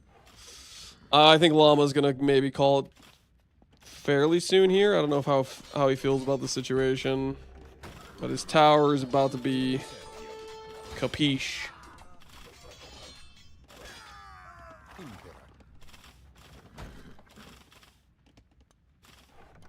Where is all of Loco's military? Is this really... It says he has 20 units. Oh, he's got 6 things in the ram. Okay. Take down the blacksmith. Just more permanent wood damage.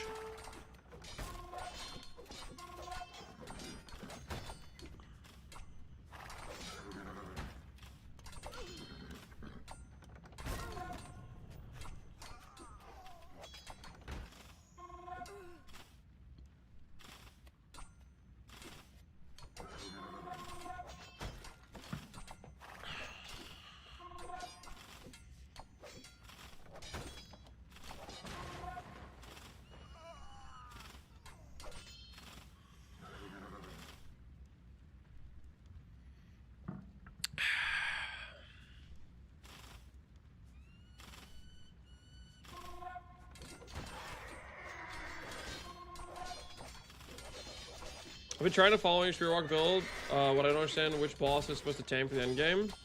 You're supposed to tame the monkey, Mighty Silverfist, and then you can tame versions of him with extra mods in the Rupture or Riverside map. And there's the GG, Mr. Llama calls it. So we got a 1-1. Both games fairly one-sided, just in reverse. This game, Loco was the one on infantry, and he hard countered the Cavalier play, or the cavalry play. Last game, the exact opposite. Mr. Llama was the one doing halberdiers. I wonder if they're going to go Arabia again or if we're going to see an arena game. Because of how this game went here. Well played, Loco. I'm going to go ahead and tell... I don't know if I think he's streaming. Give him a well played for the game. I don't know if he's looking at his chat. Probably not. But I already got trapped with the spears. Well played on the Arabia game. Good luck on the final match. I lamed llama. I did. I stole 3 sheep. Can we go? Yeah. Oh, I didn't even see that. He stole 3 sheep.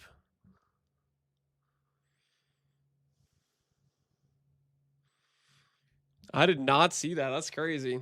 He was getting laming training from Dragonstar though. I think Dragonstar told him to do that.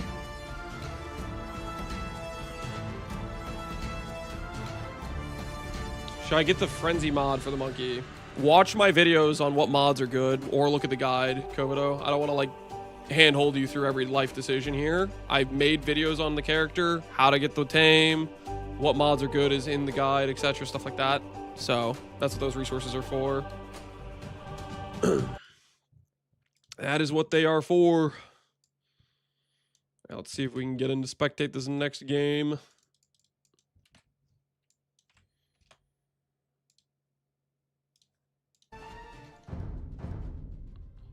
Uh-oh.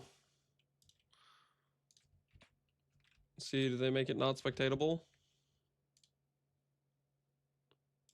Not observable.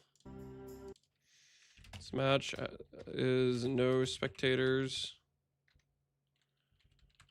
allowed, I think. Thank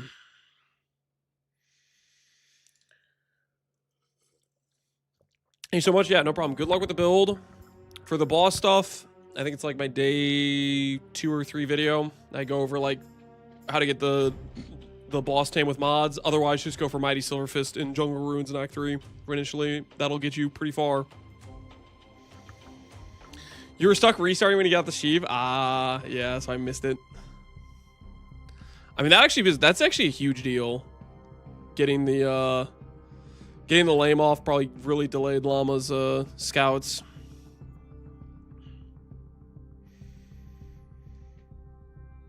Laming can be very, very painful.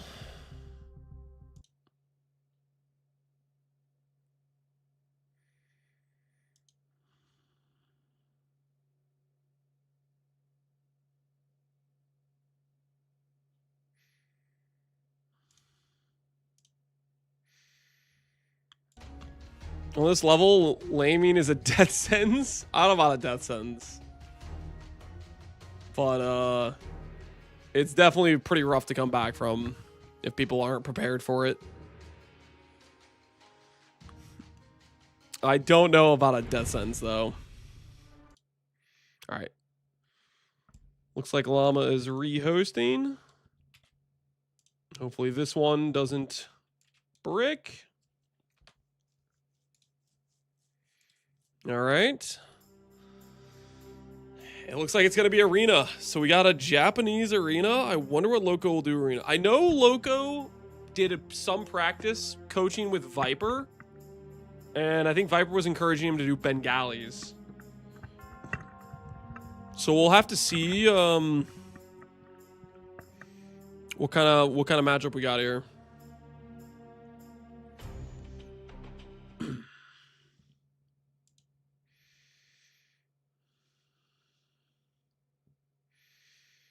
If you have your build order learned and you try to follow and everything's falling apart, yeah. The thing is, though, it's like on the other end, you have the guy who succeeded the lame. He may or may not know how to properly capitalize and put on the pressure right away. Which Loco, I think he did solid with his pressure. He got a little bit lucky that the berries ran out right when he got there, and Llama didn't realize or whatever. So he got a little bit of getting some extra damage that I don't think would normally happen. But on top of that, I don't think he was necessarily like super hyper aggressive out the gate with it either. Llama did have quite a bit of time.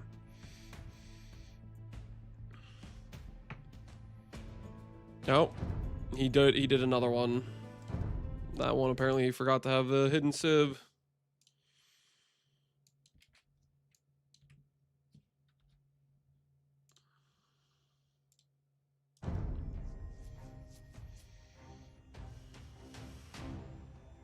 All right, I think they're going to start the game soon.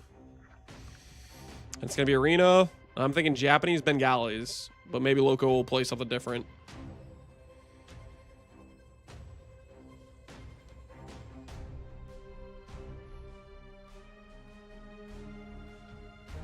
Ooh.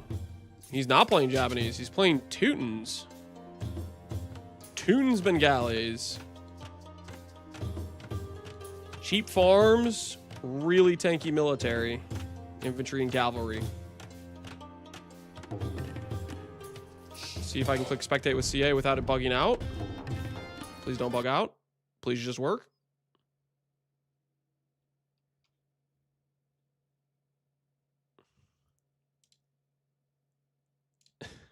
I think if I have to click this button, if I have to click the play button, I think it bugs out.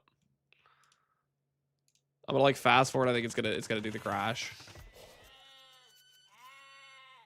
Yeah, okay. If I click capture age and it doesn't instantly boot up, it's just a guaranteed brick, I guess.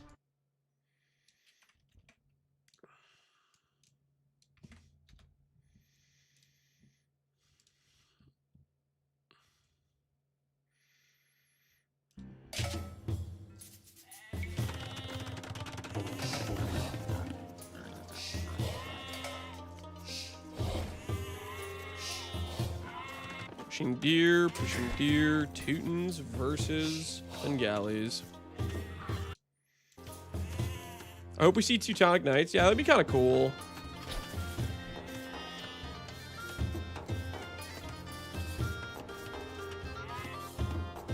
I'm pretty sure I know for sure that Loco is going to go for the unique unit from Bengalis. He's going to go for the Ratha.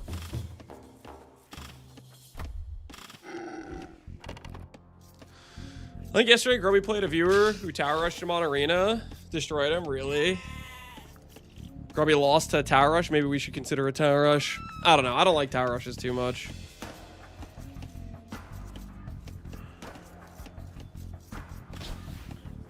We'll just chill with regular viewing. I don't want to click capture age. We can enjoy the vibes. The calm ecos. Both 11-11 vills. Pretty even. Standard Dark Age stuff.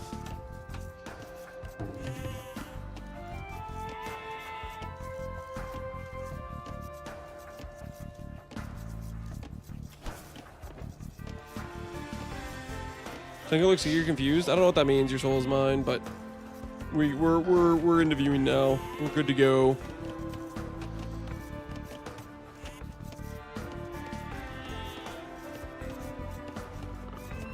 The Moiska strat's gonna go hard against Kirby. I don't know if I'm confident in the Moiska strat. I'll put it this way. I'm not confident in myself with the Moiska strat. Because that build has very little room for error. And on top of that very little room for error, I also need to hit critical damage like that. And I don't have a lot of faith in myself to be able to do critical damage right away with that type of thing.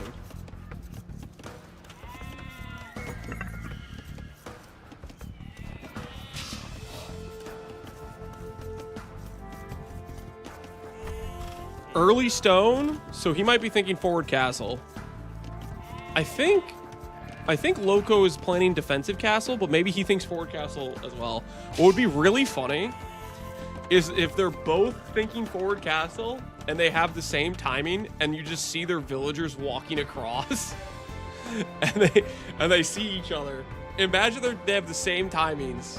I wonder what the split-second decision is there. If you see the guy walking across. Will there be a Vill war?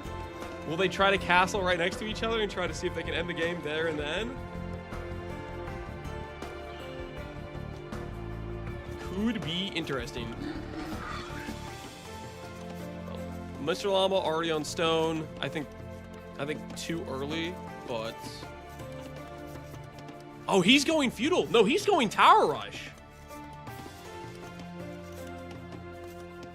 No, he's straight up going tower rush. So he's not too early on stone.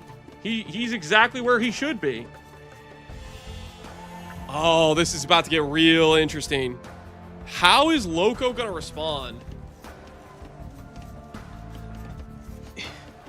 You know what, Based? This is freaking sick. We're actually gonna see a tower rush this game. He doesn't have Loom, or does he have Loom? He does not have Loom yet. Yeah, he needs to fight back with all his vills. Don't let that wolf kill your guy. I know it's like a cheetah, but you know what I mean. Is he gonna go Loom? Is he not gonna go Loom? He really needs to remember to click Loom. He's queuing more vills. He needs to realize he does not have Loom. He's practiced it for sure. Yeah, this timing is good. This is a good timing.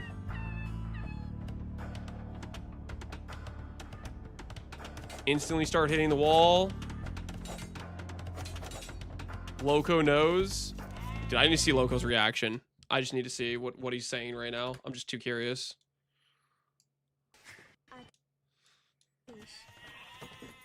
Abandon that plan. Abandon.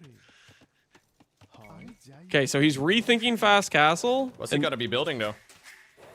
He's thinking archers We're gonna now. have to play a little bit more reactionary, guys. He's winging it. Okay, he's winging it.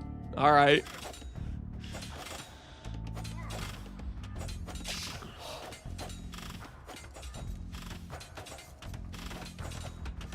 He's already in. There's no wall. Loco is about to hit feudal. He's queuing a militia.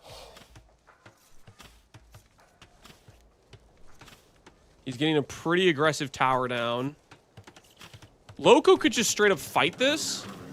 I wonder if he's going to realize he can just fight this. Mr. Llama does not have Loom. He does not have Loom. Neither does Loco. None of them have Loom.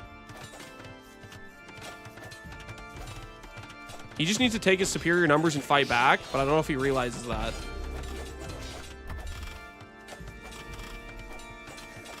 Okay, Loco is going for a tower now. He doesn't have Loom. And they're man-at-arms now. Does he have Loom yet? He still does not have Loom. He has the villager inside. How many vills? 21 versus 23, which is the Bengali difference. Now 20. He's picking up quite a few more kills.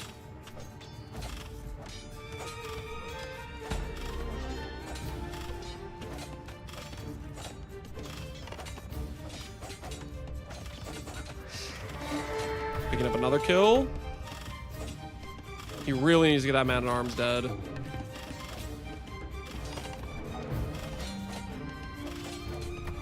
Oh my goodness, that man-at-arms getting so much value because he doesn't have Loom. Normally, Toon Tower Rush, you'd be able to, like, out-damage. But he can't do that. It's actually equal villagers. Is Loco gonna queue up some more man-at-arms?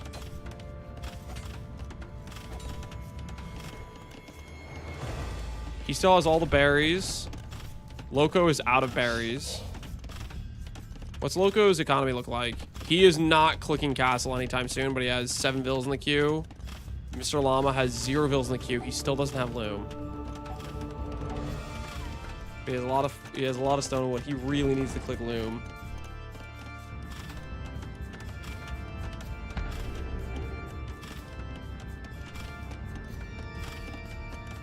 He needs a tower, like, somewhere over here.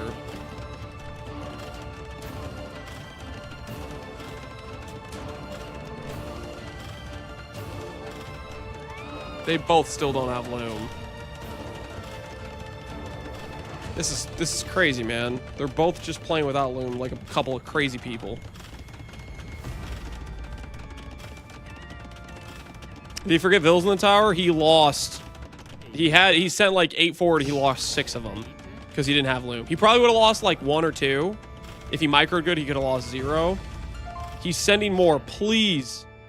Please get Loom, Mr. Llama. I love what you're doing, but please get loom.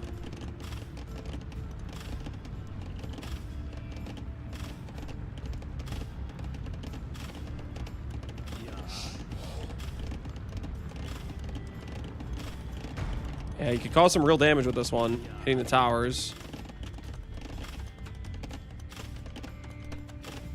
Loco can definitely see that. Is he going to try to just fight it? He has a man-at-arms. I think he's going to fight it, which is what he should do. Does he have loom now? He still doesn't have loom. Mr. Llama is not quick enough with the walls. He needed to get those walls off. He's running back. Good decision to run. Delete the tower before you lose all the stone.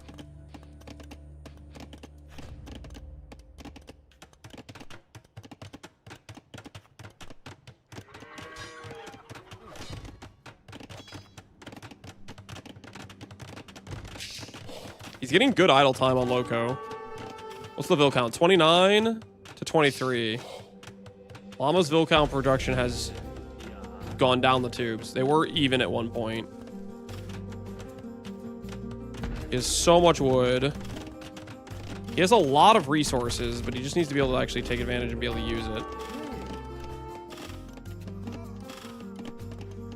Yes, get some kills. Get some kills. They don't have loom. Get some kills. Feast, my brother. Those Vils are naked? Yeah, there is a no loom versus no loom situation. 2 more Vil kills, down to 29. Llama up to 25. And Llama has a huge stone and wood advantage.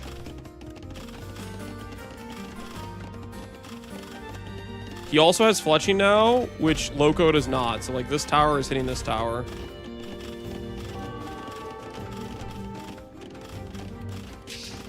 Do towers benefit from fletching? Mr. Llama said yes. Dude, he could have said no. What a nice guy.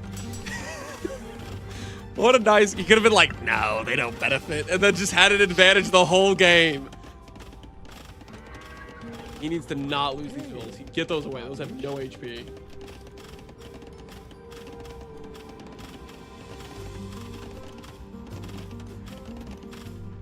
He's going into the range. He sees the range. Smart. Smart. Get a more dominant position. 31 Vils versus 28. Did he lose that tower? Or he just reconsidered it? Because he got fletching. Smart.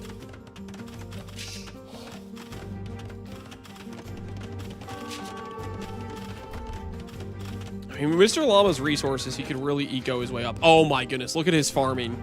That's so much better than, it's so much better than Loco's situation. 30 Vils versus 33. He's down on Vil count, but he has him beat in farms. Way more efficient, cheaper tootin' farms. I think this game's going to castle, and it's looking pretty even.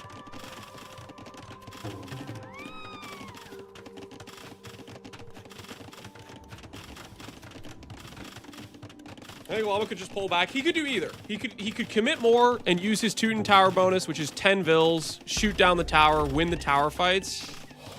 Or he could say, I think I maybe have an eco advantage and just play that card. Because he's only down 3 Vils, and his economy is, I think, quite a bit more efficient.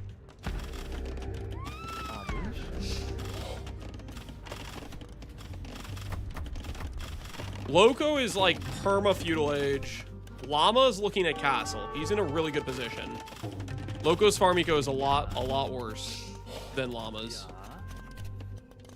Man-at-arms in the tower? Yeah, well, I mean, it makes you think there's maybe a Vil idol there, even though there's not. What does this have? Does this have villagers? No, that has a man-at-arms too. I mean, yeah, I guess that's the use of the man-at-arms, is put him in there.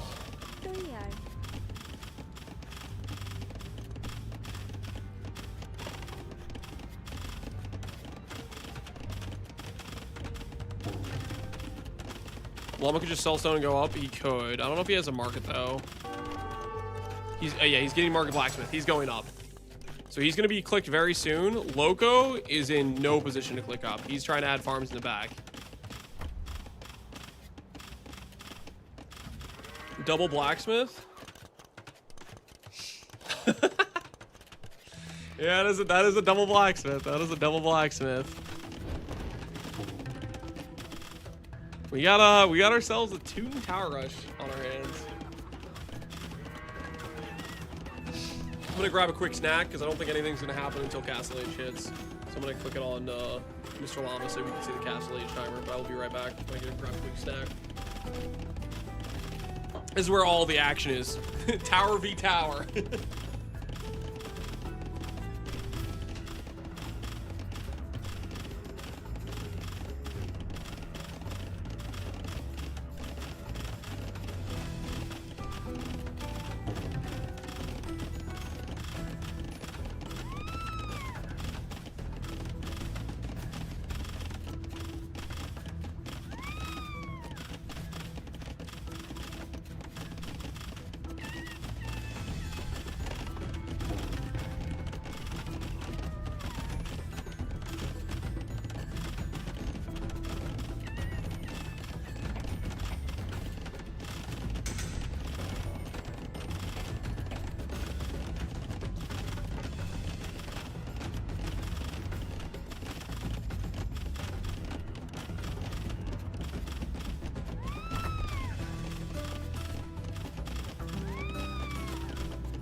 Yo, he got a castle up?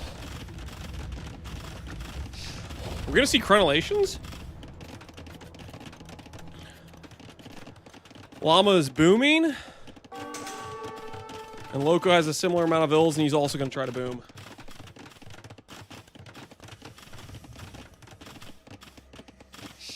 Castle could have been moved forward. I think this is a fine castle.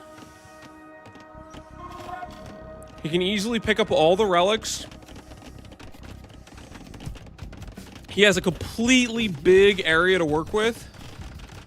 Loco, not as much. Loco is in like really cramped, bad feeling situation.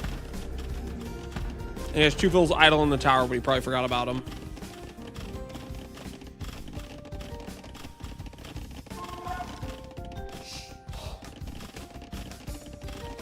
Castle hitting both gates is really bad. I don't think he's even targeting anything. The castle won't naturally fire at the gates without you telling it to.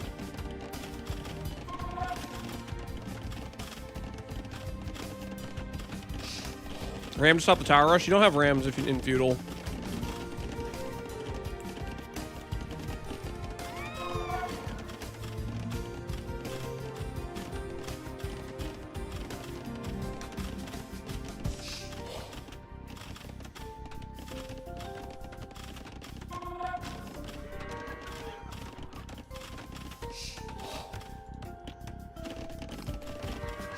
He's planning to mass a lot of knights.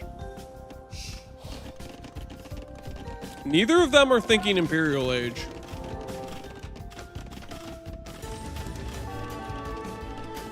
Mr. Llama likes his knights. Quadruple stable? Nope. Quintuple stable. 5 stables. With 65 vills, I don't think he's producing out of those, but he's got a dream. And he's got Teutons. I don't like that castle that much. Yeah, I think Mr. Loco doesn't like it either, because it's limiting his entire ability to do anything. That's a little bit buggy. What is that visual? I'm gonna click spectate with CA. Hopefully it doesn't break. Please don't break. It's a risky decision to do, but hopefully it just doesn't break. Because I want an overview of the economies. 15-8 versus 14-6. So about 1k res collected difference. And about a 7 villager lead. And then there's also wheelbarrow as well. I think Llama's in a very good position.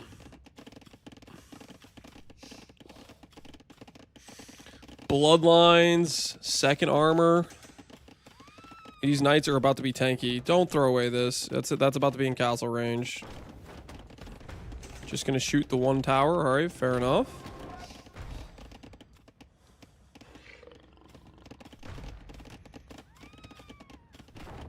I love if Mr. Llama walled Loco. Yeah, he's in the position where he could do that if he wanted. I don't think he needs to.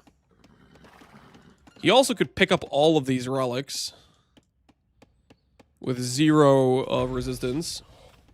Did Lance play yet? No, my set is in like 3 sets from now.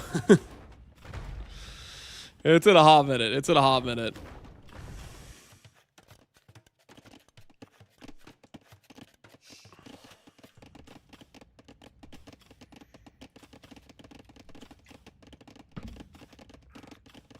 What do the relics do?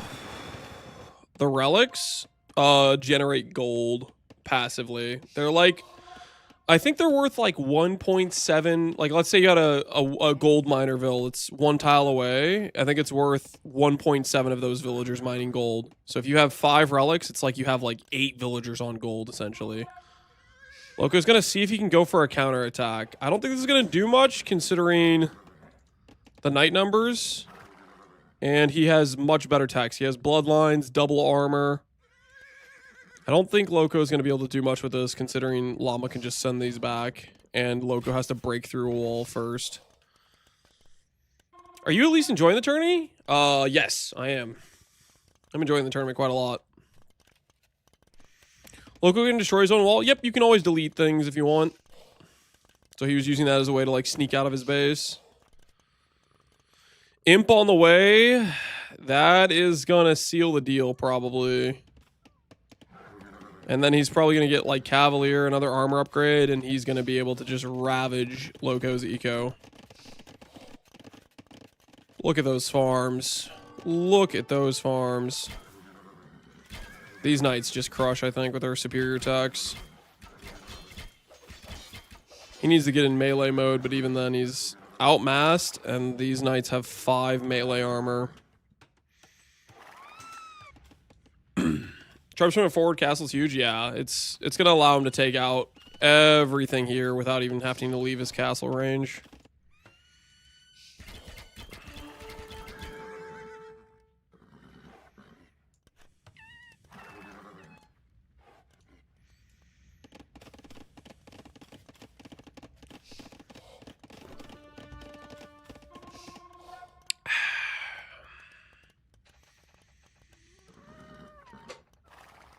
Loco's gonna click up.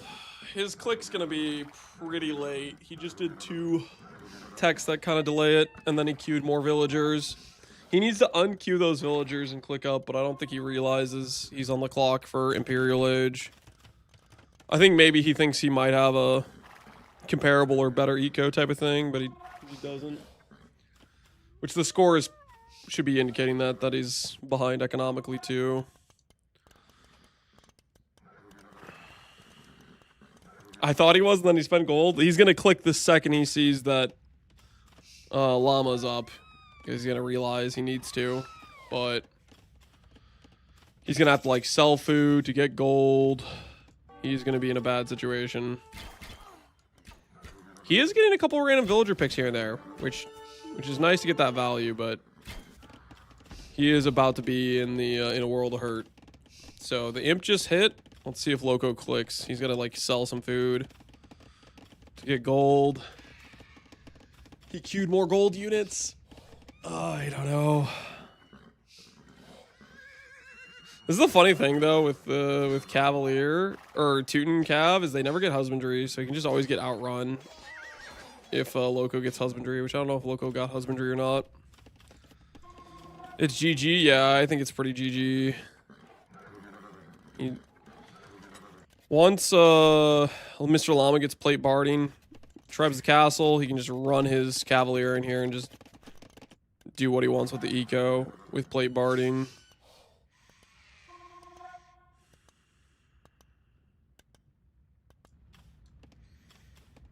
He's going for the TC first. Fair enough. Loco's gonna show him the hole in his wall.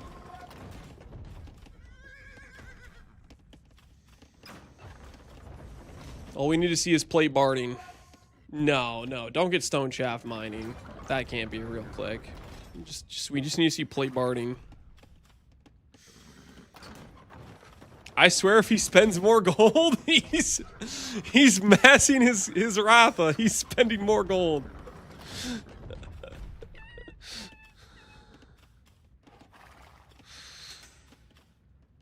Okay, he did click. All right, he's got it clicked. Llama really just needs to get plate barding, and he is he gonna make skirms? What is this? You can finish the game now, Llama. You can just go in there and just shred.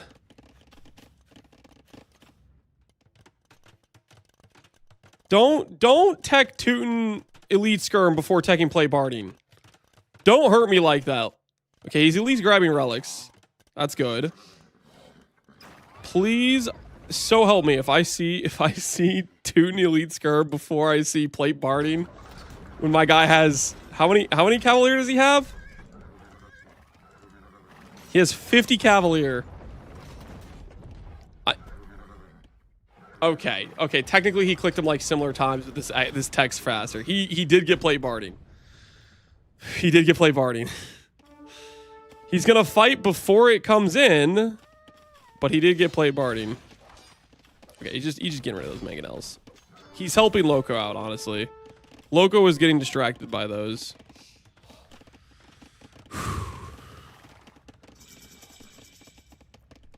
Paladin's a better tech than plate barding? No. Plate barding is the best cavalry tech, pound for pound. Paladin costs so much. Yeah, well, he's getting it now. He's because he's rich. He's got the whole map to himself.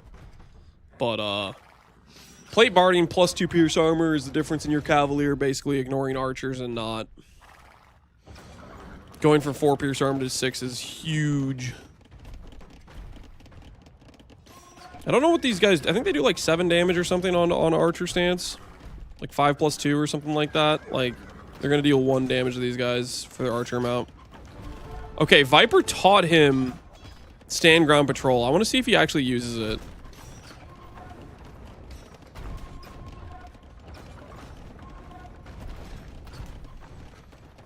When's this tournament end? 21st is the final day of the tournament. I missed your PoE content. Don't worry, Shenanigans. We'll be doing PoE again soon enough. Don't worry.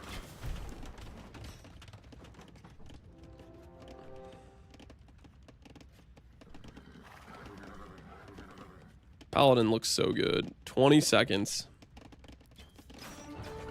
I don't miss your PoE content. AoE 2 is great. Oh, I'm sorry.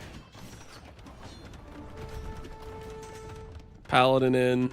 Such a good looking unit. Just an absolutely beautiful unit. Toon Paladin. 7 melee armor, 7 pierce armor. Loco doesn't want to fight it, but he doesn't have any more options. Judgment Day is here. Judgment Day is here. Fights before the attack, but it doesn't matter. Looks like they both tried to do stand ground patrol, but they forgot to like hit attack stance. So he has a bunch of paladin that are just stuck.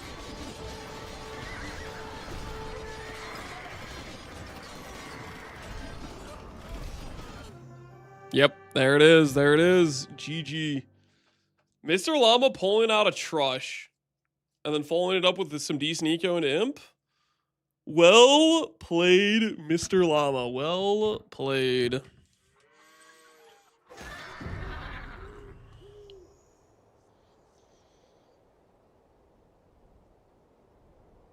We all know the AoE tournament is just a scheme to get out of playing PoE2 while we wait for the PoE1 event. That's not true. Trush, castle drop into 60 paladins. You love to see it. Yep. The natural progression. Trush, castle drop, post-imperial 60 paladins. The natural progression of a tower rush game. It's how these things go.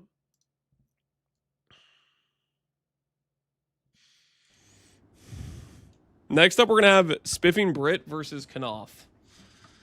Which, although, yes, Spiffing Brit had an 8-win streak.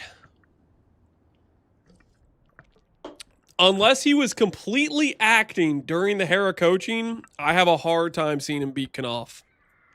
I have a hard time seeing that go that way.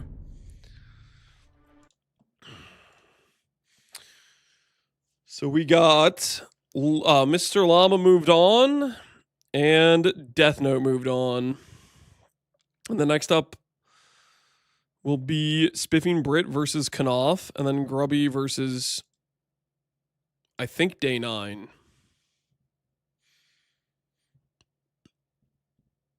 Which should be interesting.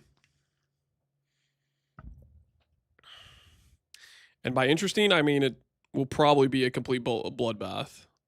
Most likely. I'm just going to make sure I know the lobby settings if they ask me to host.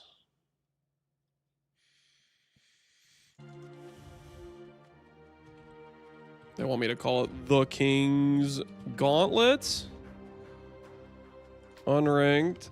Public. 8 players. Allow spectators. Hide civilizations.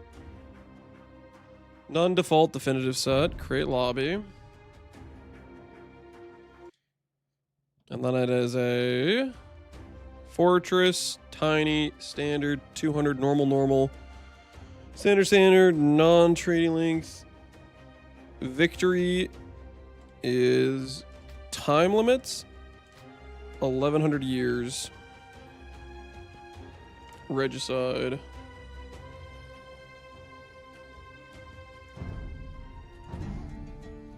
Okay, so I should have those settings. Hopefully I don't need to change too much if they ask me to host. I'll be ready to do it when the time arises.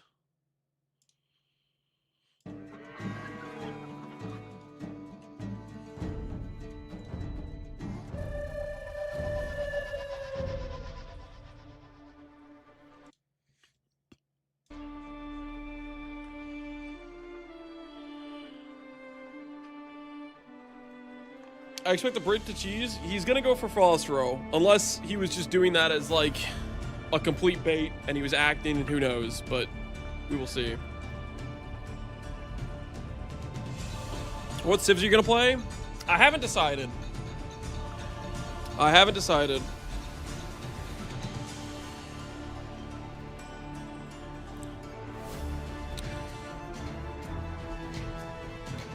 versus Wagamama.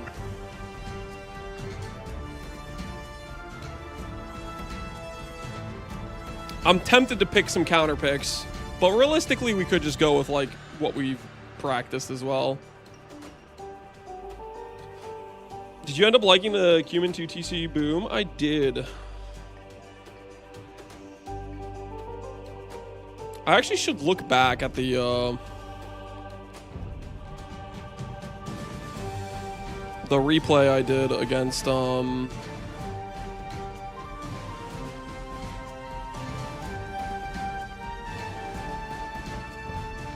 look at some of the timings here. It looks like they're still working on the lobby, so I was gonna look at this real quick.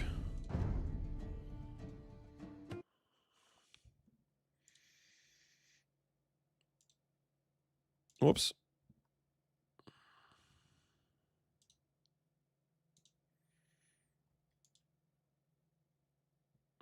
Filter. See if it doesn't like this. I don't think it likes it when I do it this way. I'm a sub again? Hell yeah, Sunrise.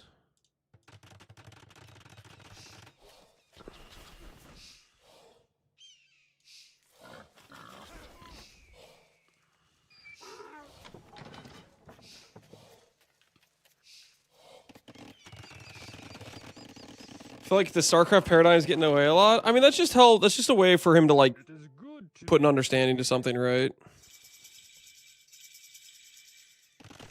I think the 17 or 18 we ended up with pretty similar stats on this.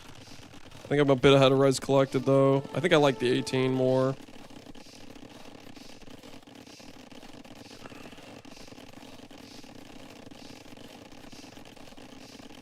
I think AoE 2 punishes a lot of StarCraft habits.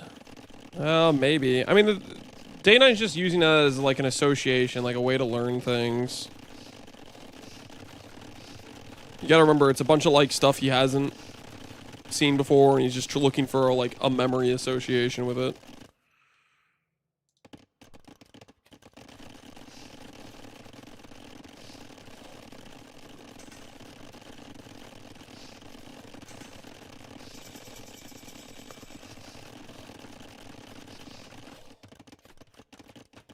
We're both Castle Age. He stuck with double TCs. I went for building my TCs right away.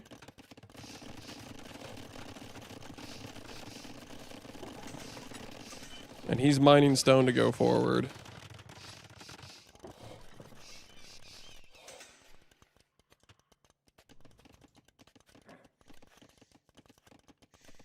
So he's clicked up around minute 18 with 2 TC boom with some vills on gold.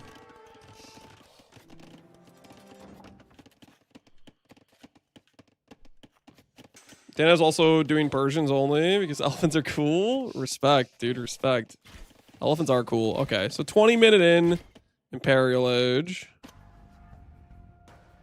See if they got the lobby game. They don't have the lobby game going. I'm gonna go ahead and we're gonna go ahead and look at the Wagga game for some comparison. Is Wagga streaming, by the way? I wonder if he's practicing. He is not streaming, so he might actually be practicing, which is probably what he should be doing.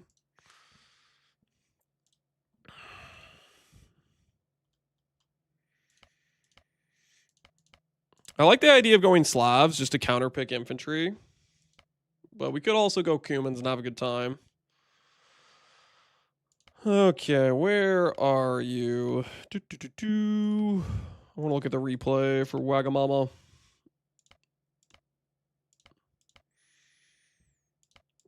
Ampio Tofu.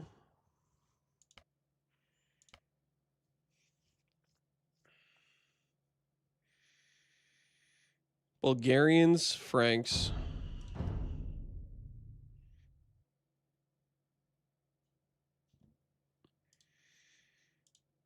What were the timings like on these games is what I'm curious about.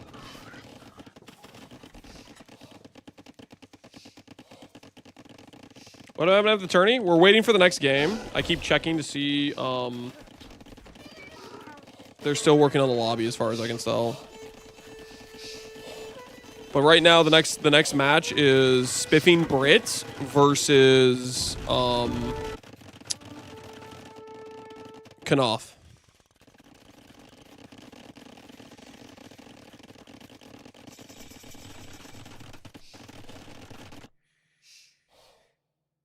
Wag is scouting with the king. Very nice.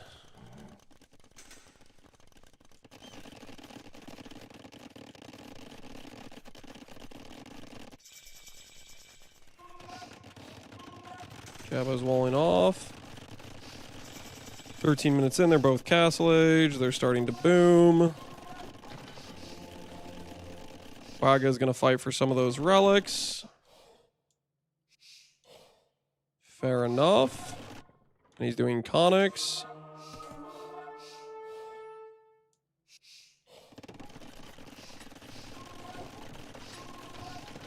He actually makes quite a few conics, so he's ready to fight militarily for the map.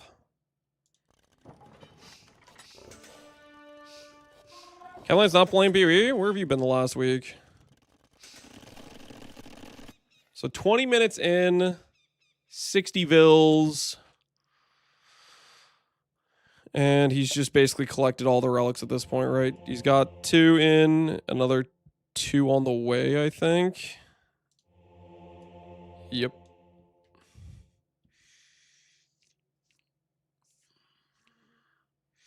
Bringing a worker to wall in the scout, wall in the king while he's scouting. I don't think it works quite that way. I don't think it works quite that way. All right, we got the spectate code. They're here.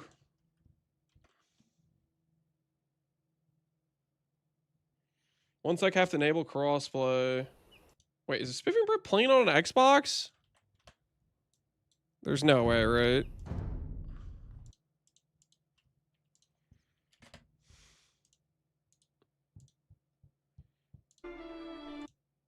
There's actually no way.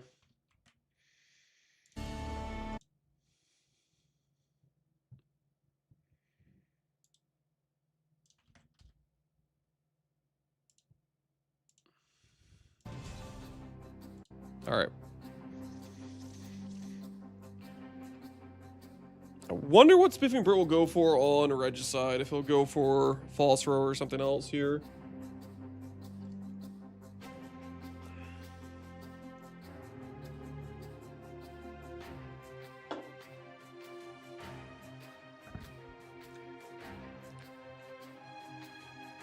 If only there was a command prominently displayed to tell you what's going on, Killwoods, you'd be surprised how many people could notice that.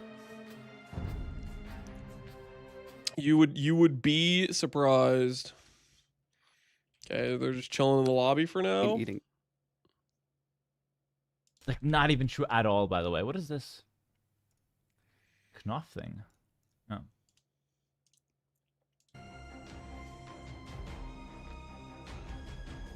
He's an AoE 2 main now. I wouldn't say that.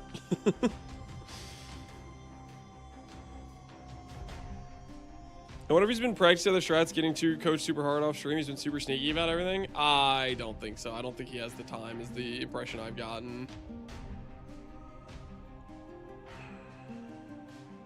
Is he going to meme strat? Most definitely. I think he's going to go Frostfro for an Arabia game, but I don't know what he's going to do for the other games. Grubby's grinding hard.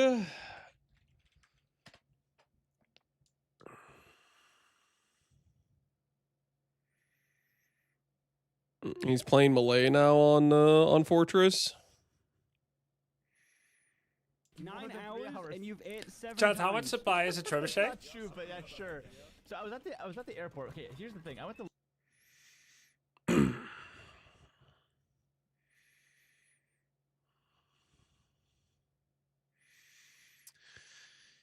Instead of watching or resting, he grinds. That's probably the correct play. Getting extra practice in is the correct play. I don't know. I've been enjoying playing the games, though.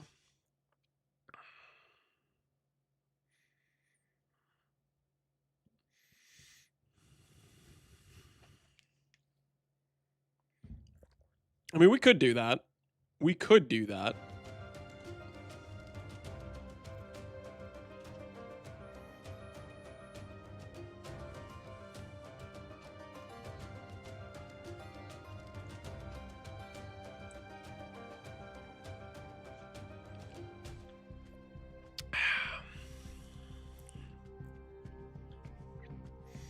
But also at the same time, I think it's enjoyable to watch the sets go down.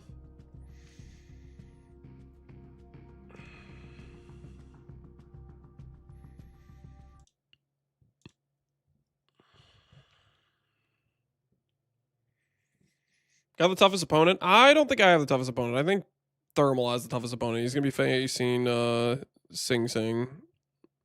We have the second toughest opponent of the captains.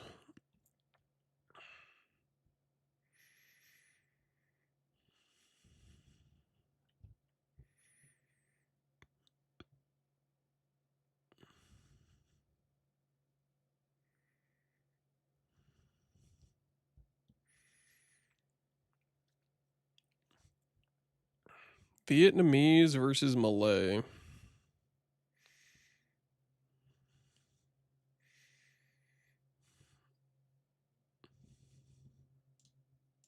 Game still hasn't started. Guess they're waiting on Spiffing Brit to make sure he's in the game to start. Elite Karambits with Malay is an interesting choice.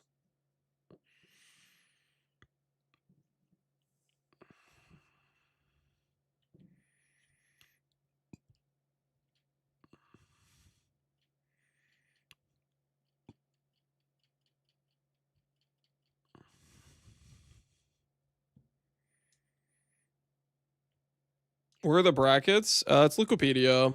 It has the matches. It hasn't been filled in for the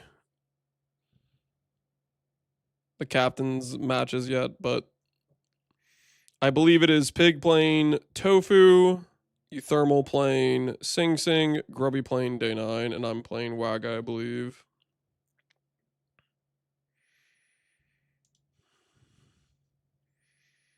How many wheels of cheese are getting bought off this price money when you win, sir? Hundreds. Every wheel of cheese possible will be purchased. Every possible wheel of cheese.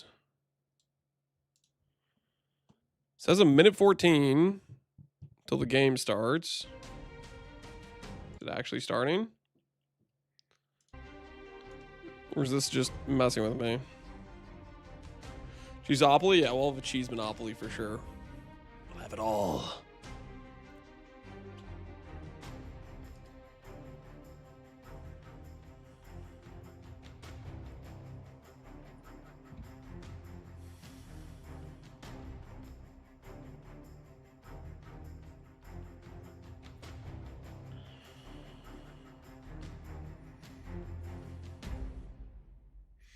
Lance doesn't buy a cheese wheel. He lifts them from the common area of the factory. I do not steal any cheese wheels, if that's what you're implying. Our club was disrespectful to me and to Warcraft 3 when StarCraft 2 came out. It's true. There were numerous people in that club that were disrespectful. Of course, I wouldn't have a chip on my shoulder about it because it's 16 years ago. I don't even remember it. Who cares? I don't know what the context but if I is, did but remember it, I would remember that Day 9 was not part of the group that was disrespectful and dismissive towards Warcraft 3 players. So no, that is not why I dislike him. And in fact, I don't dislike him. I love Day 9. I thought we were about to get a drama clip. I was like, wait, he dislikes Day 9? How can you dislike Day 9? All right, Spiffing Brit with Bengalis, Knopf with Italians. Does not remember. It seems like he remembered. Spiffing Brit? WTF is this map? No. No. Are we going to see the shortest game? We're going to...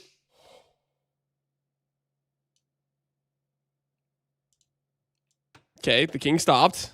He stopped walking.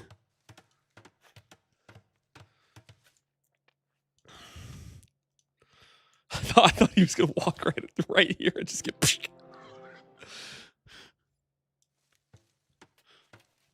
you think Spiffing Brit knew he was playing Regicide Fortress? Oh no, he's walking more forward. He's walking more forward.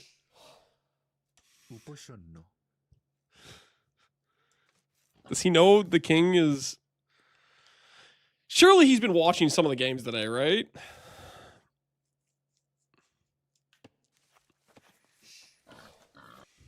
He's luring the boar. Knopf knows how to lure with the scout.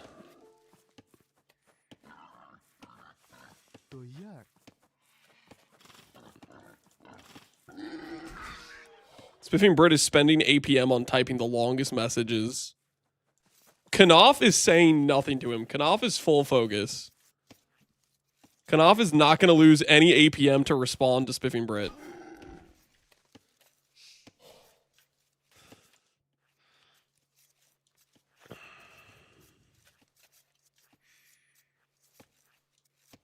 Knopf wants to put his team in this tower.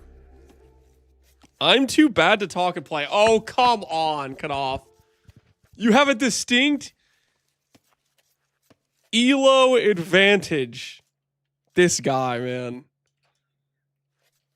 The nerve to say he can't afford to talk to Spiffing Brit because his elo is too bad. It's wild. Wild, I say. Knopf put the king in the front tower because he couldn't get it in this tower. That's a really kind of sketchy spot to be. If Spiffing Brit breaks through here, his Ratha could very much terminate the king.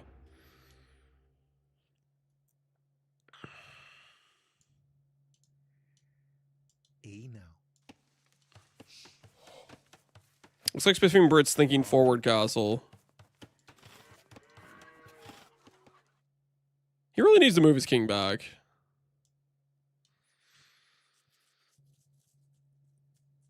$110 more games than Brit. I'm sure he could spare a couple of seconds. Yeah. I think it would be very possible for Knopf to straight up kill his king with a scout if he realizes it's out here.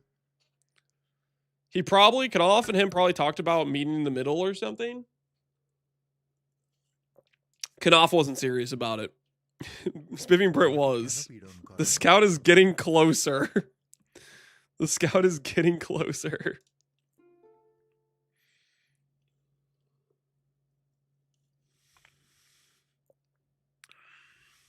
All right. He's fine for now. He is fine for now. Some things might have gone wrong. Did he lose a Vil? Hey. His food is all out of whack. He needs to put a mill down for these berries. Like really, really badly.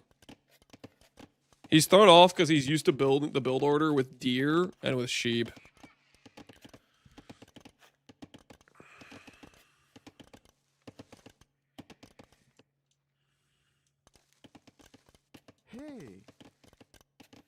Is he really just gonna?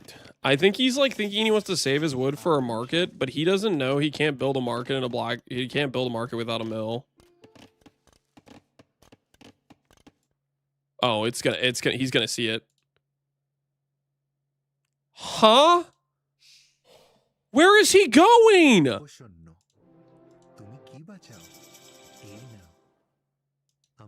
Don't tell me this is how this ends.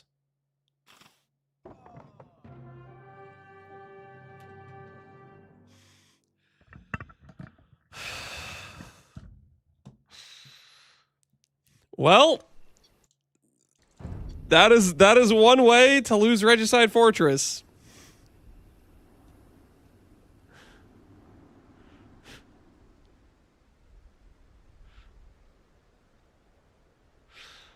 Well, I guess we won't know what Knopf's plan with Italians was. Had he ever played Regicide? I don't think he had. He was about to click, and he was going to go for a forward castle. There is a world where he could win the game with the king being right here. If he forward castle here, Knopf didn't realize, but like... He sent his king into the castle. Yeah, he accidentally sent his king into the castle. Well, I guess that's game one. That's game one. That's our shortest match yet. I guess that's game one. Oh. Oops, I accidentally closed out of Age of Empires.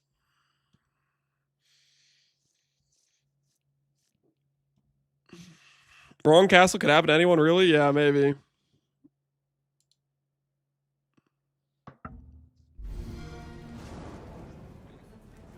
Spiffing Brit wants arena next.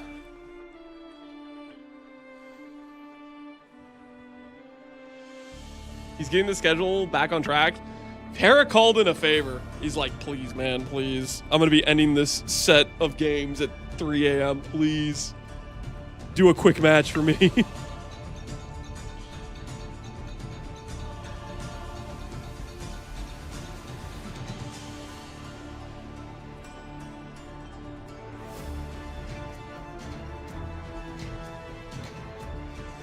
He's griefing Sing Sing. Sing Sing thought the match would take too long. He's asleep now. That's kind of crazy. All right, match number 2. It's arena. We'll see how this goes. We'll see how this goes.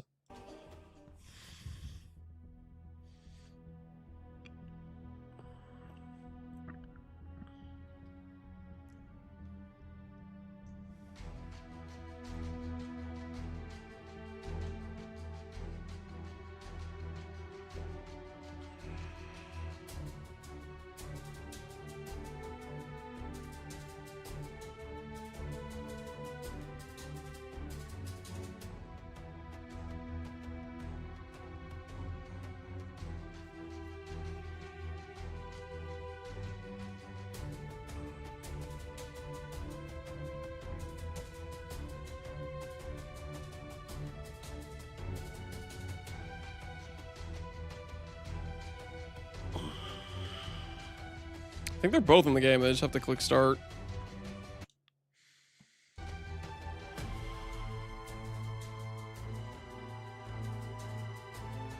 Also, I didn't know what to expect there. Yeah. I mean,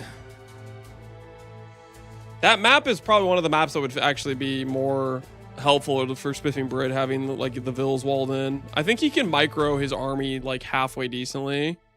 And having your villagers already protected was kind of one of the better scenarios for him. So throwing the king on that game was not ideal.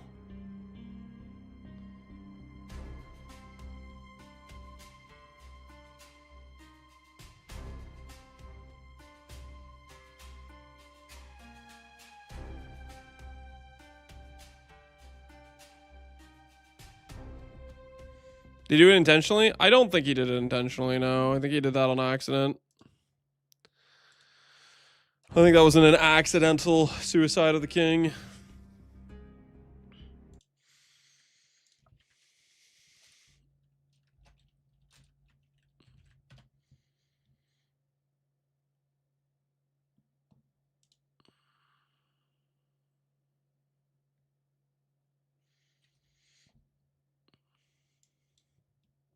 Grubby is really liking the Malay pick. He's been practicing it again. He has a big king mod. That is funny. To help him see it better, I guess. Make sure he doesn't lose track of it.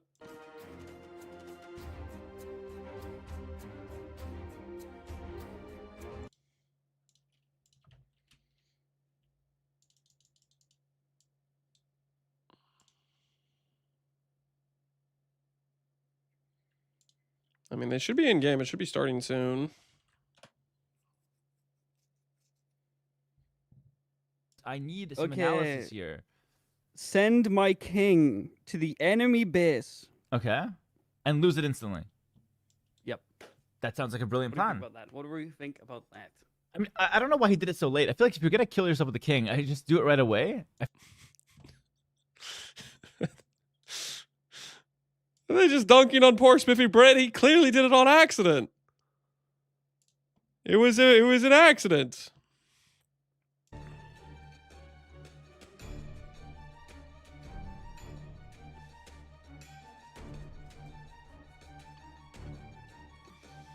Poor guy.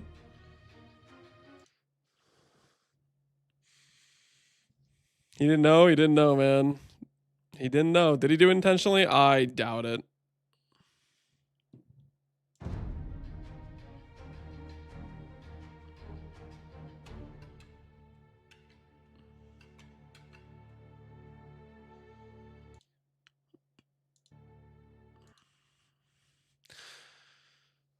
At least we know Brit's opinion on the royal family now. Send them to their death. Yeah, that's his stance.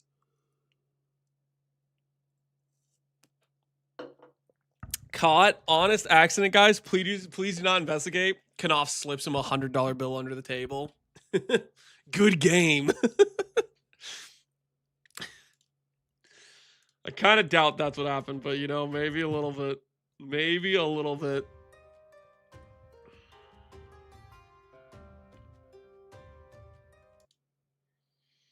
If it's early Brit, it's 1 a.m. for him. Yeah, that's pretty rough. The timing on these games is going to be rough for quite a few of the participants. Especially the guys that had to do early elims and then later matches, like Sing Sing, Day 9, Otofu, and Wagamama. I think their timing's probably cooked. Honestly, I put Aatrox and Sing Sing above that. Well, And you who's would be a fifth? dark horse, Jabbo, if you were in the Yeah, tournament. exactly. I'm in the team tournament. I'm in the team match. Oh, on, that's man. not part of the tournament, though. That's so cute. Like, you're kind of in there. Is he just... He got Javo to cast the Spiffy Brick games, and he's talking smack. Poor Javo didn't deserve this, dude.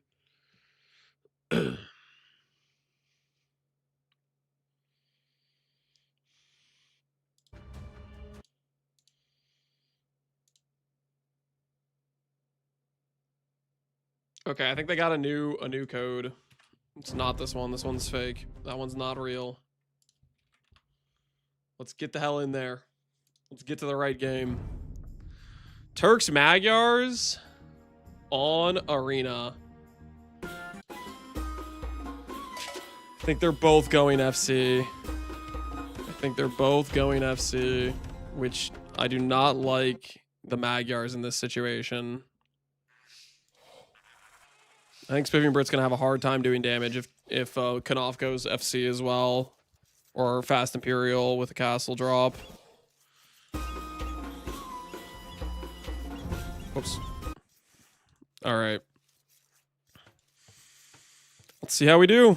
0 idle eco time or idle TC.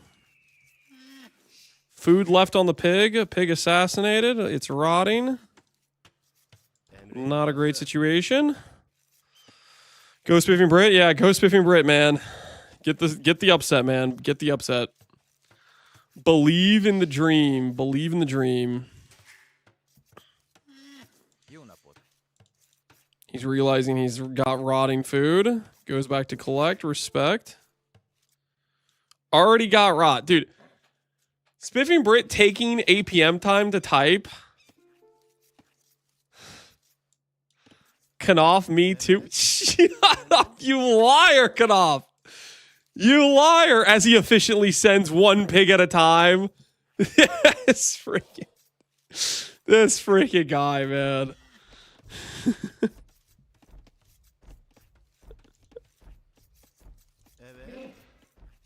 Really efficiently pulling in his meat.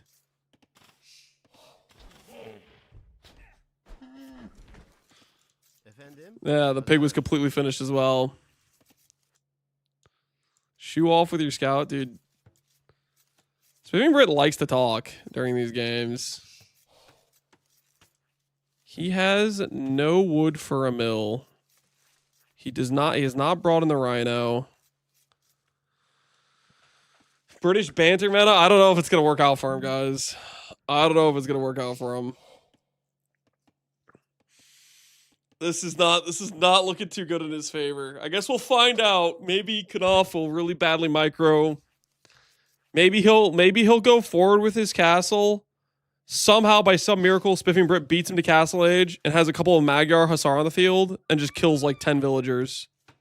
And then has Petard follow up and just destroys Knopf's entire eco. Who needs APM when you got yapping per minute? Yeah, I guess. That is one way to look at it. Who are you playing? We're going to be playing Wagamama. We could have played a easier opponent like Day 9 or Otofu, but I kind of wanted to play an infantry battle against Wagamama a little bit. That to me sounded like a fun time.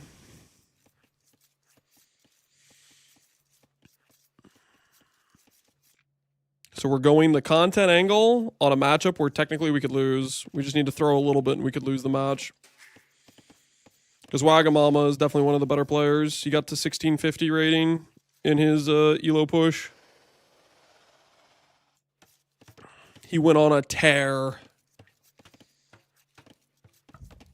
with the infantry gaming.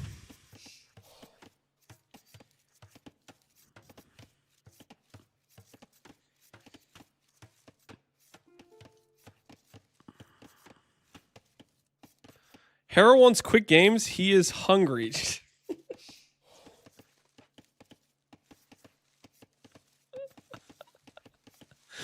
He's not wrong, right? He's not wrong. Hera does want quick games, and he probably is hungry. Sweeping Brit's too funny. Yeah, Sweeping Brit is dude, he's not even pushing his deer. Sweeping Brit is wild, man.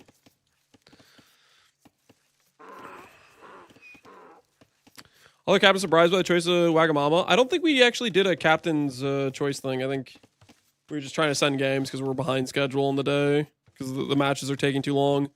Death Note and Pasteli ate like multiple hours with their matchup. They had multiple games go almost to time limit. So I think they just got the captain's picks. Realistically, the correct choice for me is choosing Otofu. Just because it's a really big elo mismatch. But that's less fun. So technically, it doesn't change. I feel like Otofu is just a little bit worse than maybe day 9. So it doesn't change too much for Grubby's match, but it makes Pig's match significantly easier. Because he would have had Wagamama.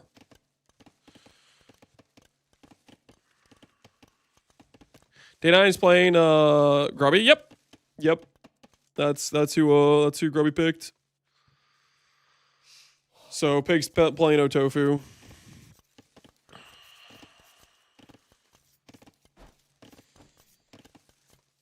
I was picking your opponent work. The captains basically had a choice between the 4 elimination matches today to pick the winners of each of those elimination matches based on how your team's seeded. So we had first choice. Brit's going to feudal, 24 vills. He is housed.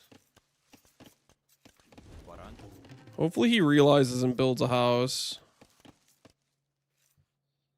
They both don't have any eco or any TC idle time, but he's about to have idle time when he doesn't have a house. But maybe that works in his favor, because he doesn't have the food anyways. Black markets. Not the 8 villager build, man. You don't have the resources. Not the 8 villager build with no res. That's a diabolical. The 8 villager market blacksmith. While being housed is crazy. And he's still missing food and he's still missing gold. Hopefully he has enough food on these guys. Yeah, he's pressing Q, but he's not going to have it. These guys need to have another 100 food on them. 18. 20. This will be enough. Well, he's clicked. House doesn't matter if you don't plan to make a vill.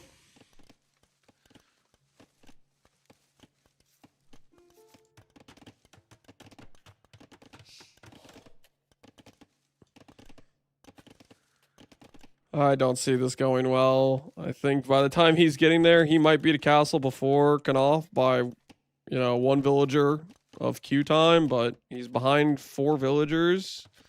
And Knopf is going to have his stone as well.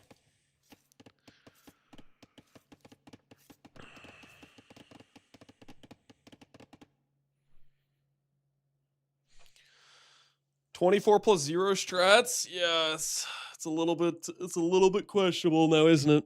It's a little bit questionable. He is sending an appropriate amount. He's sending 10 vills. Knopf is not scouting with his scout, but I think he knows what's coming.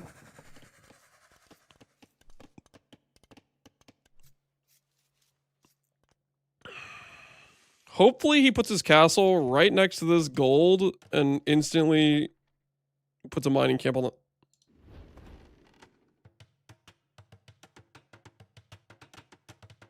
Well, at least he has food.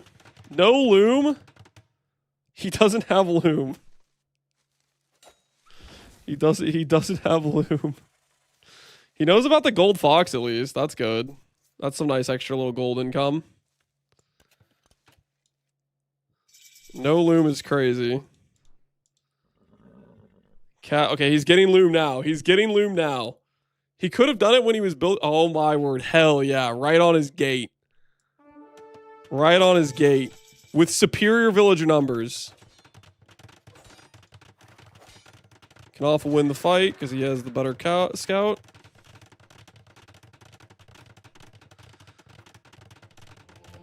Knopf's going to go for a monastery so he can convert cavalry.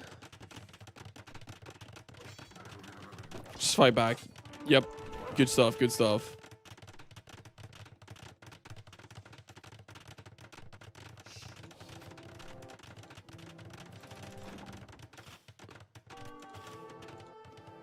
He's just going to go straight back to the mill. Hopefully he mining camps this gold.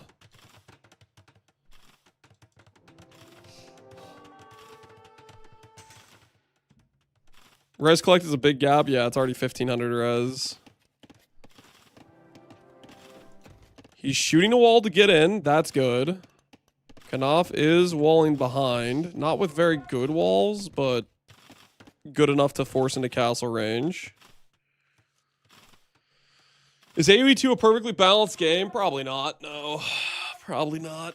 It's got some decent balance, though. Not perfectly, though. Perfectly is a bit of a stretch.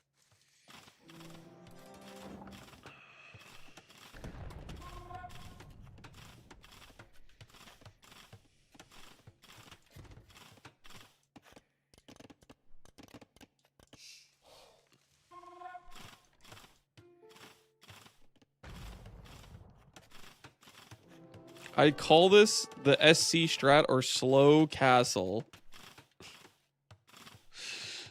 Why is Spiffing Brit talking this much? This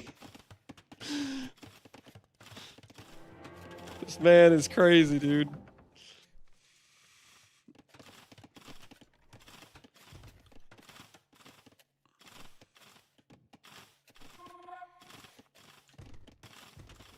He's up to 5 Magyar Hussar. Knopf is up to 5 Janissaries. Knopf is full walling, so Brit's window to get in is non-existent. It's completely walled. And the castle will shred these if he runs underneath it. He's gonna run underneath it. And there's Janissaries.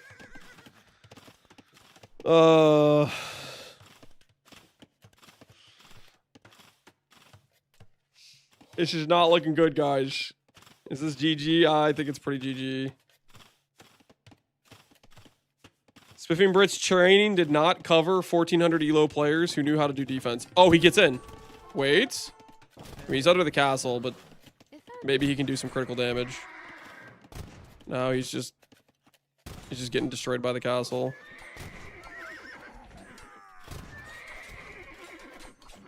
Yeah.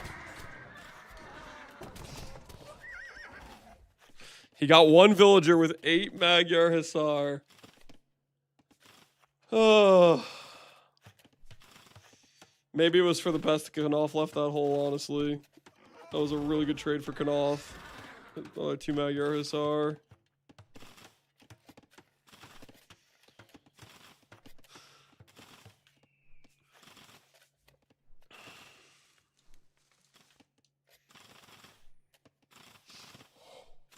Spiffing Brit is breaking different walls.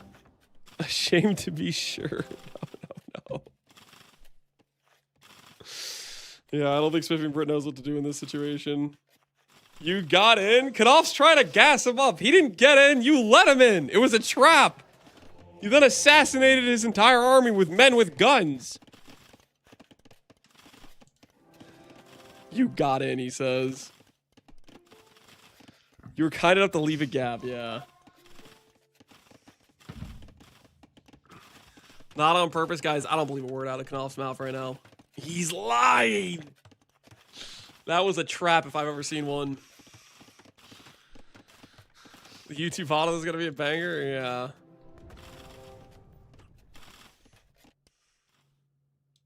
He's going to mine gold.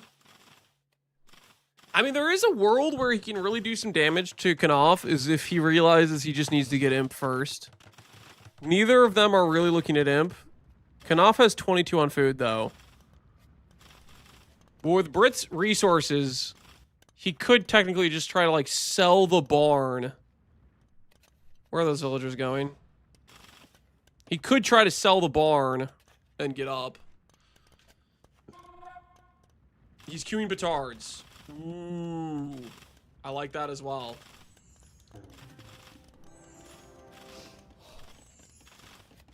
He's destroying more walls? Yeah, he's opening the gaps. Second castle and petards. I like that. How's your ego doing? His ego's better than yours, Brett. Your ego's non-existent. Maybe I can beat you there. I like this. He's trying to convince Knopf to go for Imp while he's going for petards. Giga brain strat. Get the idea in Knopf's head that he needs to go for Imp, and then beat him to the castle being destroyed with the petards. How's the tourney going? It's been pretty fun. We're almost through. Well, not really. We have like another 5 round of 16 matchups. Our matchup is not the next set, but the set after that. How many petards do you need for a castle? Like 10? Oh no. Oh no. Don't go to mine that gold, villagers. Knopf has clicked Imp.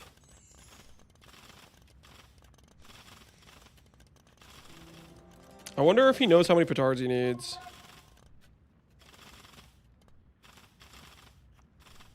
He thinks he has enough. He does not have enough. I think he thinks 7 is enough. It's not enough. Especially if some start getting shot. Oh my goodness.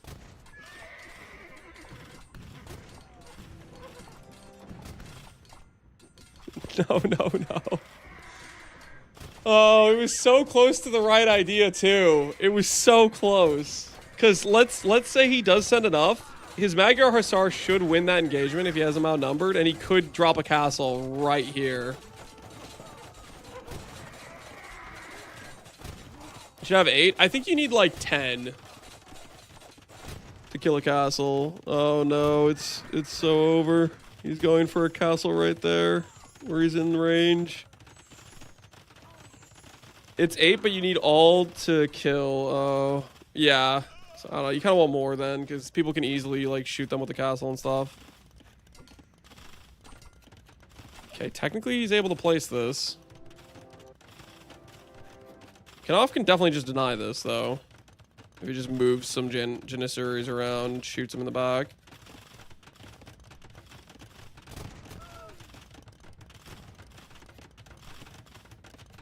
He's trying to fight under the castle, so that's at least helpful for Spiffing Brit, but...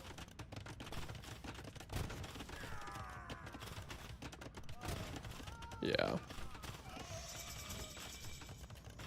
Yep.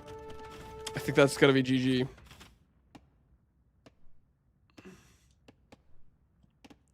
Why do you buy 1,000 wood? What is the plan, Spiffy Brit? No! No, you can't buy 1,000 wood and just palisade. No. Is he gonna actually just try to palisade just all the way down his base? This can't be the solution. This cannot be the solution. You could get back some stone and add some stone walls. He's got to survive. The Janissaries are coming, man. They're on their way. They're gonna see what he's doing. Maybe the Komodo will help.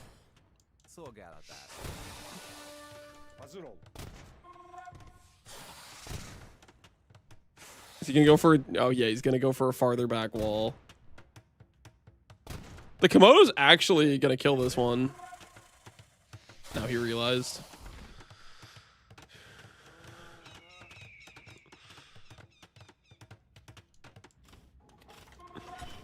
Bombards are out. Chemistry is in. I don't feel so good, Mr. Stark. I don't feel so good. Fortress Magyars. That's not... This is not a fortress.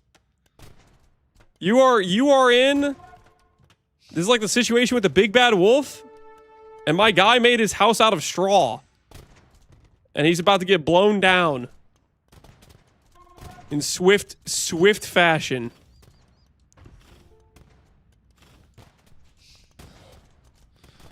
Twin Castle? Yeah. This is not the defense you want. Is this the real Spiffing Brit? Yes, this is the real Spiffing Brit. Is he gonna stonewall? He bought stone. He's putting a tower down. No! Your singular tower is not gonna be the difference in surviving. It's time to accept the situation, Spiffy Brit.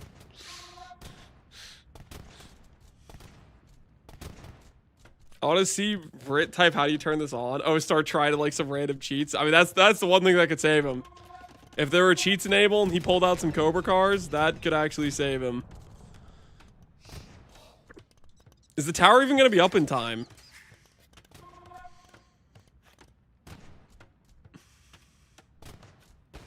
He needs several Cobra cars? Yeah, he needs a lot right now. Does he know he can resign? He thinks he has a chance, maybe.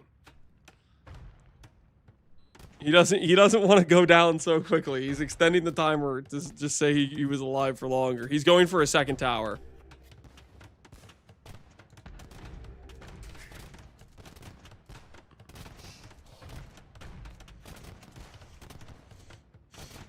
I need Knopf to just run in there with Janissaries and just start shooting the tower.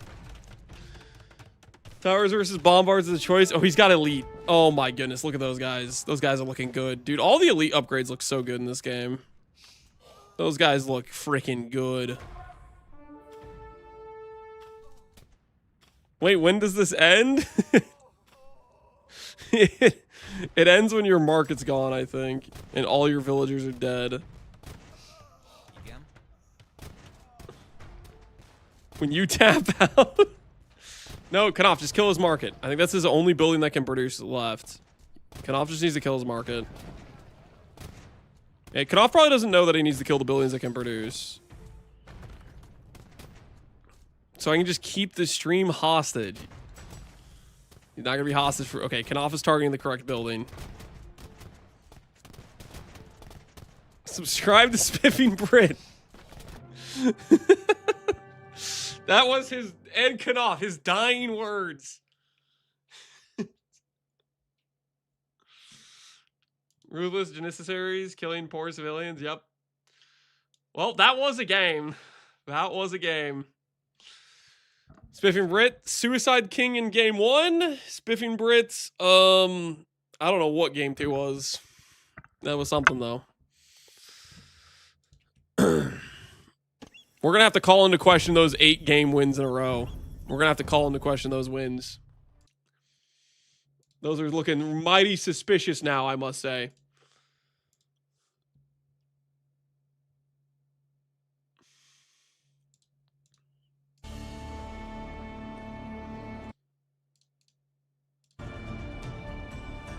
All right.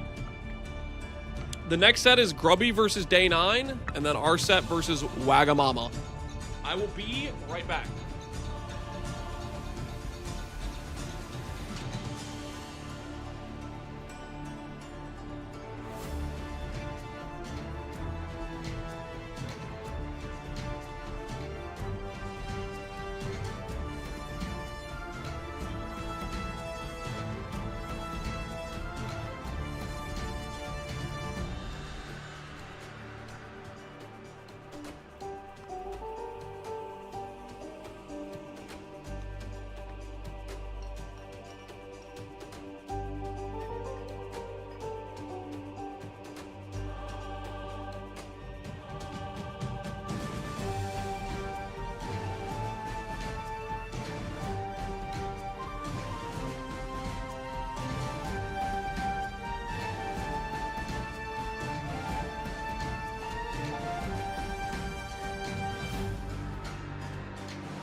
All right, next up is Grubby versus Day 9.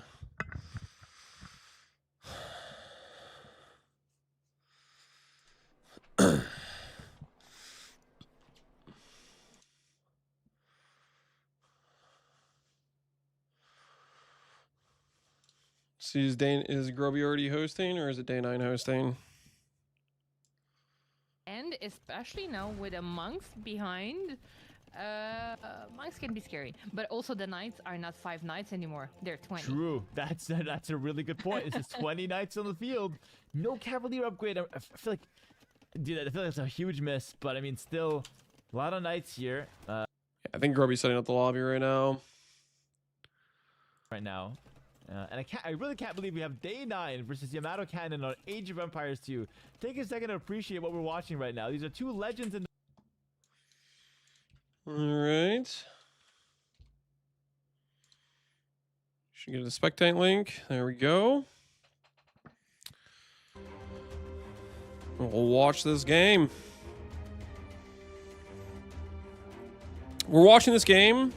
We need to be paying close attention, because Day 9 is definitely one of our biggest competitors. He's gonna cook Grubby like no other, and we need to be prepared for Day 9 strategies, okay? Because we're gonna meet him in the final 2 in the bracket, and so we gotta pay close attention to how he picks apart Grubby piece by piece here.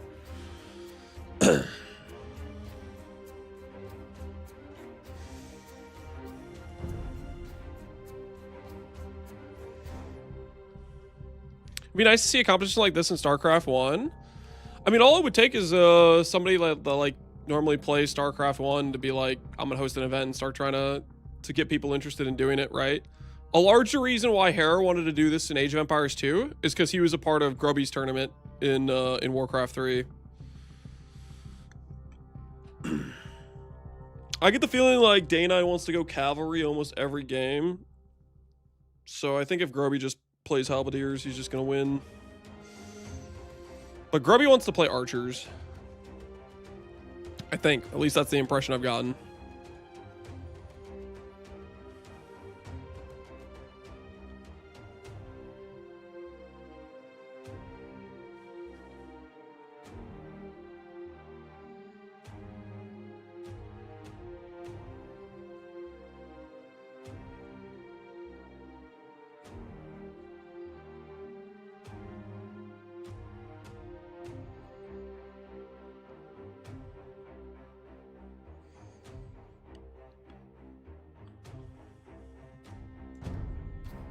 Should be starting soon, I think. We'll see when Day 9 gets in there.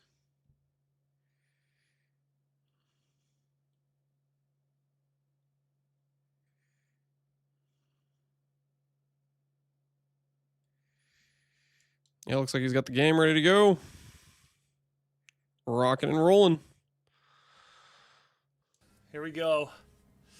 It's a game between Day 9 and me. Also, question, when the game starts... Ooh, he puts it in emote only chat. I should do that too.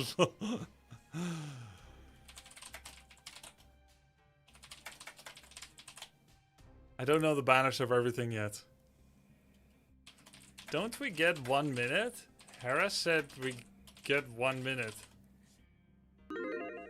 Who's joining here? Get out, guys. From all lobbies? No.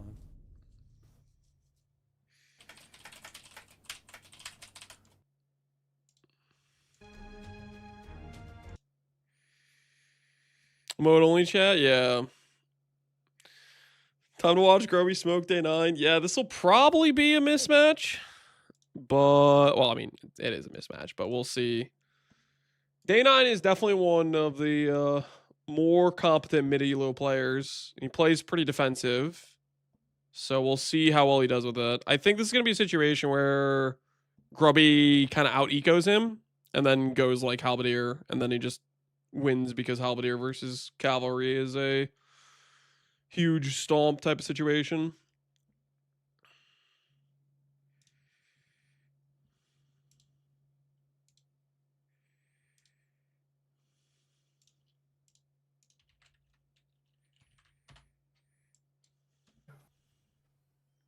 And then he wanna just aura farm. And he's just farming then, aura in the middle of the fight, and he just died. Yeah.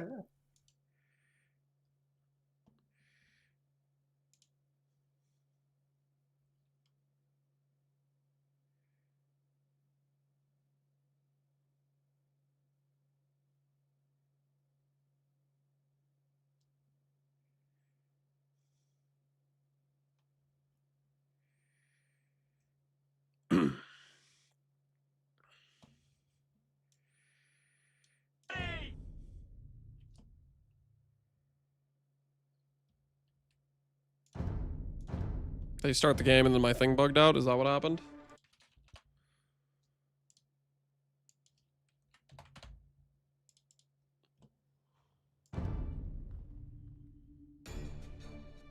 All right, we're in.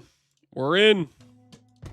Start the game already!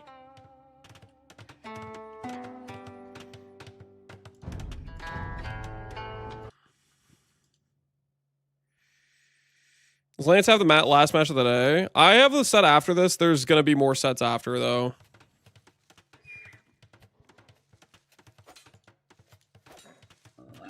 Ooh. Grubby messed up his initial lure, which means he can't lure his second boar with that. Day 9's also going to need to heal, or his scout will die to the boar as well. They both took too much damage. Grubby took worse damage. I don't know if his scout's going to be healed in time.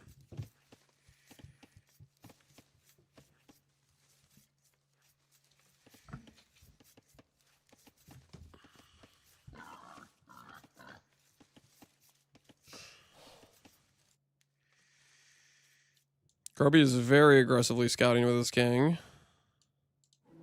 The castle isn't close enough to the walls to shoot out, so he should be safe.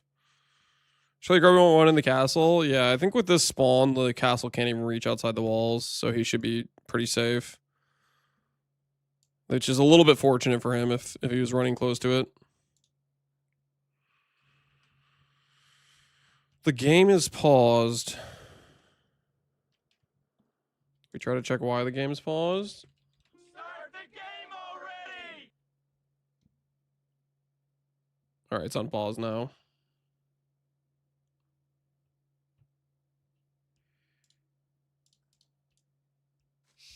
Dude, imagine he would have to know the king's here, but imagine he just takes his vills and does a really quick wall off. Locks the king in.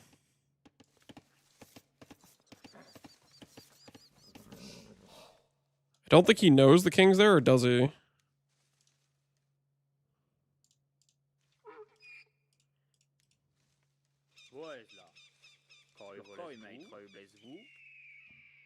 I don't think he saw the king.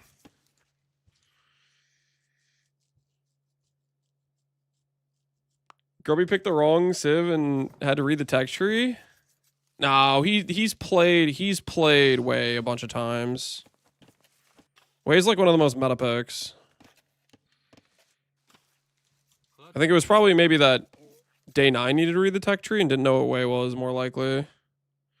He's played plenty of Way. Yeah, no, he definitely knows Way. Way on Fortress? I think Way's a good pick on Fortress.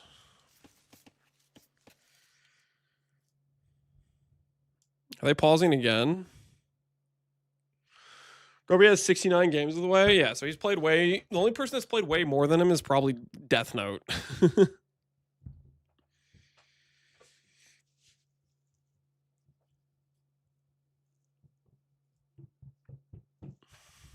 He said he wanted Melee. He was doing some practice games with Melee.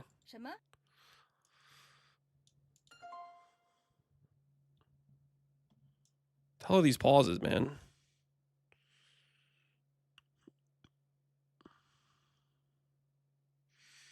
I meant to pick Magyard. Yep, that's a classic.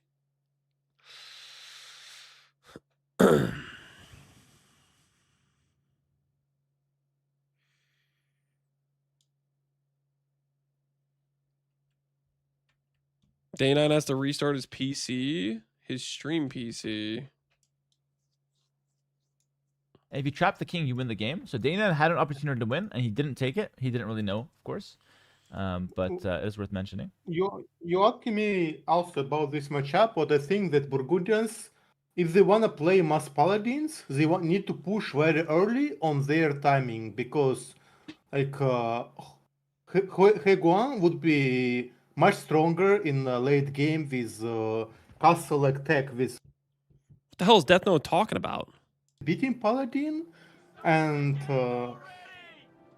Did Hae Guang actually beat Paladin?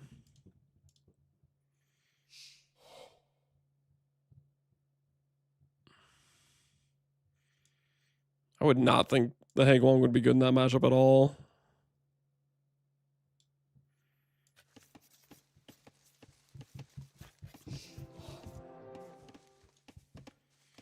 Tarkov can in some occasions, like if they've had their stats boosted or whatever.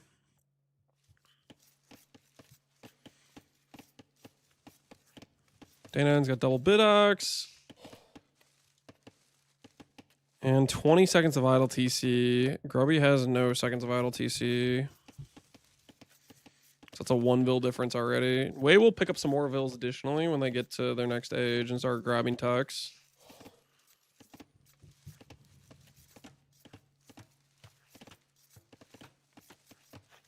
He's going to be 24 up.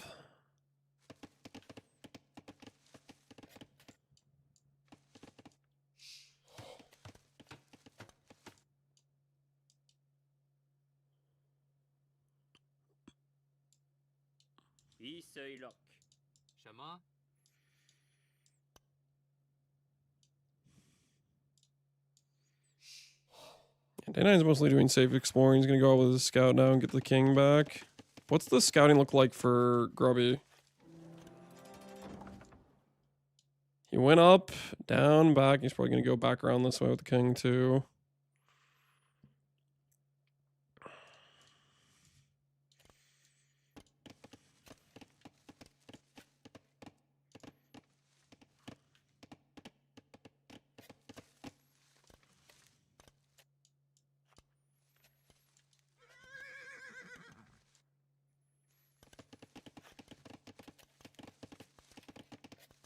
Feudal up times. Difference is just the bit of idle TC time.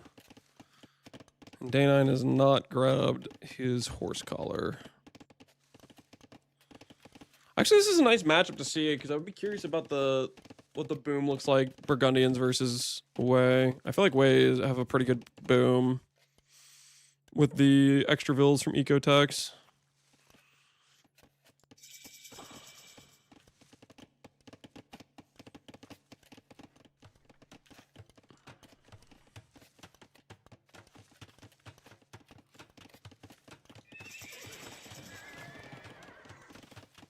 Market blacksmith right away.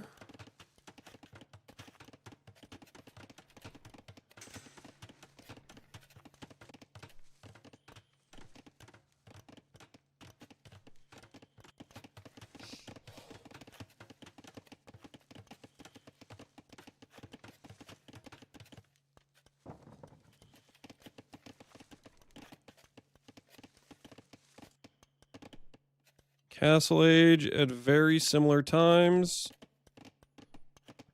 Just the one vil difference.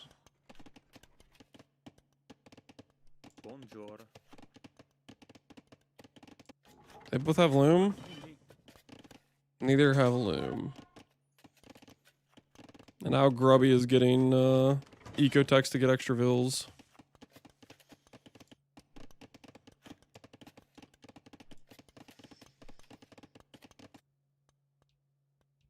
A very peaceful game. Regicide Fortress. Where everybody FCs.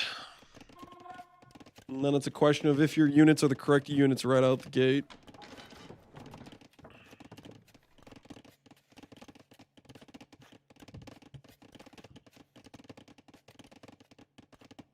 FC Boom, yep, FC Boom. A king snipe would be nice. Seems kind of unlikely to happen until later. It's more of like people think about it a last-ditch effort or realize that they can go for it later on. Grubby is going to go for just the tower most of the back. This one or this one, probably. Probably just this one, because it's most of the back from where the king is. No, he's just still scouting. Okay. How much scouting has he done?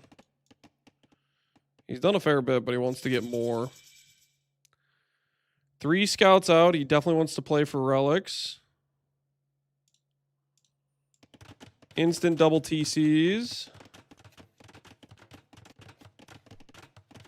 And day 9 is going monastery, double TC as well. And they both have 3 scouts out. Feudal Scout can kill King. I don't think so. I think the King still outruns it. Maybe if you get Husbandry, you could kill a King, but you'd have time to run back, right?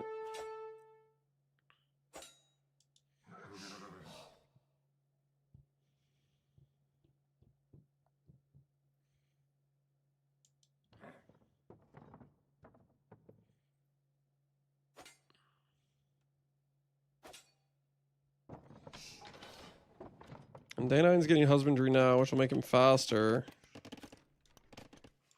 They're both playing for relics. The normal Feudal Scout is faster. Oh, really? Oh, I guess he's going to garrison soon then. He's garrisoning Castle. Which means he's probably not planning to do Unique Unit anytime soon. I feel like the worry with garrisoning your castle is if at any point you start using the castle to produce units, you're going to put its waypoint out in the middle of battle type of thing.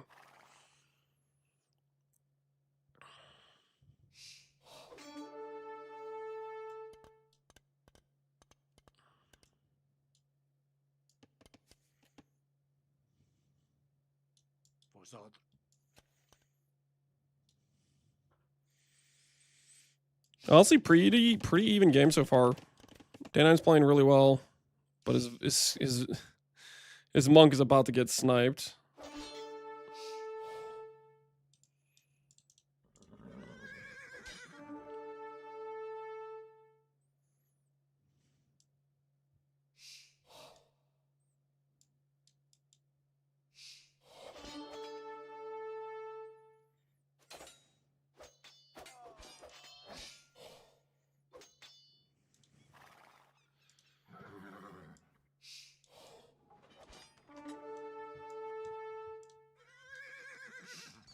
Scout Light Cav or Scout Cavalry a little bit faster. I don't think Grubby got Husbandry though.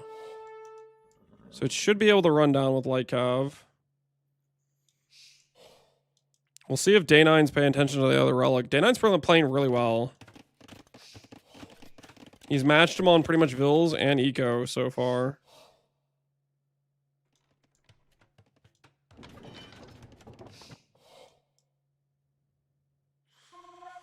See if Day 9 notices that the relic that was over here got picked up.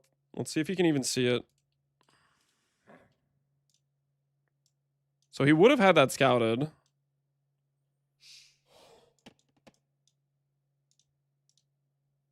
He does seem to notice that it's gone because he was moving forward. Now he's sending the monk out. He doesn't realize.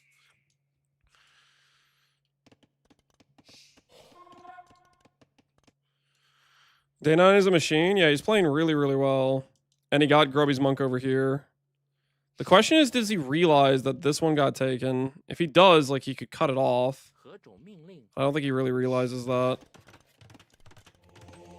So 1-1 relic. Burgundians like the relics a little bit more. Grubby has a 5-vil lead. And Tiger Cavalry's coming on the field. Day 9 I don't think knows about this relic. Grubby's going to camp it, but Day 9's not even walking towards that one. Day 9's walking towards the one over here, which... See if Day 9 reacts.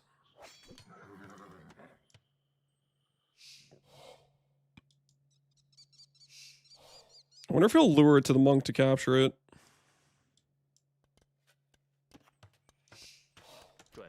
Grubby's going to instantly go for the close one again.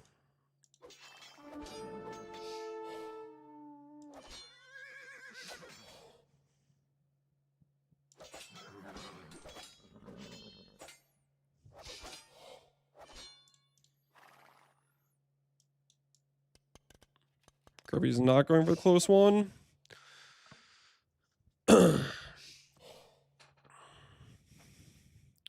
Tire cap could be a mistake if he's microing the monks. Yeah, I mean, Grubby sent it back to heal. I don't think Grubby has husbandry. Or maybe, yeah, he must have got husbandry because now he's running faster. Day9's doing a really good job microing. And he knows the last scout cavalry's there. Day9's looking for that last relic, but he doesn't know where it is. Please, please, the fact that Grubby's up here. Yes, he scouts it. He sees it. But this relic's about to go into Grubby's hand unless he circles back for it right now. I wonder if he'll notice that it went off the minimap right then. No, he's not gunning for it.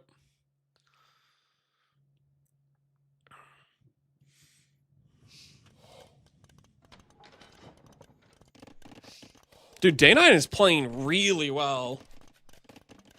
He is keeping up with Grubby. The concern is late game composition is gonna really hurt. Tiger Cav's healed up. They both know where that last relic is. He needs to protect his scout.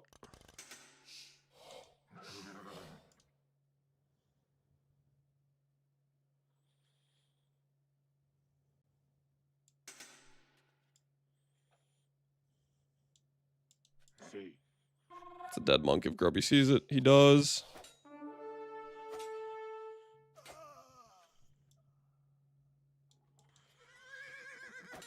Day9 up to Imp. Is Grubby up to Imp? Grubby's not up to Imp. Grubby's ecoing more.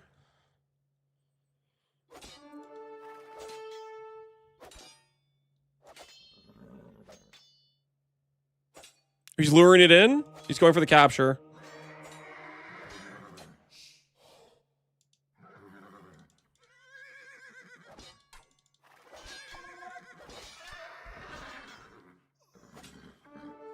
Grubby micros away. That was a really good play for Day9, but then he lost it, unfortunately.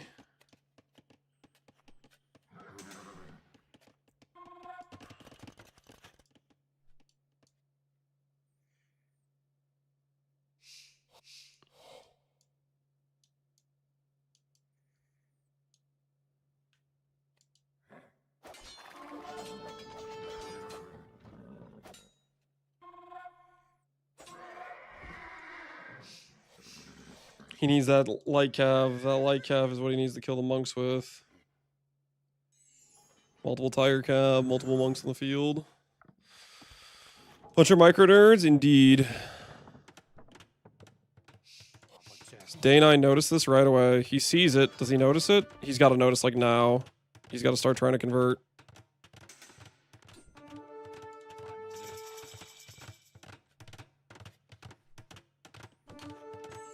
Paladin incoming right away.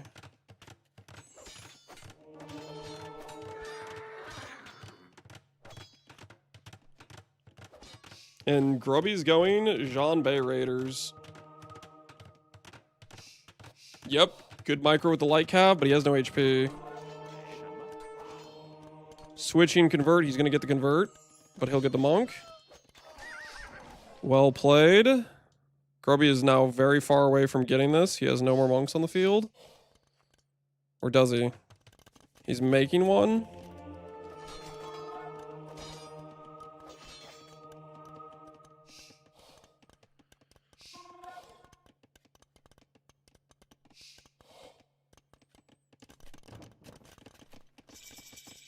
Grubby's taking a pretty solid economic lead. He's got a 20 lead now because he went to the 4th TC faster. And he has a bit better eco tax. But Day9's about to have Paladin. So he's got the military advantage. But Grubby's getting his techs as well. Unlucky lack of conversion. Yeah, it hasn't gone too well for conversions for him. He needs to defend these vills. These vills are about to get sniped.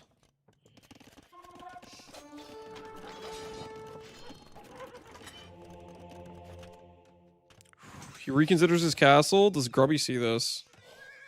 He does. He needs his army over there now, or he's about to lose 10 vills. Yeah, he's about to lose 10 vills.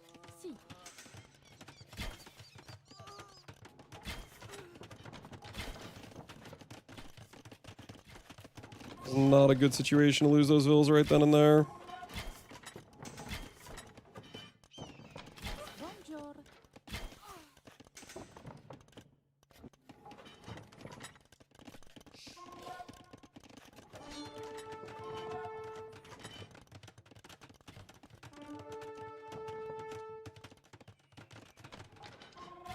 And Grubby is giga micro nerding.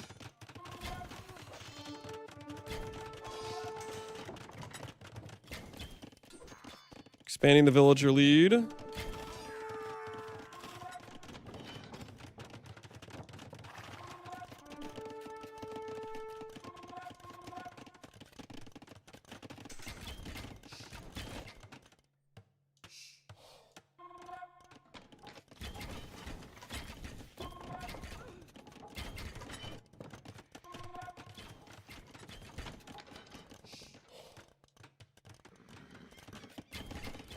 Dana's gonna overchop. That is a concern for sure. Elite Tiger Cav. I wonder how those fare against Paladin.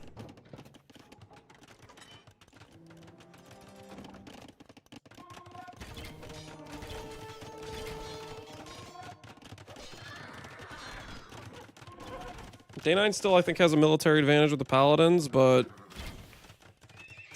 Grubby is starting to amass quite a lot of the Janves. And he wants to micro nerd the life out of them. Which is actually really good for his position. If you can keep chipping away at Day9's army.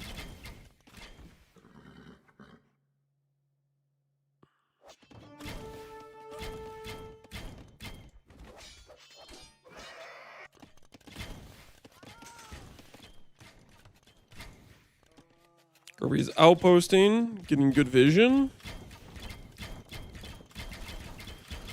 Did Day9 get Burgundian Vineyards? I don't know, but he definitely will want to get it if he can. Heavy Haguang. And Tunshin. I don't know what the hell Tunshin is. Maybe that's a good matchup for Paladin. I do not know. Death Note was acting like it was, I think.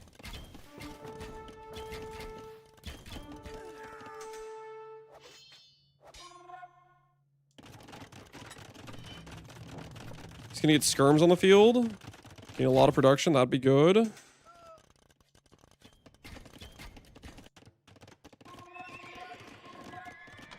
Nine melee armor. Okay, that's actually pretty kind of a lot. Day9 needs to get his melee upgrades. He should have 18 damage to hit.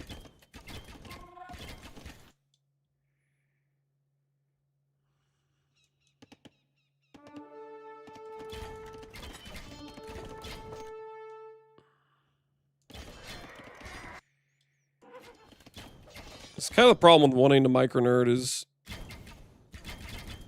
you are really annoying with one thing, but then you're losing the other army.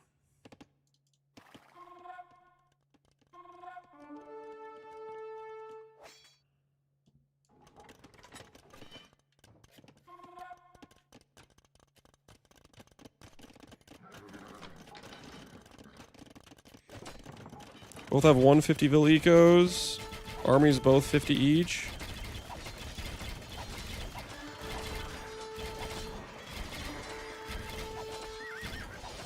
Day9 really needs his attack upgrades for his Paladin.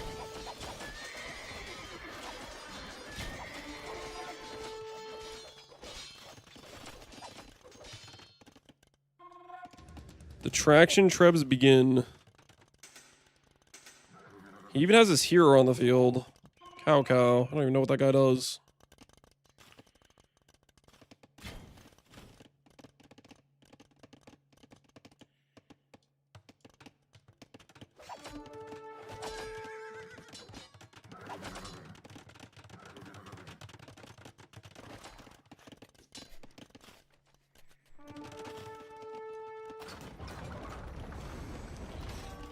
5 best of 3 games in a day? It's more than 5. It's like 12 or something. There's the 4 elimination and the 8 round 1 games.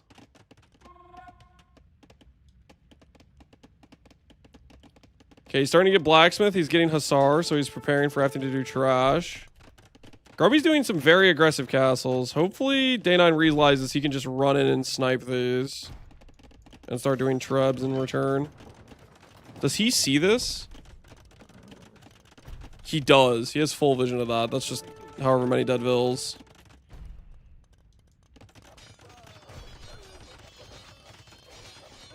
Good spot, Day9. Good spot. Oh, he left him alive. Don't leave him alive. No! No!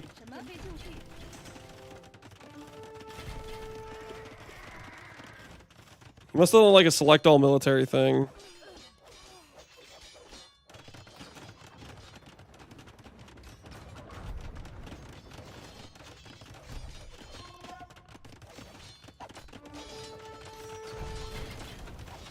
He's leaving the trebs open. Day9's gonna go for him. He sees the villagers. He knows they're coming. Please, Day9, do not let him walk those vills over there. Please punish this greed.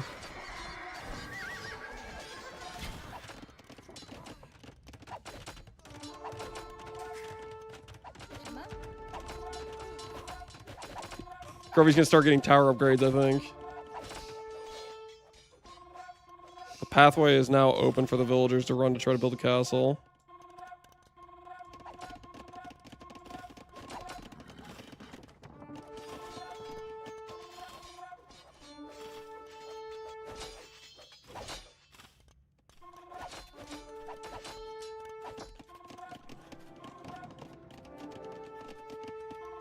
Multiple trebs in production.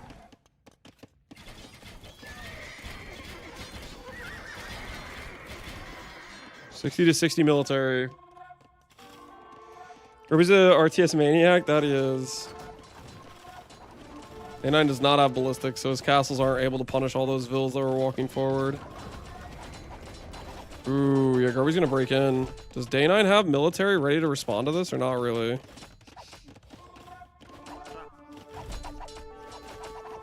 Yeah, he needs military there now. Grubby's gonna pressure his monastery and be able to take out his trub.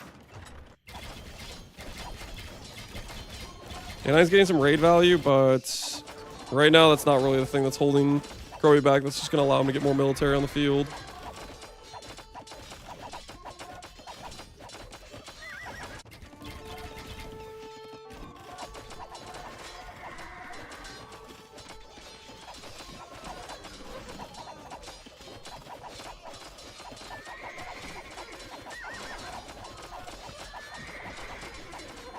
Ten melee armor is pretty crazy with the heavy Higwong.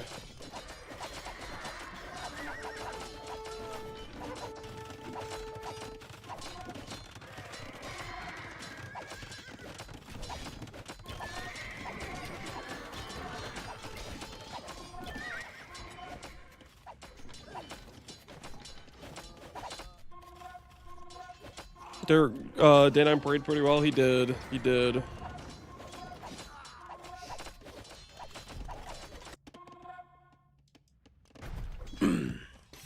He honestly, I feel like he had a military advantage. He needed to, I think he needed to basically play to his strength and start pushing these castles back and keep it to like a singular military aggression move. I mean, Grubby's doing something he shouldn't do. He's overextending.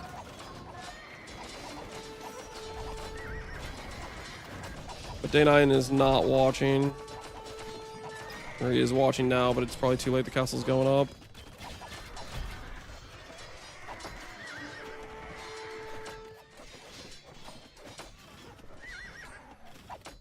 Looks like a pro match. It's pretty far from a pro match. Well, they're both playing really well, I would say.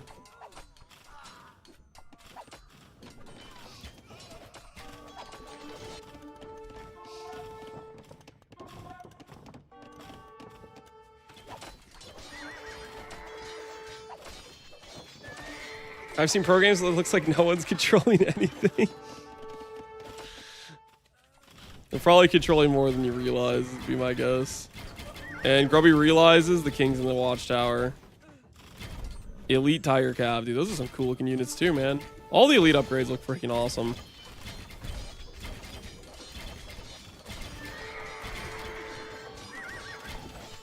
There it is. There it is. Eye on the prize. Grubby takes game 1.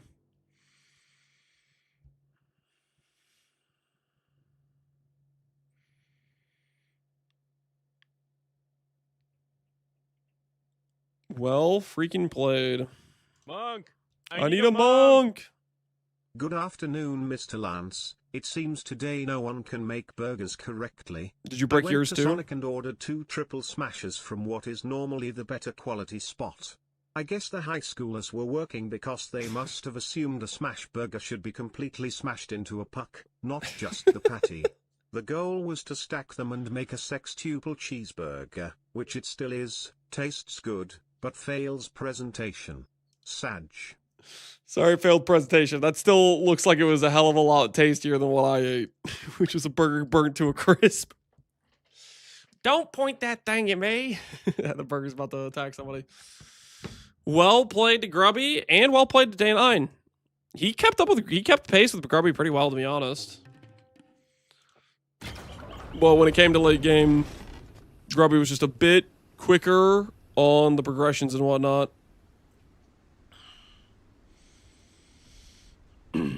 Not bad at all. Not bad at all.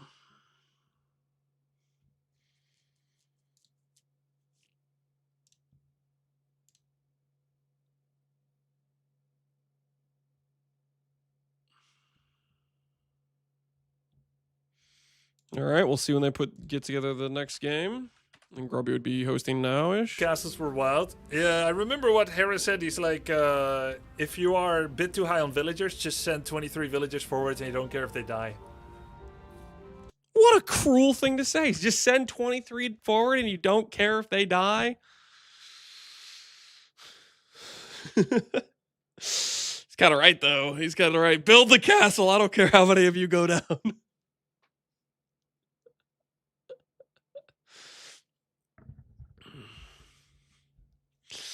He's got a point though. Yeah, it's a good point. It is a good point. It is pretty true.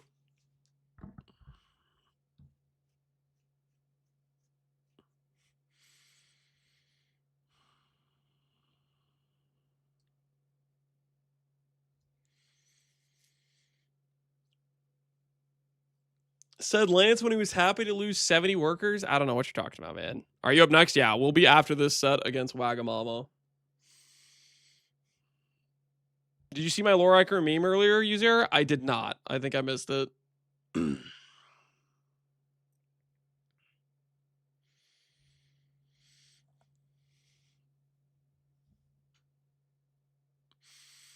Grubby needs to stop chatting. And I forgot to actually swap.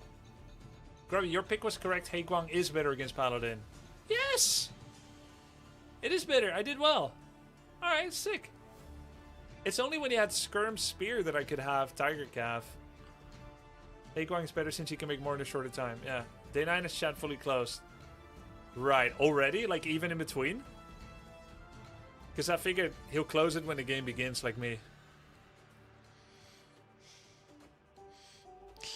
I'm like in the Star chat Wars where they're features like custom linking the random. Oh, that's codes how for you the can hide game, it on and they're screen. like, "We're ready to go." And Grubby's like chatting.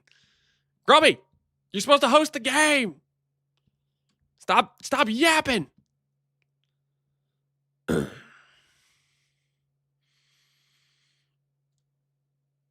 confirmed he wanted Malay. Well, I mean, the Civ he had was a pretty freaking good Civ, even if he wanted Malay. I think I think Wei is a pretty strong pick for that map regardless. And it worked. You know, he still won.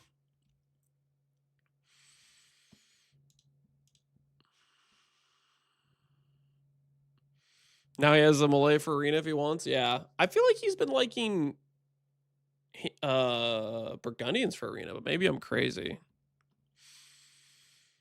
We'll see what map. We'll see what map they end up going with.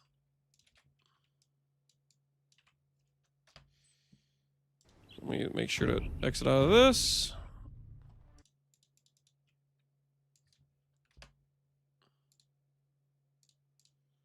Try to open up the game.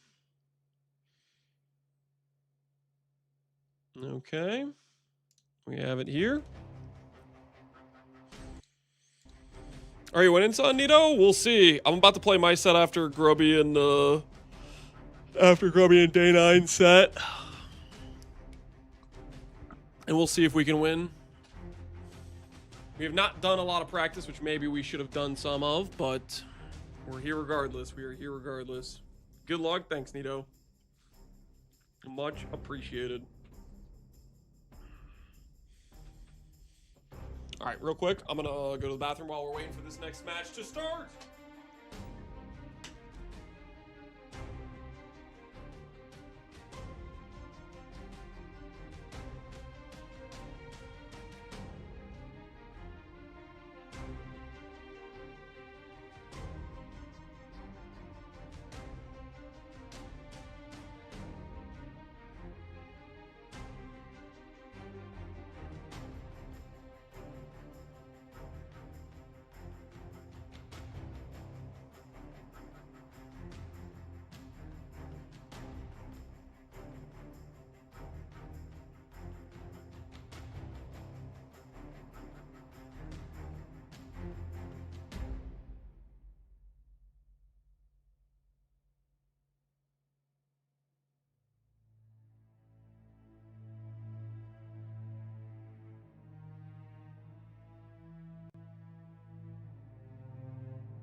Game's live, and we got Arabia.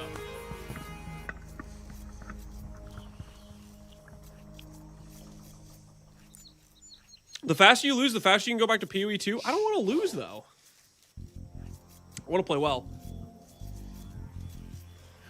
I want to play somewhat well.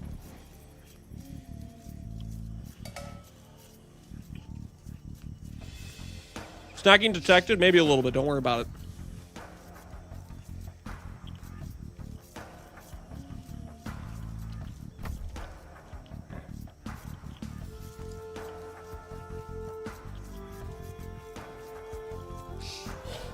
Do it for me. If not for yourself, I'll see what I can do.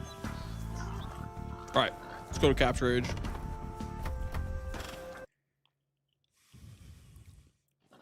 Some comparative gameplay here. Monk. I need a monk. Good luck, Lance. If you win, get yourself a cookie. Oh, thanks, Gigs Twitch. Appreciate the 500 bits. Maybe I will. Maybe I will get a cookie.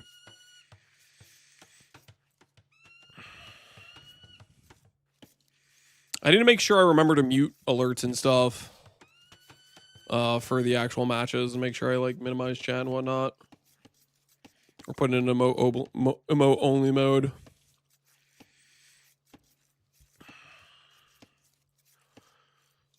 New patch is up. I do not know. For PoE 2, maybe. We've been on a AoE 2 grind. We have very little TC idle time. Franks versus Magyars.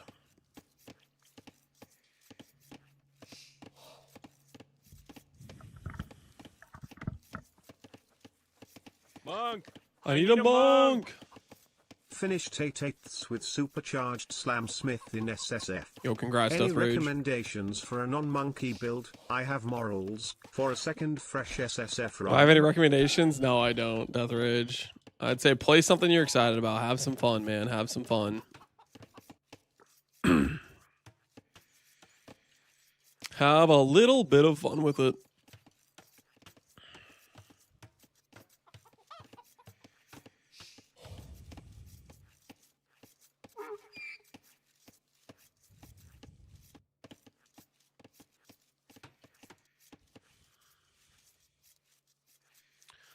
Can't believe you're an attorney with soft StarCraft 2 pros and Aatrox. Yeah, it's got quite a wide range of people in it. Grubby lamed 2 of his sheep.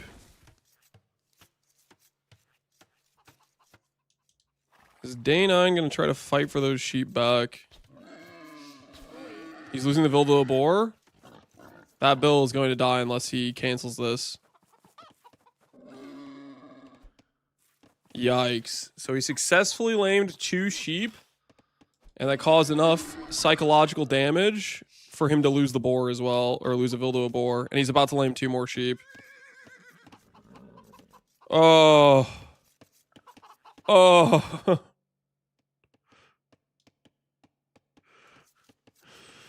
Oh, this is pretty over. -1 vil, -4 sheep.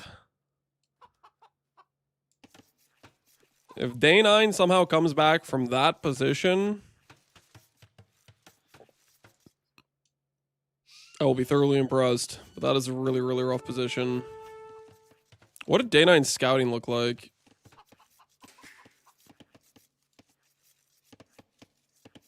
I think the sheep were literally right there. Like, he'd scouted right next to it, too. That's pretty brutal. Like, it was literally just this tiny little sliver he got killed by for those 2 sheep, and he had scouted that before they got taken.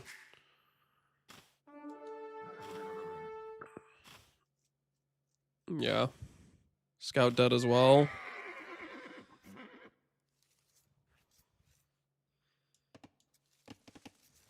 He's up to age, but at what cost? At what cost? -1 scout. He got 1 of his sheep back.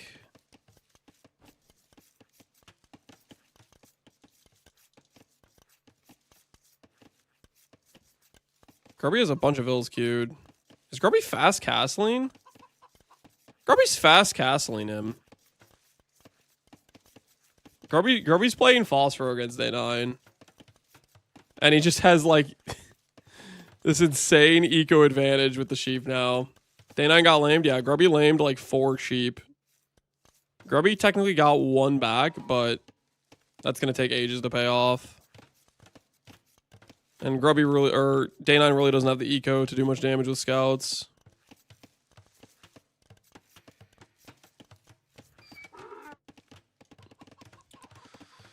He's got no real walling, a really open base.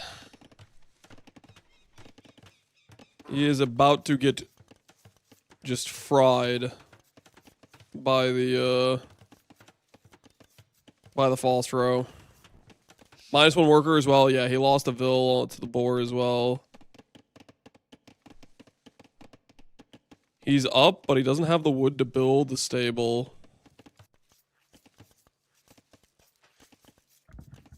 Is Grubby false throwing? Yes, Grubby's false throwing. Grubby is false throwing.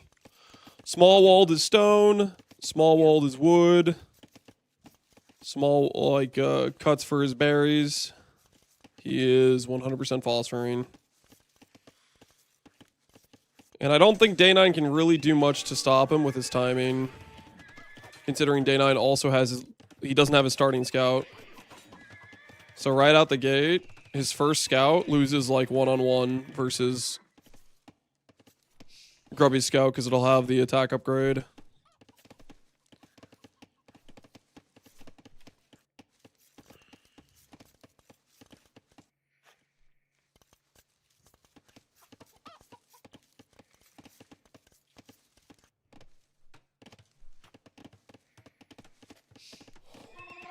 And he's gonna make scouts. Which the scouts are not going to be able to do like any damage to Grubby in this position.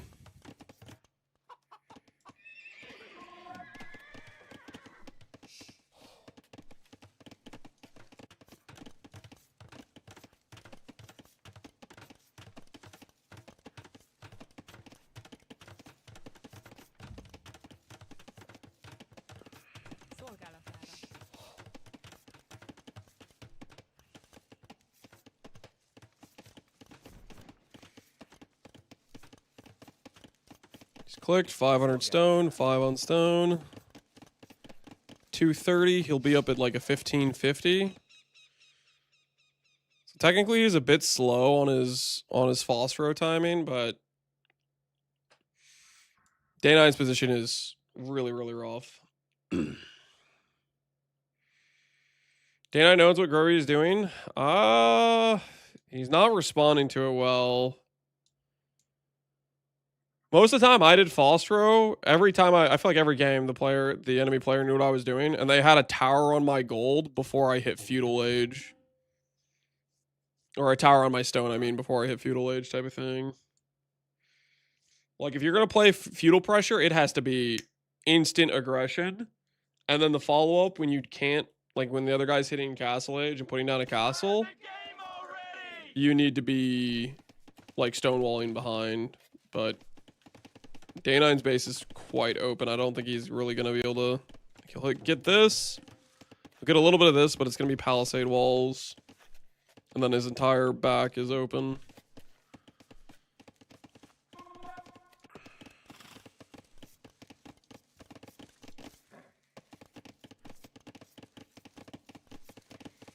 How many more games are there for today? My set is after this one. And then after my set, there's Sing Sing Euthermal that still has to happen. There's Pig versus Otofu that still has to happen. And who else has to still happen? I think those are the main ones.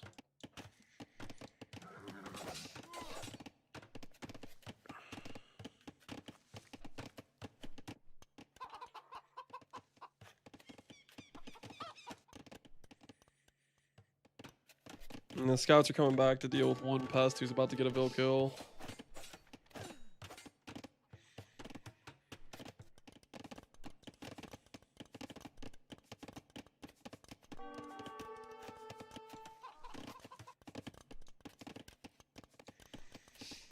Castle's gonna go right here, I think. Protecting his gold and his wood. Right here.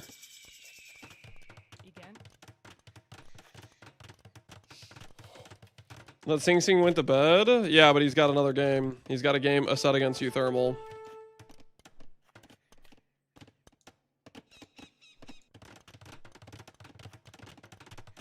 Yeah, Grubby's up. And Day 9 is very far from Castle Age. Is he stonewalling? He's not stonewalling either. These need to be stone walls. They need to be like giga stone walls right now. Because these things are going to come out and they're going to just shred through Palisade.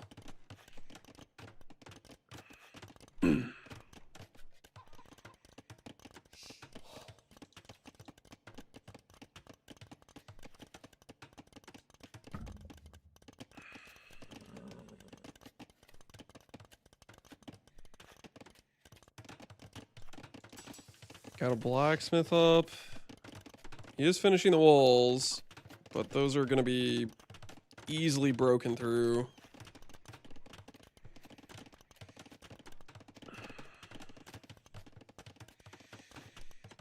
Day 9's up the castle. Let's see if he can hold.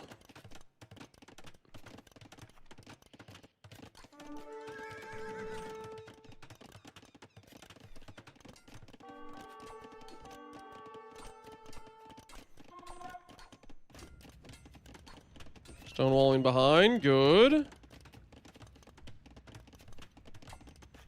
It's a good response.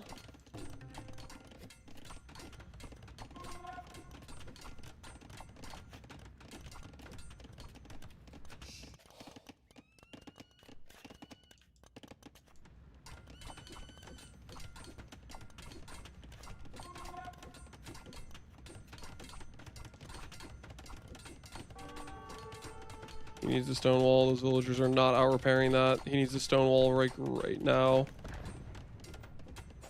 Just barely gets a stone wall off, but a villager had to die for it.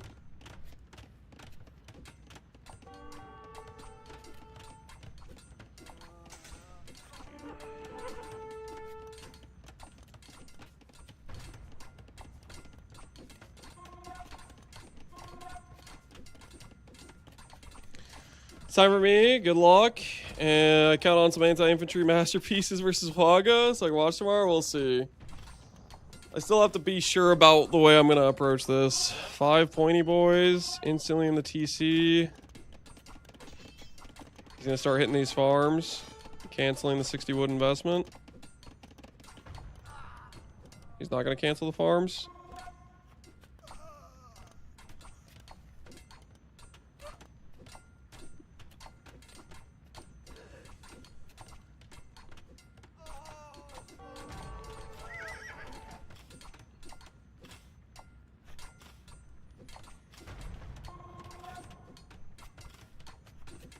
Yeah, that economy is cooked.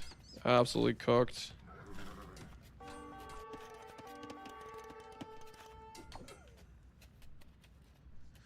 Feels like GG. Yeah, this is fairly GG.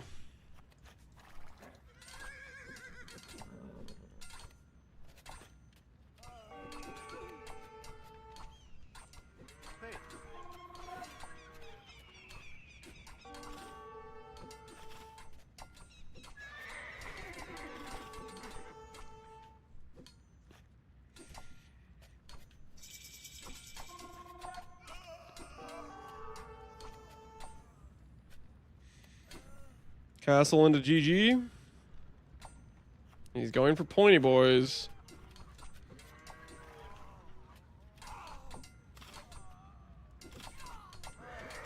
And the second castle follow up.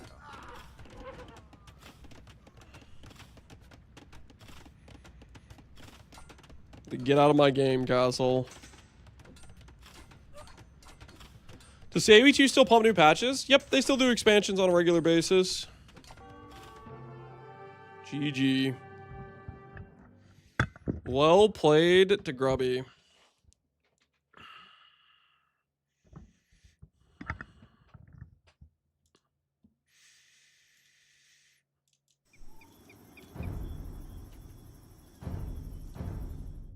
Okay, I think we're up next for hosting a game. We'll see if we're supposed to be hosting one.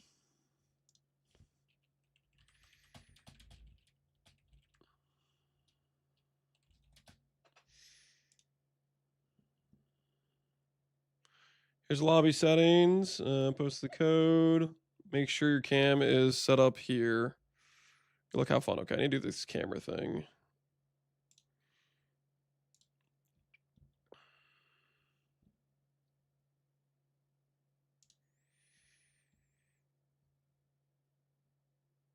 I need the password.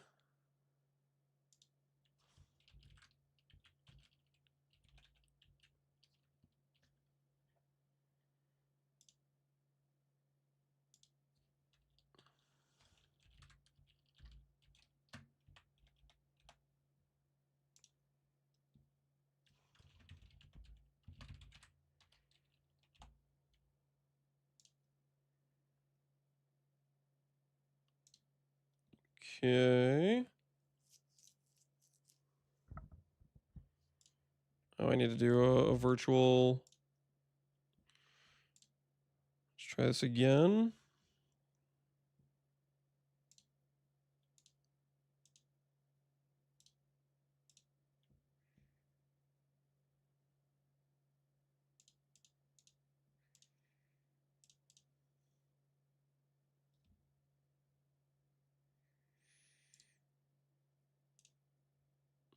Let's try this again.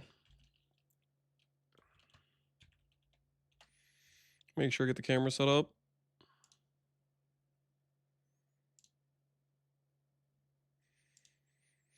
Why does it not like my camera?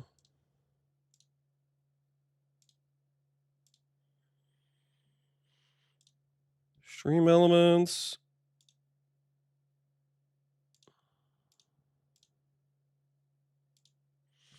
Hey, dude, good luck. Thanks, man. I'm just trying to do the camera thing right now.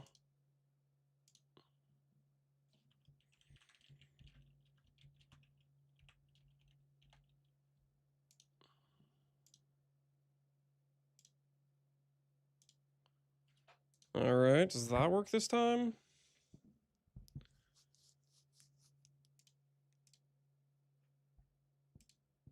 Okay. We'll see if that's fine. I think that worked. I got the OBS up.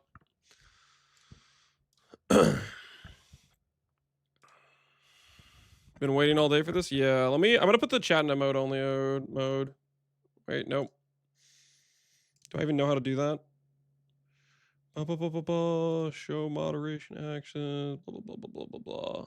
Emote only chat. Does that work? All right, I put it in emote only chat, and I'm gonna minimize the chat so I don't mess up. And then we're going to get this created. Unranked public, allow spectators, spectator delay none. This should all be correct. Let me make sure I have the other stuff correct for Regicide Fortress. Fortress, tiny, standard, 200, normal, 1100 years, time limit, treaty length, none, Regicide mode clicked.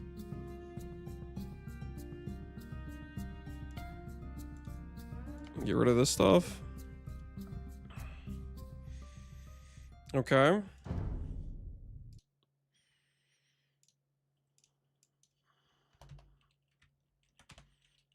This work? Make sure you have hidden civ as well. Ooh, did I forget that? I think I had hidden civ.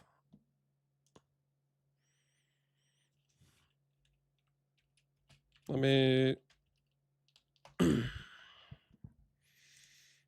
let me remake. I think I forgot hidden civ.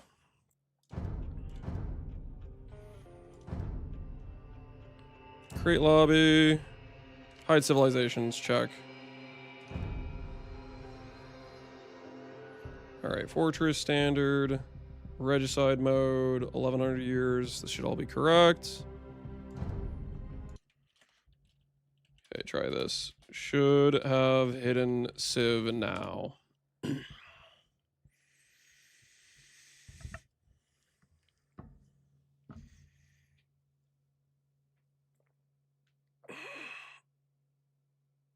We got a Wagga on as well.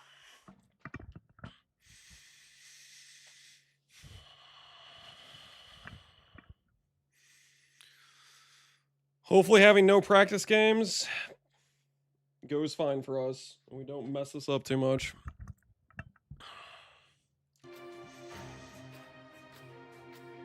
I'm gonna ask ready. Are you guys ready? Question mark. Ask Wag if he's ready.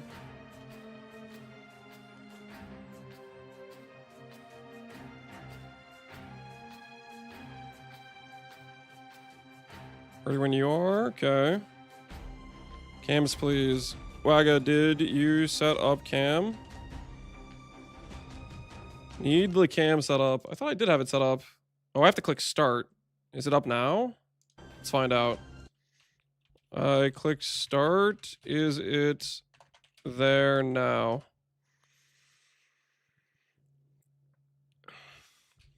For cam.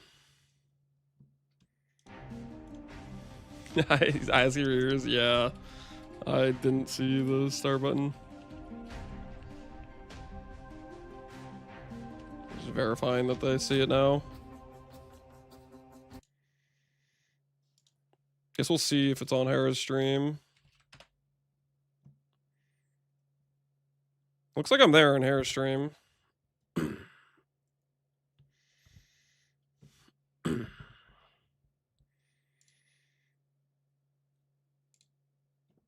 It's good? All right.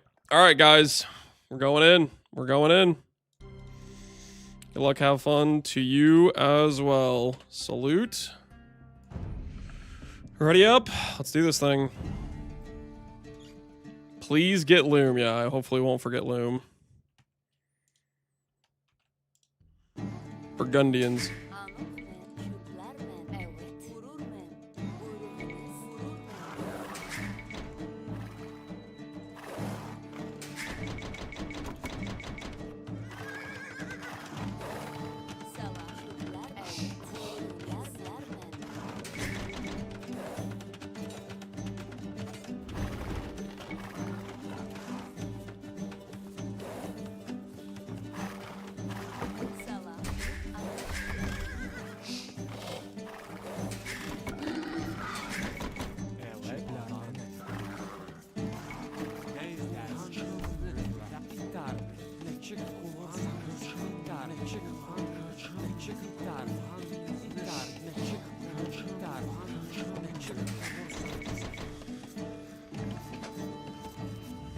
All right, Burgundians from Waga.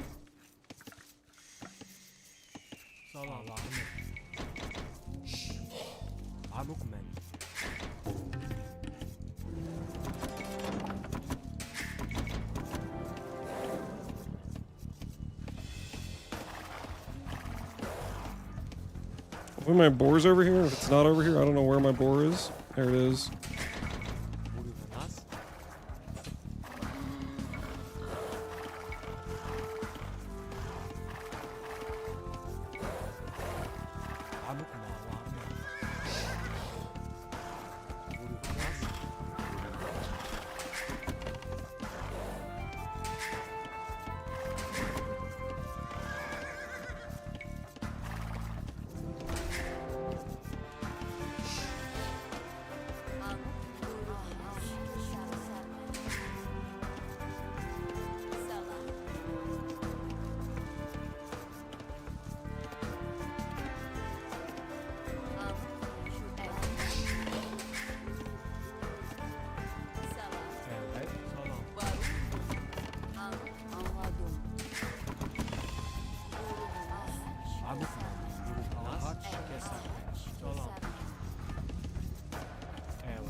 Is he winning? I don't know. We'll see.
All right. GG, well played. Well played, Wagga.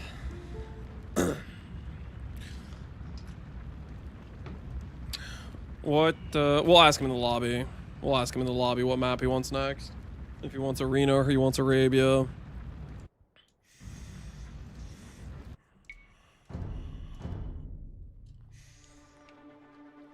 He switched it up. He went Bulgarians initially and did a lot of infantry stuff, but he opened Burgundians here. So if we went for a infantry counter, I mean, we probably would have done well just with like Halberdor versus Calv, but he could have easily gone like cannons and stuff.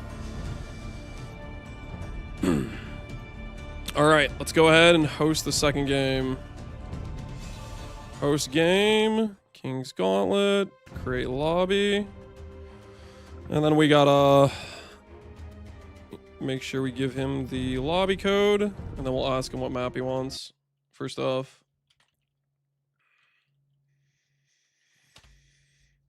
We'll see what he's interested in. You played that well? Thanks, Ilix. Shout out to Malamadre. He's the one that convinced me to try out the faster imp humans. And so hopefully I made him proud because I was trying out kind of his approach there, which I think was a pretty good approach. Otherwise, we would have ended up in maybe like a Paladin v Paladin, 2 good eco civs versus a knife down the middle of his base to put the hurting on him, you know? Well, I go, what map do you want? Arena or Arabia? Pretty sure he's going to say Arabia, but we'll see. Arabia, please. Yup, that sounds about right. Let me check the settings real quick. Let's make sure we have the settings correct. Lobby settings for Arabia. Random map, check. Arabia, check. Tiny, check. Standard, standard. 200, normal, normal. Standard, standard. 1100 years. Chord game, lock, speed. Okay, we have all that ready.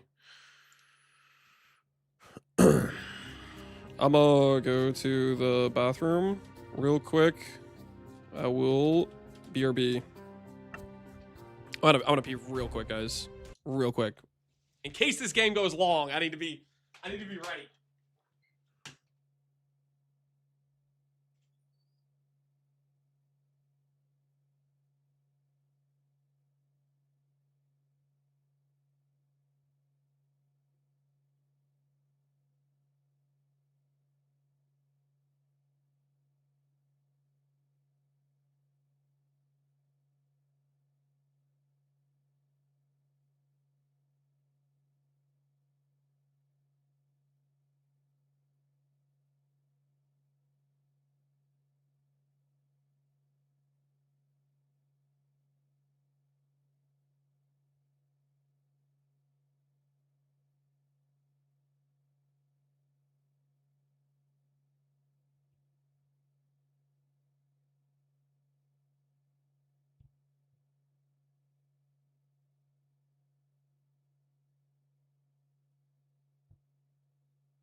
All right. Ready? Question mark. We'll see if if he's there. We'll check the lobby codes. Hera said we can start. Okay. Waga's ready. I need to select a different civ. I'm feeling Bulgarians.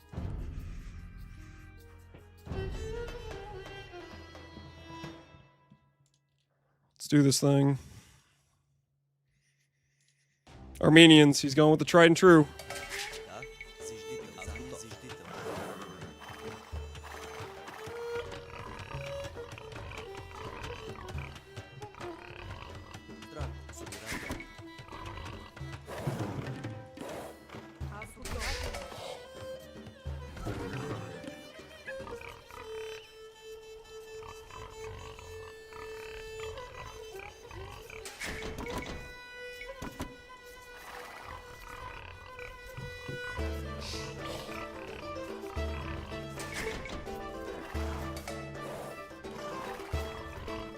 Chicken map.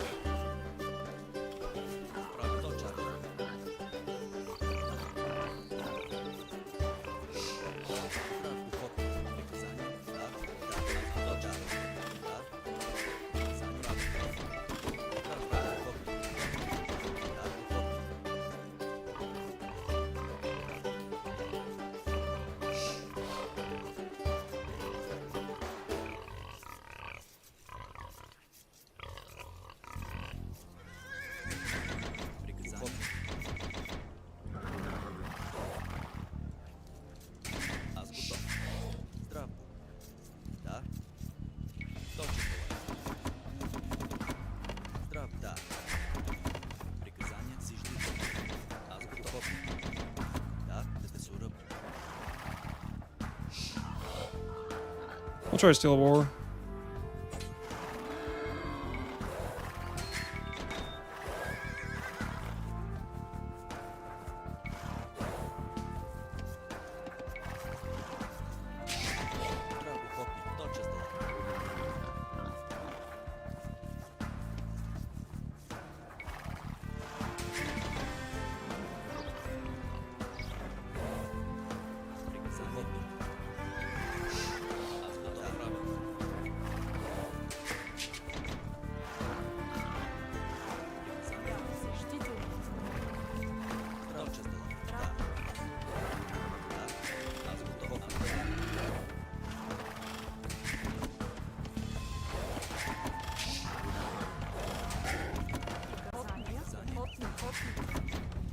Worth. Absolutely worth.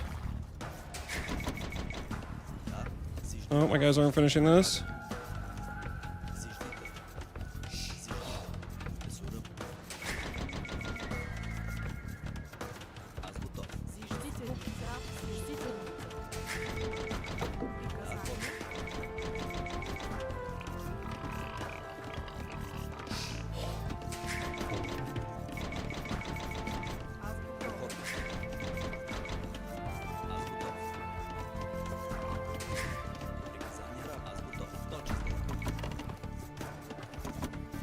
Tonight we feast on lore, brothers.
Redukop, Redukop, Zizditel, Redukop, Zizditel, Zizditel, Zizditel, Zizditel, Zizditel, Redukop, Azgutop.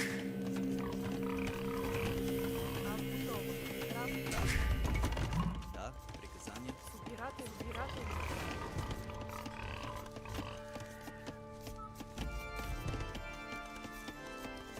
Да, здравствуй, правильно. Точно, Азгалай, Азгалай. Собирател, Азгутов, здравствуй, точно. Приказания, собирател.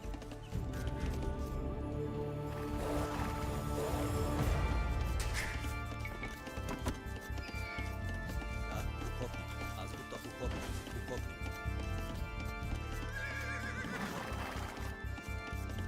Приказания.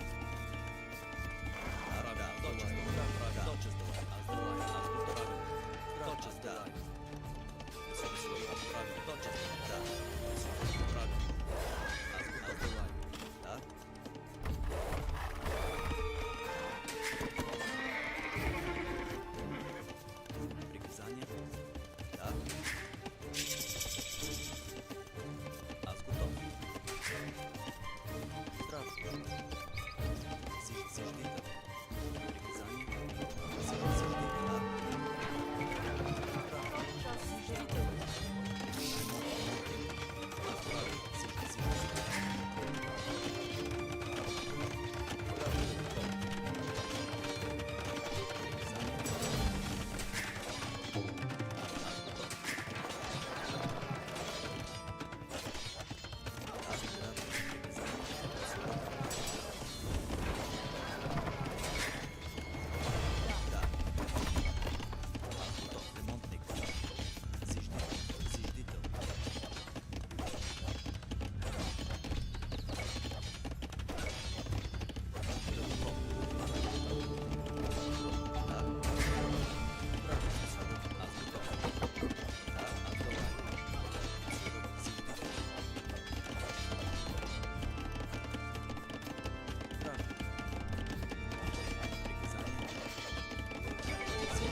GG. All right, wag it down, boys. Wag it down. Wag it down. Well played, man. Well played. He had us for a minute there with that infantry getting through, but we put more of a burn on him. Good luck on next round for you. Good luck on next round, Wagga. Well played. Well played. Wagga, definitely probably a harder opponent than I should have picked. I should have just taken, like, you know, Tofu, but I was kind of toying with the idea of wanting to go like Aztecs or something, but I'm glad I chose Bulgarians. Just going with something I was more comfortable with playing. In my axe. Yo, Chaos, dude. Appreciate the sub, man. Appreciate the support. All right. GG's. Wagga did a good harass. Yeah, he really did. He really did. I don't know if am I good with the camera? I need to ask if I can take the camera off. Can I take camera off? Or do I need this still on? Question mark. I imagine they don't want to do any like interviews because there's so many sets they have to get done today. So I'm assuming they just want to go to the next set. Yeah, I completely agree with that. Like, you can take off camera. This is Okay, a cool. strategy game at the end of the day, and it's based on information first and foremost. All if right. you know what your opponent is going to go for, you're going to be able to counter it more efficiently, and that's why in your case. All right, guys. On that note, we're going to call for the night. It's been a long day. I really would like to watch the matches, but it's Thursday, and you guys know what Thursday is, right? Thursday is Apex with my brother. Okay, I'm already 20 minutes late. I didn't quite pack up Wagga as soon as I needed to. I needed to make those games each 10 minutes shorter. But we'll have to do that. We'll have to do that hopefully on our next matchup. We'll see how it goes. I'm gonna send you guys over to Hera, as this is his tournament, and it's all thanks to him putting it and organizing it together. Thank you everybody who stuck around for the games today. Tomorrow we'll have another set. It will be against Knopf. So Knopf will be our next opponent. He bullied my boy Spiffing Brit, and we need to avenge our British brother. Okay, so tomorrow we're gonna try to see if we can right the wrongs of Knopf bullying Spiffing Brit. So, anyways, that'll be tomorrow, guys, and good luck with the rest of the sets, and we'll try to start bright and early tomorrow. Thanks for watching, guys. Hopefully you had fun today, and we're gonna try to continue to hopefully win in the tournament. We'll see how we do. Enjoy Hera stream, guys. Take care. Remind you all, Euthermal is the second highest elo player in the rank ladder. Sing Sing was the only player to pass his cap